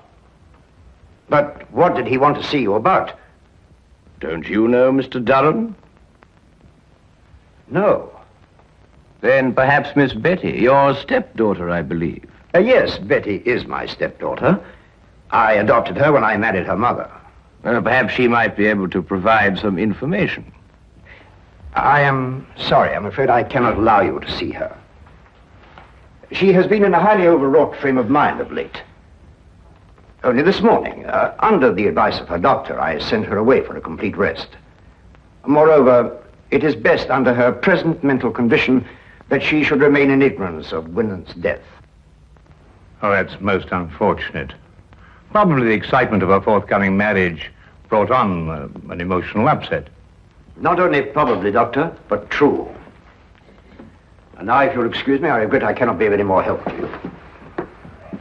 Oh, Mr. Durham, what is the name and address of your former housekeeper? Why do you ask? Well, housekeepers are rather hard to come by these days. If she hasn't already found a new position, I'd like to employ her. Oh, I prefer not to recommend my former housekeeper. I had to discharge her for theft. Good morning, gentlemen.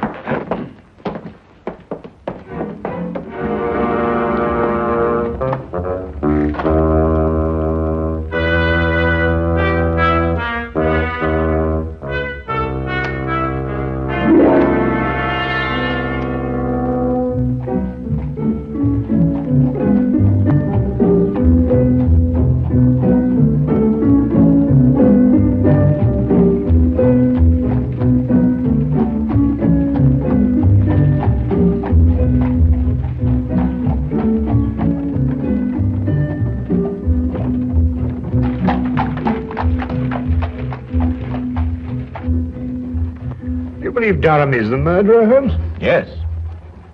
Why are you so sure? Well, 15 years ago, Horace Stackhurst died in extremely mysterious circumstances. Stackhurst?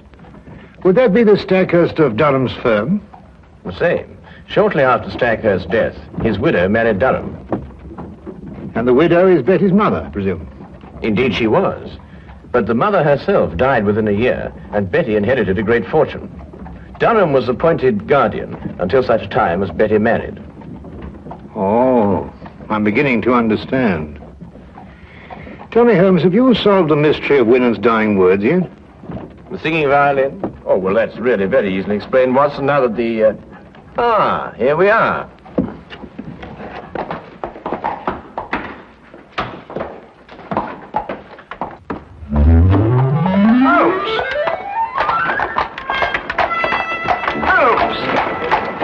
It was just like Holmes to leave me in the middle of an unfinished explanation, bursting with curiosity. But there was nothing I could do about it except wait for his return. I waited up for him until midnight, finally retired without seeing him. And when I awakened the next morning, he was already gone. I didn't see him again until shortly before 10 o'clock.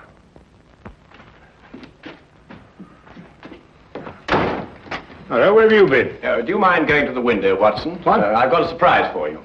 Oh. Go on. All right.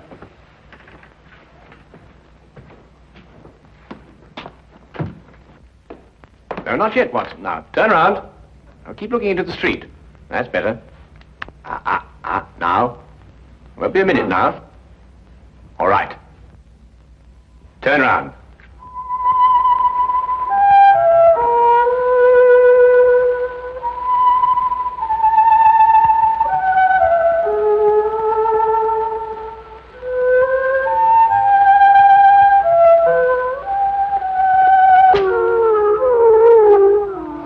Well, what? A singing violin. Well, that's fantastic. Yes, a fiend with a diabolical mind, our Mr. Durham. Soap on the bow so that no sound should come from it, and this. Come along, Watson. Where to? To complete a plan which this time only you can effect. Oh, really? After you.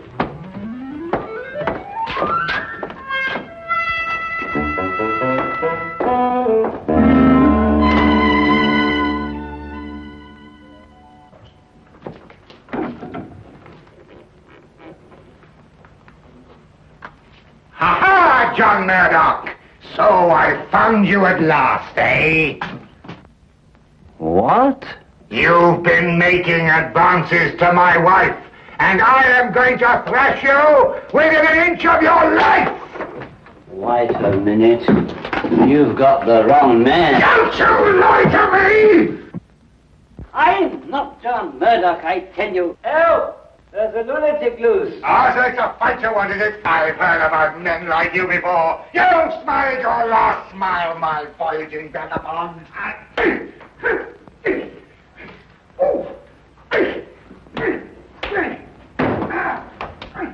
My answer is final, Durham. I didn't mind certifying your stepdaughter as insane. But I draw the line at murder. If you want her killed, do it yourself. Very well, Marino. I will. But you will have to sign the death certificate. That I'll do. An overdose of morphia would be the best way. I'll prepare a hypodermic for you. She's under sedation now, and shouldn't give you any trouble. What room is she in? Number 4. Dr. Marino, help! Something's happening out there. Let it wait.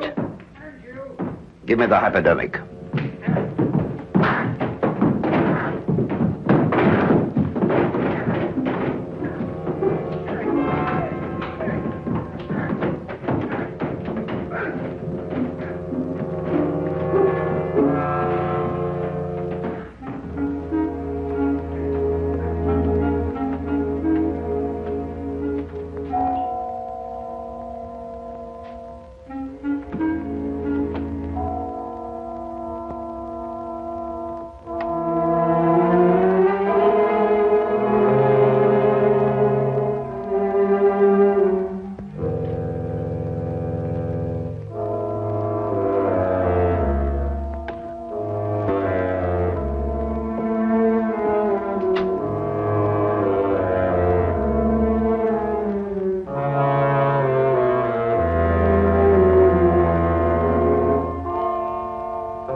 Durham, do you hear me? Don't dare touch that girl. Don't you dare touch her. Or by all I hold sacred, I'll kill you. Durham, Durham, do you hear me? Durham! Durham!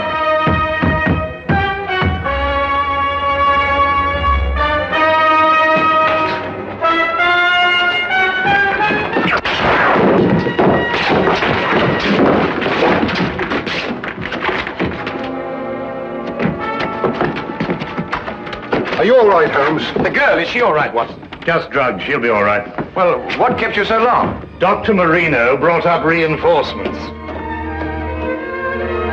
When I came here in answer to your summons, I found Dr. Watson fighting with 4 men. Must say he was holding his own. Now, will somebody please tell me what this is all about? Nothing would give me greater pleasure, Inspector. May I introduce Mr. Guy Durham, your murderer? What?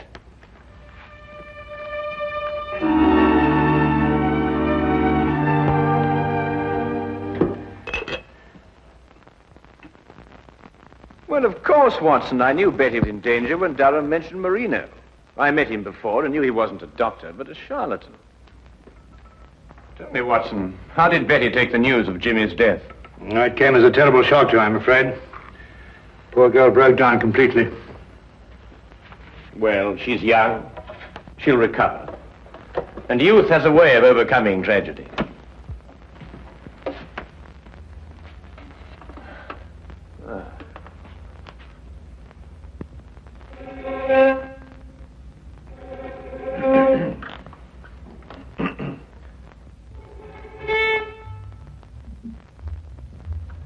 Oh, confound it.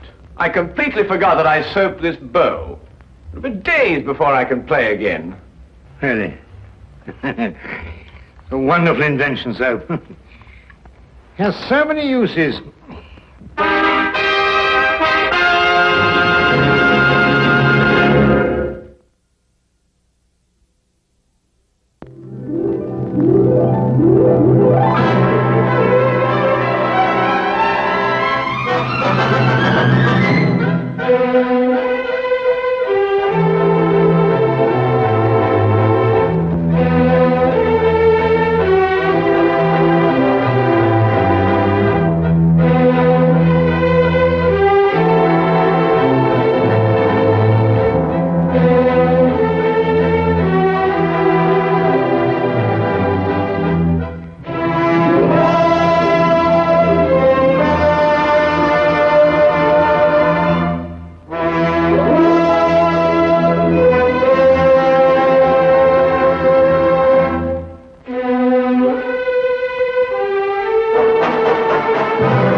One of the most unusual cases which Sherlock Holmes was ever called upon to solve began in a small private school for boys in the north of Belgium. The boys' dormitory at 4 in the morning, lighted by a full moon, looked quiet and peaceful. It would have been difficult to imagine that here began a train of events which filled 4 graves before it was stopped.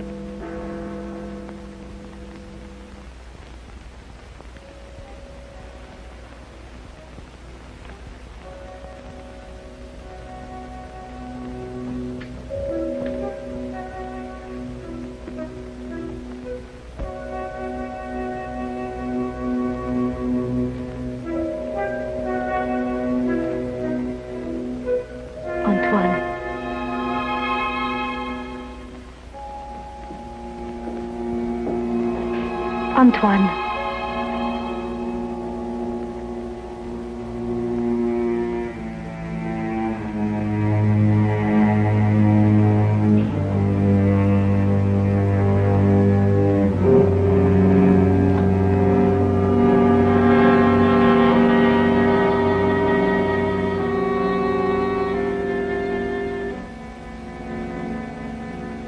He has gone out. Didn't you try to stop him?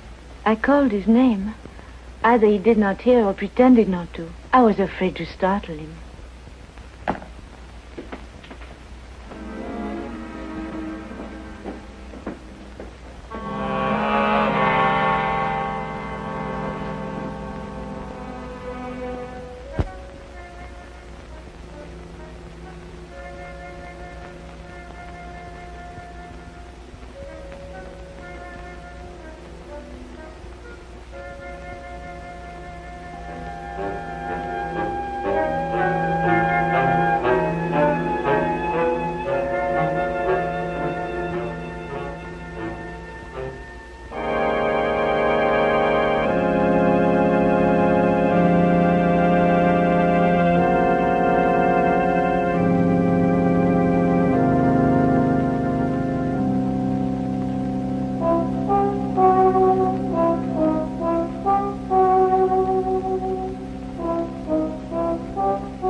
This time, it's you.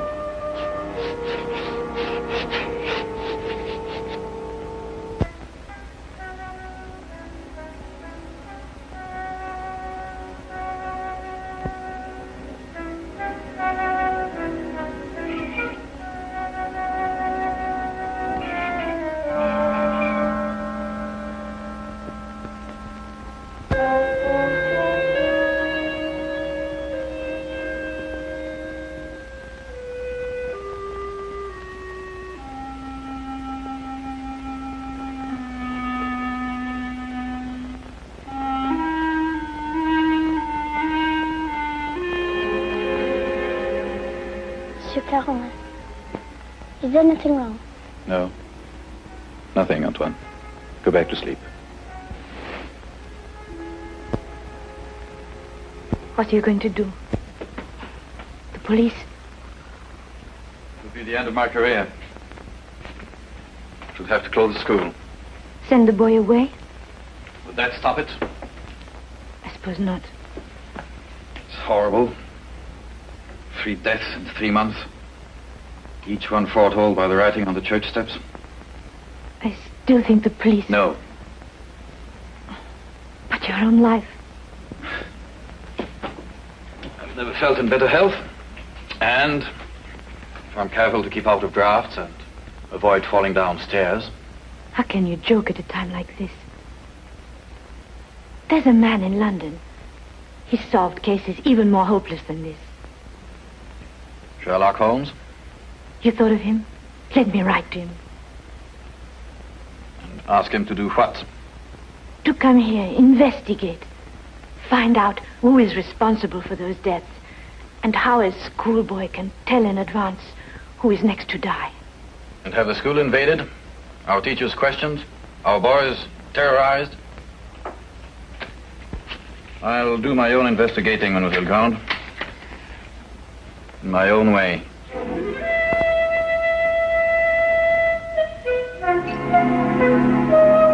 Some weeks later, a letter arrived at Baker Street.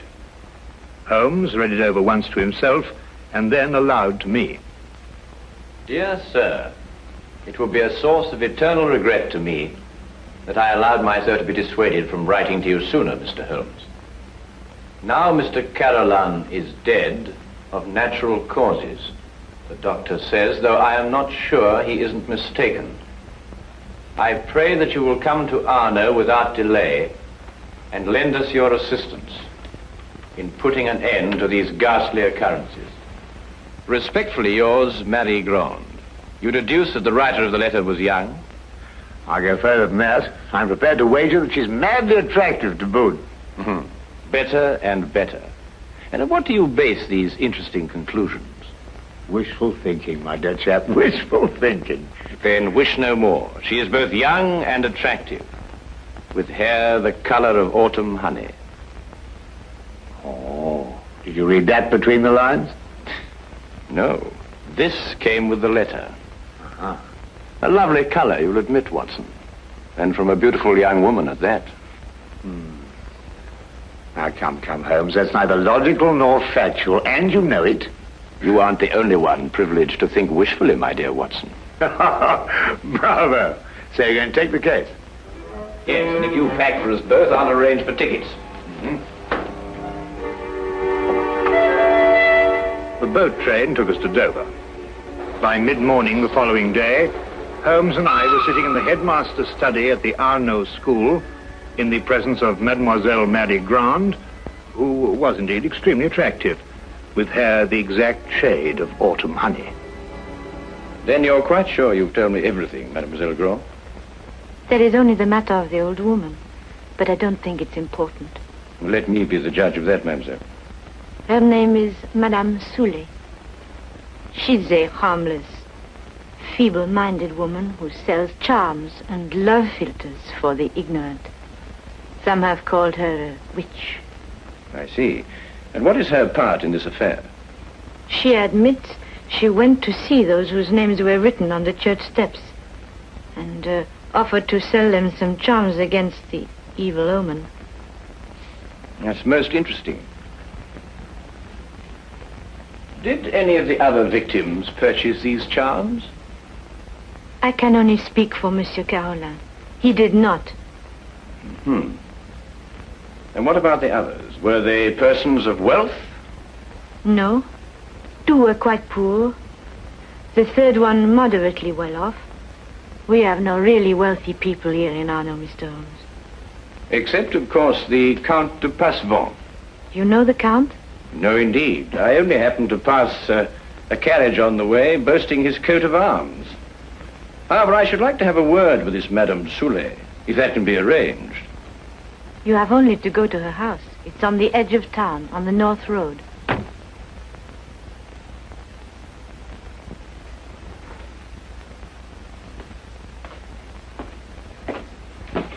Monsieur Manelli, this is Monsieur Holmes and his friend Dr. Watson. Monsieur Manelli, our new headmaster. How do you do? How do you do? Now that you're here, Mr. Holmes, we have hopes at last of getting to the bottom of this terrible affair. Thank you, sir. I can only hope to do my best. Mademoiselle Grand has given you all the facts? All the facts at her command. Perhaps you can supply some additional ones. I am sorry, no. Mademoiselle Grand was the favorite member of the faculty here. She had Monsieur Carolan's confidence, not I. I see. And now that I've had the honor of meeting you gentlemen, I hope you will forgive me if I go to meet my class. But certainly. By the way, mademoiselle, Dr. Dimanche is waiting in the vestibule. Did you send for him? Yes, I did. I'll go and fetch him. I'll be back directly.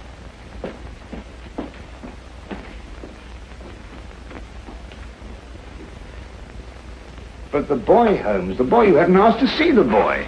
The boy can wait, Watson. Yes, but why? Surely he's the most significant part of it. Right. Because he did the writing on the church steps. Why, yes. Well, I suppose in that case you'd say that the chalk also had significance. No, that was just an instrument. Precisely, my dear Watson. Precisely.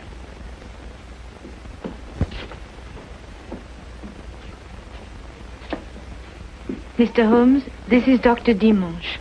Mr. Holmes and Dr. Watson. Delighted. How do you do, Doctor? Always happy to meet a colleague. Thank you, so am I. I hope I haven't kept you waiting. I came as soon as I got Mademoiselle's message. Won't you sit down? Thank you. Mademoiselle Grant tells me that you're the physician who attended Monsieur Carolan shortly before he died. Yes. My last examination of him gave me no hint of what was coming. I see, and yet you're positive he died of natural causes. There's no doubt about it. I believe 3 other persons died recently in Arno, shortly after their names appeared on the church steps. Did you attend them also? Arno is a small town. I'm fortunate or unfortunate enough to be the only doctor here. Previous to your present fortune, or misfortune, you practiced in Paris, I understand. I see Mademoiselle Grant has briefed you well. I told nothing of your past, Doctor. Then how do you know? Well, you dress with the flair of a Parisian. If you've been living here any length of time, I should imagine you would have acquired a more homespun costume. I might have ordered these from Paris. On the income of a country physician. What do you think, Dr. Watson? Hardly likely, Holmes. Capital, Mr. Holmes. Your powers of deduction have not been overrated. But you didn't ask me here to discuss my clothes or my income. How can I help you? Dr. Dimanche, of what exactly did Monsieur Carolan die?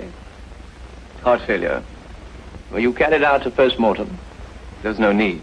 The signs were obvious. I see.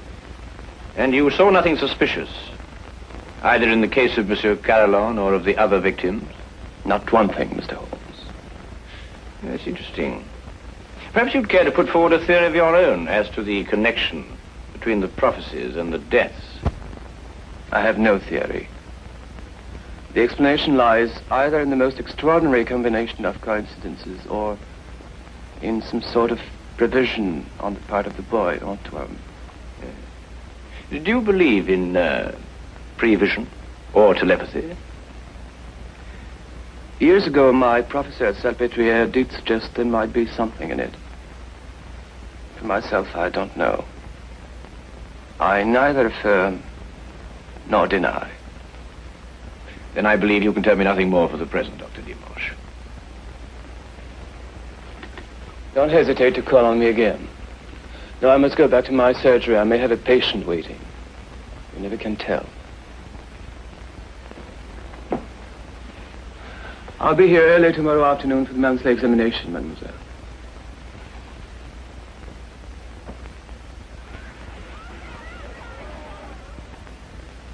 Dr. Dimanche examines your pupils every month, then, mademoiselle? Yes. The health of our pupils is of the greatest concern to us. So it should be, Mademoiselle Grant. So it should be. And it's an extraordinary thing, the odd and assorted illnesses that crop up in a boys' school. Vous devriez prendre place à cette heure au lieu de courir dans les couloirs. Allez maintenant. That is he. So that's the boy who on 4 separate occasions was able to foretell the death of a citizen of Arno. Well, there must be some logical explanation for it. There is, Watson, there is. Holmes, do you know how it was done? Yes, that part was simple. Our main difficulty will come when we try to prevent the 5th murder.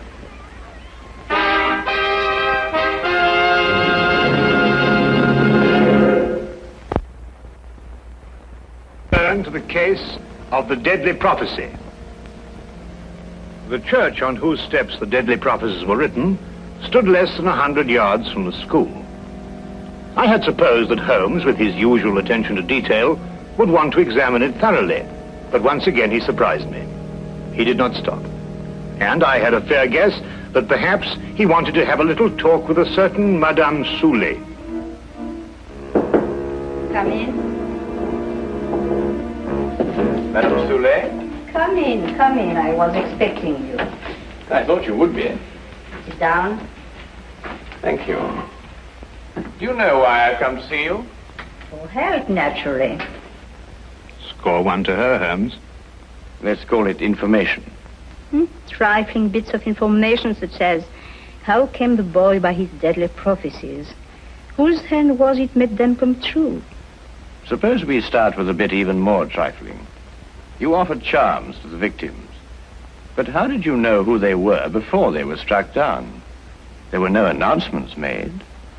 if the Englishman will cross my palm with English gold. You'll tell me? I will give the Englishman a filter, warranted to make him see so clearly and think so lucidly that all mysteries will be revealed to him. Each is as potent as the belief of the one who buys and uses it. If those four had bought instead of turning me away, who knows?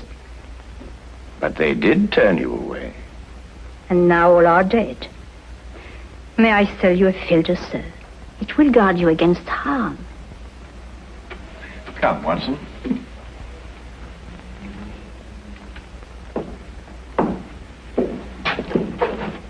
Good day, Madame Soulet. You are a wise man. You say little and listen well. Good day to you, sir.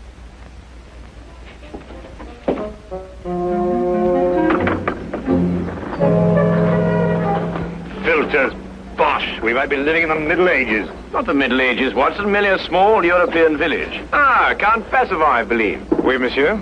How do you know? I saw you in your carriage, sir. Ah, are you enjoying your stay in our village, Mr. Holmes? Do you know me, Count? I saw you from my carriage. Ah, bravo, Count. As you say in France, touché. May I introduce my very good friend, Dr. Watson? Enchanté, docteur. How do you do, sir? Have you formed any conclusions, Mr. Holmes, as to the names that were written on the church step? Well, at the moment, Count, I must confess that I am more interested in the names that were not written on the church step. Mine hasn't been written on it yet. And I don't believe it will be. Tell me, sir, you know this village. Have you any ideas?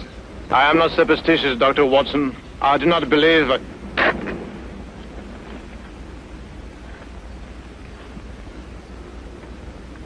You're not superstitious, Count? Madame Soulet's filter at least can do no harm. Good day, monsieur. Good day. There were a few points about this case which Holmes thought could best be cleared up in Paris.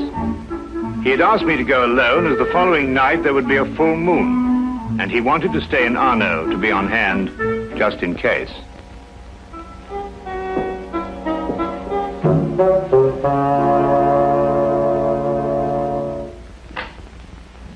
What is it? What's happened? Nothing at all, Antoine. You were walking in your sleep. Now be a good boy and get back to bed. I can't. There's something I must do. Not tonight. Not tonight, Antoine. Yes, sir.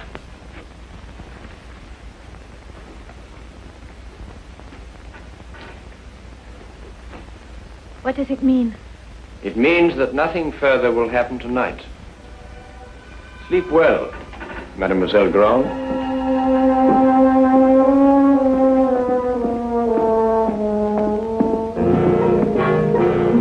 The carriage came to fetch me at the station. Later, I found Holmes at the school. Well, you may go back to your class now, Antoine. Well, Watson, did you have a successful trip? Yes, you were right. Good.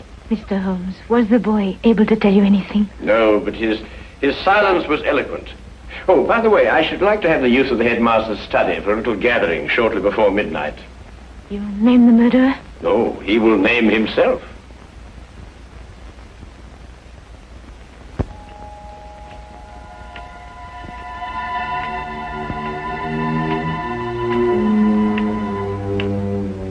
It's almost midnight, Mr. Holmes. Must we wait much longer? Ah, good evening, Count. I think you all know Count Passavant. Count, you met Dr. Watson in front of Madame Soulet's cottage. Would you be so good as to take that chair, Count? I expect you're all wondering why you've been invited here at such a late hour this evening. Well, we are concerned with the murder of Monsieur Carillon and of 3 other citizens of Arno before him. Mr. Holmes are sure they died natural death. I happen to believe that they were murdered. Now, the question is, with what motive? Profit? But these were ordinary people of modest means. The murderer could scarcely hope to enrich himself at the cost of their lives. Now, a thought occurred to me, and I decided to go and see Count Passavant and ask him if his life had been threatened too. It has been. And this is the feature of the case that most intrigues me. Blackmail has often been the prelude to murder, but here, for the first time, murder became the prelude to blackmail. What was demanded of you, Count? 100,000 francs. And if you didn't pay? My name was next to appear on the church tips. So you see, extortion was the motive from the first. And to that end, an atmosphere of terror was built up by means of 4 successive murders. It would take a man of superhuman courage to resist. But, Mr. Holmes, the names were written by one of our pupils. What possible connection could an 8-year-old boy have with such a scheme? Yes, Antoine. Just an unwitting tool. Of whom? The blackmailer must be someone who could have poisoned 4 people. Don't distress yourself, Madame Soulet. The killer meant suspicion to fall on you. But a person of your simple habits wouldn't play so dangerous a game. No. There is a suspect close at hand, who not only had an expert knowledge of poisons, but to whom the boy has been far more accessible.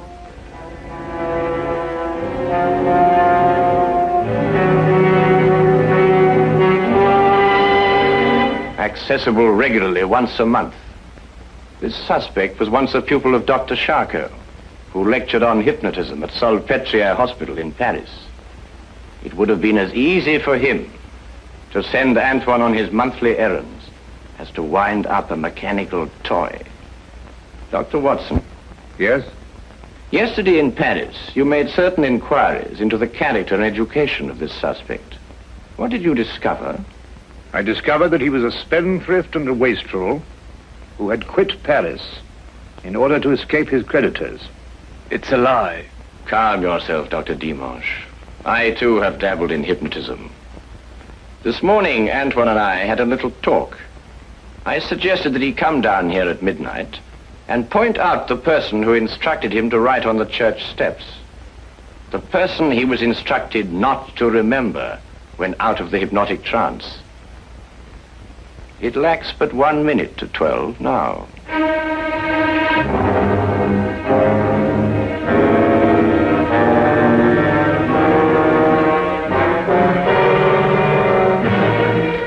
Stay where you are, all of you. Don't be a fool, Doctor. When I visited your office this afternoon to look over your stock of drugs, I took the very ordinary precaution of emptying the cartridges from your gun.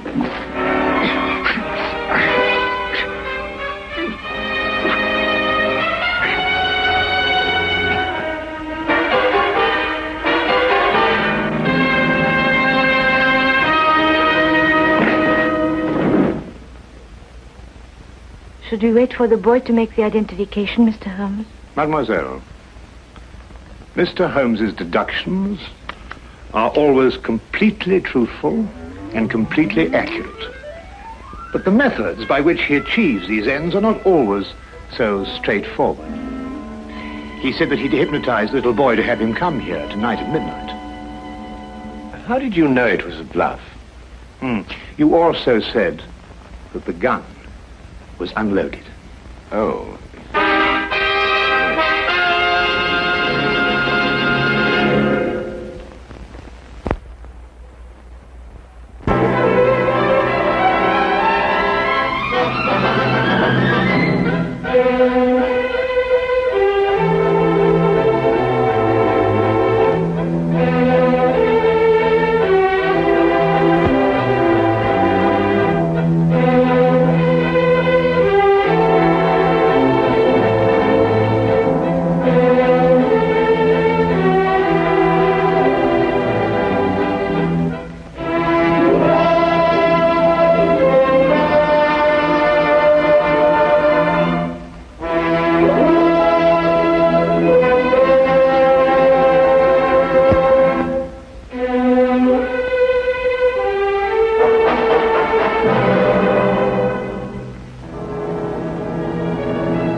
all Sherlock Holmes's clients were the rich and famous. They came from all walks of life, even the humblest. Indeed, he was more apt to give heed to the humble client, the minor tragedy, because that was the nature of the man, human and understanding. Yeah, hang it all, Holmes. Let me have a look. After all, I did buy the beastly thing. Why don't you wait for moving pictures, Watson? Much more interesting, you know. Pictures that move? Ridiculous. I'm not being ridiculous. They've already been invented by a Frenchman named Lumiere, and an American Edison seems to have made it quite practical. Absurd. He'll never get anywhere with them. You'll see. Not commercially anyway. Nobody will be interested. Come in.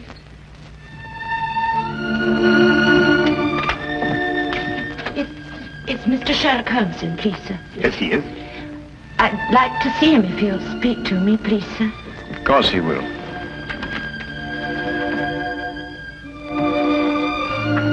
This is Mr. Sherlock Holmes.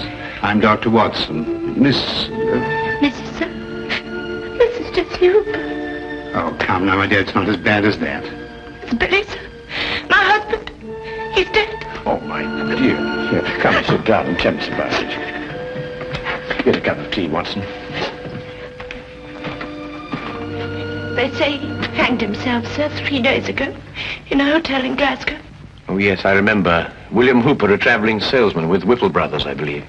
Yes, sir. Brooms and brushes. He was on his last job for the firm. They were letting him go. Yes, sir, but Billy would have found another job. He wasn't afraid to work. Of course he wasn't. He didn't hang himself, sir. He didn't.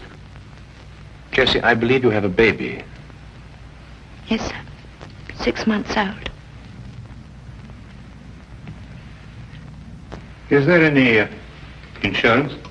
Yes, sir, but they say because Billy hanged himself. The policy won't be paid. Tell me, Jessie, when did you last see Billy? On the day he went up to Glasgow, on the train. I went up part of the way with him to Doncaster. To cheer him up, I take it. Yes, sir. He was so upset about losing his job, about it being his last trip for Whipple's. Yes, of course, I understand. Was he in a more cheerful frame of mind when you left the train at Doncaster? Oh, yes, sir. We had ever such a jolly time. There was a gentleman in the compartment who was so funny he kept us in stitches. When he laughed, you just couldn't help laughing with him. I see. Was there anyone who might have benefited by his death? No, sir. No one at all. Was he a native of London? No, sir. He came from Exeter. That's a little village in Cornwall. I see. Well, I can't promise anything, Mrs. Hooper, but I'll certainly do my best. Now, where can I get in touch with you? Number 26 Western Lane. And sir, there's something I must tell you. Yes, Jessie? I'm not very well off, and what with the expenses of the baby and... Oh, never mind. There's no fee. Oh, thank you, sir.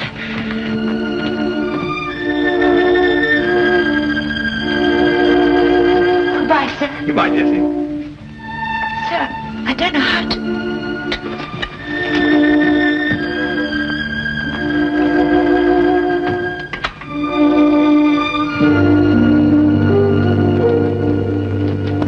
Holmes, how did you know so much about William Hooper? I read about it in the papers, Watson. One of those domestic tragedies that become buried in the back page.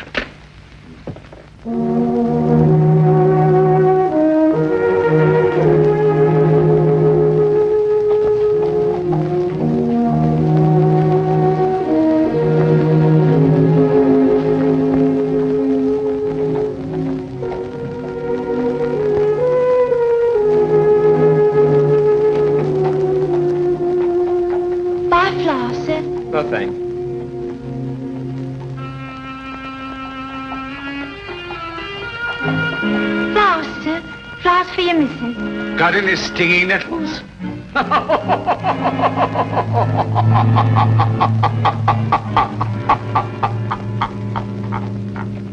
If you want to kill somebody, you can poison them, or shoot them, or stab them, or push them over a cliff if you like, but you don't hang them. It's still deucedly awkward. Unless, of course, you want to make it look like suicide. Oh, Watson, be a good fellow, would you, and buy me 15 feet of manila rope before we go up to Glasgow? Well, we could buy that anyway. Glasgow?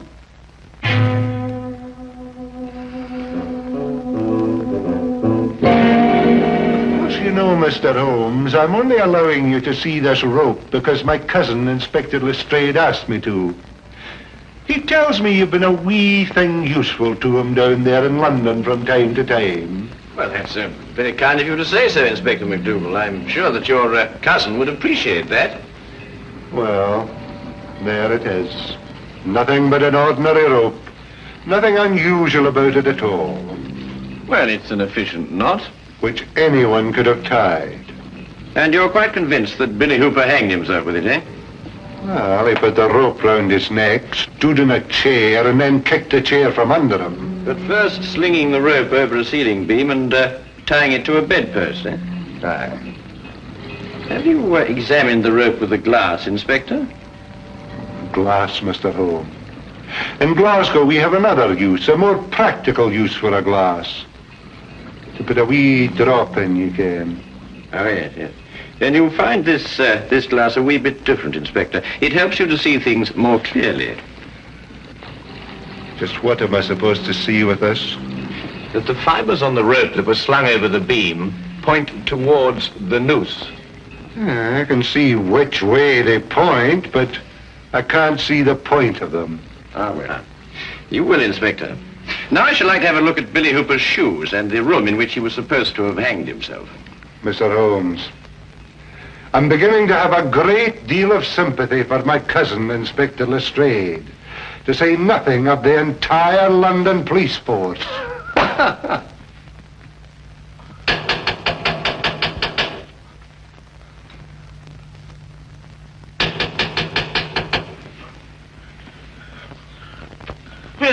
What's up? Who's it? What's there? Who is it? Huh? Morning, sir. Morning. Beautiful morning, isn't it? This is the room, gentlemen.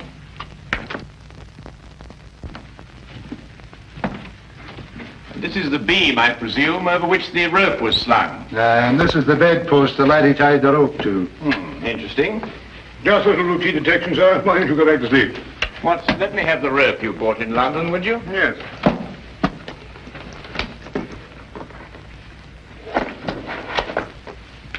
Thank you.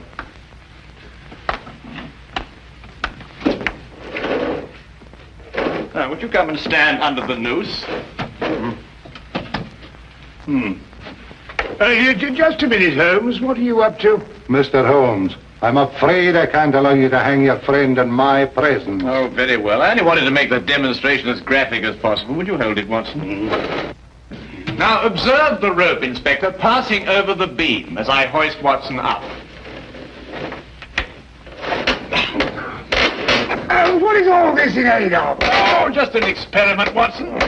I believe you put on a bit of weight, old chap. This nonsense in aid of. Let's have a look at the rope. Inspector, observe that part of the rope which passed over the beam. You will note that the fibers point towards the noose. Exactly like the fibers of the rope Hooper was hanged with. So they do. But if he had hanged himself by kicking the chair from under him, his body dropping down would have caused the fibers to bend in the opposite direction, away from the noose. I've got it, Holmes. And because the fibers bend towards the noose, therefore, Hooper must have been pulled upwards. And since he obviously didn't pull himself up, someone else must have. And that is murder. Murder? What are you talking about? The late William Hooper, sir. Mr. Holmes here, by a brilliant feat of detection, has just proved conclusively that he was hanged here, in this very room. Hanged in this very room? Oh, let me go in here.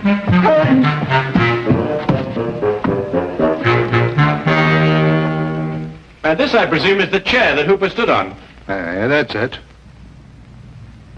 Yeah, there are no scratches on the seat. And there was a nail sticking out of Hooper's right shoe. Further evidence if you require any, Inspector. Ah, fragments of glass.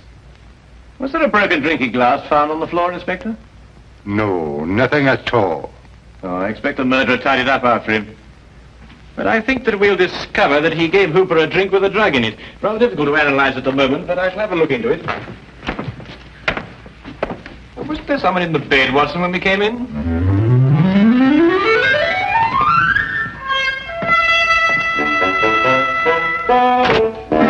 John Carver, 28 Merit Road, Birmingham. Henry Hampton, 76 Casket... 76 Casket Lane? Do you recall Hampton? Hampton. Yes, I remember. A salesman, I believe. Stayed just the one night. Not one of our regulars. Did you notice anything in particular about him? No. Yes, he limped. That's right, he limped. He limped, did he? That will prove useful. Thank you.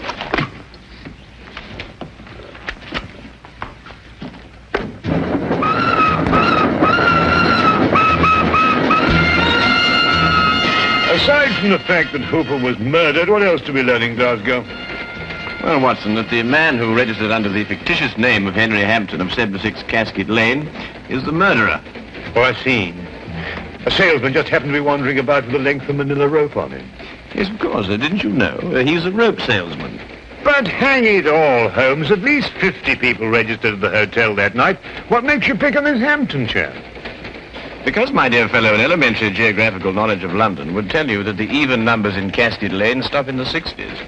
Number 76 is obviously a figment of Mr. Hampton's imagination. I see. But then, if both his name and his address are false, where are we going to start looking for him? We begin, obviously, with a trip to Exeter, Billy's birthplace in Cornwall. Now I'll tell you one. About the chap who woke up one morning with an elephant trunk instead of his nose. Began the day by blowing his own trumpet. Anyway, it's nonsense. The murderer be the other side of the world by now.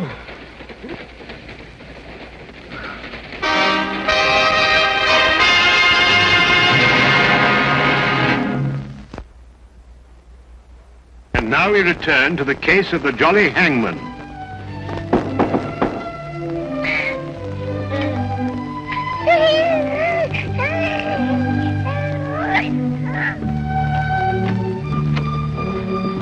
Mr. Holmes, Dr. Watson. Good morning, Jessie. I hope we haven't interrupted your household chores. Oh, no, sir. Please come in. Thank you. So that's a little man, eh? Yes, sir, that's little Billy. Oh, I say, Holmes, look at that chest, too. Look at these biceps. Yes, Watson, and look at that nice high forehead and that well-developed cranium. Won't you have some tea, sir? I'm sorry, Jessie, but I'm afraid we won't have time. We've come to ask you a few questions about your husband. Yes. Please sit down. Thank you. Dr. Watson and I have just come back from Exeter. It occurred to me that the seeds of what happened in Glasgow were sown in the past. We learned, Jessie, that when Billy was 7 years old, his grandfather was murdered. Did you know that? No, sir. Billy never told me. I can understand that. He was a sensitive young man, and he wouldn't want to burden you with a gruesome story. What happened, sir? Well, at that time, Billy was living alone with his grandfather on an isolated farm. One night, the old man gave shelter to a stranger. The following morning, Billy's grandfather was found murdered, and Billy was discovered incoherent with fear hiding in a shed. The murderer was never identified. The only thing that Billy could tell the police was that the man lived. Exactly, Watson. However, years passed. The murderer felt comparatively safe. There was only one person in the world who could identify him. The man who once had been that 7-year-old boy. And he probably thought the little boy'd forget anyway. But the little boy didn't forget. The memory remained here, dormant for many years, until it was reawakened in Glasgow. Oh, that window gives you a start, don't it? Always dropping shut like that. Billy was going to fix it. In Glasgow, sir?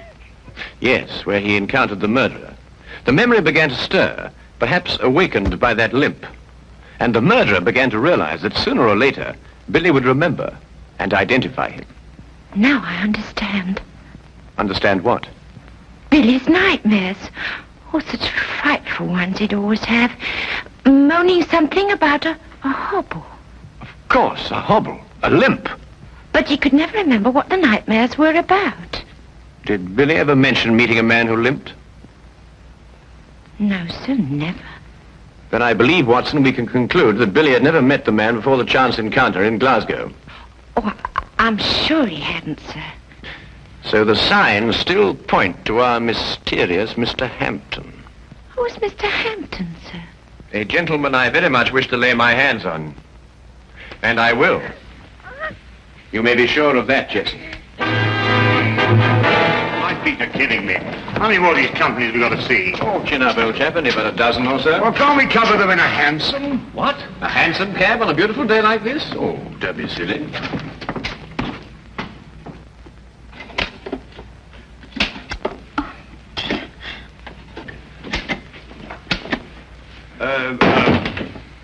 Good afternoon. Do you use a colon or a semicolon after, dear sir? Oh, colon, miss. Now, come along, Holmes. You know better than that. A semicolon, young lady. I can't find either. Tell me, is your sales manager in? A sales manager? That'd be Mr. Thornton, wouldn't it? Or Mr. Baxter? Yes, Mr. Baxter. Did you have an appointment with him? No. Must we have one? I don't know. I'll ask him.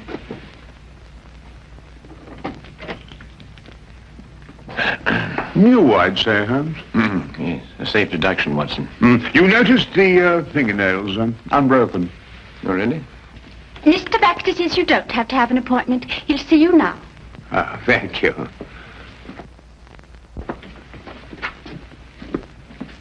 Good afternoon, gentlemen. Good afternoon. And what may I do for you? Good afternoon. My name's Dr. Watson, and this is Mr. Sherlock Holmes. Sherlock Holmes, eh? Oh, this is an honor. Not here to arrest anyone, though, I hope. Would it be an imposition to ask for your salesman's itinerary during, let's say, the last few weeks? The cities they've covered? No sooner asked than done, as the genie said. Oh, must be in the file drawer. Our road chart, you know. Dr. Watson, would you mind getting it? It's in the drawer over there. Yes, of course I will. The brown folder. Yes, that's it. Thank you. Now, let's see, shall we? Johnson covered Wales all this month. Harkinson over in Ireland. Now, quite sure you've had no one in Glasgow? That's right. Used to go on the road myself, but not any longer. Can't stand the trains. Haven't been in one for years. Well, thank you very much indeed. And good day to you, sir. Good day. Come back if you've got any loose ends to tie up.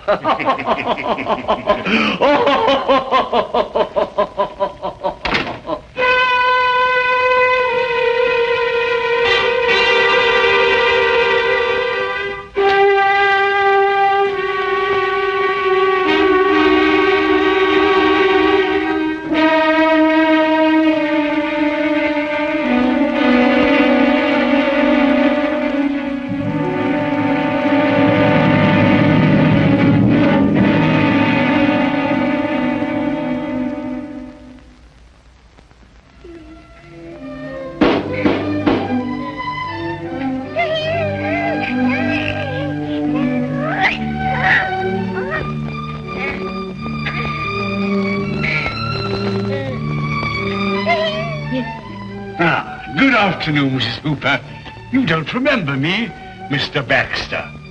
Oh, yes, of course I do, sir. Won't you come in? Thank you. You were the jolly gentleman on the train with Billy and me. Give me your coats. Oh, thank you. I've come to offer you my deepest sympathy. Yes, sir. Oh, a tragedy, a tragedy. He was a fine boy. Yes, sir. Oh, there. Come now, little lady. There's always a ray of sunshine somewhere. Ah, there it is.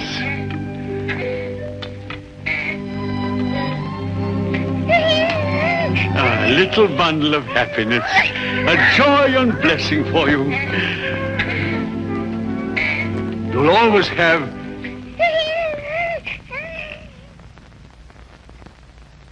Ah, that's right. You didn't know, did you? I was seated all the time you were in the compartment, wasn't I? Well, just goes to show you, we all have our trials and tribulations. Yes, sir. Oh, but here am I, forgetting what I came for. How'd you like a job, little lady, and someone to take care of the baby? Oh, sir. Then let's have a cup of tea and talk about it, shall we? Oh, sir, I don't know how to thank you. I'll do anything. I'll send you to a secretarial school, and then you'll be my secretary. Oh, sir, that would be wonderful. You know, I didn't know how I was going to manage. Oh.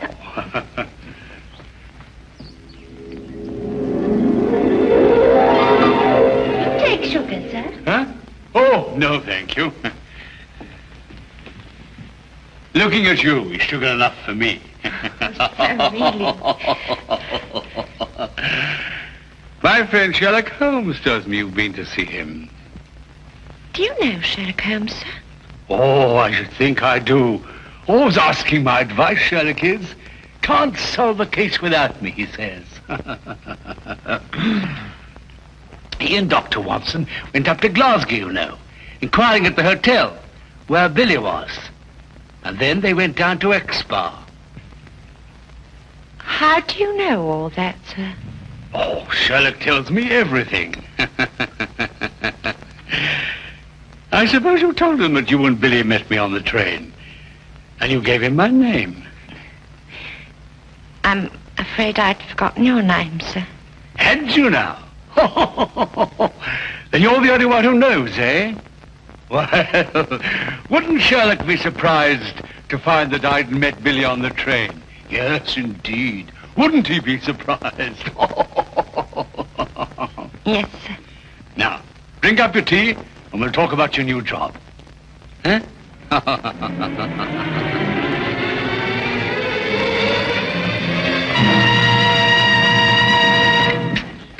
What is it?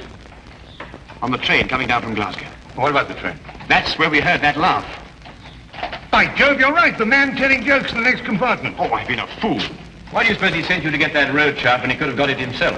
Well, I suppose I was nearest to him. No, because he didn't want us to see that he limped.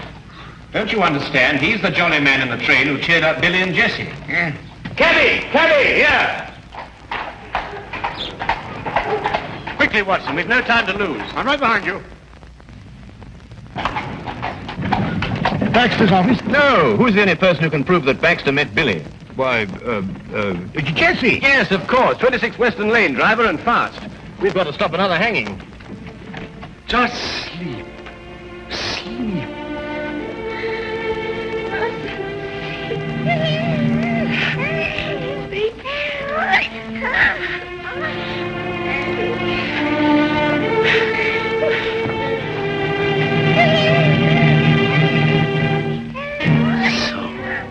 You had to go to Sherlock Holmes, eh?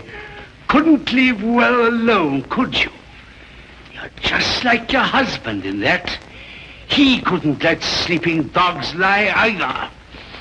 The way he looked when he saw me walk out of the train at Glasgow. Well, maybe he wouldn't have remembered my limp from that night, and maybe he would. No point in taking chances. I don't believe in taking chances. Mrs. Hooper? Mrs. Hooper! It's Sherlock Holmes. Open the door. Mrs. Hooper! Jessie, it's Sherlock Holmes. Open the door. Jessie, open the door. All right, Watson, break it down.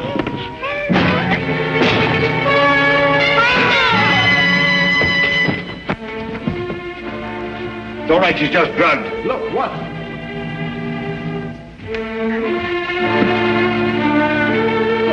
No.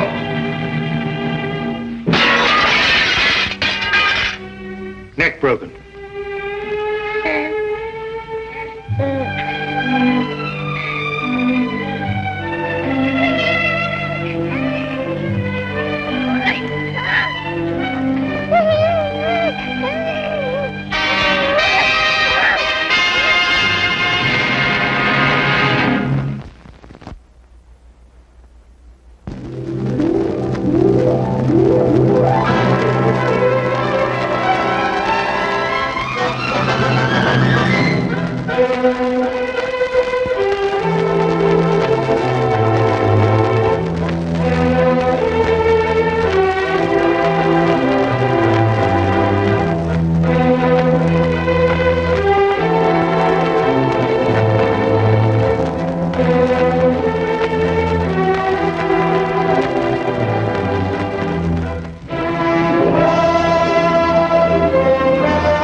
at once.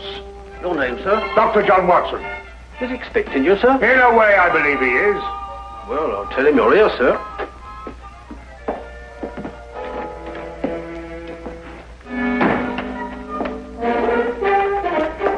You can go in, sir.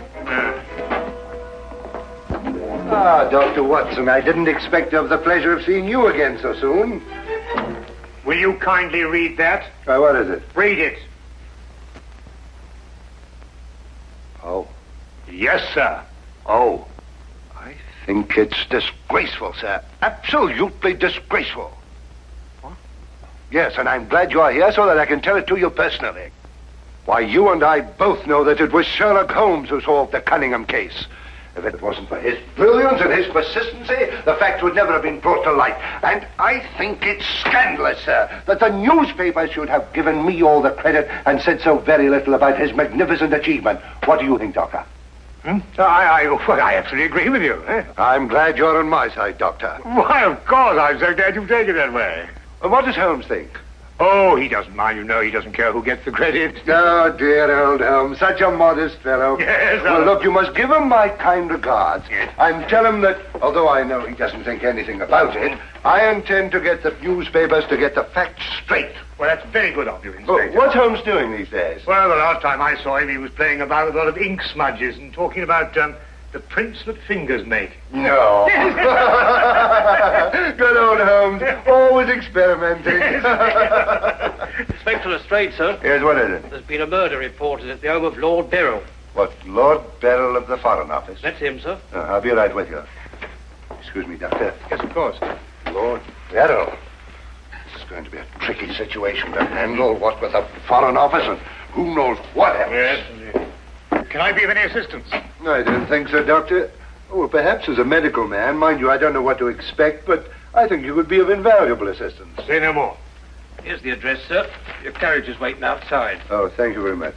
Perhaps you'd care to acquaint Sherlock Holmes and what has happened. Well, I don't know. I don't know myself what's happened. As you said, the people involved make this case rather delicate. Perhaps a little suggestion now and then might help facilitate matters. One never knows. Yes, you're so right. Take a message to Mr. Sherlock Holmes of 221 Baker Street. 221B? Yes, of course, 221B Baker Street. Tell him what has happened and drive him to Lord Beryl's residence. Yes, sir. And tell him Dr. John Watson is already there. The flat's the first floor up. Yes, sir. Very good, sir.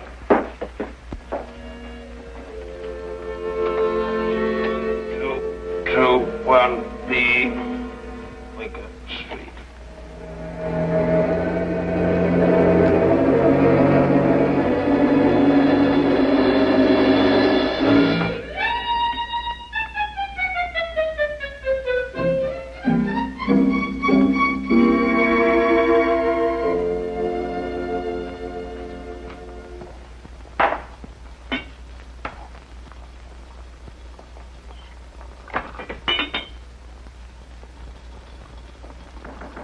Come in. Excuse me, Mr. Holmes. Yes? I have a message for you, sir. There's been a murder committed at the home of Lord Beryl. Inspector Lestrade and Dr. Watson have already gone there. Thank you. Would you care to have some tea? Some tea, sir? Yes. Is that what you're making? Oh, come along. Come and have a look at this. I'm working on an extract from a special series of pygmy poisons. Oh, very interesting, sir. Tea? Well, yes, I don't mind if I do. You take milk? Yes, sir, please, sir, if I may. Splendid. Sugar? Thank you, sir. Where did I put that sugar? Ah, that's it. It's right here. Help yourself. Thank you, sir. So.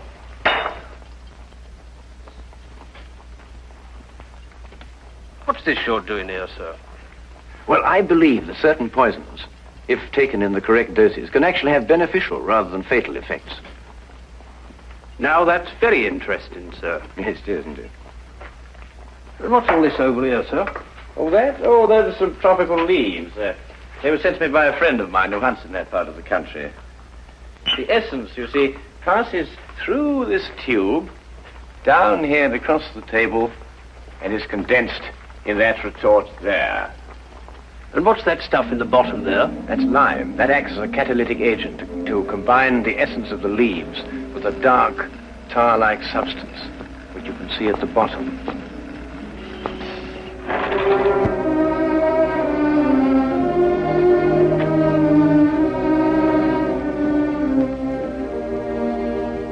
Inspector Lestrade, I demand to see my wife.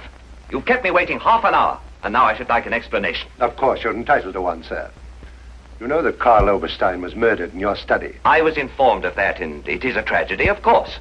But I still don't see that is... Lord Beryl, your wife has confessed to shooting him. What? That's why I couldn't allow you to see her. We were taking her statement. What does she say? Apart from the actual confession of murder, she refuses to say anything. You may go in now if you wish, Lord Beryl.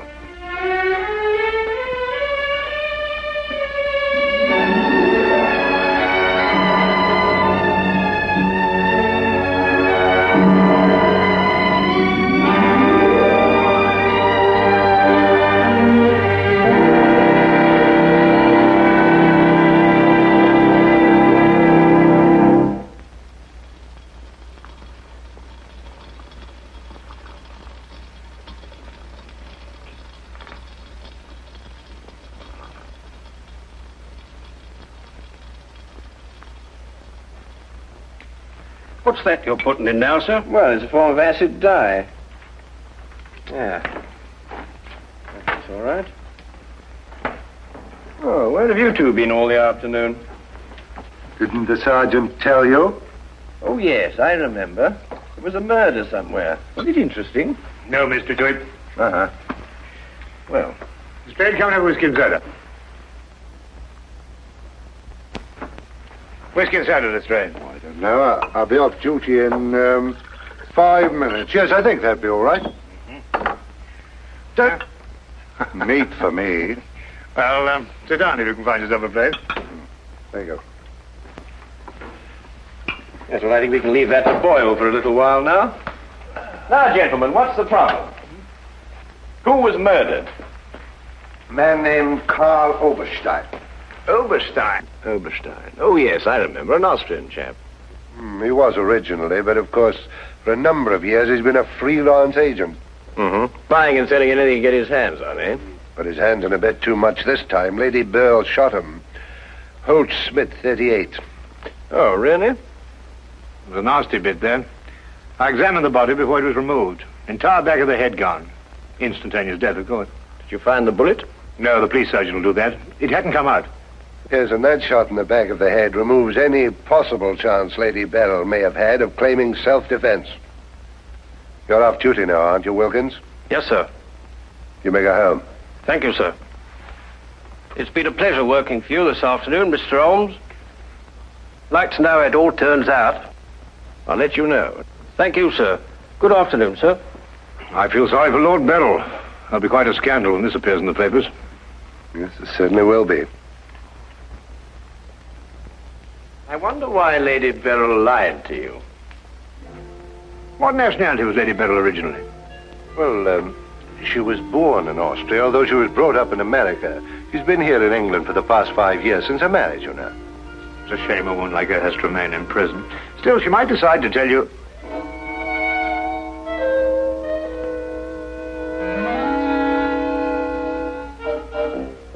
What did you say? I beg your pardon? What did you say just now? I didn't say anything. Oh, yes, you did. You said, I wonder why Lady Beryl lied to you. Oh, that? Yes, what did you mean? Nothing, except, of course, that Lady Beryl didn't shoot this chap Oberstein at all. But she confessed to it. Nonsense. She didn't shoot Oberstein because Oberstein wasn't shot. His head was bashed in with a blunt instrument. The revolver you claim was the murder weapon actually belonged to Oberstein. She found it lying by his side and pretended she'd done it in order to shield her husband. She's no more guilty than you two are. Would you hold that like a good fellow, please? Would you please repeat that? Of course, it's as plain as a... Here, would you mind holding that? Oh, well, it's not plain to me. Well, you told me that Lady Beryl confessed to shooting Oberstein. But Oberstein wasn't shot. Just because you find a man with the back of his head shattered and a gun lying by his side is no reason to assume he's been shot. Thank you. You also assumed that the bullet had lodged in Oberstein's cranium because it hadn't emerged through the front. Now, any student of elementary ballistics knows that the greatest damage to the skull is on the opposite side to which the bullet entered. The point of entry is always clean. But the gun we found was an Austrian gun, and Lady Bell is an Austrian. Now, there's a logical bit of reasoning for you. Would you mind holding that, please? Lady Beryl saw Oberstein lying there and jumped to the same conclusion we did. Well, Lady Beryl's innocent.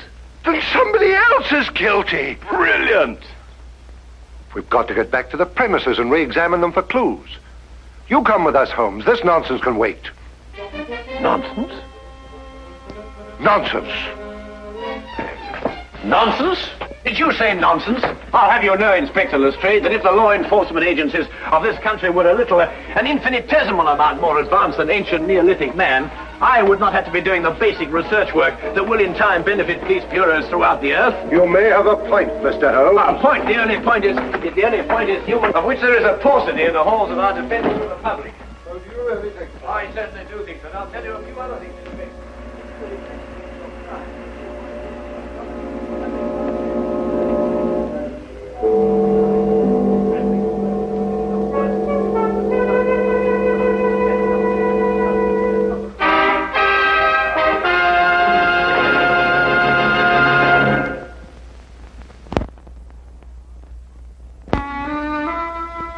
And now we return to the case of Lady Beryl. Yes, is to be dependent 90% on a good memory. Details, Lestrade, those are the things. She's in here. Normally I'd detain her for confessing to a crime she didn't commit, but... Well, what with the Foreign Office and all that, I don't believe I will. No, Lestrade, you don't want to hold her. Much easier to solve the crime if she's out. Exactly. Inspector Lestrade.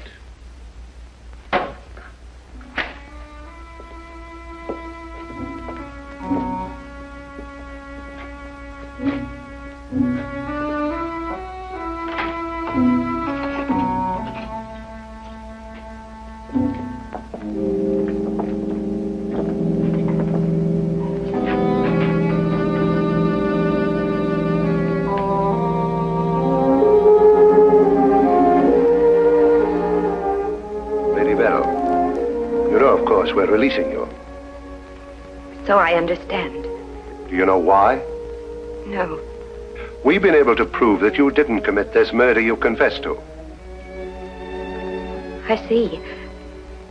We would, however, like an explanation as to why you confessed to this crime.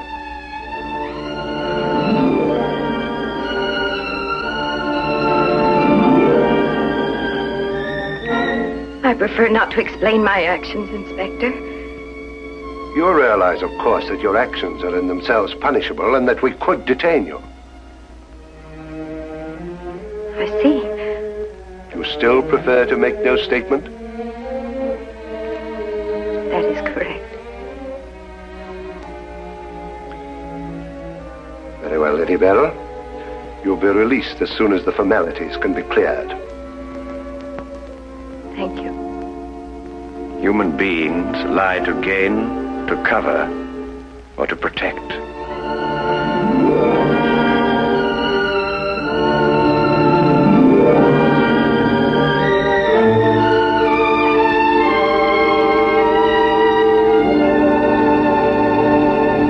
I don't know how to thank you, Mr. Holmes.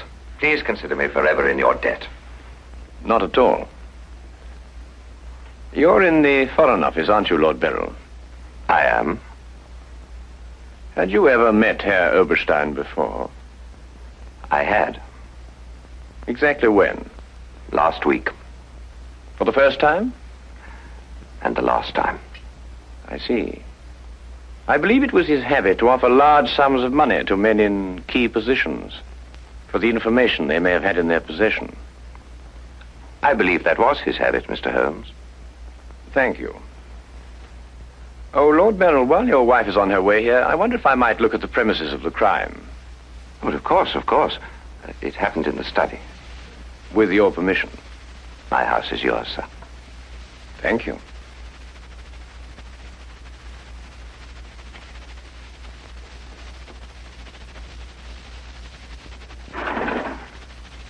Well, now, let me see. Karl Oberstein was lying about there. Of course, it's been removed. Yes, of course. I see you cleaned everything up with your usual remarkable efficiency, Lestrade. Now, look here, Holmes. I didn't know there was going to be any mystery about this affair. Oberstein's head was here, Holmes, and his feet were there. Thank you, Watson.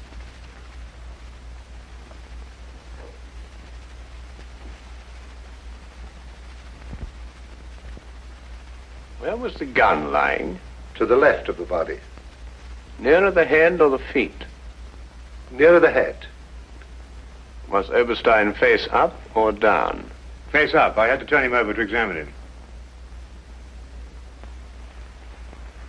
Has there been any effort made to gain forceful entry into the house? No, none was reported. What? Lord Beryl, do you use glasses when you read? Yes, I do. These. Are they your only pair? Yes. Who first discovered the body? I believe my secretary. Is he here? Yes. I'll call him. Thank you.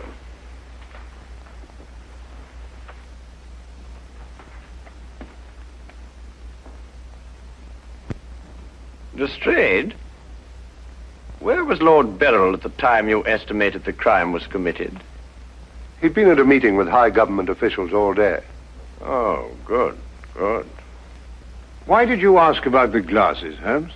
It's because Lord Beryl wears glasses when he reads. But Lady Beryl confessed to a crime she didn't commit. What? This is my secretary, Mr. Ross. You've met Inspector Lestrade and Dr. Watson. This gentleman is Mr. Sherlock Holmes. How do you do? I understand it's through your efforts that Lady Beryl was returning home. Partially through my efforts. I wonder if I could impose upon you, Mr. Ross. Of course, sir. Would you mind taking these sheets of paper and roughly outline the position in which you discovered the body? Outline it in scraps of paper. If you would be so kind. Why, of course. What's the purpose of that? How many men have you on the premises, Lestrade? 2 outside. Why?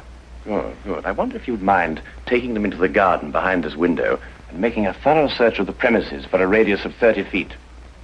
Looking for what? Anything that doesn't belong in a garden. Are you serious, Holmes? Completely.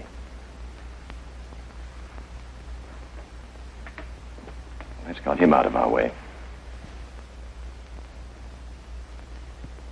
Have you examined your safe, Lord Beryl? I have, Mr. Holmes. All my papers are intact. Excellent. Does Mr. Ross have the combination to your safe? Yes? There's been no question of robbery. Of course not, Ross. One must ask these questions in an investigation. Of course. Good afternoon, Lady Beryl. My darling. How are you?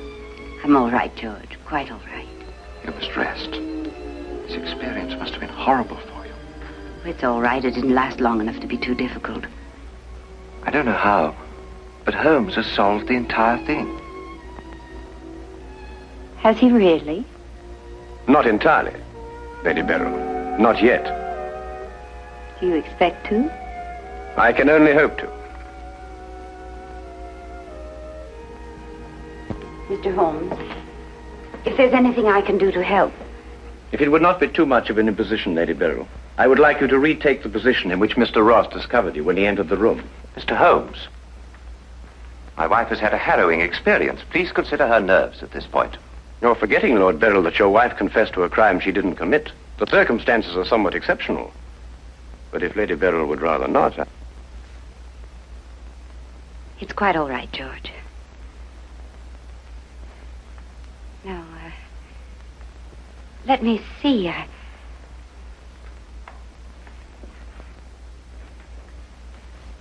I was standing here. Exactly there? I believe so. Mr. Ross, are you quite certain that that is the position in which Lady Beryl was standing? Well, if you'll pardon my saying so, Lady Beryl, just for the sake of accuracy, you understand, I believe you were standing just a bit further to your left. A little to your left, Lady Beryl. Like that? Yes, I'd say right there. Good. Now, Lady Beryl had a revolver in her hand. Mr. Holmes. That is correct. In which hand? My right hand. Mr. Ross? That's right. Lady Beryl's right hand. Lord Beryl, do you happen to have a revolver in the house? Yes, I have. May I have it? I'm not going to ask my wife to... Yes, I am. If your wife has no objection. Of course she has objections. I have no objections, Mr. Holmes.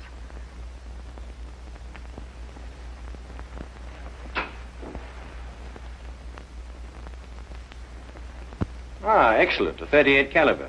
Do you notice, Watson, that it's patterned very closely after the Schmidt-Holtz, the revolver in question? Lady Beryl, is that the way you held it? I believe so. Mr. Ross? Yes, it was like that. Mr. Ross, I'd like you to think very hard. A great deal depends on what you're going to say now. As far as you can remember, that was the position of Herr Oberstein's body? Yes. And where in relation to Herr Oberstein's body and Lady Beryl were the broken eyeglasses? Over there. There? Yes.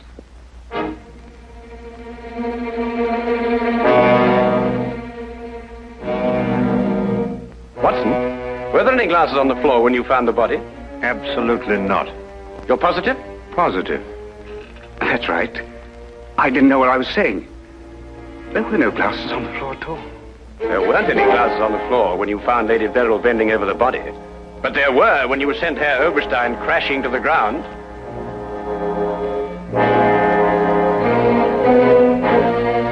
Before you run, Mr. Ross, look at Lady Beryl. I don't understand this, Mr. Holmes. Oh, very simple, really. Herr Oberstein approached you with an offer to buy Foreign Office secrets. You threw him out. Then Ross contacted him, prepared to sell him the secrets. Well, there's nothing missing from the safe. Of course not. If you sold anything, you'd have been found out. Herr Oberstein came here expecting to buy. You opened the safe, showed him the papers he wanted. He put his glasses on to examine them. And then when he paid you, you smashed his skull in. He fell, breaking his glasses. His revolver dropped from his pocket. Then you replaced the papers, pocketed the money, and left. It's a lie. Why, you filthy... The unfortunate point occurred when Lady Beryl discovered the body. You read the evidence incorrectly. I thought the gun was my husband's. Similar, but not the same. And the glasses. A very common variety of frame. You gathered up the pieces, except a few fragments, and threw the frames away. Yes. Then you lied to protect your husband. Yes. Nina. Brilliant, Holmes. Absolutely brilliant. Thank you, Watson.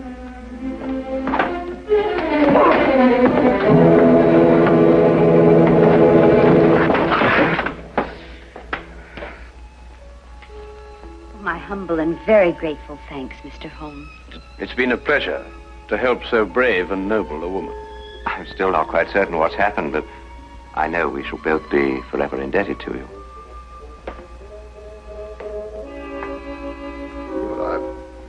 Searched the whole garden, Holmes. Couldn't find anything but this old pair of glasses. They're broken at that. Really? Mr. Holmes has solved the entire case, Inspector. He has? How? By the little things, Lestrade. The little things that one must remember. The little things that make the difference between success and disaster.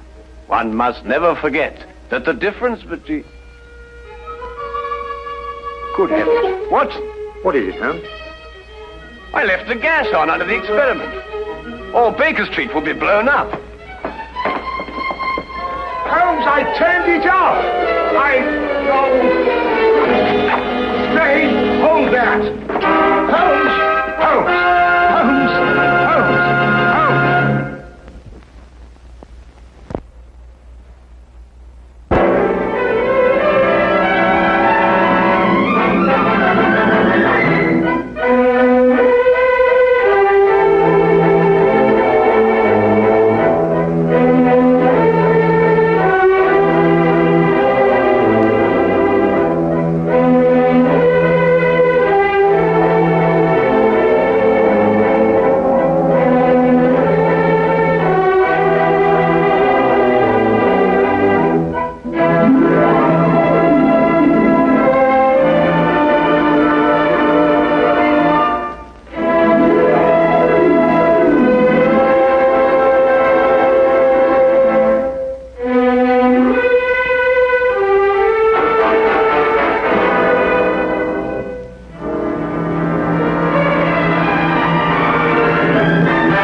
I carry her back? No, thank you.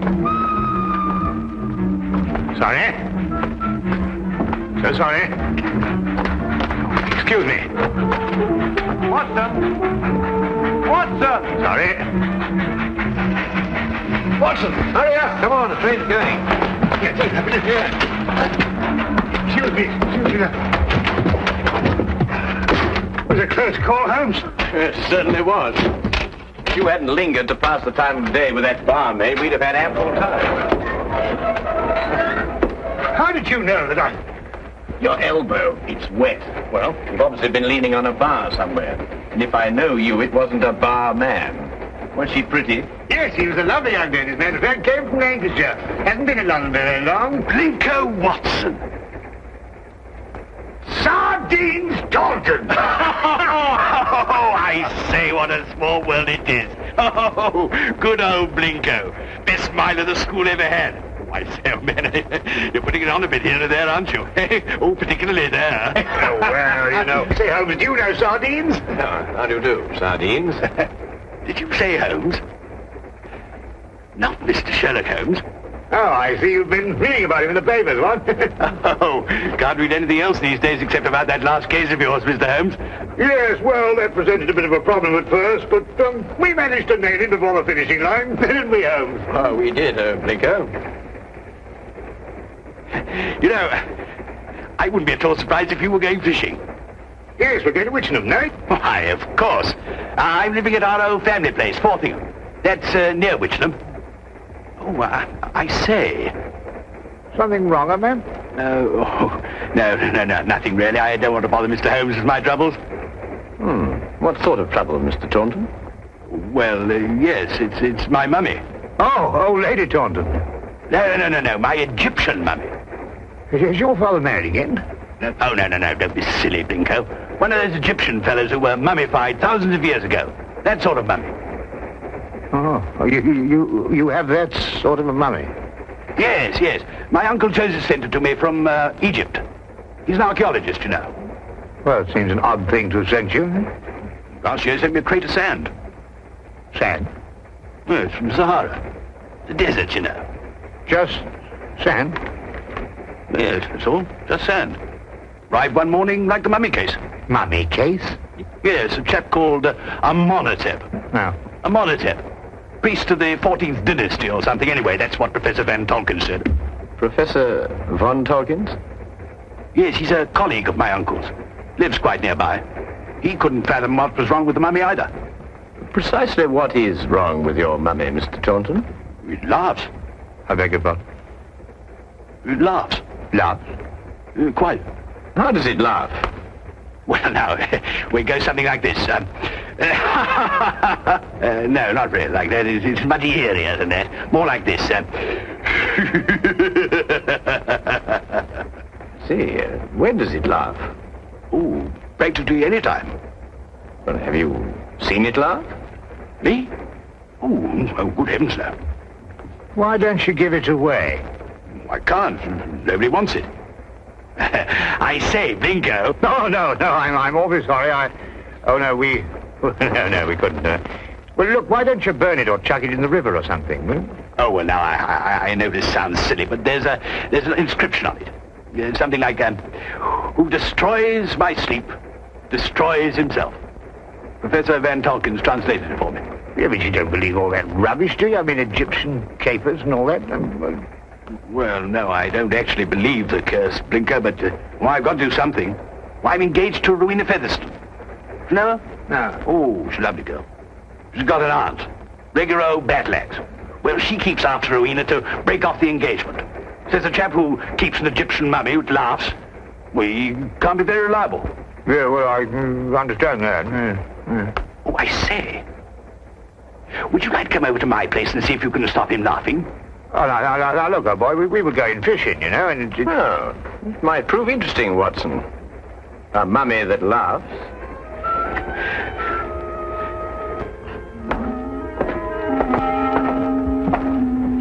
This is, Amenhotep. Well, he doesn't look as if he had much to laugh about. You wouldn't think so, would you? You wait till you hear him, Blinko. Frightening. Positively frightening. 14th dynasty, I see. It's an exceptionally fine sarcophagus. I must say the funerary carvings of the 14th dynasty were the most beautiful ever known. Ah, yes. Amenhotep was a priest warrior. And here's the curse. Yes. Who destroys by sleep, destroys himself. Makes you think, what? Ow. This thing's full of splinters. I'm always pricking myself on it. When did the mummy start laughing, Reggie? As soon as you received it 6 months ago? No, rather not. First he was very well behaved. Quiet as a lamb, then he started it about a month ago. I see. I take it these are the other Egyptian trophies your uncle sent you. Yes, rather. I stick them all in this room here. I call it my Egyptian room. You know, I wouldn't like Uncle Joseph to come back and think I didn't appreciate the gifts he sent me. Pretty touchy about the things they dig up, these archaeological fellas. Yes, quite naturally. Has your uncle been in England recently? Oh, no, not since he went galloping off east as a young man. Must be at least 40 years, I think. Then you've never seen him? Oh, no. Oh, I say, that's the Sahara sand I was telling you about. Oh, yes. Does your uncle never write to you? No, never. Just sends back the things he digs up. Have you got a photo of him by any chance? Yes, this one. It was taken when he was up at Oxford. I think he must have changed by now, you know, 40 years. Ravages of time and all that. Yes. Oh, I'm sorry, Reggie. I didn't know you had visitors. Oh, no, don't go, Rowena. I want you to meet my guests. This is, Blinko, Dr. Watson and Mr. Holmes, Mr. Sherlock Holmes. This is my fiancée, Miss Featherington. Mr. Sherlock Holmes, the detective? Yes. Yes, he's come to look into this mummy business for us. Have you found anything, Mr. Holmes? Why does it laugh? Well, perhaps he tickled himself to death. I keep pleading with Reggie to get rid of it, destroy it, anything. But he's afraid of the curse. Well, I'm the one the curse is going to work on, and you know what they are. Really, Reggie, this is the 19th century. And Aunt Agatha wants to know when we're going to eat. She's famished. Woman's always famished. Please, Reggie, she is my aunt. Well, I suppose I shall have to cook dinner myself. Cook left last night, 4th of the month. Say, Binko, you cook?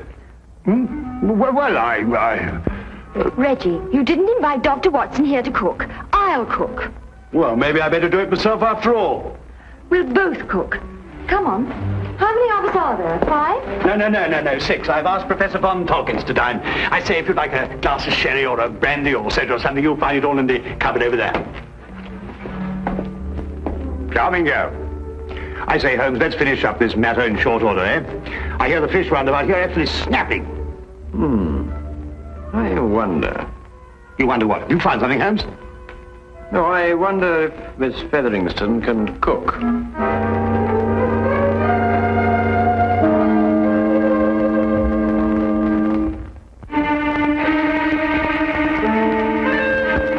A doctor, young man, you say?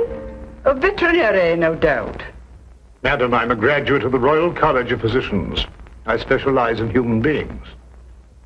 And you detect, young man, I understand. Yes, madam. I detect. Work with the police? Well, on occasion. No wonder the crime rate's going up. Rowena, do we or do we not eat? It is over, Auntie. We're bringing the food in. Reggie tells me you've recently come back from Egypt, Professor. Yes, Mr. Holmes. Just a few months ago. I have retired from active participation in Egyptology. I see. I understand that you met Reggie's uncle while you were out there. Yes, Professor Taunton and I excavated for a long time together in the valley of the Lower Nile. Is Professor Taunton still active? Yes, Joseph is engaged in important excavation at the present time. You must be very glad to see all your old friends and relations again, Professor, after all these years. I've been gone so long, Doctor. I no longer have friends. And I'm afraid even my family wouldn't recognize me. Well, here we are at last. Better late than never, I always say. Oh, please do help yourselves, everybody. Informality's the form. Local trout. We used an old recipe we found in a cookery book in the kitchen. Didn't we, Reggie? Yes, at least I think it was a cookery book. I read something about mixing nitrogen with hydrogen or something or other at the end of it. Oh, Lord. Well, this is splendid. I haven't had a decent, well-cooked fish like this in years.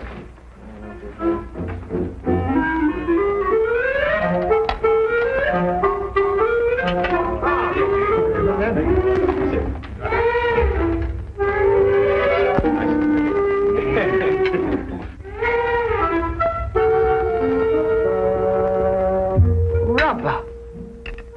Sheer, unchewable rubber. I think it's very edible. What do you think, Holmes? Quite. Who knows? A sauce might have improved it somehow. It's quite delicious, Miss Featheringstone. I believe you're accustomed to eating beetles and locusts, which I'm told are considered delicacies in your...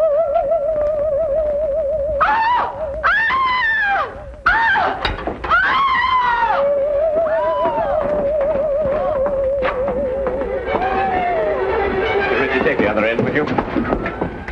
Careful, please. Careful.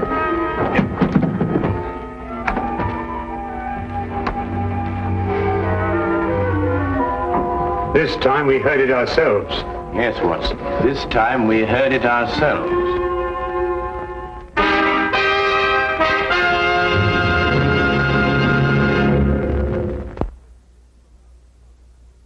And now we return to the case of the Laughing Mummy.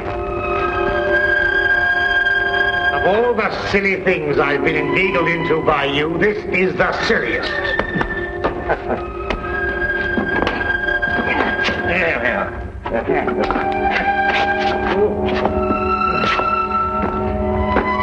What do you expect to find up here? Something I discovered earlier this evening, Blinker. Do not address me by that ridiculous name. All right. All right, old chap. I'm all right now.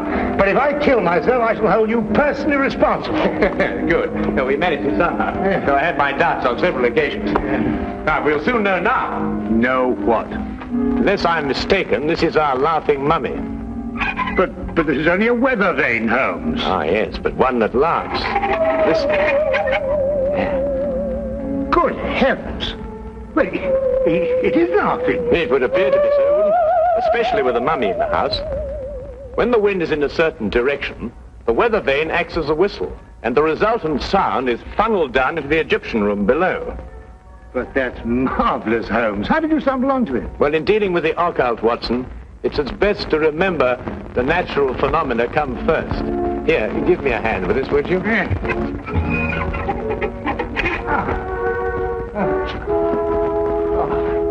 Wonderful. That's wonderful. Now, be careful you come down, Holmes. Yeah. Just be careful.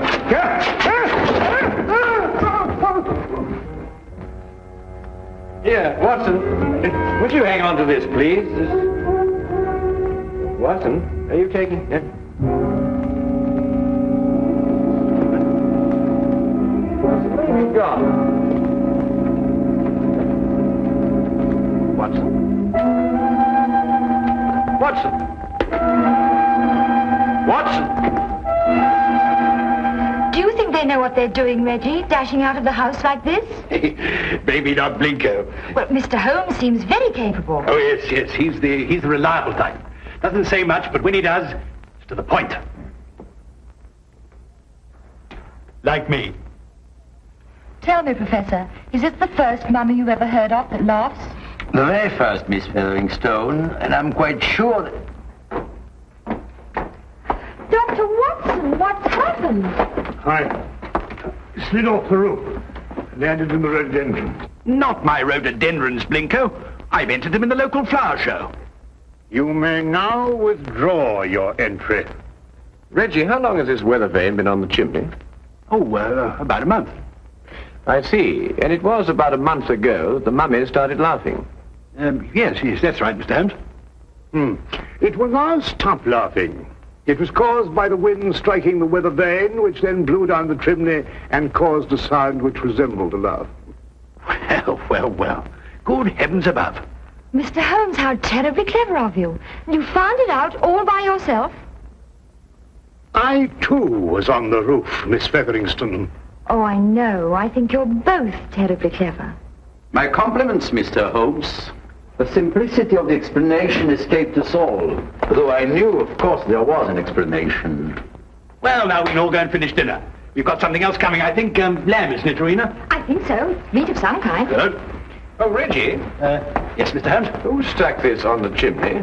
Well, I did. It was lying about the place, so I stuck it up there to keep it out of the way. Oh, I see. Thank you. You know, I believe I'll miss him laughing. Made him human somehow. Almost chummy. Chummy mummy.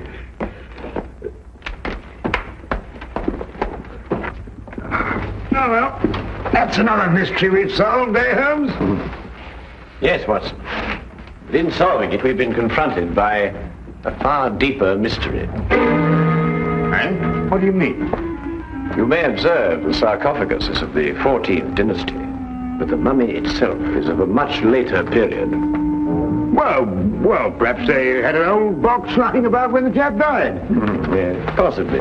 But it would have to be lying about for a very long time.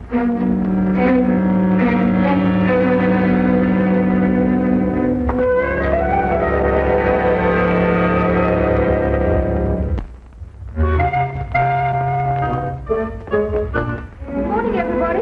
It's been a lovely morning. Simply gorgeous. Good morning, Miss Featherston. Yes, it is indeed a lovely...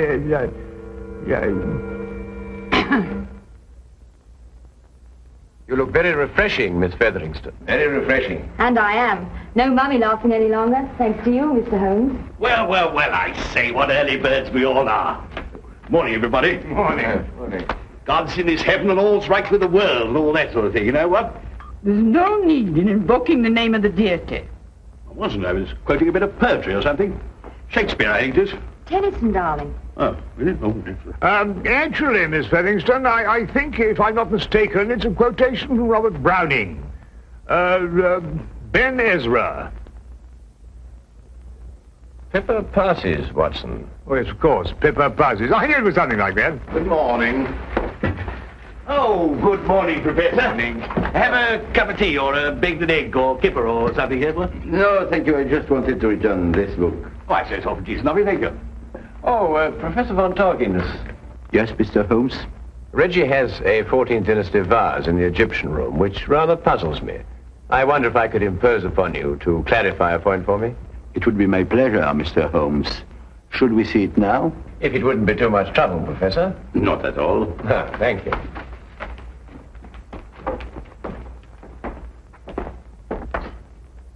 Yes, the composition of the pottery struck me as being rather later than the 14th dynasty, Professor. This is the vase I referred to. Considerably later, Mr. Holmes. The 18th dynasty, in fact. I rather thought Reggie was mistaken, as he was also mistaken about the mummy. The mummy? I'm afraid I don't understand. Don't you? I believe it was you who told Reggie that Amenhotep was of the 14th dynasty. It was, Mr. Holmes. But of course, this mummy, like the vase, is of a considerably later period. Really? How much later would you estimate, Mr. Holmes? Well, I'd say, 4,000 years later.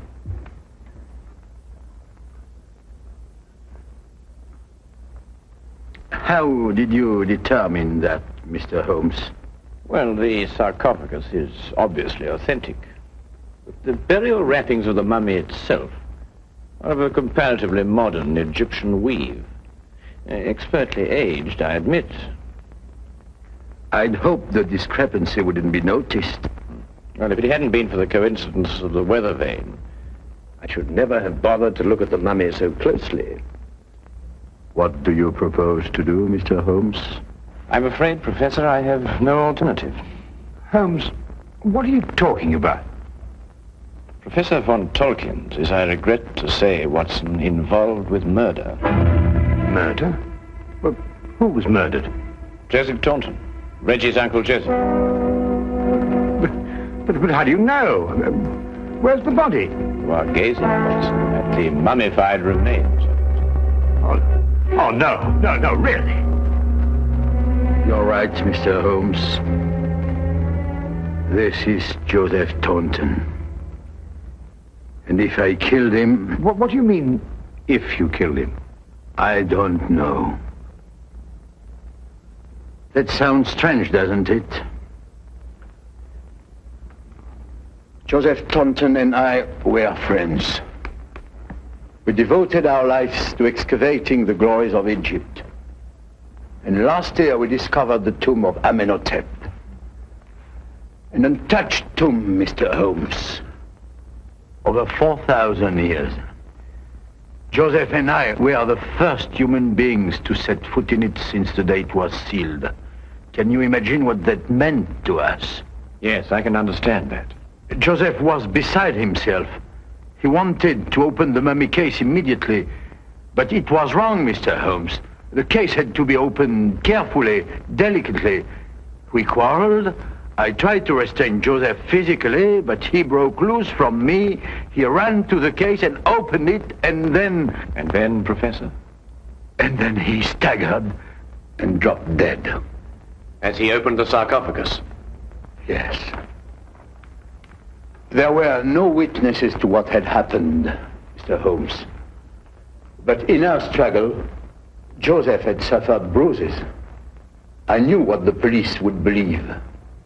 And so you removed the mummy of Amenhotep and substituted the body of Joseph Taunton instead?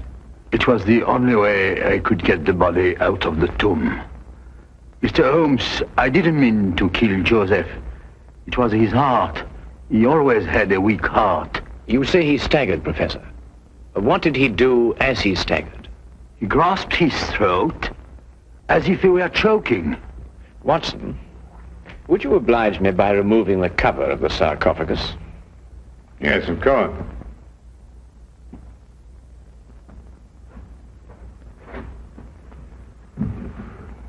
Ouch! That splinter. Yes, Watson, ouch. As Reggie said, and as undoubtedly Uncle Joseph said, too. Professor, would you care to take a closer look at what Reggie called a splinter?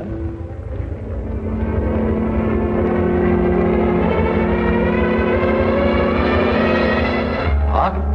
It's a hollow needle that would pierce the skin of anyone who touched it. But I don't understand. The curse of Amenhotep, and a hollow needle that contained the venom of an asp. The same snake poison that killed Cleopatra and that killed your friend, Joseph Taunton. The most marked symptom of asp poisoning is suffocation. The victim instinctively clutches his throat. But then it wasn't our fight. No. And traces of the poison may still be found in the body, even after mummification. I say, Holmes, you don't think there's any of that poison left in the needle, do you? Because, well, if so... The next few minutes will determine that, Watson. What? Well, how's old Amenhotep doing? I bet he's feeling down in the mouth now he's stopped laughing.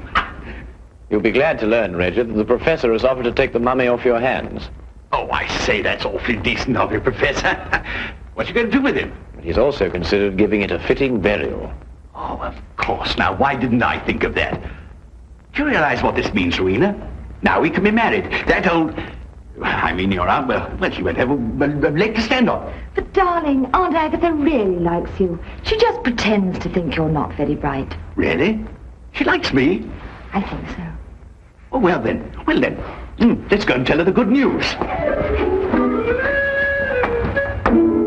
Thank you, Mr. Holmes. Not at all, Professor. Holmes! Holmes! What? What's the matter? Why? You look ill. It's the poison. I can't get my breath. No, relax, Watson, relax. If there'd been any poison left in that needle, Reggie would long since have joined his ancestors. Unfortunately, the curse only worked once. Oh. Ridiculous. But Holmes. Oh, that's all very well, but I still can't get my breath. Well, not again. It's probably the food we've been subjected to. Yes, I myself would prefer some of that fish that you insist on pursuing up and down the waterways of England with such wild abandon. Yes, of course. Curse. Utter nonsense.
Bay. Bimming Merry Magna, Binster, Binge, Great Binge and Lesser Binge. Amazing. What's amazing? The names of our English villages, Watson. What foreigner reading these could ever think of us as stiff and sober-minded people? Bippery Cross, Birrer Crags, Bird Cherry Brook and Birding Peace Place, Burlston Junction. When do we go? Go where? To Burlston Manor, Burlston, Sussex. Whatever led you to believe that I'm interested in Sussex, Burlston, or Burlston Manor? No doubt you saw the account of the rather gruesome murder of Squire John Douglas. Quite so. The case has interesting features. But at the moment, I'm more interested in the fly fishing possibilities in the neighborhood of Burlston. Ah, that will be the Arun. Runs within 2 or 3 miles of the manor house.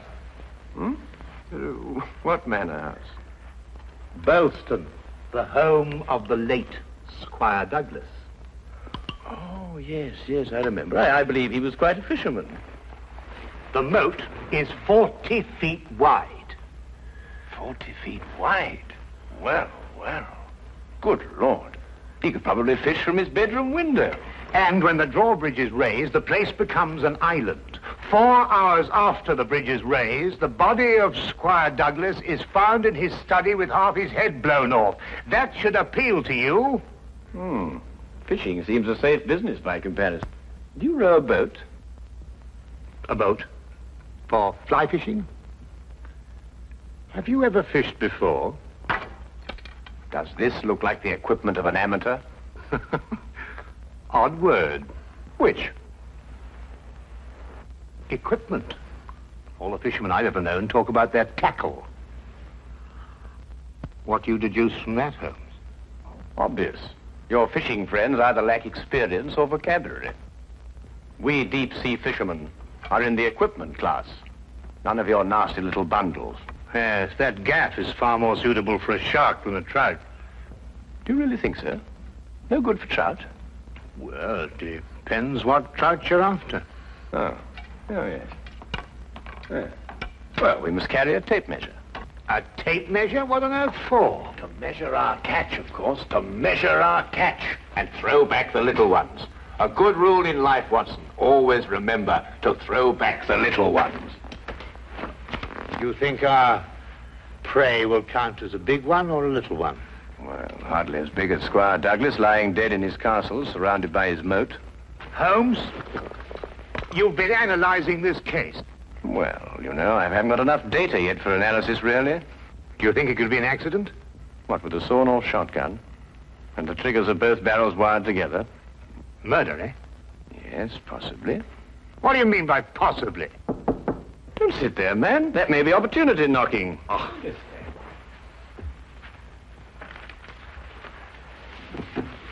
Come in.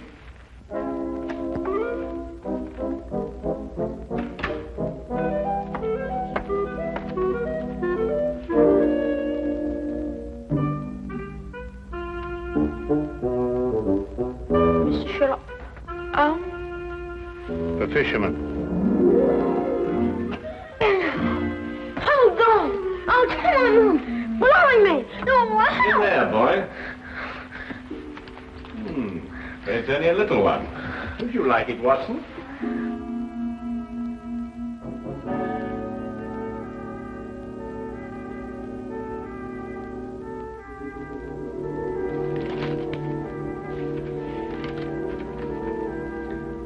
Would appreciate your view. Intriguing affair, Burlston Manor. Signed, Inspector McLeod. Ha! Please English, for I'm utterly baffled. Help. Yeah, where is it? Where's what? Well, the tape measure, of course. Where is that tape measure? Holding the fiddle case together, sir. Fiddle? Violin case, boy. Oh, tell me, Watson, how are we off for trains? Trains? Ah, yes. Now, let me see. Burlston.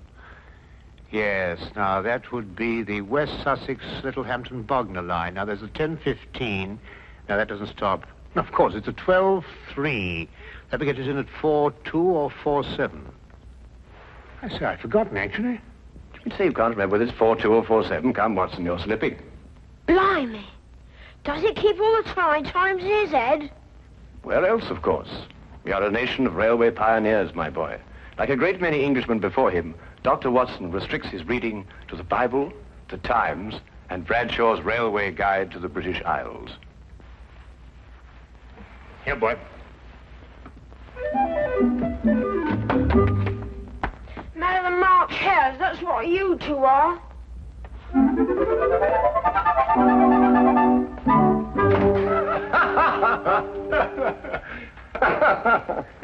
I say, Watson, have you seen my weekend bag anywhere? I suspect it's under the stairs. Mrs. Hudson got very tired of seeing it lying about. Oh, good. Well, that means it hasn't been unpacked anyway. I assume not. Excellent. Then everything is ready. Oh, be a good fellow, would you, and dig out that bag and put it in the cab along with that tackle. Why? Aren't you going to be here? I have a little reading to do. Pick me up at the British Museum Library, say half an hour before the train leaves. Now, look here, Holmes, this is no time to go reading. You'll miss the train.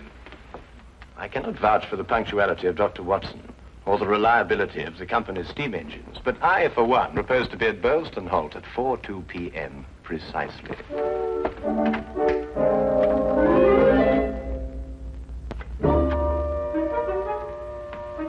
Or is it 4:07?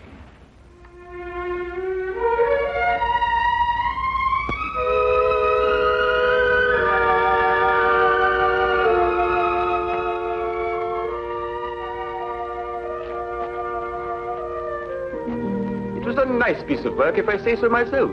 The entire story hung on a spider's thread. A spider's thread? Exactly. Huh. Yeah, it sounds interesting, Inspector. Now perhaps you'll start at the beginning. Simply stated, the castle, as you'll see, has a moat. And when it's up, as it was at the time of the murder, it's a sealed fortress. Who was in the castle at the time of the crime? The murdered man's wife, Mrs. Douglas, and a foreign friend, John Morell. Just those two? And the servants. But we've been able to rule them out completely. And from your description of the house, it would have to be one of them. Either Mrs. Douglas, or this friend of hers, Morell, or both of them. They tried to make it appear as though someone had broken into the house and then dived through the windows to swim the moat. But you disproved it? Completely. How? I'll tell you when we get there. This murder weapon. A sawn-off shotgun, I believe. An odd weapon, that. And a foreign gun, too. 3 letters on the barrel. P-E-N. Aha. A larger P with a flourish over it, followed by a smaller E and N. That's right. Ah, the Pennsylvania Small Arms Company, the famous American firm. That's perfect. That's all I need. You mean you need additional evidence? Well, Mr. Holmes, every little helps, you know. Then your case against Morell is not complete. It's complete as far as... How did you know Morell is the murderer? How did you know? He has to be. Why? He's the only one who could be. Suppose I were to tell you that Morell is not your murderer. How do you know? Yes, Holmes, how do you know? Why didn't you arrest him? Well, he doesn't act like a murderer. Ah, he's too self-confident, eh? That's right. Seems to be daring you to arrest him. Yes. How do you know all this? Holmes, do you know this man Morell? Fascinating. Fascinating. The case has suddenly assumed the most astounding proportions and the most astonishing challenge, Watson.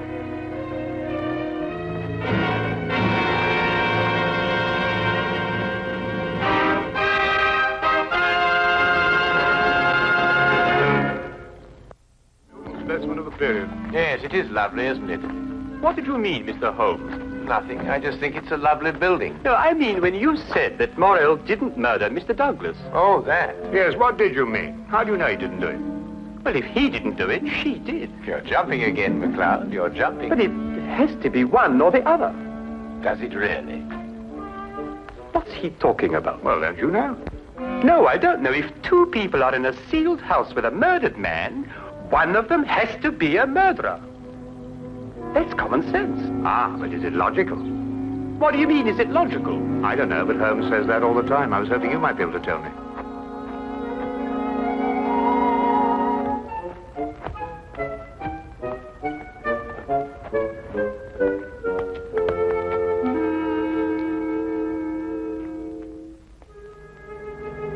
He hasn't been moved. That's just the way we found him last night. Watson? Of course, death was instantaneous. I should say so.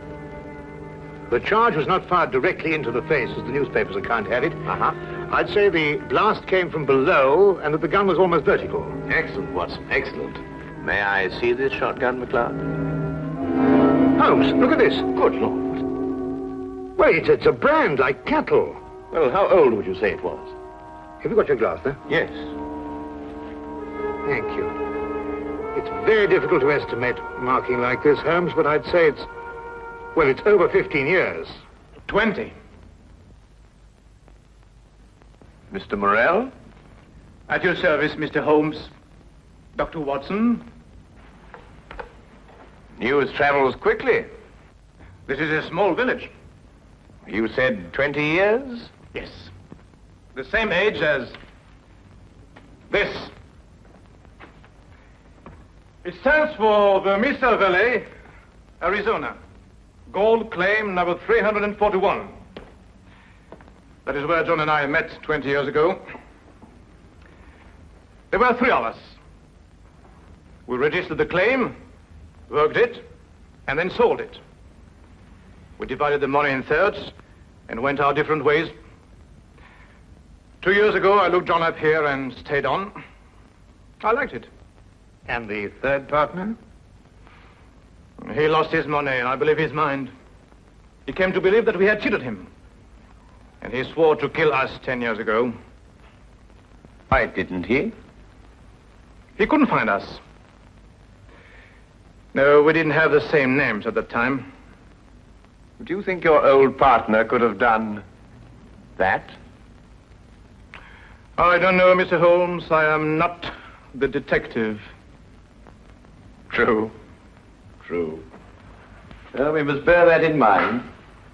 You tried to make it appear as though another man had been here and went out through the window. Did I? He tried to build an elaborate story. A man of his size was seen passing through the village wearing a loud tweed topcoat and a wide-brimmed hat. He was heading this way. On the window ledge, there is a footprint in blood, indicating, of course, that the murderer dived through the window and swam the moat. But he didn't. How do you know? Because, Mr. Morrell, outside that window and just a few feet down is a very large and at least a month-old spider's web. Anyone jumping or diving through the window would have to pass through the web. And no one did. Well done, McLeod. Well done. A spider's web. The English police have the most amazing allies, I must say. Now that you have made your deductions, Mr. MacLeod, exactly what do they mean to me? For the moment, nothing. But I suggest you do not leave the castle grounds. And if I try to live?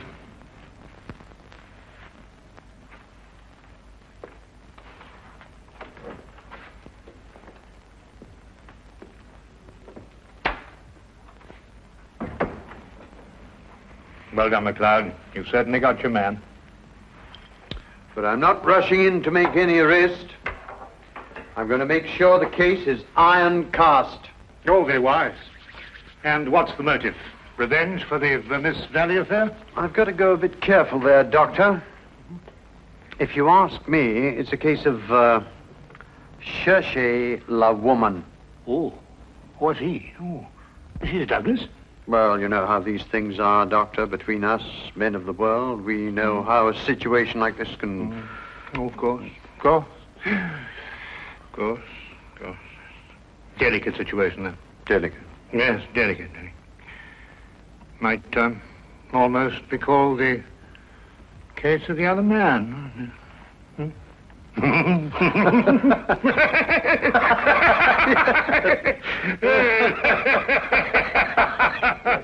The other dumbbell.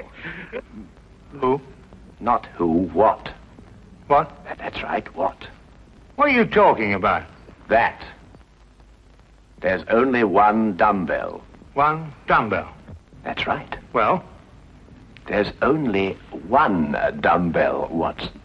I know. That's it, over there. Yes. Where's the other one? Well, I don't know. I've only just come here. Do you know where the other one is? What difference does it make? Well, that's right, yes. What difference does it make? Maybe there is only one dumbbell. One dumbbell? But they come in twos. Perhaps he only had one. Watson, do you mean to tell me that you can stand there, surrounded by all these athletic trophies, and suggest to me that such a man would only use one dumbbell? Well, what difference does it make? Yes, what difference does it make? Huh. Well, if you two are convinced that you can solve the case with the aid of a convenient spider, I'm going fishing. You're what? Oh, he's going fishing. He's brought his tackle. Why? To catch fish. Then I take it you're satisfied with my analysis of the crime. Find the dumbbell. Hang the dumbbell! You can't hang him until you find him. Who? The man who took the dumbbell.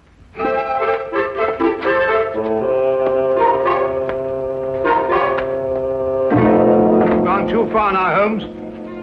I think you've made him very angry. Then he should fish.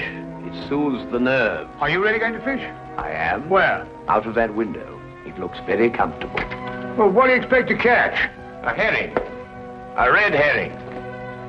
May I have the tape measure, Watson? To measure a red herring? To measure the big red herrings. The little ones I plan to throw back. Holmes, you're up to something. I am. What? Would you like to help? Of course. Well, look. Take the good inspector down to the local pub and keep him there for at least an hour. While you fish for red herring? At the moment, I'm fishing for bait. I don't know what you're talking about, but I'll do it. Good. Remember, 1 hour. I may enjoy myself in the local and stay too.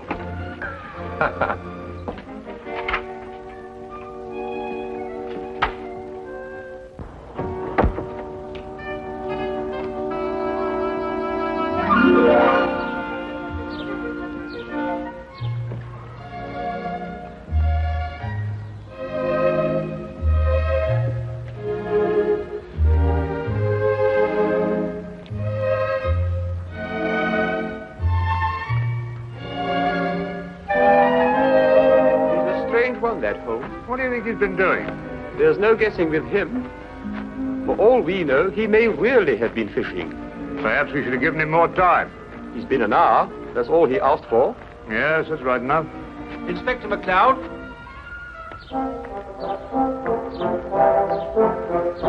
Hello, Sergeant. Have you seen Mr. Holmes? I certainly have, sir. What's wrong? You know the staircase in that room? Huh? Mr. Holmes was sliding down them banisters. He was what? That's right, sir. Sliding down the banisters he was.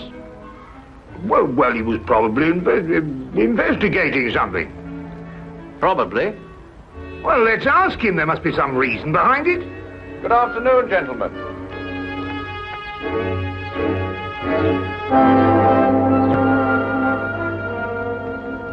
Go on. Ask him. Ask me what? Well? What have you been doing while we were away? Well, first I fished. No?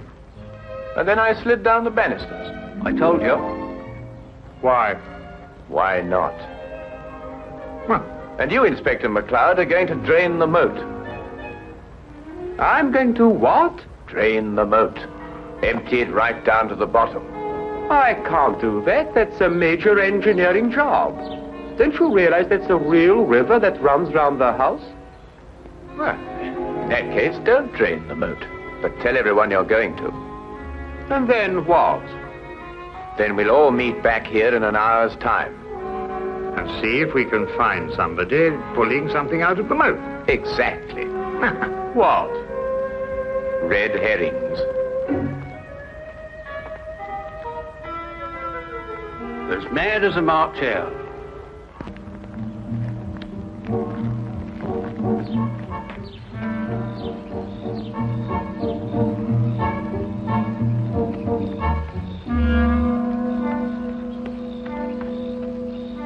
How much longer?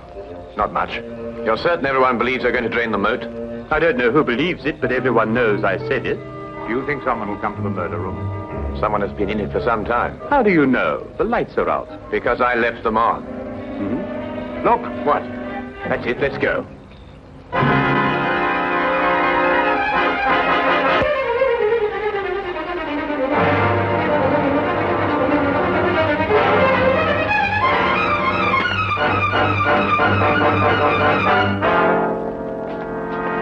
Oh, excuse me. What are you using for bait?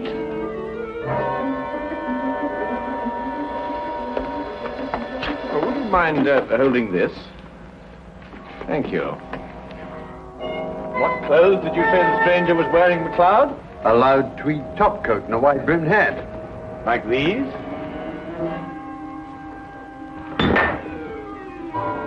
The dumbbell. Holmes, how did you know? When you're working near water, Watson, and a heavy object has disappeared, you may conclude, until you can prove otherwise, that it has been used to prevent some object from rising to the surface. All right, Morell. You're under arrest for the murder of John Douglas. It is my duty to warn you that anything you say may be taken down and used in evidence... No, McLeod. You haven't got it at all. What? This gentleman didn't kill John Douglas because John Douglas isn't dead. He isn't what?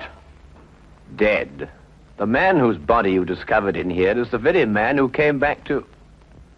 No, you're not with me, are you, McLeod? Would you tell him, please? These clothes belong to our third partner. The man who's been searching for you for 10 years. Yes. He found us and arrived here with a shotgun. He and John struggled and the shot went off. That explains the vertical angle of the blast. In the ensuing struggle, the gun went off. I heard the report and ran down immediately. I timed it from your room. 15 seconds if you run, and 10 seconds if you slide down the banisters. I ran. I thought you would. John was panic-stricken when he saw what he had done. I got the idea to change their identities. But then where is Douglas? With the aid of my tape measure, I was able to ascertain that there is a hollow space behind that wall. I imagine it conceals a passage under the moat. Yes, Mr. Holmes, it does. And John has had a 36-hour head start. We'll stop him. I told him you would. I'll issue orders for the apprehension of Mr. Douglas, and we'll talk about your part in this, sir, in the morning. You have conspired to conceal evidence. I'll still be here in the morning, Inspector.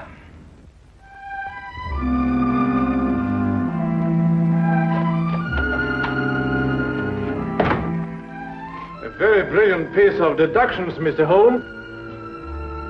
An excellent application of applied psychology. I haven't been tricked many times in my life. You must remember that the next time you become involved with murder. And you can now continue your fishing in a more normal manner. Fishing? No, I don't care for it, really. Unless it's deep sea, of course. Yes. But in the absence of an ocean in the immediate vicinity, I think we'd better start back to Baker Street immediately. Well, now, there's a 9:13 or a 10:23. The 10:23 will hold us up at Tunbridge quite a while, but it waits to connect. Thank you, Mr. Holmes. Not at all, not at all.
Greetings. We hope you enjoy watching Hastings Mystery Theater and the film you just viewed. Randall Schaefer, his wife Judy and program manager Dan LeClaire combined efforts to bring these productions to you, free of charge and almost always without ads. We love seeing the comments you leave about our movies in the comments section under each video production. This means so much to us. Also, Randall appreciates receiving and responding to your many emails. Thank you viewers, for liking, commenting and subscribing to our channel, and hit the notification bell so you won't miss an upload. Blessings to you, from Hastings, Michigan, USA.